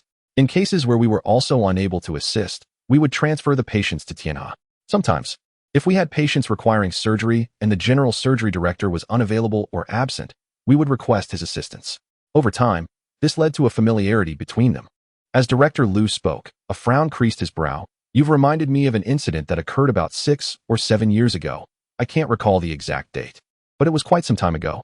The emergency department at the city hospital received a patient with appendicitis during her pregnancy, who was without accompanying family. The emergency team called Old Li, who rushed over and found that obstetric cooperation was necessary. However, the obstetrics department could not manage the case and had to transfer her to our facility. It seems that Dr. Xia was on night duty at that time. Yet, due to the absence of family, the surgical consent could not be signed. Despite numerous attempts to contact family members via phone, no one answered, causing delays. Eventually, the Medical Affairs Department had to intervene to sign and video the consent before the patient was taken to surgery. Unfortunately, due to the time lost, the appendix had perforated, leading to a severe infection, and ultimately both the mother and fetus could not be saved. Days later, a man rushed to the hospital, but by then, the body had been frozen for several days. This event prompted the hospital to implement regulations requiring the Medical Affairs Department to have staff on duty every night to handle potential emergencies. A jolt of realization struck Qin Feng. "Deputy Li, Dr. Xia. Ah, but wait, there's also Nurse Zhou." "Director Liu, was Nurse Zhou also on duty at that time?" Understanding Qin Feng's implication, Director Liu contemplated before shaking his head. "I cannot recall for certain, but even if Nurse Zhou was on duty, her role would have been minimal, merely assisting, and she was not one of the operating room nurses. If this incident were truly the cause, she should not have faced repercussions. However, I do recall that the family did not cause a scene, though I cannot be entirely certain. Officer Qin, if you wish to investigate, the Medical Affairs Department will certainly have records." "Understood. Thank you, Director Liu, for the invaluable information. It is greatly appreciated." Qin Feng expressed his gratitude. "You're welcome. It is my duty to assist." After bidding farewell to the obstetrics department, Qin Feng sent a message to Lu Xuanquan and then hurried with Liao Yongji and Zhang Peng towards the Medical Affairs Department. Chapter 58. Case Analysis, Leadership Emerges. At the Medical Affairs Department, presenting his police credentials and stating his purpose, the staff retrieved the case files related to the incidents handled by Dr. Xia and the one mentioned by Director Liu, compiling them into a bound booklet after printing. Once the matter was settled, Qin Feng and his team proceeded towards the city bureau. This time, Lu Xuanquan was driving, with Liao Yongji in the passenger seat and Qin Feng in the rear. Extracting the printed medical records, he flipped directly to the document referenced by Director Liu. The initial consultation was conducted in the emergency department of the city hospital, which handled the case appropriately, promptly calling upon Deputy Director Li, who had just attained the title of Associate Chief Physician. Upon his arrival, the obstetrics department was also present. After a consultation, it was determined that surgery was necessary. However, due to the appendicitis being complicated and the fetus being 34 weeks along, the available obstetricians at the city hospital were not present. To err on the side of caution, the decision was made to transfer the patient to the affiliated hospital for surgery, where the attending physician would be Dr. Xia. At that time, Shaylin had already assumed the role of attending physician, working the second-line shift, and was capable of performing cesarean sections. However, the patient was in a state of unconsciousness, necessitating a signature from a family member for the operation. The patient was admitted at 10:36 p.m., yet the surgery commenced at 11:29 p.m. A glance at the municipal hospital's emergency records reveals that the patient arrived at 9:33 p.m. This indicates that nearly 2 hours elapsed from the time the patient was received from the emergency department to the time of surgery. The pregnant woman, who initially called for emergency assistance while conscious, became increasingly disoriented upon arrival at the hospital, ultimately succumbing to shock and unconsciousness before being taken to the operating table, resulting in the tragic loss of 2 lives. Were the doctors at fault? By the regulations, they were not. After all, surgery indeed carries risks, and with the added complication of a suppurative appendicitis, the risks were significantly heightened. Without the consent of family members, no physician would dare to proceed. Were the family members at fault? According to the medical records, the deceased came from a single-parent household and lived separately from her husband. Her father resided in a rural area without a phone or mobile service. By the time her father received news and arrived at the hospital, it was already the following afternoon. As for the deceased's husband, both of his parents had passed away, and he was working abroad at that time. By the time he returned, 4 days had already elapsed. The hospital had made dozens of attempts to contact the family, each documented, with subsequent records obtained from the communication company also included in the medical files. From this documentation, it can be inferred that the deceased's husband and family likely harbored doubts regarding her death. However, in light of the evidence, there seemed to be no uproar. Wang Hejuan. This was the name of the deceased's husband. Observing the signature on the death certificate and the accompanying photocopy of the identification, Qin Feng extracted it and handed it to Liao Yongji, stating, "Have the bureau look into this individual." Understood. Receiving the materials, Liao Yongji took out his phone and called the bureau, reporting the identification number to retrieve personal information before subsequently contacting Yangzhou. 2 vehicles entered the municipal police headquarters, with Qin Feng bringing the materials and the individuals into a small conference room. Yangzhou had already returned. The team dispatched to Qishui had yet to report back. Let's discuss the findings from our investigation. Yangzhou began from his position at the head of the table. I visited Shailen's family. From what I gathered, on the night of the incident, they were all in her parents' room chatting. When Shailen noticed the time, she excused herself to take a shower. By the time her husband returned to their room, there was no response to his knocks, nor to his calls. He sought assistance from hotel staff to gain entry. Upon entering, they found that Shailen had already ceased to breathe. There was an interval of over an hour from when Shailen left her parents' room to when her husband and the hotel staff managed to open the door. We thoroughly inquired about Shailen's condition that day and prior, and her family reported nothing unusual. They had been laughing and conversing while in her parents' room, and even urged their daughter, who lived independently, to prepare herself when she left to shower. Shailen's family did not encounter any suspicious individuals or events, nor did they receive any threats or warnings. After speaking, Yangzhou turned to Qin Feng. The situation we investigated at Zhou Wan's residence was similarly uneventful. No abnormalities were noted. Zhou Wan smoked, but the cigarettes were brought with her from the outset. The water in the room had all been consumed, and they had not dined separately, sharing the same food and drink. Zhou Wan mentioned feeling a bit stuffy as she departed, but her husband, Kong Hao, and their child were unharmed. Thus, we can essentially rule out the possibility that the suspect had drugged them beforehand.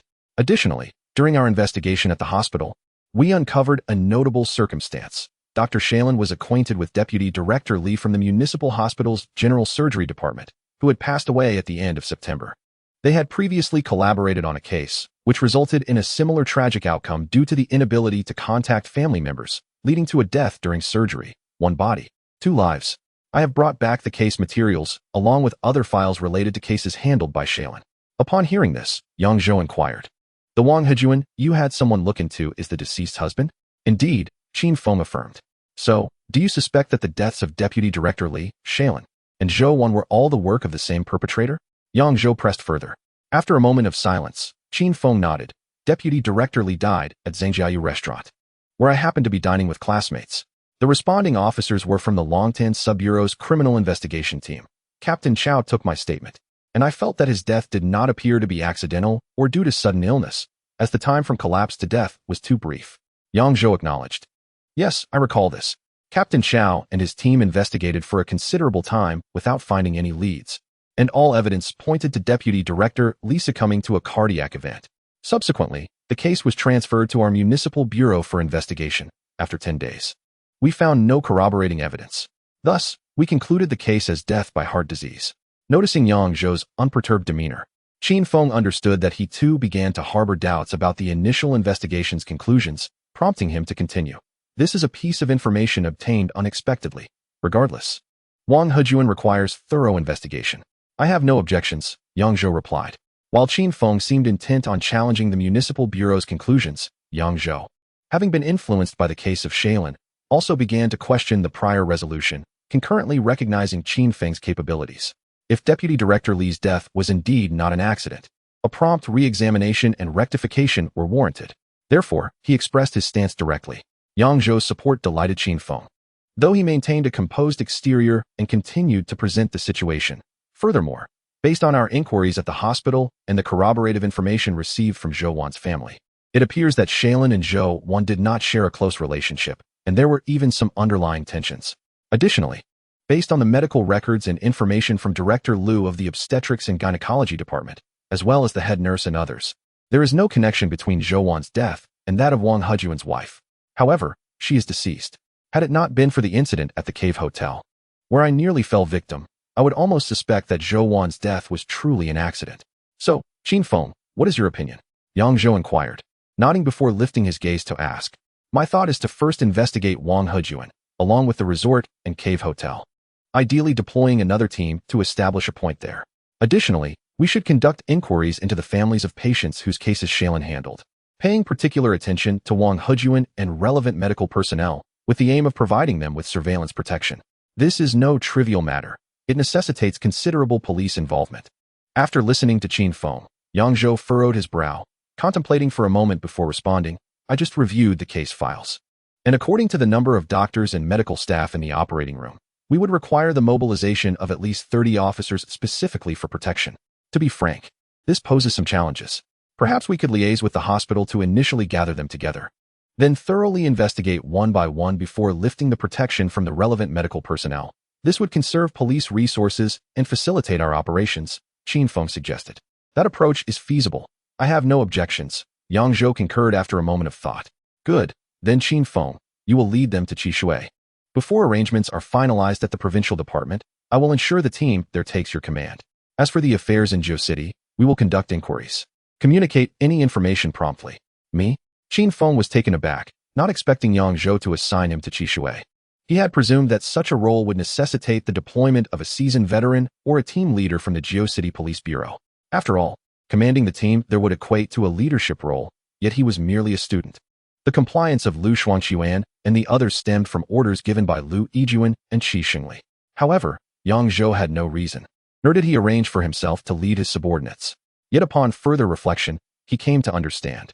This young team leader was not foolish. Indeed, he was quite astute. Chapter 59. The clever young team leader faces a major incident. The gun is missing. Wang Hejuan hailed from the Wine City, and although records indicated he had been working elsewhere, if he truly was the suspect, it was highly probable that he was currently in the Wine City. As for Qishui, he may have been there previously, but now it seemed unnecessary for him to remain. Thus, Yang Zhou dispatched Qin Feng to Qishui, not out of genuine concern, but rather to play a more significant role in the case, to apprehend the perpetrator. Viewed in this light, Yang Zhou likely suspected Wang Hejuan to be the prime suspect. Of course, this was merely Qin Feng's speculation. It was also possible that he was misjudging Yang's intentions, but Qin Feng's instincts told him that the deputy team leader's thoughts were closely aligned with his own conjectures. Lu Shuangquan and the others also appeared somewhat disconcerted. Clearly, they had reached the same conclusion as Qin Feng. After Qin Feng agreed, Yang Zhou did not utter another word, rising to leave. The other personnel from the city bureau sensed something amiss and began to gather their belongings to depart. Brother Feng Lu Shuangquan attempted to speak, but Qin Feng shot him a glance, silencing him with his eyes. From Lu's aggrieved expression, Qin Feng discerned his intent. However, the small conference room not only housed their own team, but also Liao Yongji from the city bureau. Any divisive remarks might reach Yang Zhou's ears, complicating matters further. Let's go, we're heading to Qishui. By the way, Brother Liao, could you please bring along 2 laptops? Otherwise, we will lack the necessary equipment upon arrival. All right, I'll fetch them, Liao Yongji replied somewhat awkwardly. Yes, do that. We'll meet at the parking lot. Brother Zhang, please accompany Brother Liao and assist him. Understood. The two departed, and Qin Feng, along with Lu Shuangquan and Yao Mingyu, exited the conference room and made their way to the elevator. In the elevator, Lu Shuangquan could no longer contain his thoughts. Brother Feng, Yang team leader is being too unreasonable, thinking we are easy to bully. Yao Mingyu's expression mirrored his discontent. Qin Feng, however, maintained his composure, offering a smile as he replied, we must leverage the city bureau's resources to investigate the case. Divisive remarks should be avoided. Furthermore, their arrangements are not without merit.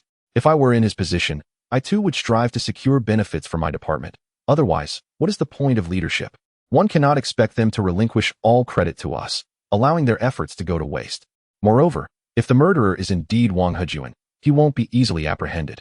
A single misstep could lead to unforeseen consequences. Lu Xuanquan and Yao Mingyu fell silent. After exchanging glances, Yao Mingyu quietly inquired, Brother Feng, do you have a lead? What lead? Qin Feng glanced at Yao Mingyu before averting his gaze. As the elevator doors opened, he stepped out first. Behind him, Lu Xuanquan and Yao Mingyu exchanged glances once more, their eyes reflecting joy and excitement. They believed Qin Feng was undoubtedly confident. In the parking lot, as Qin Feng and the others awaited Liao Yongji and Zhang Peng, they observed a group of plainclothes officers leaving. Yang Zhou also acknowledged Qin Feng before exiting the city bureau. The three merely watched in silence, saying nothing further. A few minutes later, Liao Yongji and Zhang Peng arrived, each carrying a laptop. Yao, you'll ride with Brother Liao. Lu, you and Brother Zhang will come with me. All right. The groups separated into their respective vehicles, with Qin Feng driving a Pajero ahead, while Yao Mingyu followed in a Passat with Liao Yongji. On the road, just before exiting the highway, Liao Yongji called, Brother Feng, I contacted the team in Qishui, but no one answered the phone. Did everyone try? No. Try again. All right, I'll call others. After exiting the highway and passing through the toll station, Liao Yongji called again. Brother Feng, I reached the Cave Hotel. They are waiting for us there and have arranged accommodations. Understood. Let us head to the mountain villa first. Yes. The two vehicles bypassed the scenic area and proceeded directly to the Shana Holiday Villa. By now, it was already past 7:40 p.m., and the five had yet to have dinner. The day had been quite exhausting. Upon arriving at the villa just after 8 p.m. and parking, they were about to head towards the hotel when Liao Yongji suddenly halted, then dashed off to the side. Qin Feng and the others were taken aback and hurriedly followed. Not far away in the parking area, two private cars with their hazard lights flashing were parked. Liao Yongji had already opened one of the car doors, calling out loudly, Tianhe, Tianhe, something has happened. Qin Feng and the others quickened their pace, with Lu Xuanquan surpassing Qin Feng, hand resting on his holster, while Yao Mingyu and Zhang Peng drew their firearms, nervously surveying their surroundings. What is going on, Lao Liao? Lu Xuanquan called from a distance of 3 to 4 meters without approaching too closely. It's our team's colleagues. They can't be roused, Liao Yongji replied, anxiety evident in his tone. Is there any breathing? Qin Feng shouted. Yes, thankfully. Hearing this response, Qin Feng and the others let out a sigh of relief. Lu, go find Lao Liao. We'll check the other car. Understood. The other vehicle contained 3 individuals who were similarly unconscious inside. After a few shakes yielded no response, Qin Feng refrained from moving, instructing Zhang Peng to call an ambulance while he retrieved a flashlight to assess the situation inside the car. As the beam of the flashlight illuminated the passenger seat, a chill ran down Qin Feng's spine. Disaster had struck. The flashlight revealed a black holster at the waist of the police officer in the passenger seat, but the holster was conspicuously empty. Coupled with the fact that the car door was unlocked, it became clear a police firearm had gone missing. Alert! Alert! Qin Feng shouted, prompting Yao Mingyu and Zhang Peng to instinctively aim their firearms at the surroundings, using the vehicle as cover. Meanwhile, Lu Xuanquan reacted swiftly, pulling Liao Yongji aside. Brother Feng, what happened? He inquired loudly while taking cover with his firearm. A police gun is missing. This statement caused the others to turn ashen. It was not only a grave matter that a police firearm was lost, but it also meant that the suspect now potentially possessed a lethal weapon, significantly heightening the danger of the entire case. Liao Yongji, report to the bureau. You all need to change locations and cover each other, Qin Feng commanded. The whereabouts of the suspect remained uncertain. They might very well be lurking nearby, observing them. What? Upon receiving Liao Yongji's call while arranging protective measures at the affiliated hospital, Yang Zhou felt as if he had been struck by a thunderbolt, rendering him numb. It was the kind of cold panic that coursed through his limbs. The loss of a firearm constituted a grave incident. Even if it were recovered, he, as the supervising leader, would face disciplinary action. Should a shot be fired and someone killed because of that weapon, the officer who lost the gun would certainly face dire consequences, and he, as the supervising leader, would also bear the brunt of the blame. While it might not lead to dismissal, the accountability would not bode well for him. Most importantly, the possibility that the suspect now possessed a firearm was a significant predicament. I understand. Remain vigilant and do not act rashly. I will dispatch support immediately. After hanging up the phone, Yang Zhou promptly contacted his team, dispatching a squad of 7 to Qishui for support, while also instructing others to bring bulletproof vests. Following his directives, he tirelessly continued making calls to report the missing firearm, a duty he could not neglect. Timely reporting would alleviate some pressure from the higher-ups in the event of an incident, whereas concealing the truth would undoubtedly lead to graver consequences. Chapter 60. Swift Reinforcements and the Establishment of Joint Investigation Teams. The situation at the Liquor City Bureau was chaotic, but at the resort, 5 individuals wielded 4 firearms, with 3 on guard. Qin Feng and Liao Yongji swiftly examined the 5 unconscious officers. Among the 5, 1 service weapon was missing, and 2 others had empty magazines. The remaining 2 carried Type 54 pistols, likely deemed unworthy by the thief. From this, Qin Feng deduced that the assailant was most likely the same individual who had previously drugged him. If it had been a mere oversight, where someone stumbled upon an unlocked car door and thought to take the guns, they would have seized all available weapons, not just 1 and 2 magazines. Qin Feng shared his hypothesis with Liao Yongji, urging him to report again and cautioning colleagues at the Cave Hotel to remain vigilant. The keys to 2 vehicles were left in the ignition, with the engines running. He found no trace of the sedative, suggesting that the suspect either employed alternative means to drug the officers or had disposed of the release mechanism. During the inspection, Qin Feng noted remnants of vegetable leaves in one officer's mouth, leading him to suspect the assailant had possibly laced the food. After waiting for over 20 minutes in the stillness, Qin Feng confirmed the absence of immediate danger and called Huang Jin, the resort's general manager, requesting that all parking lot and street lights be turned on. Once illuminated, the area was as bright as day, leaving Liao Yongji and Zhang Peng to guard the vehicles. Qin Feng took a Type 54 pistol and, accompanied by Lu Xuanquan and Yao Mingyu, began checking nearby trash bins. When he had called Huang Jin earlier, Qin Feng inquired whether he team and others had dined at the resort. The answer was negative. In the nearest trash bin, he indeed discovered several McDonald's bags, which he retrieved for inspection, confirming them to contain 5 portions of food. Comparing this with the vegetable leaves in the officer's mouth, which matched the salad in the burgers, he collected the food packaging along with debris and 5 cola cups found in another bin, sealing them in evidence bags before returning. The ambulance arrived, and Qin Feng instructed Lu Xuanquan to accompany Zhang Peng and Liao Yongji to the hospital while he and Yao Mingyu awaited further assistance. Armed and endowed with a keen sense of danger, Qin Feng felt unperturbed by the prospect of encountering the armed suspect. In fact, he anticipated their appearance nearby. Reinforcements arrived. In addition to a squad of plainclothes detectives, over a dozen fully equipped SWAT officers were present, led by the on-duty deputy chief, who happened to oversee criminal investigations. Upon arrival, Deputy Chief Zhou Xiaofeng exited a black Audi A6, his expression darkened, having been watching the news when he received the call. His good mood dissipated instantly upon hearing of 5 detectives rendered unconscious and 1 firearm missing, along with 3 magazines and nearly 60 rounds of ammunition. This was not only a serious matter, but also a source of humiliation. As the deputy chief in charge of criminal investigations, Zhou Xiaofeng had every reason to be incensed. On the way over, he had already vocally chastised Yang Zhou, and now, upon seeing Qin Feng's youthful face, his frustration only intensified. This young man, rumored to have not yet graduated from the police academy, had brought disgrace upon both police departments. However, given that Qin Feng was from the Tianhe Municipal Bureau and had helped rectify a wrongful case, Zhou Xiaofeng restrained his ire, although it simmered beneath the surface. Yang Zhou had already informed him of the identity of the incoming personnel, and the uniformed officer bearing the insignia of a third-class police sergeant made it clear to Qin Feng who Zhou Xiaofeng was. "Hello, Chief Zhou, I am Qin Feng." "Hello," Zhou Xiaofeng replied tersely, leading his team to the 2 unmarked police vehicles with their hazard lights flashing. "Let us discuss the situation." The technical investigation team had already begun their work, and Zhou Xiaofeng stood aside, observing, as he addressed Qin Feng. "Officer Liao Yongji contacted our colleagues here. Besides the group at the Cave Hotel, we were unable to reach the other 2 teams. Concerned about a potential incident, we decided to come to the resort for a check." Upon disembarking, Officer Liao Yongji had spotted the 2 vehicles with flashing lights. After providing a brief overview, Qin Feng pointed to the food packaging he had collected from the ground. "We found these food containers in a nearby trash bin, which correspond to 5 servings. My hypothesis is that the suspect laced the food to incapacitate he team and the others before retrieving the weapons and ammunition after confirming their state." "How did he accomplish that?" Zhou Xiaofeng inquired. Qin Feng pondered for a moment before responding. "I surmise that the suspect somehow intercepted the delivery from the delivery person at the entrance, disguised himself as the delivery person, drugged the food, and then delivered it to he team. Of course, this remained a hypothesis without tangible evidence. Gazing at the evidence bags on the ground, Zhou Xiaofeng asked again.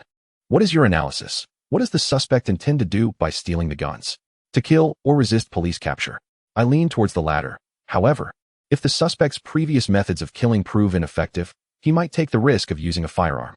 Zhou Xiaofeng remained silent for a moment before stating. Due to the lost firearm, the Provincial Department has already communicated with your Provincial Bureau, and a multi-regional joint investigation team has been established. We need to wrap things up here and leave Qishui to your provincial police. Do you believe the suspect is still in Qishui? The final question left Qin Feng somewhat speechless. He was not clairvoyant. How could he ascertain whether the suspect remained in Qishui? However, since Deputy Chief Zhou had posed the question, Qin Feng was compelled to ponder it seriously. What was the suspect's true objective behind all these actions? If the suspect were Wang Hejuan, why had he chosen to remain dormant for so many years before striking? If he were not Wang Hejuan, then what was the motive behind the murders of Xia Lin, Deputy Director Li, and Zhou Wan? If it were indeed Wang Hejuan, based on previous investigative leads, his likelihood of returning to the liquor city was quite high.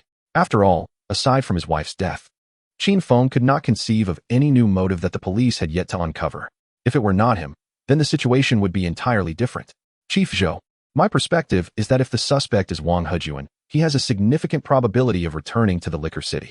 Do you suspect that the suspect was using a vehicle for transportation, and do you have a specific target in mind? Zhou Xiaofeng inquired. Yes, a silver-gray Volkswagen Bora. The surveillance did not capture the suspect's appearance, and this is currently what he team is investigating. Very well, let us proceed to the hospital. We'll leave this to the others. Zhou Xiaofeng concluded without further elaboration, as he too was uncertain of what else to say. At this moment, the priority was to locate and apprehend the suspect while also recovering the missing police firearm and ammunition. Understood. The vehicle sped towards the nearby county hospital. Several members of Team He, after receiving treatment, have regained consciousness. Chapter 61. The appearance of Wang Hejuan. Qin Feng. He is the perpetrator, yet there is no evidence.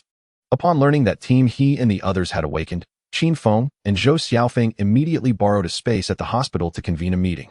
The 5 members of Team He, upon seeing Zhou Xiaofeng enter, wore expressions of remorse and hastily stood up to confess and apologize. They had already heard from Liao Yongji. Particularly, the criminal police officers who lost their firearms and the 2 who misplaced their bullets included Team He. The 3 of them were directly responsible. If any incident were to arise due to the lost service weapon or ammunition, they could very well find themselves in dire straits. In response to the apologies from his subordinates, Zhou Xiaofeng refrained from reprimanding them. Instead, he offered gentle reassurances and inquired about their well-being. It was evident that Zhou's concern was heartfelt. After all, the situation had already occurred, and scolding would be futile. The most pressing matter now was to locate the missing weapons and ammunition and to apprehend the suspect. Once seated in the borrowed conference room, Zhou Xiaofeng looked towards Qin Feng, gesturing for him to take the floor. Qin Feng did not hesitate. Team He, please share what you have uncovered in your investigation. Certainly. Team He replied, taking a moment to collect his thoughts. We traced the information of the silver-gray Volkswagen Bora based on the vehicle details and license plate. The plate was a counterfeit, and given the high number of Volkswagen Boras in circulation, it is challenging to conduct a thorough investigation without the chassis number or other identifying information. Thus, we first proceeded to the villa, where we retrieved surveillance footage corresponding to the timeline. We identified a suspicious individual. However, this person registered with an ID indicating he was from the Beha region. Upon further inspection, we determined that he bore a different physique, leading us to suspect that the identity was fraudulent. The suspect donned a fisherman's hat with a low brim and a pair of black-rimmed glasses, obscuring his features. Moreover, he was registered in room 416 of the Villa Hotel. We inquired at the front desk and learned that he arrived approximately half an hour after Officer Qin had reached the hotel, suggesting he was aware of the ongoing investigation. Upon entering the lobby, he lingered near the front desk for a moment, where manager Xiao Mei from the housekeeping department was borrowing tools and mentioned a power outage on the 4th floor. Subsequently, the individual exited the hotel lobby, only to re-enter after a few minutes. We speculate that he became cautious but did not leave directly. Instead, he checked in using a fake ID, which the front desk staff noted bore a resemblance to the individual, albeit not quite accurate. Nonetheless, they proceeded with the registration. Shortly after Officer Qin departed the hotel, the suspect also left.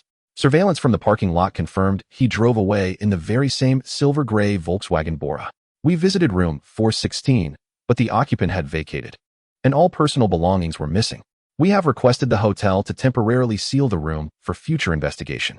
And how did you all end up unconscious? Qin Feng inquired.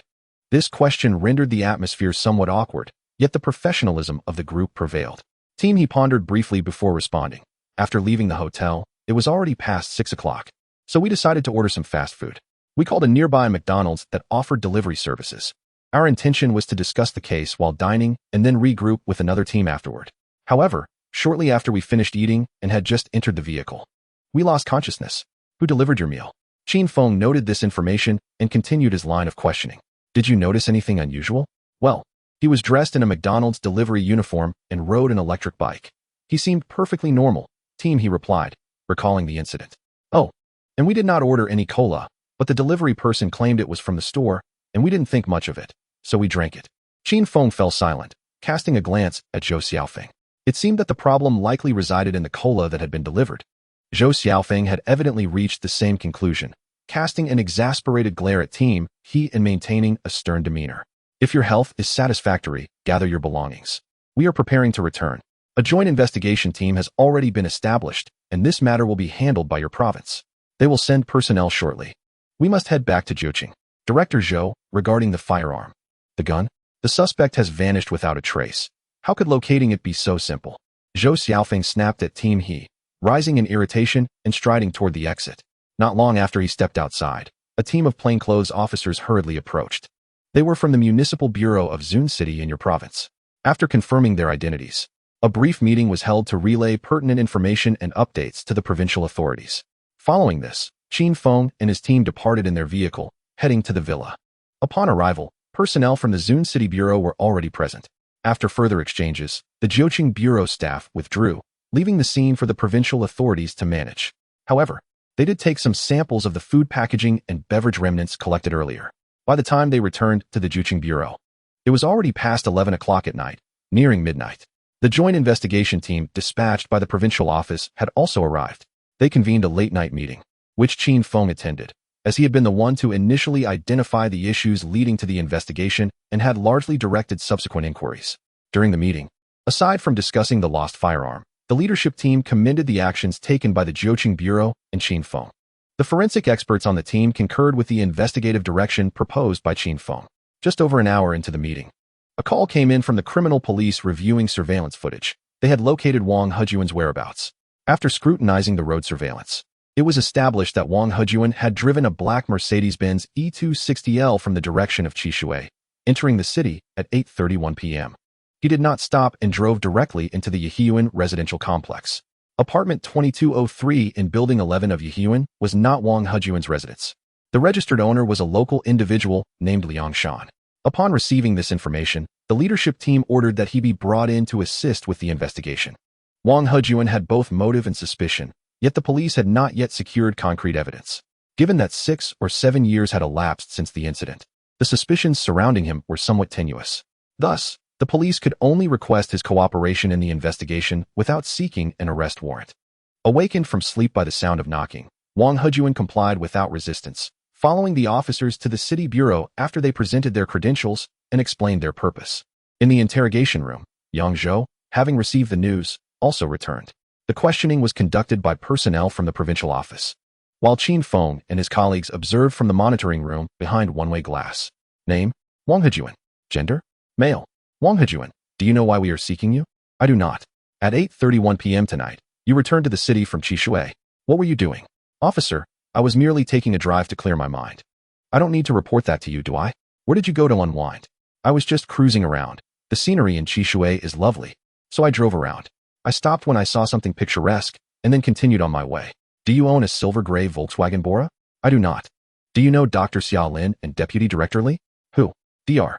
Xia Lin from the Obstetrics and Gynecology Department, and Deputy Director Li from the General Surgery Department at the City Hospital. Oh, I recall them now, but I wouldn't say I know them. My wife and child died in a tragic incident related to them. However, so much time has elapsed that, had you not mentioned it, I might have forgotten. Why do you not return home, considering you have a family, and instead choose to rent a place at Yihuan? My wife and child are no longer with me. A few years ago, I resigned and went abroad for work, leaving the house unoccupied. Upon returning from my vacation, I found it unbearable to go back. The mere thought of entering that home brings memories of my deceased wife and son flooding back.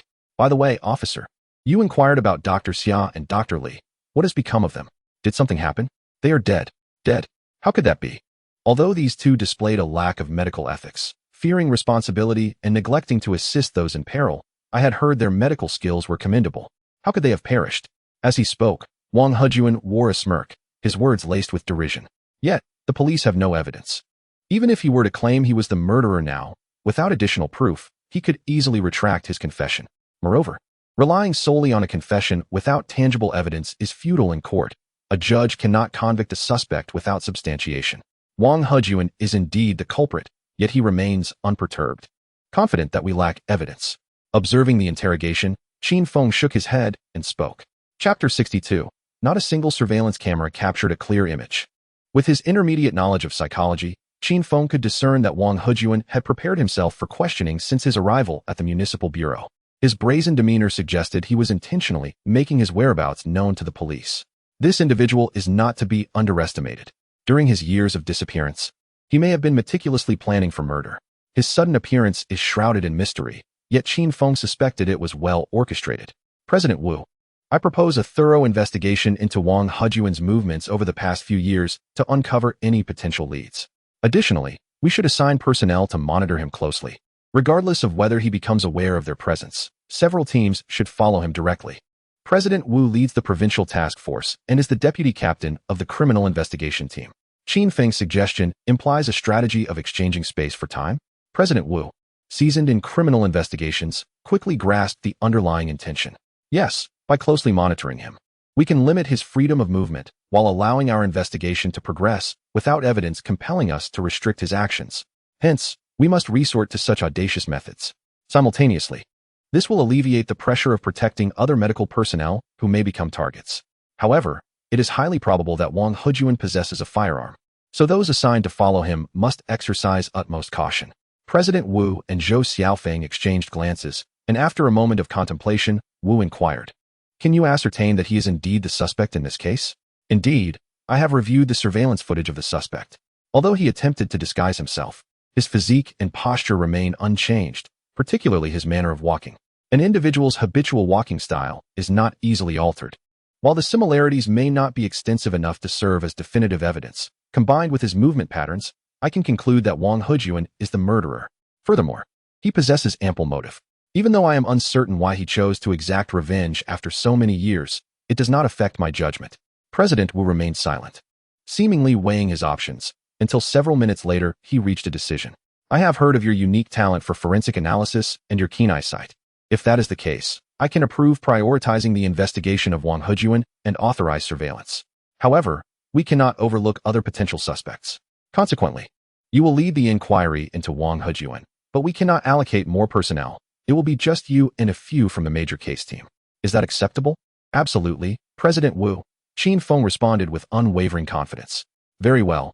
Detain him for a full 24 hours before releasing him, and Zhou Ju, I will need your assistance in coordinating the surveillance personnel." "Rest assured, President Wu, I will arrange it immediately," Zhou Xiaofeng affirmed. "Then let us proceed. Our time is limited." "Understood." After leaving the interrogation room, Qin Feng, along with Lu Xuanquan and the others, entered a prepared small conference room. Equipped with the surveillance footage obtained from the villa and hotel, along with various information and data, this space would temporarily serve as their workspace. A whiteboard and 4 laptops constituted their office equipment. "Lu Gu, you and Zhang Peng will form a team. Take some time to rest. Yao Gu, please gather all available information on Wang Hejuan, including his recent movements and account details. Uncover everything you can. If your access is insufficient, seek assistance from President Wu. We have limited time for rest, so let us split into 2 teams to work." "Understood." The trio had no objections to Qin Feng's arrangements. Lu Xuanquan and Zhang Peng settled in a corner to rest, while Yao Mingyu opened his computer, logging in with the intranet key to search for information. As for Qin Feng, he placed 3 laptops before him, playing the surveillance footage while holding Wang Hejuan's personal information. Wang Hejuan, male, born March 15, 1980. Graduated from Moda University of Finance and Economics with a bachelor's degree and pursued a master's degree in financial analysis at Fudan University. This individual is an intellectual prodigy. His work experience in a securities company, his marriage timeline, and the nature of his relationship, among other details, were meticulously reviewed as Qin Feng prepared to analyze the surveillance footage. The footage from the villa, hotel, and road surveillance was scrutinized. After reviewing these three sources, Qin Feng found no noteworthy points. The suspect had disguised himself, donning a fisherman's hat at the villa and a baseball cap at the hotel, combined with varying attire, all while keeping his head down to evade the surveillance cameras. Qin Feng shifted his attention to the road surveillance. The footage clearly depicted a silver-gray Volkswagen leaving the hotel. Yet the individual's face remained obscured.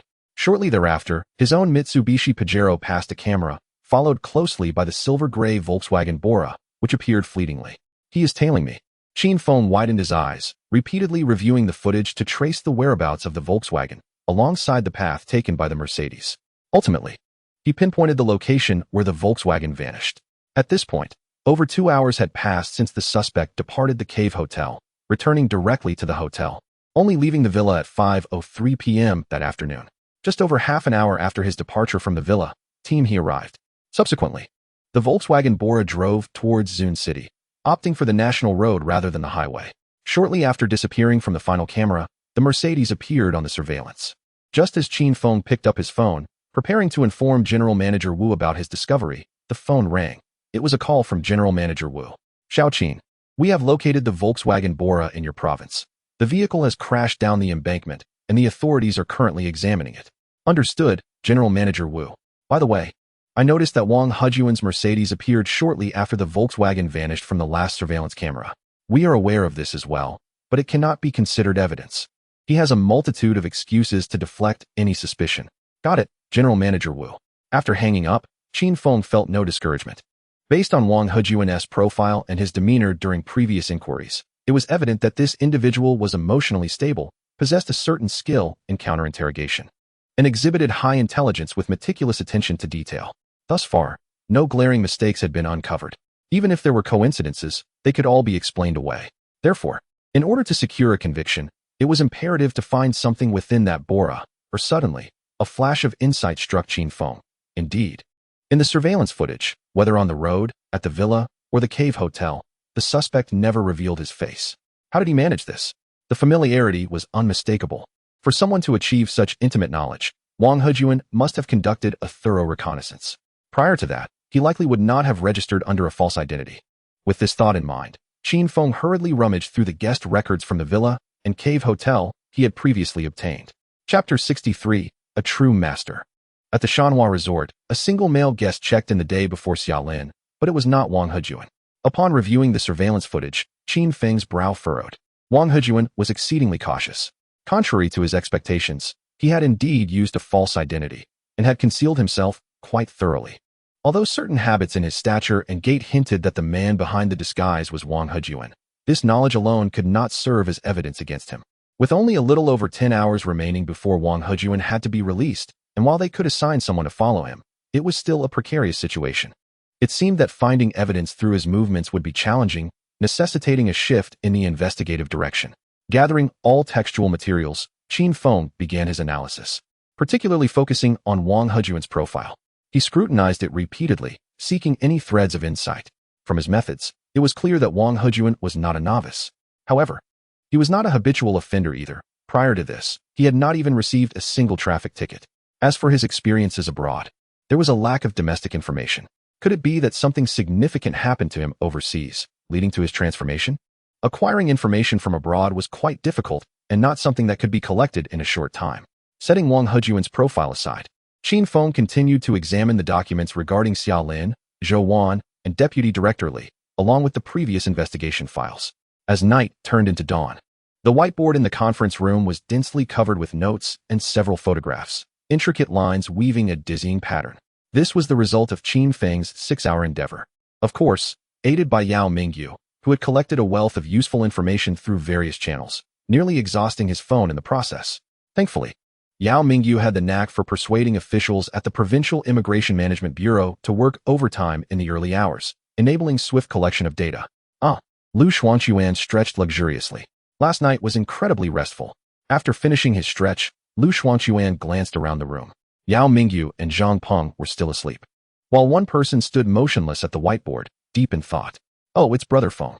Recognizing Qin Feng's silhouette, Lu Xuanquan assumed it was still early and checked his phone. What the heck? Upon realizing it was nearly 6 in the morning, Lu Xuanquan exclaimed, startling Zhang Peng and Yao Mingyu awake. What is going on? The two drowsily inquired.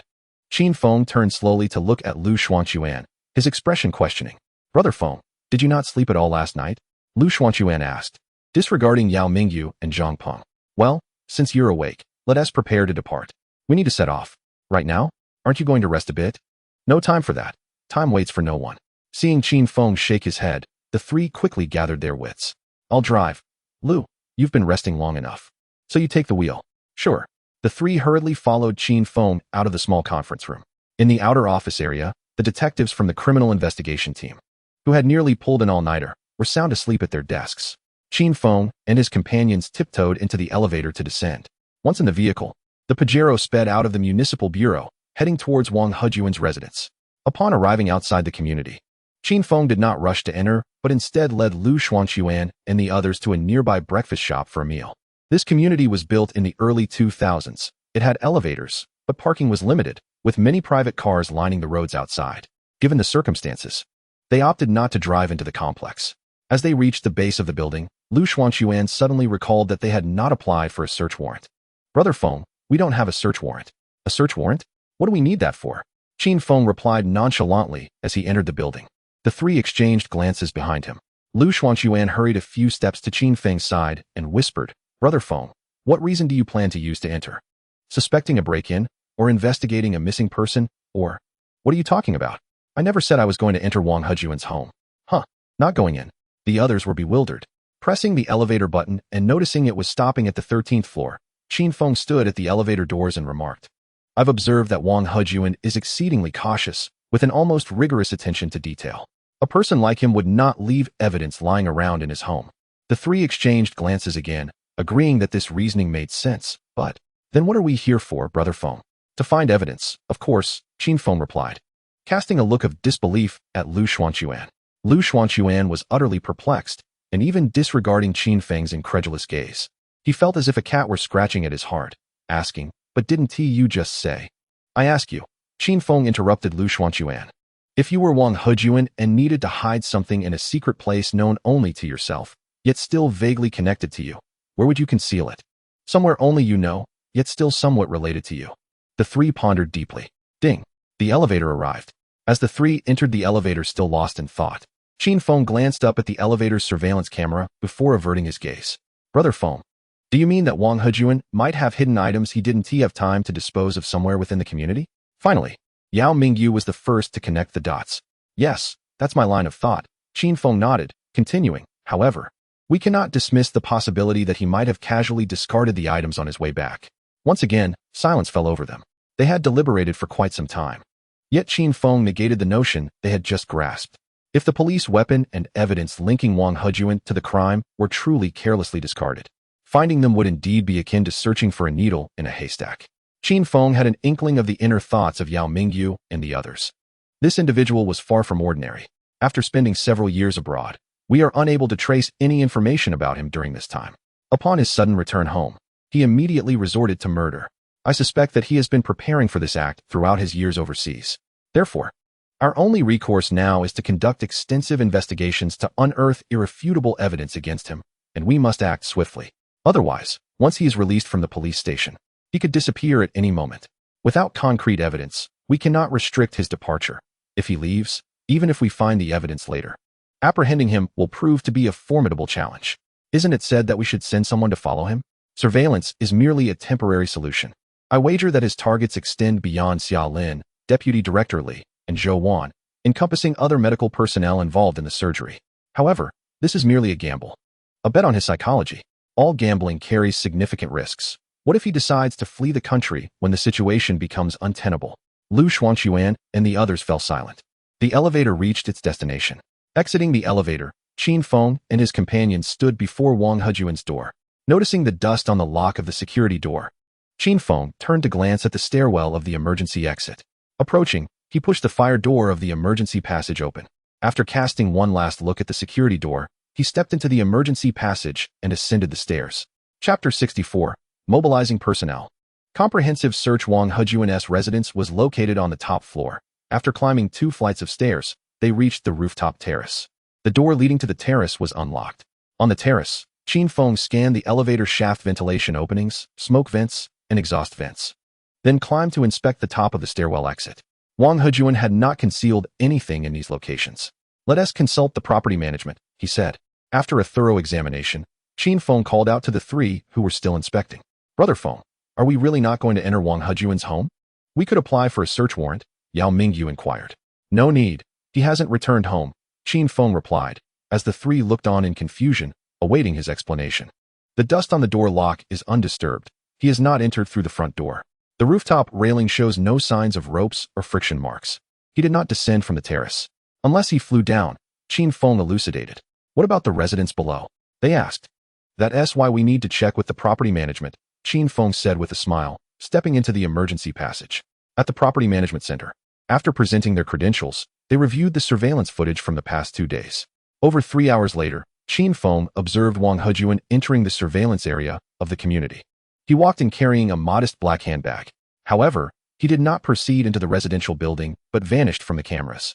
When he reappeared on the surveillance at the entrance, the black handbag was no longer in sight. It was evident that Wang Hejuan did not enter any of the buildings, as each building was equipped with surveillance cameras, including the elevators. From the moment Wang Hejuan entered the community, all surveillance systems had been functioning normally. If he had gone upstairs, he would surely have been captured on camera. Thus, the only remaining areas of concern were the ground level of the community and the underground garage.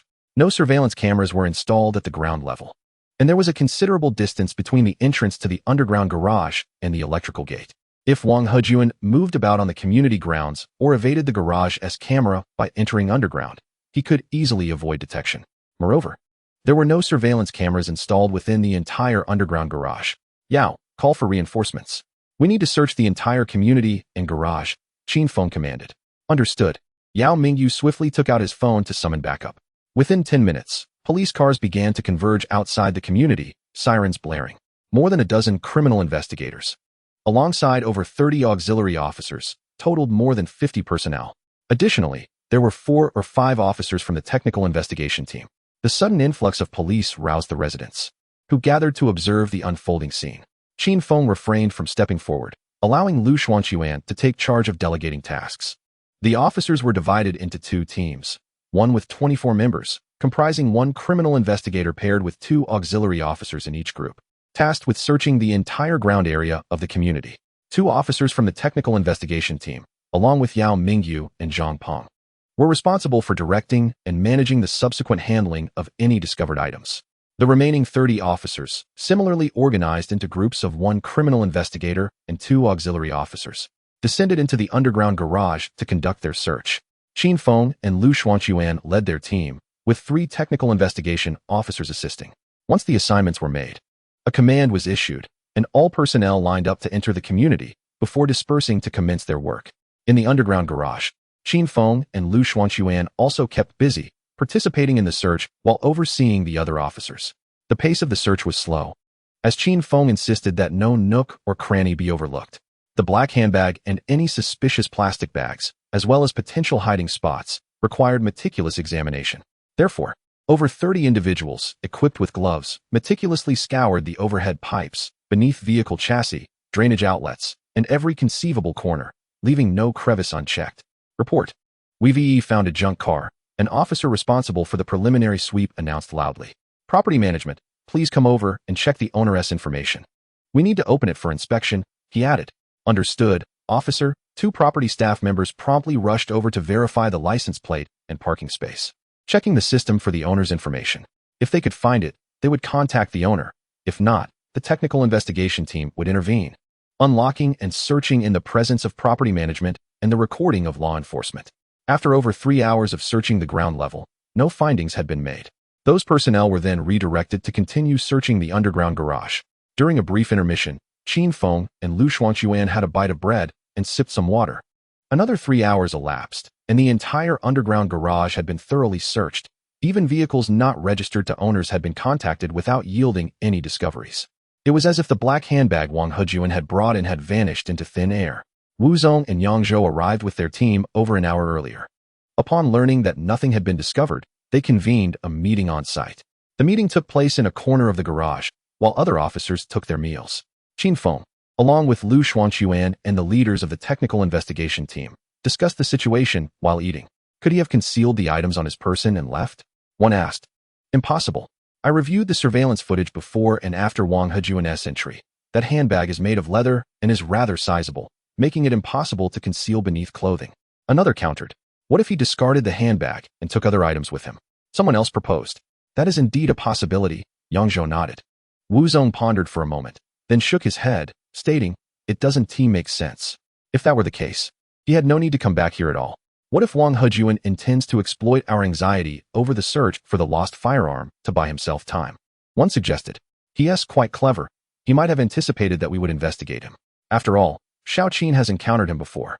If that is the case, he might predict that we would summon him, but lacking sufficient evidence, he deliberately returned, exposing the black handbag on surveillance to waste our time in searching here.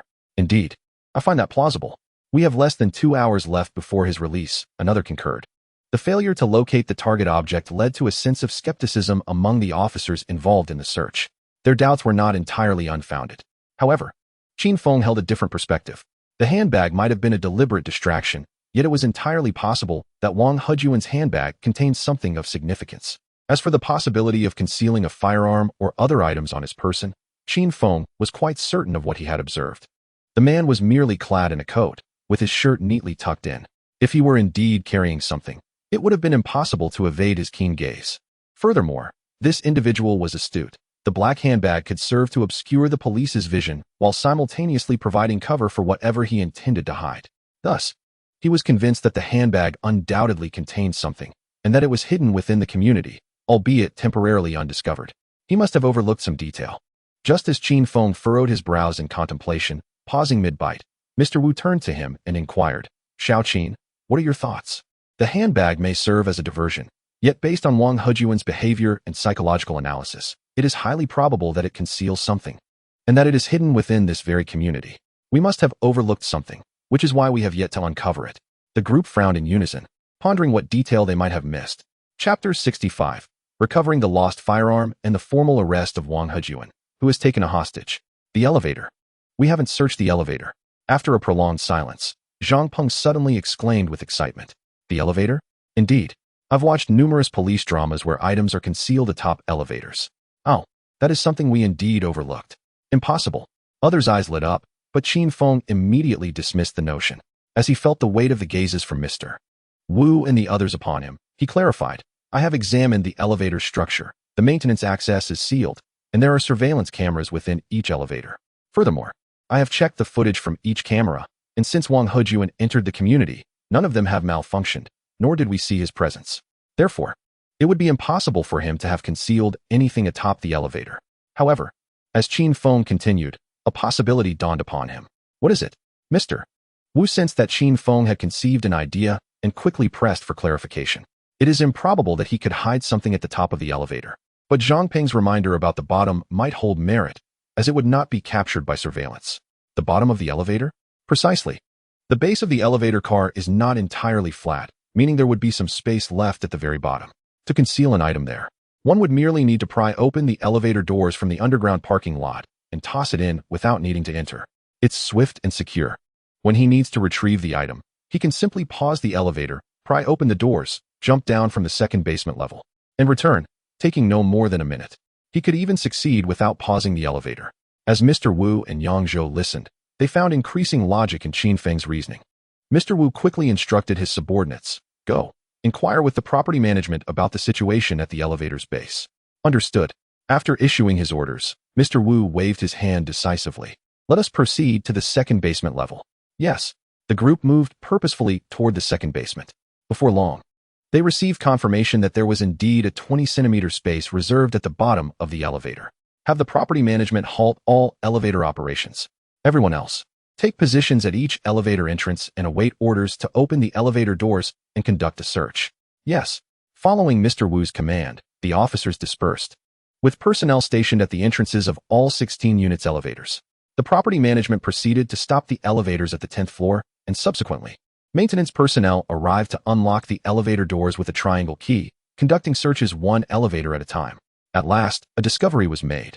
In the passenger elevator of Building 2, Unit 2, the officers uncovered a black handbag lying at the bottom. Mr. Wu and Qin Feng hurried over. Forensics team, proceed with evidence collection, but exercise caution. Yes. The forensic officers promptly prepared to descend and perform their duties. Qin Feng, armed with a powerful flashlight, observed closely. Over there. Do you see it?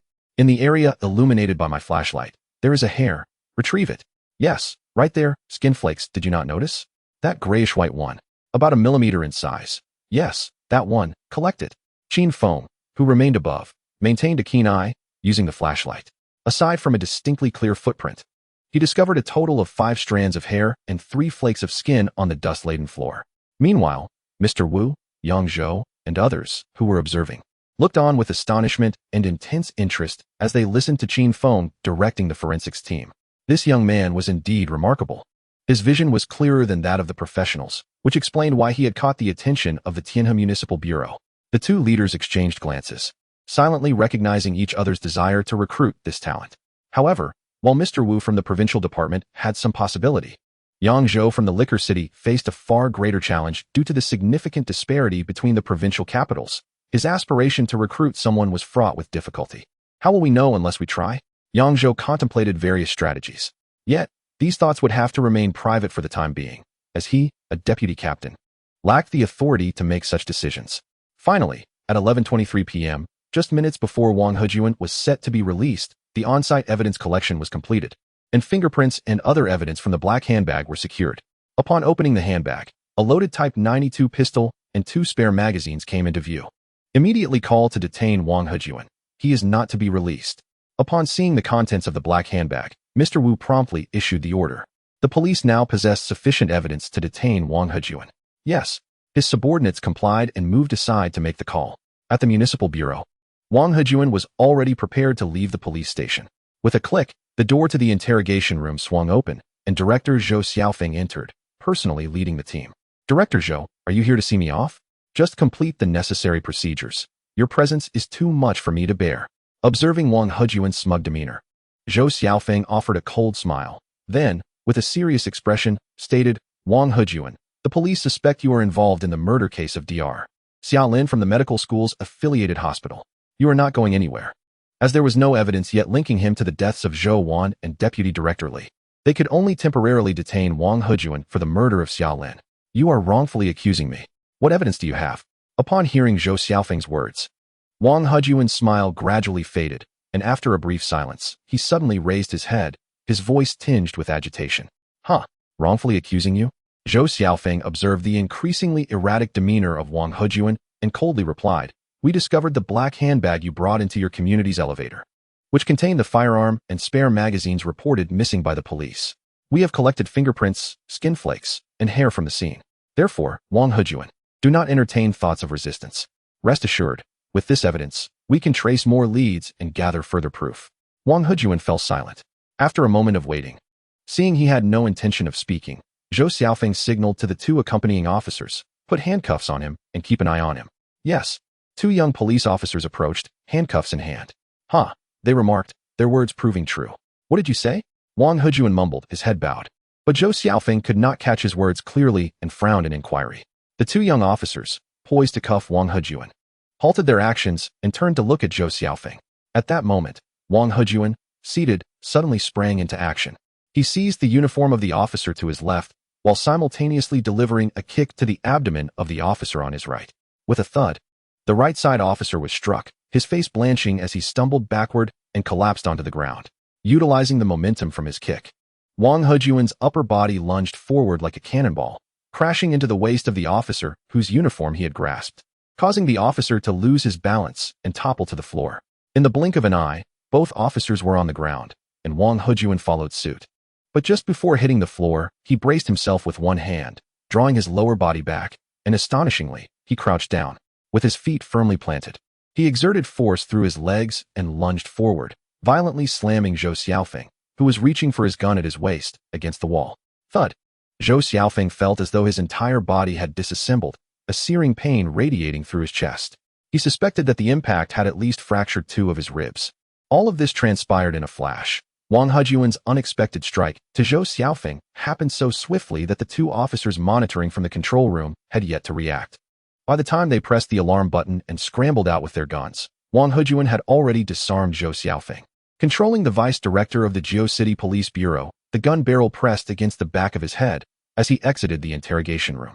"Don't move. Drop the gun," released Director Zhou. The arrival of several criminal investigators, alerted by the alarm, and the two from the control room, blocked both ends of the corridor. Guns aimed at Wang Hejuan, who was holding Zhou Xiaofeng hostage. However, Wang Hejuan, concealed behind Zhou Xiaofeng, remained unfazed, his expression calm, as if the dark muzzles of the guns pointed at him were merely toys. Chapter 66. The Chase. Qin Feng fires. The news of the suspect injuring 2 officers and taking Vice Director Zhou Xiaofeng hostage reached Qin Feng and his team, prompting Chief Wu to order a portion to remain while the others rushed out of the compound, heading to the city bureau. Meanwhile, at the city bureau, due to Zhou Xiaofeng's hostage situation, the officers hesitated to act. Although they decisively halted the elevator, they still allowed Wang Hejuan to escort Zhou Xiaofeng down the stairs. In the parking garage, Wang Hejuan halted in front of an unlocked police vehicle, pulling open the door and retreating behind it, using Zhou Xiaofeng as a shield. Suddenly, Wang Hejuan aimed his gun and fired at the approaching officers. Bang, bang, bang. The gunfire erupted, and 2 officers fell to the ground, while the others dared not return fire, seeking shelter instead. Seizing the opportunity, Wang Hejuan struck Zhou Xiaofeng on the head with the gun butt, then tossed him into the passenger seat before vaulting into the driver's side, starting the ignition. Hearing the engine roar to life, the detectives hiding behind cover peered out, ready to fire. Just as one officer peeked out, he caught sight of the gun inside the vehicle and quickly ducked back. Virum, bang, bang, bang. While firing, Wang Hejuan drove the modified Passat police car at high speed, bolting towards the exit. "Chase, get in the cars and pursue. Everyone be advised. Director Zhou is in the vehicle. Do not shoot at the car. Aim for the tires. Contact SWAT for support. Set up roadblocks to intercept." The Passat barreled out of the city bureau, the guards still unprepared, as a fleet of police cars with sirens blaring followed suit, including several unmarked vehicles and private cars driven by officers. Qin Feng, driving a Mitsubishi Pajero, was en route to the city bureau. "Attention all units. The suspect Wang Hejuan is driving a Passat police car with the license plate XXXXX, fleeing along Jiao City Avenue towards Binjiang Road. The suspect is armed, and there is a hostage on board. All units, cooperate to encircle and intercept." Inside the vehicle, upon hearing the radio transmission, Qin Feng furrowed his brow, while Lu Xuanquan and the others readied their weapons, chambering rounds with a click. The naturally aspirated 3.6L engine roared to life as Qin Feng pressed down on the accelerator, overtaking and maneuvering past the police cars in front, rapidly speeding towards Binjiang Road. Behind him, a convoy of police cars activated their sirens and accelerated to keep pace. "Attention, the suspect has entered Binjiang Road, heading west. The suspect has entered Wangfu Road, and civilians are injured. The following vehicles need to slow down and leave personnel to assist the wounded. The suspect is on the bridge, Tuasan Bridge, repeat." Just as Wang Hejuan's police car ascended Tuasan Bridge, Qin Feng closed in. The Pajero felt like a race car under his command. Approaching the early hours, the traffic was sparse, allowing for significant speed, and once he overtook the pursuing police vehicles, he would be face to face with Wang Hejuan. With another press of the accelerator, bolstered by his amateur racing skills, Qin Feng pushed the speed to its limits, gripping the steering wheel with both hands while smoothly changing lanes and overtaking. Although Lu Xuanquan and the others were tense, they surprisingly felt little jostling. At last, Qin Feng surged to the forefront, closing the distance to the fleeing Passat police car to less than 20 meters. "Gun," he shouted with gravity, rolling down the window. "Huh?" Lu Xuanquan in the passenger seat failed to comprehend. "Hand me the gun." Oh. After Qin Feng repeated himself, Lu Xuanquan finally passed over his Type 92 pistol. With his right hand on the steering wheel and the left holding the gun, Qin Feng extended his arm out of the window. Yet, he refrained from firing immediately, waiting for the Passat to pass the bridge. Ahead lay a lengthy uphill stretch with guardrails in the center and landscaped separation strips lined with trees on either side. Firing on the bridge could lead to catastrophic consequences if the vehicle were to flip or plunge off the edge. Death and destruction were highly probable, if not inevitable. But this location was different. The incline combined with the guardrails and separation strips would mitigate the risk of fatalities even if a collision occurred. Qin Feng focused intently on the vehicle ahead, regulating his breathing, inhaling and exhaling. Suddenly, he held his breath, his left hand squeezing the trigger. Bang, bang, bang. 3 shots rang out, the bullets piercing through the rear window and striking the driver's seat back. In response, the Passat police car swerved violently, careening into the guardrail before crashing into the separation strip on the opposite road. Boom. The front of the police car crashed into the barrier, becoming lodged in the landscaped separation. Screeching tires echoed as Qin Feng hurled the handgun back to Lu Xuanquan, swiftly maneuvering the steering wheel while rapidly pressing the brakes and accelerator, causing the Pajero to drift and halt in the middle of the road. Get out. Save him. Qin Feng was the first to leap out, followed closely by Lu Xuanquan and the others. Go. At his command, Lu Xuanquan, Yao Mingyu, and Zhang Peng approached in tactical formation, two moving towards the driver's side, while one guarded the rear, keeping watch on the interior of the vehicle from the passenger side. Virum, screeching tires.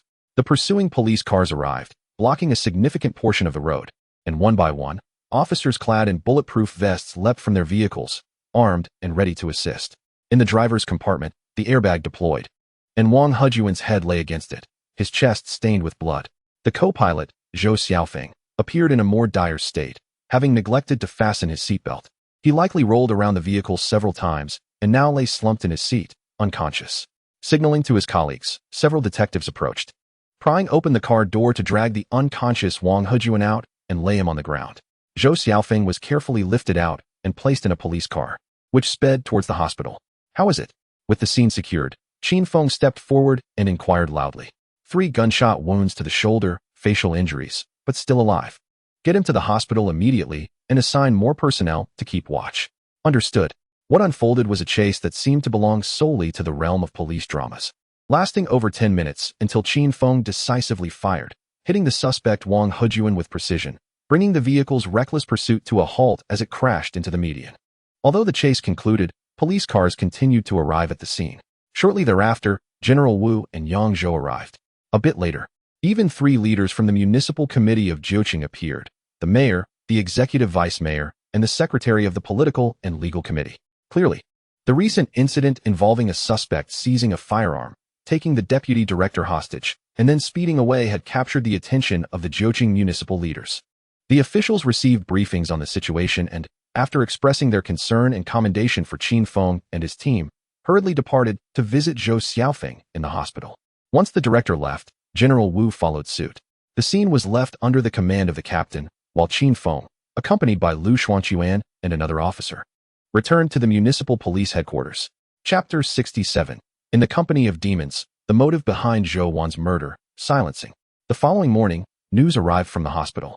Zhou Xiaofeng had 4 broken ribs and minor internal bleeding, yet he was not in life-threatening condition. The suspect Wang Hejuan had sustained 3 gunshot wounds and struck his head against the airbag, also escaping life-threatening injuries, as all shots had missed vital areas. Wang Hejuan would undoubtedly face legal repercussions. The charges of seizing a firearm, taking the deputy director hostage, and seriously injuring 2 detectives alone would suffice to imprison him for decades. However, this was not the primary objective of the special investigation team. They needed to gather evidence regarding his involvement in the murders of Xia Lin, Zhou Wan, and Deputy Director Li. 4 days later, evidence concerning Xia Lin's murder was collected. In addition to the electrician's toolkit belonging to Wang Hejuan and witness testimonies from staff at the Mountain Resort Hotel, police also discovered Wang Hejuan's fingerprints on the interior of a power strip brought back by Qin Feng. Subsequently, several test tubes were found at Wang Hejuan's residence. After thorough chemical analysis and consultations with drug experts, it was determined that the extract contained several essences, including belladonna. While not all of these substances were classified as poisons, their combination could produce reactions that would not be flagged as toxins upon testing. However, correlating this with the earlier toxicology report, Deputy Director Li's body contained traces of several chemical components from these substances. Yet, no clues had been uncovered regarding Zhou Wan's death, as her body showed no corresponding drug presence. Could it be that her demise was indeed an accident? During a case analysis meeting of the Joint Investigation Team, led by General Wu, relevant personnel from the Zun City Police and Jiuqing Police attended, with Qin Feng among them. The focal point of the analysis was Zhou Wan's death. General Wu, esteemed leaders, is it possible that Zhou Wan was not Wang Hejuan's initial target, but rather that he had compelling reasons to eliminate her? After discussing this possibility for an hour or two, General Wu and others fell into contemplation. Eventually, General Wu asked, "Qin, please elaborate on your thoughts." "Certainly." Qin Feng straightened in his seat, his gaze sweeping over the attending officers as he began. Zhou Wan drowned. Investigations into her family and colleagues revealed no unusual behavior, except that half an hour before her death, she mentioned to her husband feeling a bit stifled and wanted to take a walk. At that moment, her husband, Kong Hao, assumed she merely wished to step outside for a smoke and did not stop her, instead remaining in the room to care for their child. Initially, we suspected Wang Hejun might have drugged Zhou Wan, but she did not consume food or drink separately, and the cigarettes were taken with her before she left. Therefore, I pondered, what if Zhou Wan left the room not just to smoke, as Kong Hao suggested? What if she went to meet someone or make contact? Perhaps with Wang Hejun? However, we meticulously reviewed the surveillance footage, and during the time from Zhou Wan's check-in until the incident, no suspicious individuals appeared. The captain of the Zun City Criminal Police interjected, "Indeed, we found no suspects in the footage." Nodding, Qin Feng continued, "I have been considering how Wang Hejun accurately tracked Xia Lin's movements and tampered with the hotel room in advance. I believe there is someone who knows Xia Lin's affairs and habits well, even her travel plans. This brings to mind a piece of gossip I heard. Everyone has a penchant for gossip, and women, in particular, are drawn to it. In a predominantly female environment, gossip is omnipresent. Xia Lin, as the attending physician in obstetrics and gynecology, surely had a few close acquaintances.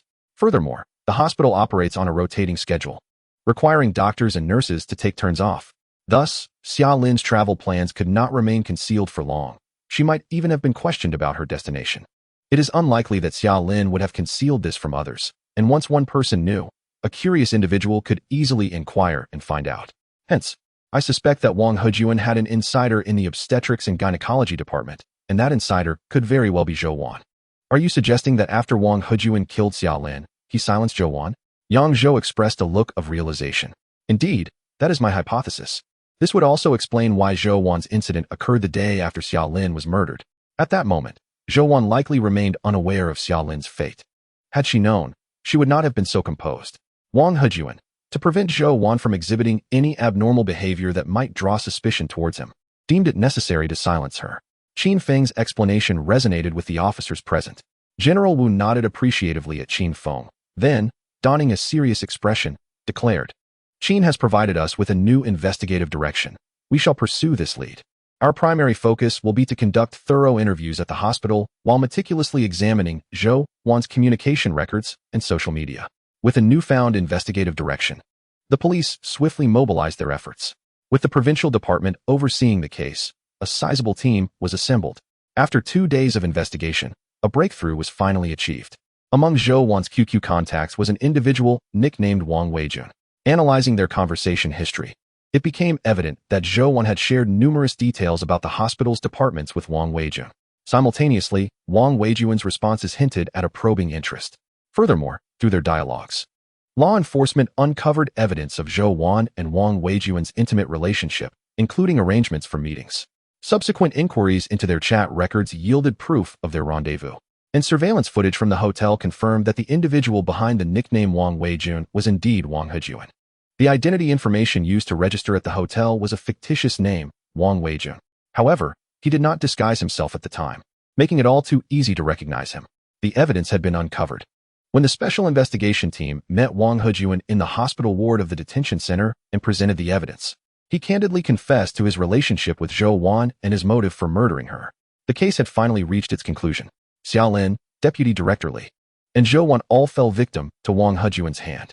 The initial motive for the killings stemmed from the death of his wife. Yet, he was not an impulsive individual. Rather, he had spent years preparing and studying, with his education taking place abroad. During his time overseas, Wang Hejun mastered the entire procedure of murder, counter-surveillance, and interrogation evasion, even committing several crimes abroad to test his skills. Only when he felt adequately prepared did he return to enact his revenge. Throughout it all, his targets were solely Deputy Director Li and Xia Lin. Zhou Wan, a nurse deceived by an extramarital affair, was merely a pawn he exploited. After using her, he easily lured her away under the pretext of excitement, leading her into the water, where he forcefully drowned her by pulling her hair. Consequently, no traces of drugs were found in Zhou Wan's system, and the pressure applied while pulling her hair left the forensic expert unable to detect any significant external injuries. This was a meticulously orchestrated murder plot. Had it not been for Qin Feng's keen intuition, had he not sought to execute a flawless crime by returning to the resort hotel to tidy up loose ends, and had he not decided to eliminate Qin Feng upon sensing his suspicion, he might have left immediately after Zhou Wan's murder, potentially evading suspicion altogether. Even if suspicion was cast upon him, he could have destroyed all evidence and avoided conviction, perhaps even eluding capture. His pursuit of perfection and his overly cautious mindset led to the very flaws that ultimately exposed him. As for the purpose of taking the firearms after incapacitating he DUI and others at the resort, Wang Hejuan candidly stated he intended to kill Qin Feng. Upon seeing Qin Feng, he recognized the threat he posed. It proved to be a correct assessment.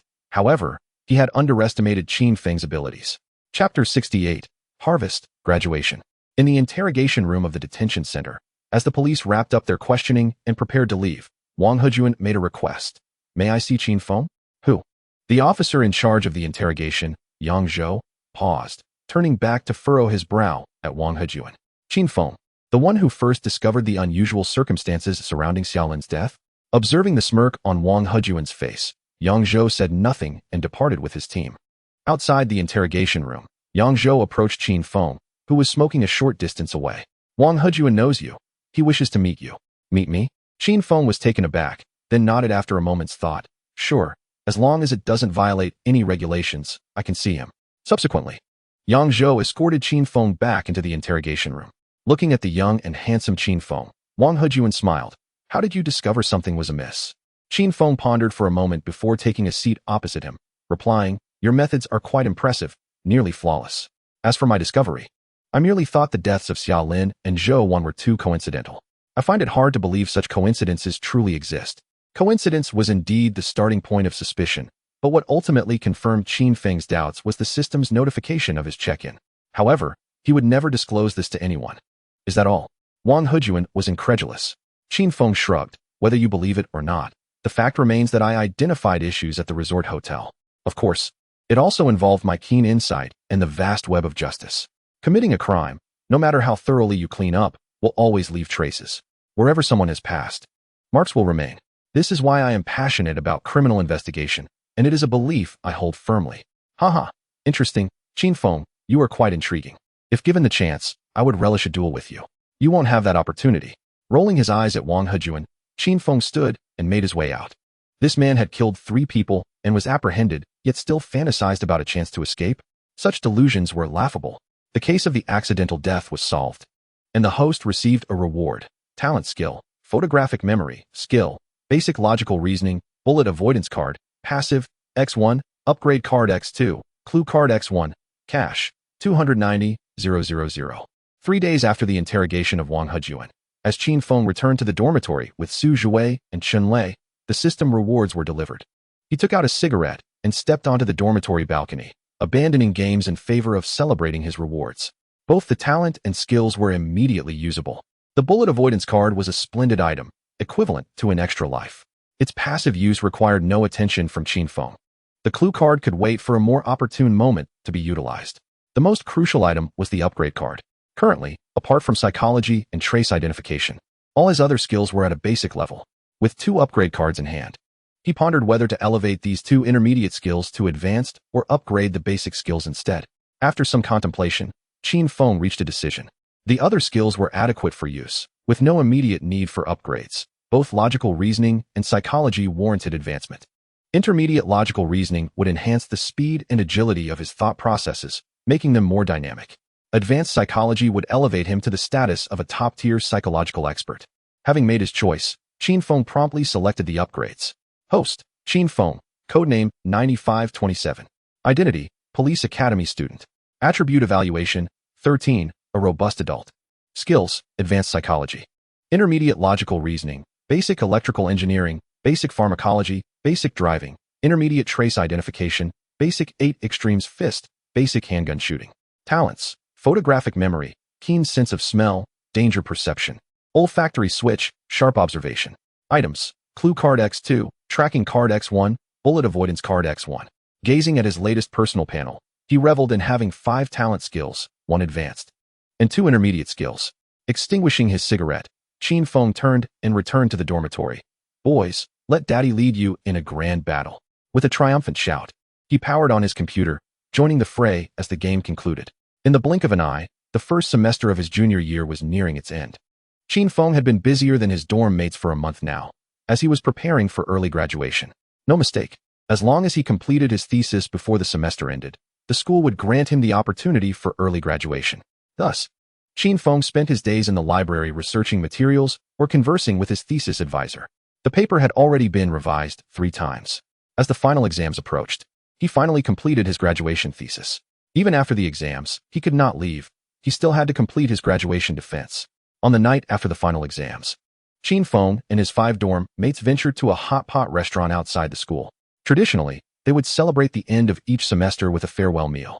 This time, however, it was a true farewell for Qin Feng. He would leave school early and report to the Tianhe City Bureau after the new year. This news was undoubtedly joyous. The brothers in the dorm raised their glasses in celebration, and Qin Feng, equally elated, drank a few more. The wine did not intoxicate him.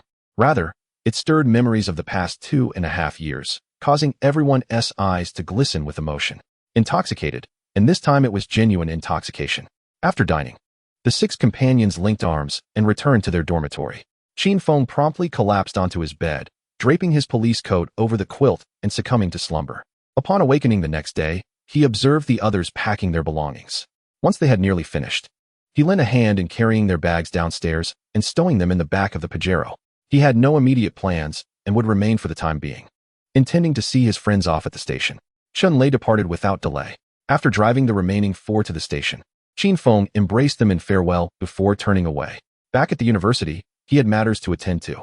Esteemed professors, I am Qin Feng, a student of the law class of 2010, here to present my thesis topic. In the academic lecture hall, the deputy director, Wu, who led during the grand competition, along with Qi Xingli, the director of the Tianhe Police Bureau, sat in attendance. Qin Feng faced several professors and associate professors from his department as he commenced his thesis defense. The process unfolded seamlessly, with his logical reasoning impressing the faculty, who nodded in approval. Ultimately, there was no doubt that Qin Feng successfully passed his defense.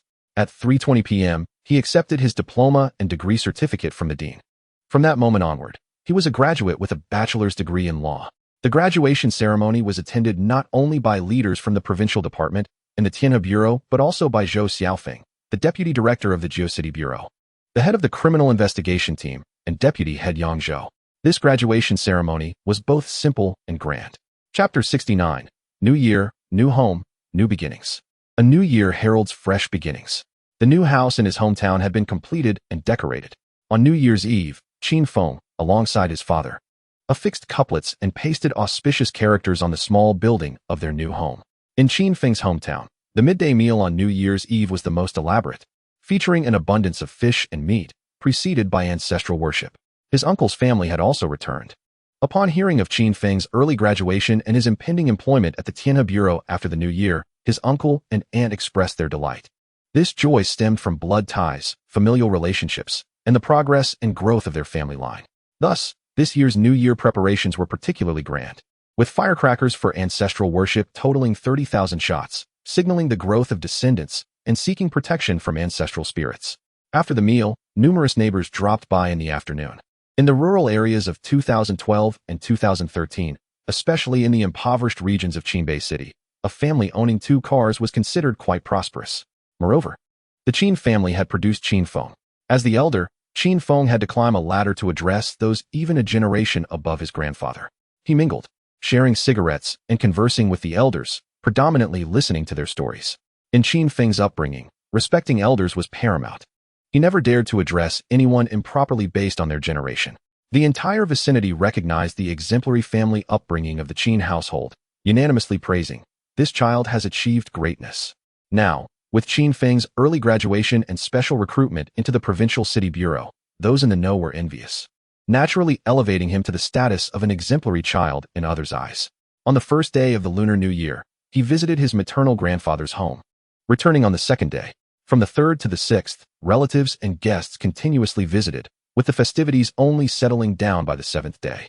With work commencing on the 8th, Qin Feng's uncle and his family departed for Tianhe early on the 7th. Meanwhile, Qin Feng could linger at home for a couple more days, planning to head to Tianhe on the 14th and officially report for duty on the 16th. On the 14th day of the Lunar New Year, Qin Feng drove his parents and grandparents to Tianhe. During the winter vacation, he had already procured a house near the 3rd Ring Road. It was not a new property. In these times, acquiring a new house often entailed years of waiting before moving in and renovating. Thus, Qin Feng sought assistance from Lu Yijuan and secured a second-hand apartment. The house, built in 2009, was already renovated and furnished with appliances, having been cleaned prior to his return to his hometown for the new year. It was ready for immediate occupancy. Spanning 150 square meters, it featured 3 bedrooms, a study, a spacious living and dining area, and a large balcony. Housing prices in Tianhe were still reasonable. Even upscale neighborhoods near the 3rd Ring Road were priced at around 6,000 per square meter. Given that this property had not been occupied since its renovation and everything was new, the price was slightly elevated at 7,001 per square meter. Having saved over 800,000, Qin Feng made a down payment of 700,000 on this house, with the remaining 350,000 financed through a 20-year loan, resulting in a monthly repayment of just over 2,000, an easily manageable sum for him. Upon moving into the new home, the first meal naturally had to be shared there. Qin Feng assisted as his mother took on the role of chef, with his aunt providing support. Though tiring, Qin Feng relented and did his best to help. After enjoying a sumptuous dinner, he voluntarily washed the dishes and tidied the kitchen, allowing the family to take their time exploring the new home purchased by their son or grandson. The master bedroom boasted a walk-in closet and a private bathroom. The secondary bedrooms were also spacious, and the overall area of 150 square meters did not even account for the balconies, of which there were 3. The largest balcony was outside the living room, another adjoined the master bedroom, and the smallest, approximately 8 square meters, served as a utility balcony. The family was elated with the new home. After the tour, they settled in the living room, enjoying fruits and seeds while conversing in front of an 80-inch LCD television mounted on the wall, creating a lively atmosphere. On the 15th day of the Lunar New Year, Qin Feng took his grandparents and parents on a day out in the city. That evening, they visited the park to enjoy the Lantern Festival. His parents, experiencing Tianhe City for the first time, wore unending smiles, and his grandparents beamed with joy. It was a day filled with happiness. While Qin Feng was busy entertaining his family throughout Tianhe City during the Lantern Festival, on the morning of the 15th, a beautiful intern police officer, clad in a winter uniform with a fur-lined collar and wearing a police cap, arrived at the Tianhe City Bureau. After the director of the Personnel Department knocked and entered the office of the head of the Major Crimes Unit, Liu Yijuan, the new intern followed closely behind. Old Liu. Busy as ever? Ah, it's Old Li. What a rare visit. Come, have a seat. Liu Yijuan greeted warmly upon seeing the visitor. No, please remain seated. I'm still occupied. I've come to deliver some talent to you, Director Li replied with a smile. Oh. It was only then that Liu Yijuan noticed the female officer accompanying him. His brow furrowed slightly before relaxing again as he smiled. What an elite you've brought me. Li, it's quite an honor for you to personally deliver her. The Administrative Personnel Department was a substantial office, divided into several sections, including administration, logistics, cadres, and personnel. New recruits typically only required assignment from the personnel section, especially interns, and it was unusual for them to directly approach the head of such a significant unit. As a seasoned professional with over 20 years of experience in the system, Liu Yijuan could easily surmise that this young female officer likely came from a well-connected background. Otherwise, Deputy Director Li Ming would not have taken the time to escort her personally. Hearing Liu Yijuan's remark, Li Ming merely smiled, handing over the documents in his hand while introducing, "This is Lin Yao, an elite talent from the public university. She was originally sought after by the ministry, but she expressed a desire to gain practical experience at the grassroots level, thus applying to intern with our major crimes unit here at Tianhe City Bureau. Lao Lu, you must take good care of her." Li Ming was well aware of Liu Yijuan's temperament, and given that the 9th Division was one of the 4 major trump cards of the Municipal Bureau, the director held the position of a full deputy bureau chief. Moreover, the bureau chief, Qi Xingli, had ascended through the ranks of the Criminal Investigation Department, thus holding a higher status than the Administrative Personnel Department he led. Not to mention, the Major Crimes Unit had recently been in the limelight, gaining significant recognition within the ministry. Liu Yijuan, as the Deputy Director of the 9th Division and concurrently the leader of the Major Crimes Unit, held a genuine Deputy Director's rank, equal to his own. Regardless of whether it was a colleague within the Bureau, the prominent reputation of the Major Crimes Unit, or Liu Yijuan's promising future, Li Ming would not casually insert anyone into this arrangement. However, he was compelled to execute the directives from above. Thus, to prevent Liu Yijuan from erupting in anger, he could only subtly emphasize Lin Yao's capabilities and her formidable backing. Liu Yijuan, naturally not a fool, instantly grasped the gravity of the situation upon seeing Li Ming personally escort this intern officer, Lin Yao. The special instructions to take care of her further clarified the matter. Yet, he soon found himself troubled. Casting a glance at Lin Yao, Liu Yijuan pondered for a moment before directly stating, "Lao Li, you are aware of the circumstances within our Major Crimes Unit. It is challenging for me to accommodate an intern officer. Ahem. Lu Yijuan's forthrightness took Li Ming by surprise, causing him to choke momentarily. After glancing at Lin Yao, he pulled Lu Yijuan aside and whispered, Lao Lu, I understand the situation here. But this is an arrangement from Deputy Minister Lin of the Ministry, directly ordered by the director and then passed along to me. I have no choice in the matter. Please understand the difficulties I face and help facilitate this arrangement, all right? Lu Yijuan's eyes flashed with realization, his heart greatly astonished. Deputy Minister Lin, coupled with the fact that the intern officer's surname was Lin, made everything clear. He fell silent and opened the document. After reading it, he felt an even greater headache. However, he understood that discussing it with Li Ming was futile, so he closed the file and said, Fine, you can head back. I will figure out how to arrange this. All right, thank you, Lao Lu. I'll treat you to a meal another day. Upon Lu Yijuan's acquiescence, Li Ming breathed a sigh of relief. When was that meal? Tonight, let's arrange it. How about hot pot? Let's not have hot pot, it can be too heating. How about Chinese cuisine instead? All right, I'll send you the address shortly. Chapter 70. A newcomer who gains fame upon arrival. Oh, by the way, Lao Li. As Li Ming was about to leave, Lu Yijuan suddenly recalled something and hurriedly called him back. Have you arranged for Qin Feng's onboarding? Upon hearing Qin Feng's name, Lin Yao, standing in the office, brightened, her fists tightening unconsciously. Don't worry, the order came directly from the bureau chief. Would I not expedite this matter? Everything is prepared. We are merely awaiting his arrival. That's good. I'll await your information. Rest assured, once the location is set, I'll send it to you. After Li Ming departed, Lu Yijuan returned to his desk, scrutinizing the document in hand, contemplating where to place this young lady. The Major Crimes Unit had 3 sub-teams, each with vacant positions, but none seemed suitable for her placement. However, given the explicit requirements outlined in the document, he could not relegate her to a clerical position or support team. What a hassle, Lu Yijuan scratched his head in frustration. Director, I would like to join Qin Feng's team. Huh, what? Lu Yijuan, lost in thought, took a moment to respond. Reporting to the director, I said I wish to join Qin Feng's team. Lin Yao reiterated crisply, standing at attention. No way. Without a moment's hesitation, Lu Yijuan outright rejected her request. Qin Feng's entry into the Major Crimes Unit was of utmost importance, and placing an inexperienced newcomer there would surely be detrimental. Although Lin Yao's resume was indeed impressive and appealing, she was still a novice, one who had yet to encounter the realities of the field. Moreover, her significant background posed a risk. Any misstep could jeopardize Qin Feng's future. Such a reckless decision was utterly out of the question for Lu Yijuan. Lin Yao's lips quivered, as if she wished to voice her thoughts, but ultimately refrained. Her innate pride and unwillingness to be outdone did not equate to foolishness. It was ill-advised to argue with a superior, especially as a newcomer. Silence enveloped the office, with both Lu Yijuan and Lin Yao lost in contemplation. After a prolonged pause, Lu Yijuan finally spoke. You may wait in the main office area while I deliberate on how to arrange your placement. Director, I am confident in my abilities and hope you can grant me an opportunity to showcase my talents. With that, Lin Yao stood at attention and saluted before exiting. Watching the door close, Lu Yijuan remained silent, mulling over Lin Yao's words and her potential placement. Suddenly, a question struck him. Wait, how does she know about Xiao Feng? Deep in thought, Lu Yijuan hurriedly left the office with the document in hand. He needed to speak with the bureau chief about placing such an individual in his team. The anxiety gnawed at him. At the very least, he needed someone to share the burden, for his shoulders were too fragile to withstand a mishap.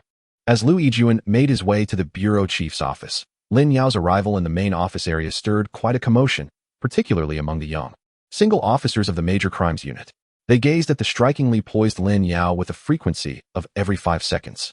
Female officers in the Major Crimes Unit were a rarity. They primarily engaged in clerical duties, only participating in field operations when required for tasks like surveillance. Furthermore, the office areas for clerical staff and major crimes officers were distinctly separated. Now, with the arrival of such a stunning beauty, adorned with the insignia of an intern officer, it was only natural that she attracted attention. Some, like Yao Mingyu, emboldened by his own self-perceived charm and advantageous connections, were the first to muster the courage to approach her. Hello, are you new here? Lin Yao cast a fleeting glance at Yao Mingyu before returning her gaze elsewhere. Remaining silent. My name is Yao Mingyu. I'm part of Team 1. Would you like to take a seat? Thank you, but I'll stand. Lin Yao replied after a brief pause, expressing her gratitude, yet declining the chair Yao Mingyu offered. Yao Mingyu, realizing that the beauty had only glanced at him once before averting her gaze, understood that his attempt at flirtation had failed. Disheartened, he returned to his spot. While Lu Shuangquan and others looked on with amused expressions. Get lost, get lost. Yao Mingyu's face flushed with embarrassment. Suddenly, Lin Yao moved, striding confidently toward the office area, directly approaching Yao Mingyu. The officers in the office were taken aback, their ears perked up in anticipation. Meanwhile, Yao Mingyu, standing before the beauty, struggled to contain his excitement. Indeed, I must possess some allure. Look, the beauty is coming over to me. It seems she is quite proactive. As Yao Mingyu reveled in his thoughts, Lu Shuangquan and the others observed with keen interest. They hardly believed that this beauty had any genuine interest in Yao Mingyu, especially after he had previously approached her to no avail. It seemed he was merely infatuated, oblivious to the reality surrounding him. Excuse me, do you know Qin Feng? Brother Feng? Yao Mingyu's eyes widened in shock, clearly taken aback that this stunning beauty was acquainted with Qin Feng. Lu Shuangquan and others, as well as those from Team 2 nearby, also widened their eyes in disbelief. Is this beauty here for Brother Feng? Do you know Brother Feng? Lu Shuangquan's interest was piqued, and the spirit of gossip burned brightly within him. Indeed, it was because of him that I took the initiative to apply to Tianhe. Oh, as expected. My goodness, truly exceptional individuals excel in every aspect. The crowd was a mix of excitement, exhilaration, and, naturally, a tinge of envy. I had once lost to him, and I admired him. However, I shall not be perpetually defeated. In the future, I will undoubtedly surpass him. Thus, I seek to inquire about his team, as I hope to work alongside him. Amidst the bewilderment, one might have assumed a romantic liaison existed between the two. Little did they know it was merely a relationship of challenger and challenged. Upon hearing Lin Yao's declaration akin to a challenge, the expression of every officer in the office area turned to one of stupefaction, followed by an uproar moments later. What did this beauty just say? Did she claim she would surpass Brother Feng? Someone questioned uncertainly. It seemed she indeed suggested that. Others provided a more confident affirmation. So who exactly is she? Her origins remain unclear, yet her demeanor exudes a certain pride. Indeed, to boldly declare one would surpass Brother Feng while still an intern is quite audacious. She likely remains unaware that Brother Feng has already graduated early and the department's arrangements for him are set. I am utterly convinced. Brother Feng is undoubtedly this exceptional. Sigh. I too am perplexed as to why Brother Feng does not join the second team. Because the second team has you, and your appearance is unappealing, naturally. Brother Feng would lose his appetite and refrain from returning upon seeing you. Nonsense. Do you consider yourself attractive? The whispers grew louder, and Lin Yao's face gradually flushed. The previously amiable Yao Mingyu now lifted his gaze, revealing an expression of concern. This beauty must be out of her mind. Thankfully, she did not accept my proposal. Lin Yao gained notoriety, and in turn, strikingly beautiful, dared to assert she would surpass Qin Feng. This gossip, originating from the Major Crimes Unit, swiftly spiraled through the administrative offices, akin to a tornado, engulfing the entire Tianhe Municipal Bureau. Chapter 71. Qin Feng to become team leader? Lin Yao, stricken by disappointment. In the director's office, Lu Yijuan wore an expression of indignation as he reluctantly voiced his dissatisfaction to Qi Xingli. Particularly concerning was the newly arrived Lin Yao's desire to join forces with Qin Feng, which only exacerbated his worries. Without clarifying the situation, he would not consent to placing her in the Major Crimes Unit, even at the risk of offending others. At that moment, Qi Xingli was also troubled, and his headache intensified upon Lu Yijuan's entrance. The two sat on the sofa as Qi Xingli explained why Lin Yao had sought out Qin Feng. So, what you're implying is that this talented young lady was bested by little Feng during a competition and, unwilling to accept defeat, wishes to triumph over him in front of others? As Qi Xingli elaborated, Lu Yijuan began to comprehend the situation. However, that may not be entirely accurate. It is quite natural for a young person to feel a bit proud and seek to reclaim their honor after a defeat. Moreover, her data indicates she possesses considerable prowess. With some refinement, she could indeed be a gem. Lu Yijuan remained non-committal, pondering for a moment before responding. Director Qi, what is your perspective? I too am troubled. Qi Xingli sighed, rubbing his temples. While I appreciate Lin Yao as a newcomer, I am more concerned about how to provide an explanation to Deputy Lin. However, Lin Yao is merely an intern with little experience. Though Deputy Lin suggests treating her as a newcomer, have you ever seen a novice directly enter the Major Crimes Unit? Furthermore, we intend to mold the first team into the pinnacle of major crimes, our Bureau's external trump card, introducing a newcomer into the mix. Despite Lin Yao's commendable performance and achievements in school, means she is still an unrefined gem. Observing Qi Xingli's shared concern, Lu Yijuan felt his dissatisfaction diminish. After deliberation, he proposed, I think, Director Qi, we should consider Little Feng's opinion.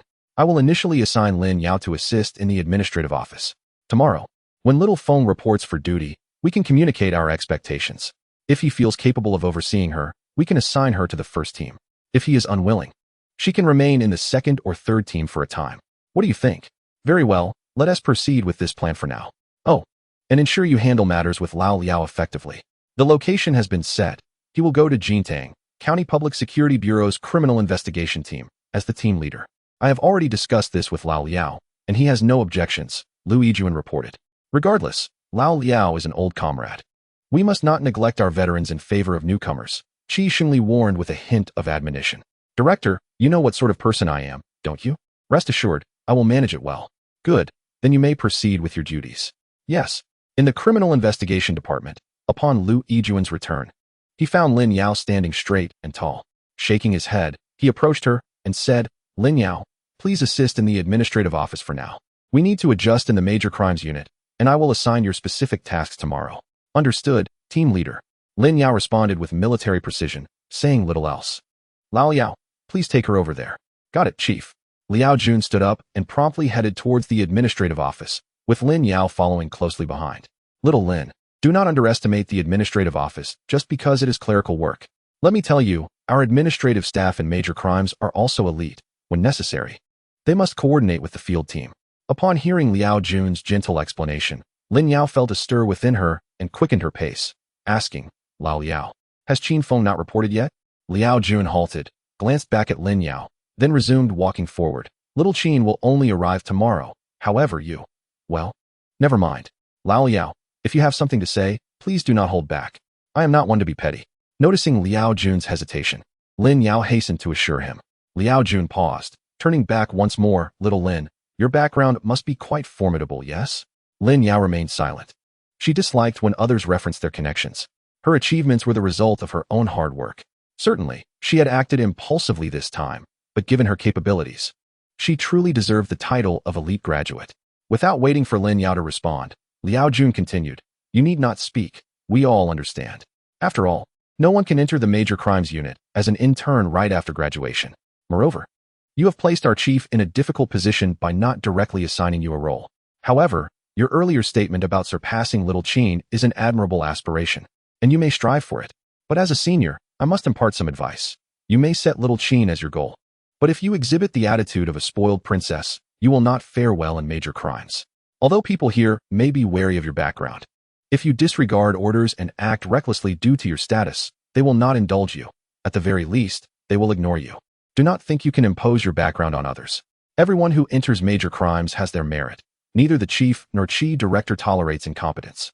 Those who possess ability will rise, while those who do not will fall. Even with a substantial background, unless you can oust both the chief and the director, you will need to conduct yourself as a humble intern. Listening to Liao Jun's cautionary words, Lin Yao fell silent. Clearly, she had not anticipated that her first day would be met with such reluctance from the entire major crimes unit. Upon reflection, it was understandable. Her sudden arrival could indeed be off-putting. Had she known, she would have approached more cautiously. Such thoughts flickered through her mind before being swiftly dismissed. She was a strong-willed individual, and certainly not one to act recklessly due to her connections. Rest assured, Lao Liao, I will not behave irresponsibly. I will earnestly learn from all the seniors and brothers, obey orders, and fulfill my duties to the best of my ability. Let us hope so. Observing Lin Yao's demeanor, which appeared rather agreeable, it seemed she was not the type of spoiled young lady who merely dabbled in frivolous pursuits. At least, that was the impression thus far. Liao Jun nodded, choosing not to elaborate further. All that needed to be said had been articulated, even if some remarks were rather blunt. He had already done more than enough. Any additional discourse would be futile. Although his previous comments were harsh, they were ultimately intended for Lin Yao's benefit. He escorted her to the administrative office, entrusting her to an elder colleague who had also graduated from the same university, before taking his leave. Upon their introduction, they discovered a mentor-mentee relationship, which facilitated a pleasant interaction. However, this senior appeared somewhat inquisitive. Little Lin, I heard you just came from the Major Cases Division and claimed you would surpass Team Leader Qin? Team Leader Qin? Who is that? Lin Yao thought to herself. Recalling that she had never uttered such words, especially since she was unfamiliar with Team Leader Qin. Yet, an unsettling realization struck her. She had merely expressed her desire to catch up with and surpass Qin Feng. Qin Feng, could it be? It's indeed Qin Feng. You didn't know? That's surprising. He was specially recruited by our bureau and even registered with the Provincial Department. He graduated early and immediately became the deputy team leader, leading the major cases team. Lin Yao found herself at a loss for words. As a distinguished graduate from a prestigious university, adorned with various accolades, and with an uncle in the deputy ministry, she was compelled to start her career as an intern officer. Why did Qin Feng, upon entry, get to be a team leader and immediately ascend to a deputy position? Before Lin Yao could voice her indignation, her senior began extolling Qin Feng's prowess, recounting various cases. The more Lin Yao listened, the wider her eyes grew. After a while, she began to doubt whether setting Qin Feng as her ambition was a wise choice. Who could be so extraordinary during their university years? Especially with his recent case, where he detected anomalies from just a news article, subsequently uncovering evidence, and apprehending a suspect responsible for 3 murders. Was he truly exceptional? If Qin Feng were aware of her thoughts, he would likely retort, "Indeed, I am exceptional, but I want to say it." Somewhat disheartened, Lin Yao dutifully followed her senior, assisting with various tasks throughout the day without causing any disturbances. At midday, she even treated nearly 10 officers in the administrative office to a lavish takeout meal. Savoring the kindness, the officers found Lin Yao approachable and diligent, devoid of any airs of a spoiled rich girl, and thus accepted her as the new intern officer with open arms. Chapter 72. Onboarding, Second-Level Police Officer, Deputy Section Chief, Captain of the Major Cases Team. On the morning of the 16th day of the Lunar New Year, after enjoying breakfast prepared by his mother, Qin Feng returned to his bedroom, donned a mid-length woolen checkered coat, and exchanged his shoes for a pair of brown low-top cat boots at the entrance. He paused in front of the mirror, admiring how well the dark denim jeans complemented the boots. "Mom, Dad, Grandma, Grandpa, I'm off to work," he called out, grabbing the car keys. "Go ahead. Just let us know in advance if you'll be back for dinner," came the reply.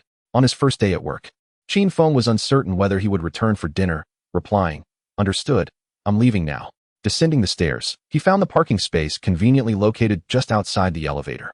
A gift from the previous owner without any monetary exchange. Starting the engine, he drove his black Pajero out of the residential complex and merged into the flow of traffic, heading towards the municipal police headquarters. By 8:32 a.m., he arrived at the city police headquarters, where the license plate was recognized and the barrier lifted automatically. Lowering his window, he greeted the guard before parking. As he stepped out of the vehicle, he furrowed his brow upon spotting a familiar silhouette that he couldn't quite place. Shaking his head, he dismissed the thought and made his way toward the main building of the police headquarters. He was there to report for duty. Before the new year, Liu Yijuan had informed him of his special recruitment status, exempting him from the probationary period and directly appointing him as a formal detective. As for the department, it was undoubtedly the major cases unit, although further details had not been disclosed. In the director's office, "Report. Come in."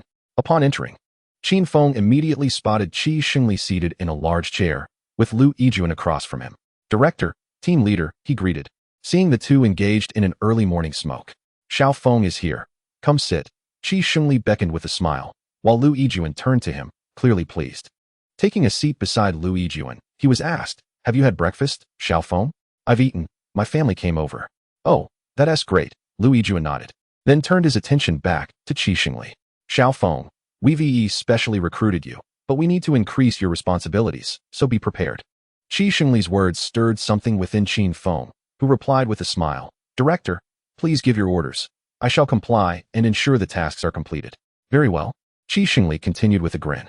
"You've cracked several significant cases in succession, and with the recent case in Jiuqing, the Criminal Investigation Division's Chief Wu and the others wanted to transfer you to the Provincial Department. However, I intercepted that request. You can't hold it against me.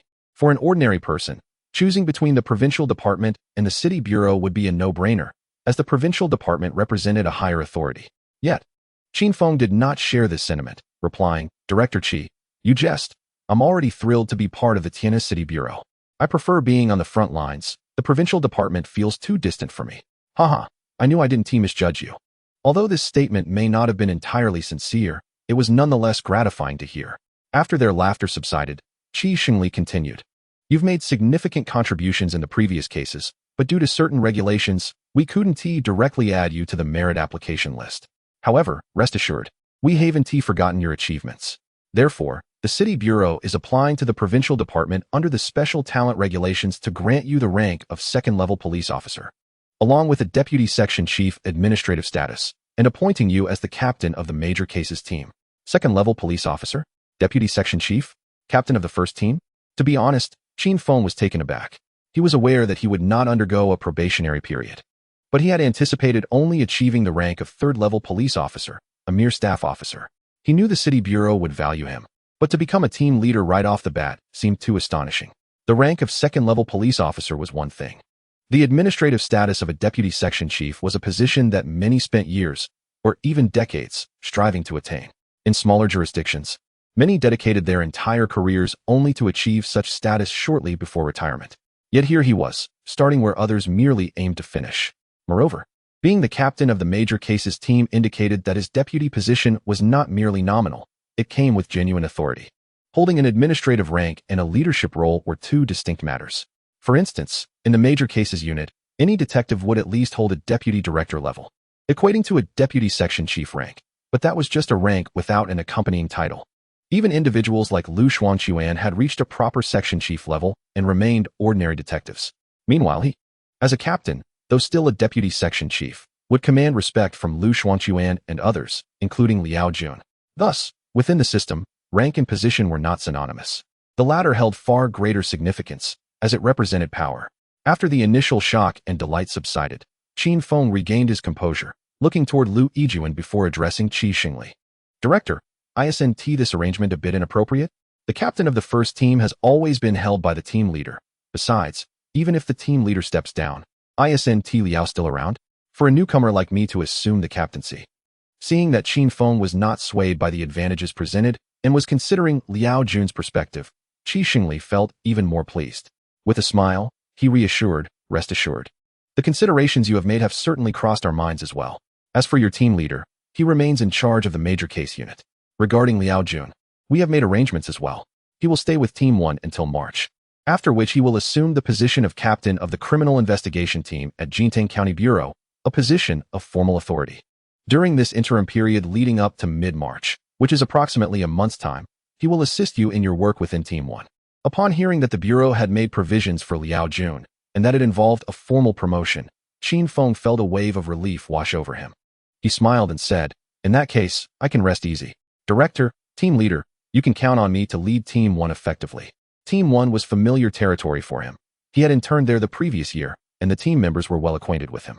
Lu Xuanquan and the others affectionately referred to him as Brother Feng, so he believed that his transition to captain would encounter little resistance. His only concern lay with the newly appointed deputy captain, Liao Jun. Now that Liao Jun had a promising future ahead, he felt confident in leading the team. In major cases, the most crucial aspect is solving the case. Successfully cracking a case not only brings recognition, but also rewards in the form of bonuses. And Qin Feng excelled at solving cases. "Indeed, we place our trust in you," both Qi Xingli and Lu Yijuan expressed, demonstrating their ample confidence. Subsequently, Lu Yijuan caught Qi Xingli's eye and, after a brief moment of contemplation, spoke up, "There is still one matter to address. Please proceed, team leader." Qin Feng adjusted his demeanor. The higher-ups have arranged for an intern officer to join the major case unit, and they prefer that this individual be placed on the front lines. The director and I are somewhat uncertain about how to proceed and would like to hear your thoughts. Qin Feng glanced at Qi Xingli and then turned to Lu Yijuan. "As for this matter, director, team leader, I trust your judgment. If you decide to place the intern in Team 1, I shall have no objections." He quickly deduced that this newcomer likely possessed significant backing, to the extent that even Qi Xingli could not outright refuse. Deep down, he was reluctant to accept such a rookie, especially given that the major case unit was not conducive to the direct inclusion of inexperienced interns. However, with the director and team leader offering such substantial support, he felt he could not take advantage of their kindness and put them in a difficult position. At worst, he could confine the new recruit to the office, as any intern would need time to hone their skills before engaging in field work. Although he was an exception, that was a different matter altogether. After all, he had his own advantages. Exchanging glances, Qi Xingli began, "Our intention is to mold Team 1 into an elite unit, and we have entrusted you with this task because of your exceptional case-solving skills. However, we harbor concerns about introducing a newcomer. Therefore, we wish to hear your thoughts. Please, do not feel burdened, speak candidly. If you are unwilling, we can arrange for her to be placed in Teams 2 or 3 instead." Sensing Qi Xingli's sincerity, Qin Feng fell into contemplative silence. After a considerable pause, he inquired, "Director, team leader, What is the intern's level of competence? An outstanding student from a prestigious university, graduating early, though not quite on par with you, just 6 months ahead. As for her abilities, aside from lacking experience, she should be quite capable. Curiously, upon hearing Qi Xingli's description, Qin Feng immediately recalled the striking beauty from the competition who had claimed she would surpass him. Discarding that unrelated thought, he nodded and said, "In that case, Director, Team Leader, please assign her to me. I too was a newcomer once, and Teams 2 and 3 may not be inclined to take her on. However, I do have one request. Speak freely." Seeing Qin Feng's willingness to take on the newcomer, both Qi Xingli and Lu Yijuan sighed in relief. "I would like to transfer Officer Xinsheng from the Technical Investigation Unit to Team 1, should he be amenable." "Xinsheng?" "Indeed, Officer Xinsheng, the Deputy Director of the Electronic Information Technology Department in the Technical Investigation Unit. He has expressed a desire to join the Major Case Unit, and I believe having a computer expert on hand would facilitate our casework." This request left Qi Xingli in a quandary. While it was known that Xinsheng wished to join the Major Case Unit, he was merely a technical specialist. If assigned to Team 1, he would be relegated to the role of an ordinary detective, unable to fulfill his potential as Deputy Director. Transferring him to Team 1 would effectively mean a demotion.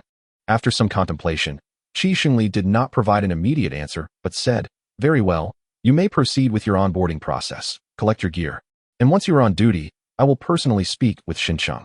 "Thank you, Director. I will head there now. Go ahead. Lu, please accompany Xiao Feng to complete the necessary formalities." Chapter 73, Assuming Office and Reuniting with Lin Yao.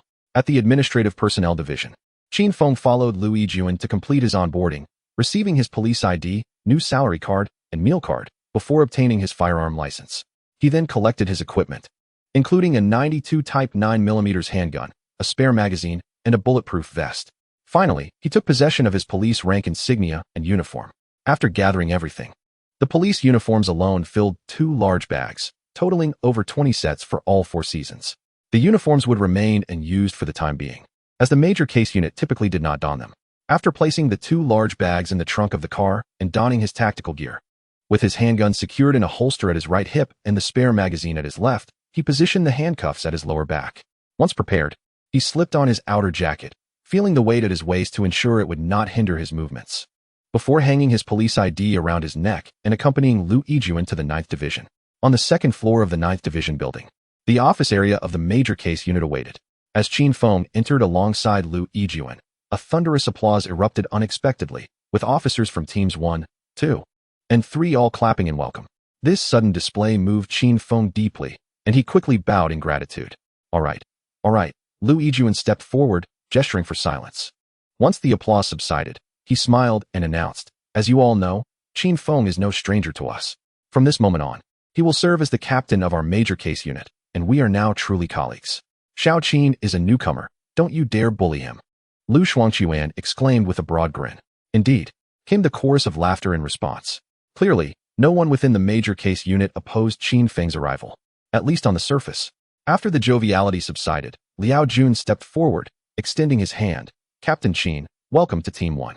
Liao, go please. I will need your support in the times ahead." Qin Feng replied humbly. "Just a month is all I ask. I wish to learn from you during this time."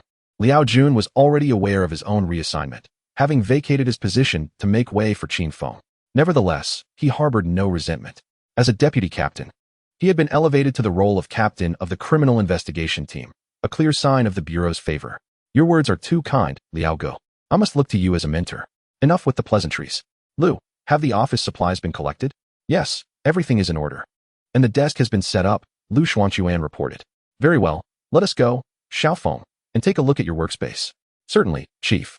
Qin Feng's workspace was a cubicle rather than a separate office, within the large open area of the Major Case Unit. The cubicle was spacious, equipped with a safe, a shelf, and a large office desk measuring 15 by 8 feet. The ergonomic chair was complemented by 2 additional chairs for reporting officers. A computer, pens, notebooks, and other necessary supplies were all readily available. After surveying his new environment, Qin Feng expressed his satisfaction. "Xiao Feng, this is your designated spot. The others will sit outside. By the way, the newcomer, Xiaolin, I will arrange for her to join you shortly, and you can allocate a position for her." I want to intervene further. After speaking, Lu Yijuan cast a glance at the other team members outside the cubicle and leaned closer to quietly remind that Xiaolin has connections within the department. She can be a bit temperamental, but it's manageable. If anything seems amiss, feel free to critique her without hesitation. Anything that arises, I and the director will handle. Thank you, boss, I understand. As long as she doesn't stir up trouble, I can be quite accommodating, Qin Feng replied gratefully. All right then, I'll get back to work. Oh, boss, I'm treating the team to dinner tonight. You should join us, Qin Feng quickly added as Lu Yijuan prepared to leave. Sure, let us not venture elsewhere. Just find a nearby restaurant. There's hot pot and Chinese cuisine, both quite delectable. Got it. I'll arrange everything and notify you, Qin Feng affirmed. Good, I'm off then. After seeing Lu Yijuan out, Qin Feng approached Lu Xuanquan. Lu Gu, you and Zhang Gu, please tidy that table. We'll be having a newcomer shortly. A newcomer? Captain. It wouldn't be that stunning beauty, would it? Lu Xuanquan inquired upon hearing the news. Stunning beauty? Qin Feng, unaware that the newcomer was female, furrowed his brow. I have no idea. Have you met her? Indeed, she came by yesterday. Lowering his voice, Lu Xuanquan added, Captain, the newcomer is indeed beautiful, resembling a star. But her background is quite formidable. Even Lao Yao couldn't dig up much about her. With her joining our team, I have my concerns. What are you worried about? Rest assured, if she behaves and focuses on her internship, we will treat her fairly. If she misbehaves and causes trouble, she can leave just as easily. After all, we have the boss and the director backing us. That's reassuring. With that reassurance, Lu Xuanquan fell silent and called over Zhang Peng to make the necessary arrangements. Just as Qin Feng settled back into the cubicle, Liao Jun entered. Captain, Liao Gu, please take a seat. As Liao Jun sat, he continued, Captain, it would be best to alter how you address us. You may either call us by our names directly or, for example, simply refer to Lu Xuanquan as Lao Lu. Continuously calling him Lu Gu may undermine your authority. Understood, I'll make that adjustment. I was just accustomed to it before. Thank you, Liao Gu, I will definitely change. Qin Feng pondered for a moment, recognizing the wisdom in his words, and expressed his gratitude. Though you are young, your experience is substantial. Take the previous case, for instance. If we were to assess merit, you would at least qualify for several third-class awards, if not second or even first class. So, there's no need to diminish your stature. Interact normally. Otherwise, people might misconstrue your humility as a sign of weakness. We are dealing with serious cases, inherently ranking us above other departments. Taking Liao Jun's sage advice to heart, Qin Feng listened intently. The conversation continued until it was abruptly interrupted by a call for attention. Qin Feng lifted his gaze to see Lin Yao, donned in police uniform, standing at the door with a look of astonishment. How did this woman end up here? Reporting to the captain, intern officer Lin Yao has arrived. Upon seeing Lin Yao standing at attention and saluting, Qin Feng fell silent. Had he known it was her, he would have never consented. After all, from the previous competition experience, he recognized she was not one to blend in easily. Moreover, he was now aware of her formidable background. His concern was not about attracting the ire of her influential connections, but rather about her being difficult to manage, worrying that she might act independently and disregard orders. Yet, having already consented, and now that she was here, Qin Feng felt compelled to accept her. As for Lin Yao, she had already learned from yesterday that Captain Qin Feng was in charge, and she was aware of his illustrious achievements. Though her demeanor appeared unyielding, internally, she was brimming with determination. She would not allow anyone to underestimate her. In the main office area, Lu Xuanquan and the others, including the elder Yao Junwu and Liang Fengchao, were eagerly watching, anticipating how Qin Feng would manage this young lady. Gathering his composure, Qin Feng considered for a moment before addressing Lin Yao. So it's you, Lin Yao. It seems we are somewhat acquainted through our previous encounters. I am aware of your capabilities, and I am pleased to welcome you to our team. However, since you are here for an internship, you must embody the demeanor of an intern officer. Are you capable of that? Yes. I will strive diligently during my internship and aim for a swift transition to a permanent position, she responded eagerly. That is not quite what I meant, Qin Feng remarked. Somewhat exasperated, but decided to let it slide. All right, you may take your seat. Lu Xuanquan, please come in. Captain. Lu Xuanquan hurried over. Lao Lu, please arrange a spot for Lin Yao. Also, if there are any materials she needs to collect, please assist her. Understood. Lin Yao did not cause any disruption and obediently followed Lu Xuanquan out. After finding her designated area, she politely expressed her gratitude to Lu Xuanquan before declining further assistance and went to retrieve her belongings from the office. However, it wasn't long before Lin Yao returned to seek out Qin Feng again. As Qin Feng was reviewing the team members' files, he looked up and frowned. Is there something you need? Captain, I wish to request a firearm. At her request, Qin Feng felt a surge of frustration, his expression darkening. What does an intern officer need with a firearm? Leave at once. I possess a firearms permit. Lin Yao insisted, shifting her stance but not departing. Having a permit is not sufficient. How do you possess a permit? I ranked second in pistol shooting at the competition, which granted me a permit upon graduation. Upon hearing Lin Yao's explanation, Qin Feng remained noncommittal. However, he recalled Lu Yijuan mentioning her connections within the department, which made sense.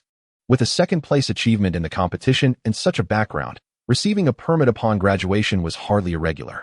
Nonetheless, Qin Feng was reluctant to breach established protocols and did not wish for Lin Yao to become overly conceited, which could lead to management issues in the future. After some contemplation, he said, "You are new here and still an intern officer. Even with a permit, you cannot carry a firearm." As Lin Yao appeared ready to interject, Qin Feng raised a hand to interrupt her. "Here's the deal. I'll give you a month to prove yourself. If you can adapt to the work and meet expectations, I will submit a request for your permanent position and authorize you to carry a firearm.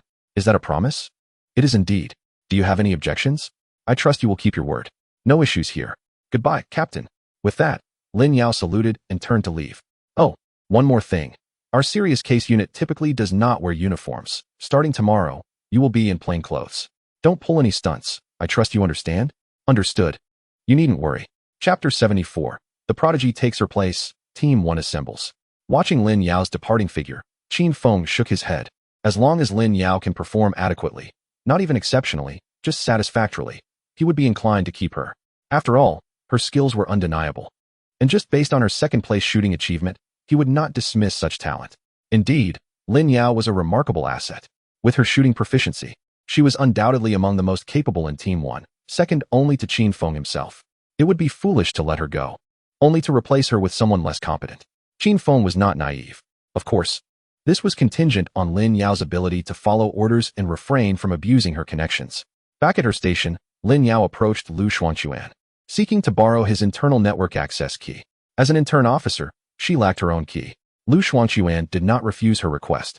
Once she acquired the key, Lin Yao returned to her desk, powered on her computer, accessed the internal network, and began reviewing case files related to the investigations Qin Feng had previously resolved, based on information she had gathered the day before.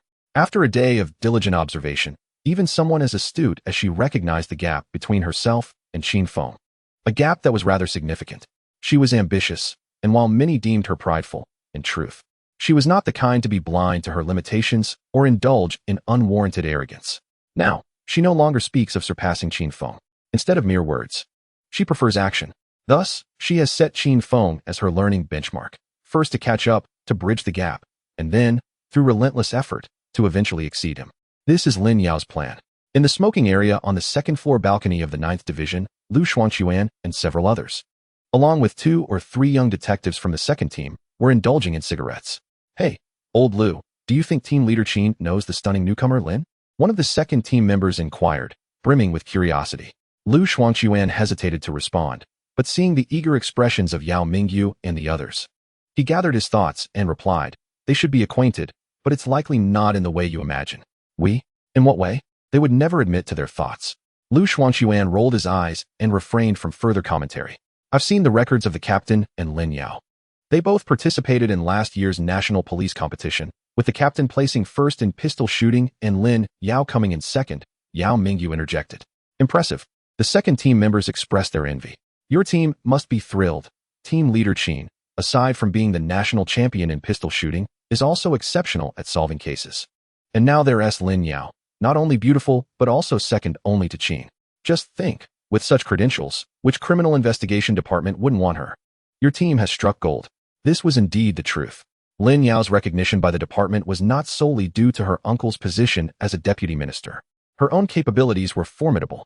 The Provincial Department's agreement to assign her to the Major Crimes Unit was a testament to her strength. Otherwise, they would not have placed someone inept in such a significant role. After all, the leaders of the provincial office were not fools. Faced with the envy of the second team, Lu Xuanquan and his colleagues remained silent. It seemed they had indeed benefited, but in major crimes, precision in shooting was not the sole criterion. The ability to solve cases was paramount.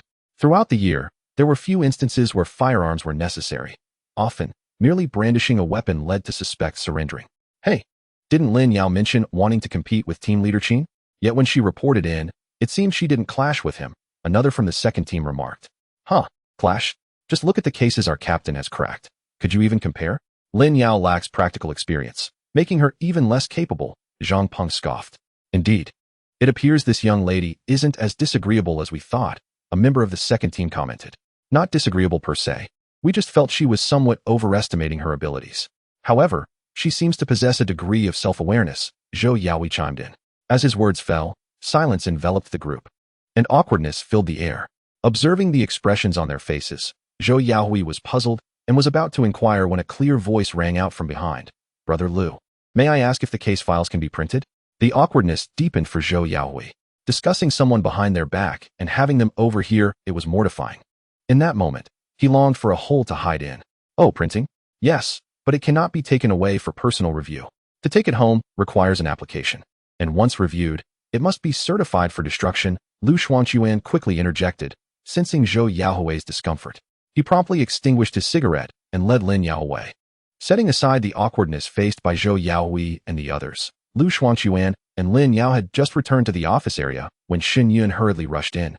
Heading straight for Qin Feng's cubicle. His urgency was palpable, so much so that even Lu Xuanquan, who intended to greet him, was overlooked. Team Leader Qin, I'm here to report. Upon entering the cubicle, Xin Yun stood at attention, saluting, his hands trembling and voice quivering with excitement. Heaven knows. Since his entry into the municipal bureau, he had sought to join the major crimes unit, but had been repeatedly turned away. Now, the opportunity had finally arrived. When Director Qi Shengli spoke with him, he immediately relinquished his deputy director position, willingly opting to become a junior officer in the first team. Becoming a detective was his dream. Initially, he would have been content with merely being an ordinary detective, but upon learning about the major crimes unit in the 9th Division, he became singularly focused on joining. Now that his dream was realized, what could possibly impede his progress? Deputy director? What was that compared to having a dream? Thus, after a conversation that lasted no more than 5 minutes, Shen Yun eagerly sought out Qin Feng. Director Shun, you team leader, please don't call me director. From now on, I'm your subordinate. Whatever you say, I will follow your orders without hesitation. Qin Feng was taken aback by Shen Yun's enthusiasm. Clearly, he was overjoyed to become a detective and join the major crimes unit. However, Qin Feng had no intention of sending Shen Yun out into the field. Ahem, Director Shun. He attempted again. Team leader, just call me by my name. All right then, old Shun. I hope the director has clarified everything with you. My invitation for you to join the first team is based on your skills. I understand. Team leader, Shen Yun replied, fully aware of his strengths and weaknesses. However, I will continue to train diligently in shooting to meet the firearm qualification standards as soon as possible. Pleased with Shen Yun's determination, Qin Feng stood and extended his right hand, giving his a firm shake, saying, Then, old Shun, welcome to Major Crimes Team 1. We're having a dinner tonight. It's on me. Great. Thank you, team leader. I'll go pack my things and move over right away. No rush. We should probably wait for the paperwork to come through first. No way. I can't wait even a moment. What if a case comes in this afternoon? I must hurry. Qin Feng wanted to scoff and call him a jinx. Yet, given that a technical expert was willingly forsaking a deputy director position to eagerly embrace a junior role, he couldn't dampen Shen Yun's spirits. Instead, he merely forced a polite smile in response. Thus, Shen Yun dashed off, just as hurriedly as he had arrived. Qin Feng could only ask Lu Xuanquan to prepare a new workspace. Consequently, the first team's composition was temporarily complete. Aside from Liao Jun being transferred after a month and Lu Yijun no longer serving as team leader, Major Crimes Team 1 now consisted of Qin Feng, along with 6 other officers, and the addition of Lin Yao as an intern and Shen Yun as a technical expert, bringing the total to 9 members. A team capable of both intellectual and physical prowess. It was the current state of the new Major Crimes Unit. That evening, the team, including Lu Yijun, gathered at a local Chinese restaurant near the municipal bureau for a celebratory dinner. Typically, such gatherings were held here, as the owner was familiar with them. Since it wasn't a holiday, and the Major Crimes Unit remained on standby, no alcohol was consumed. After a lively and joyous dinner, the formation of Major Crimes Team 1 was marked, signaling a new beginning.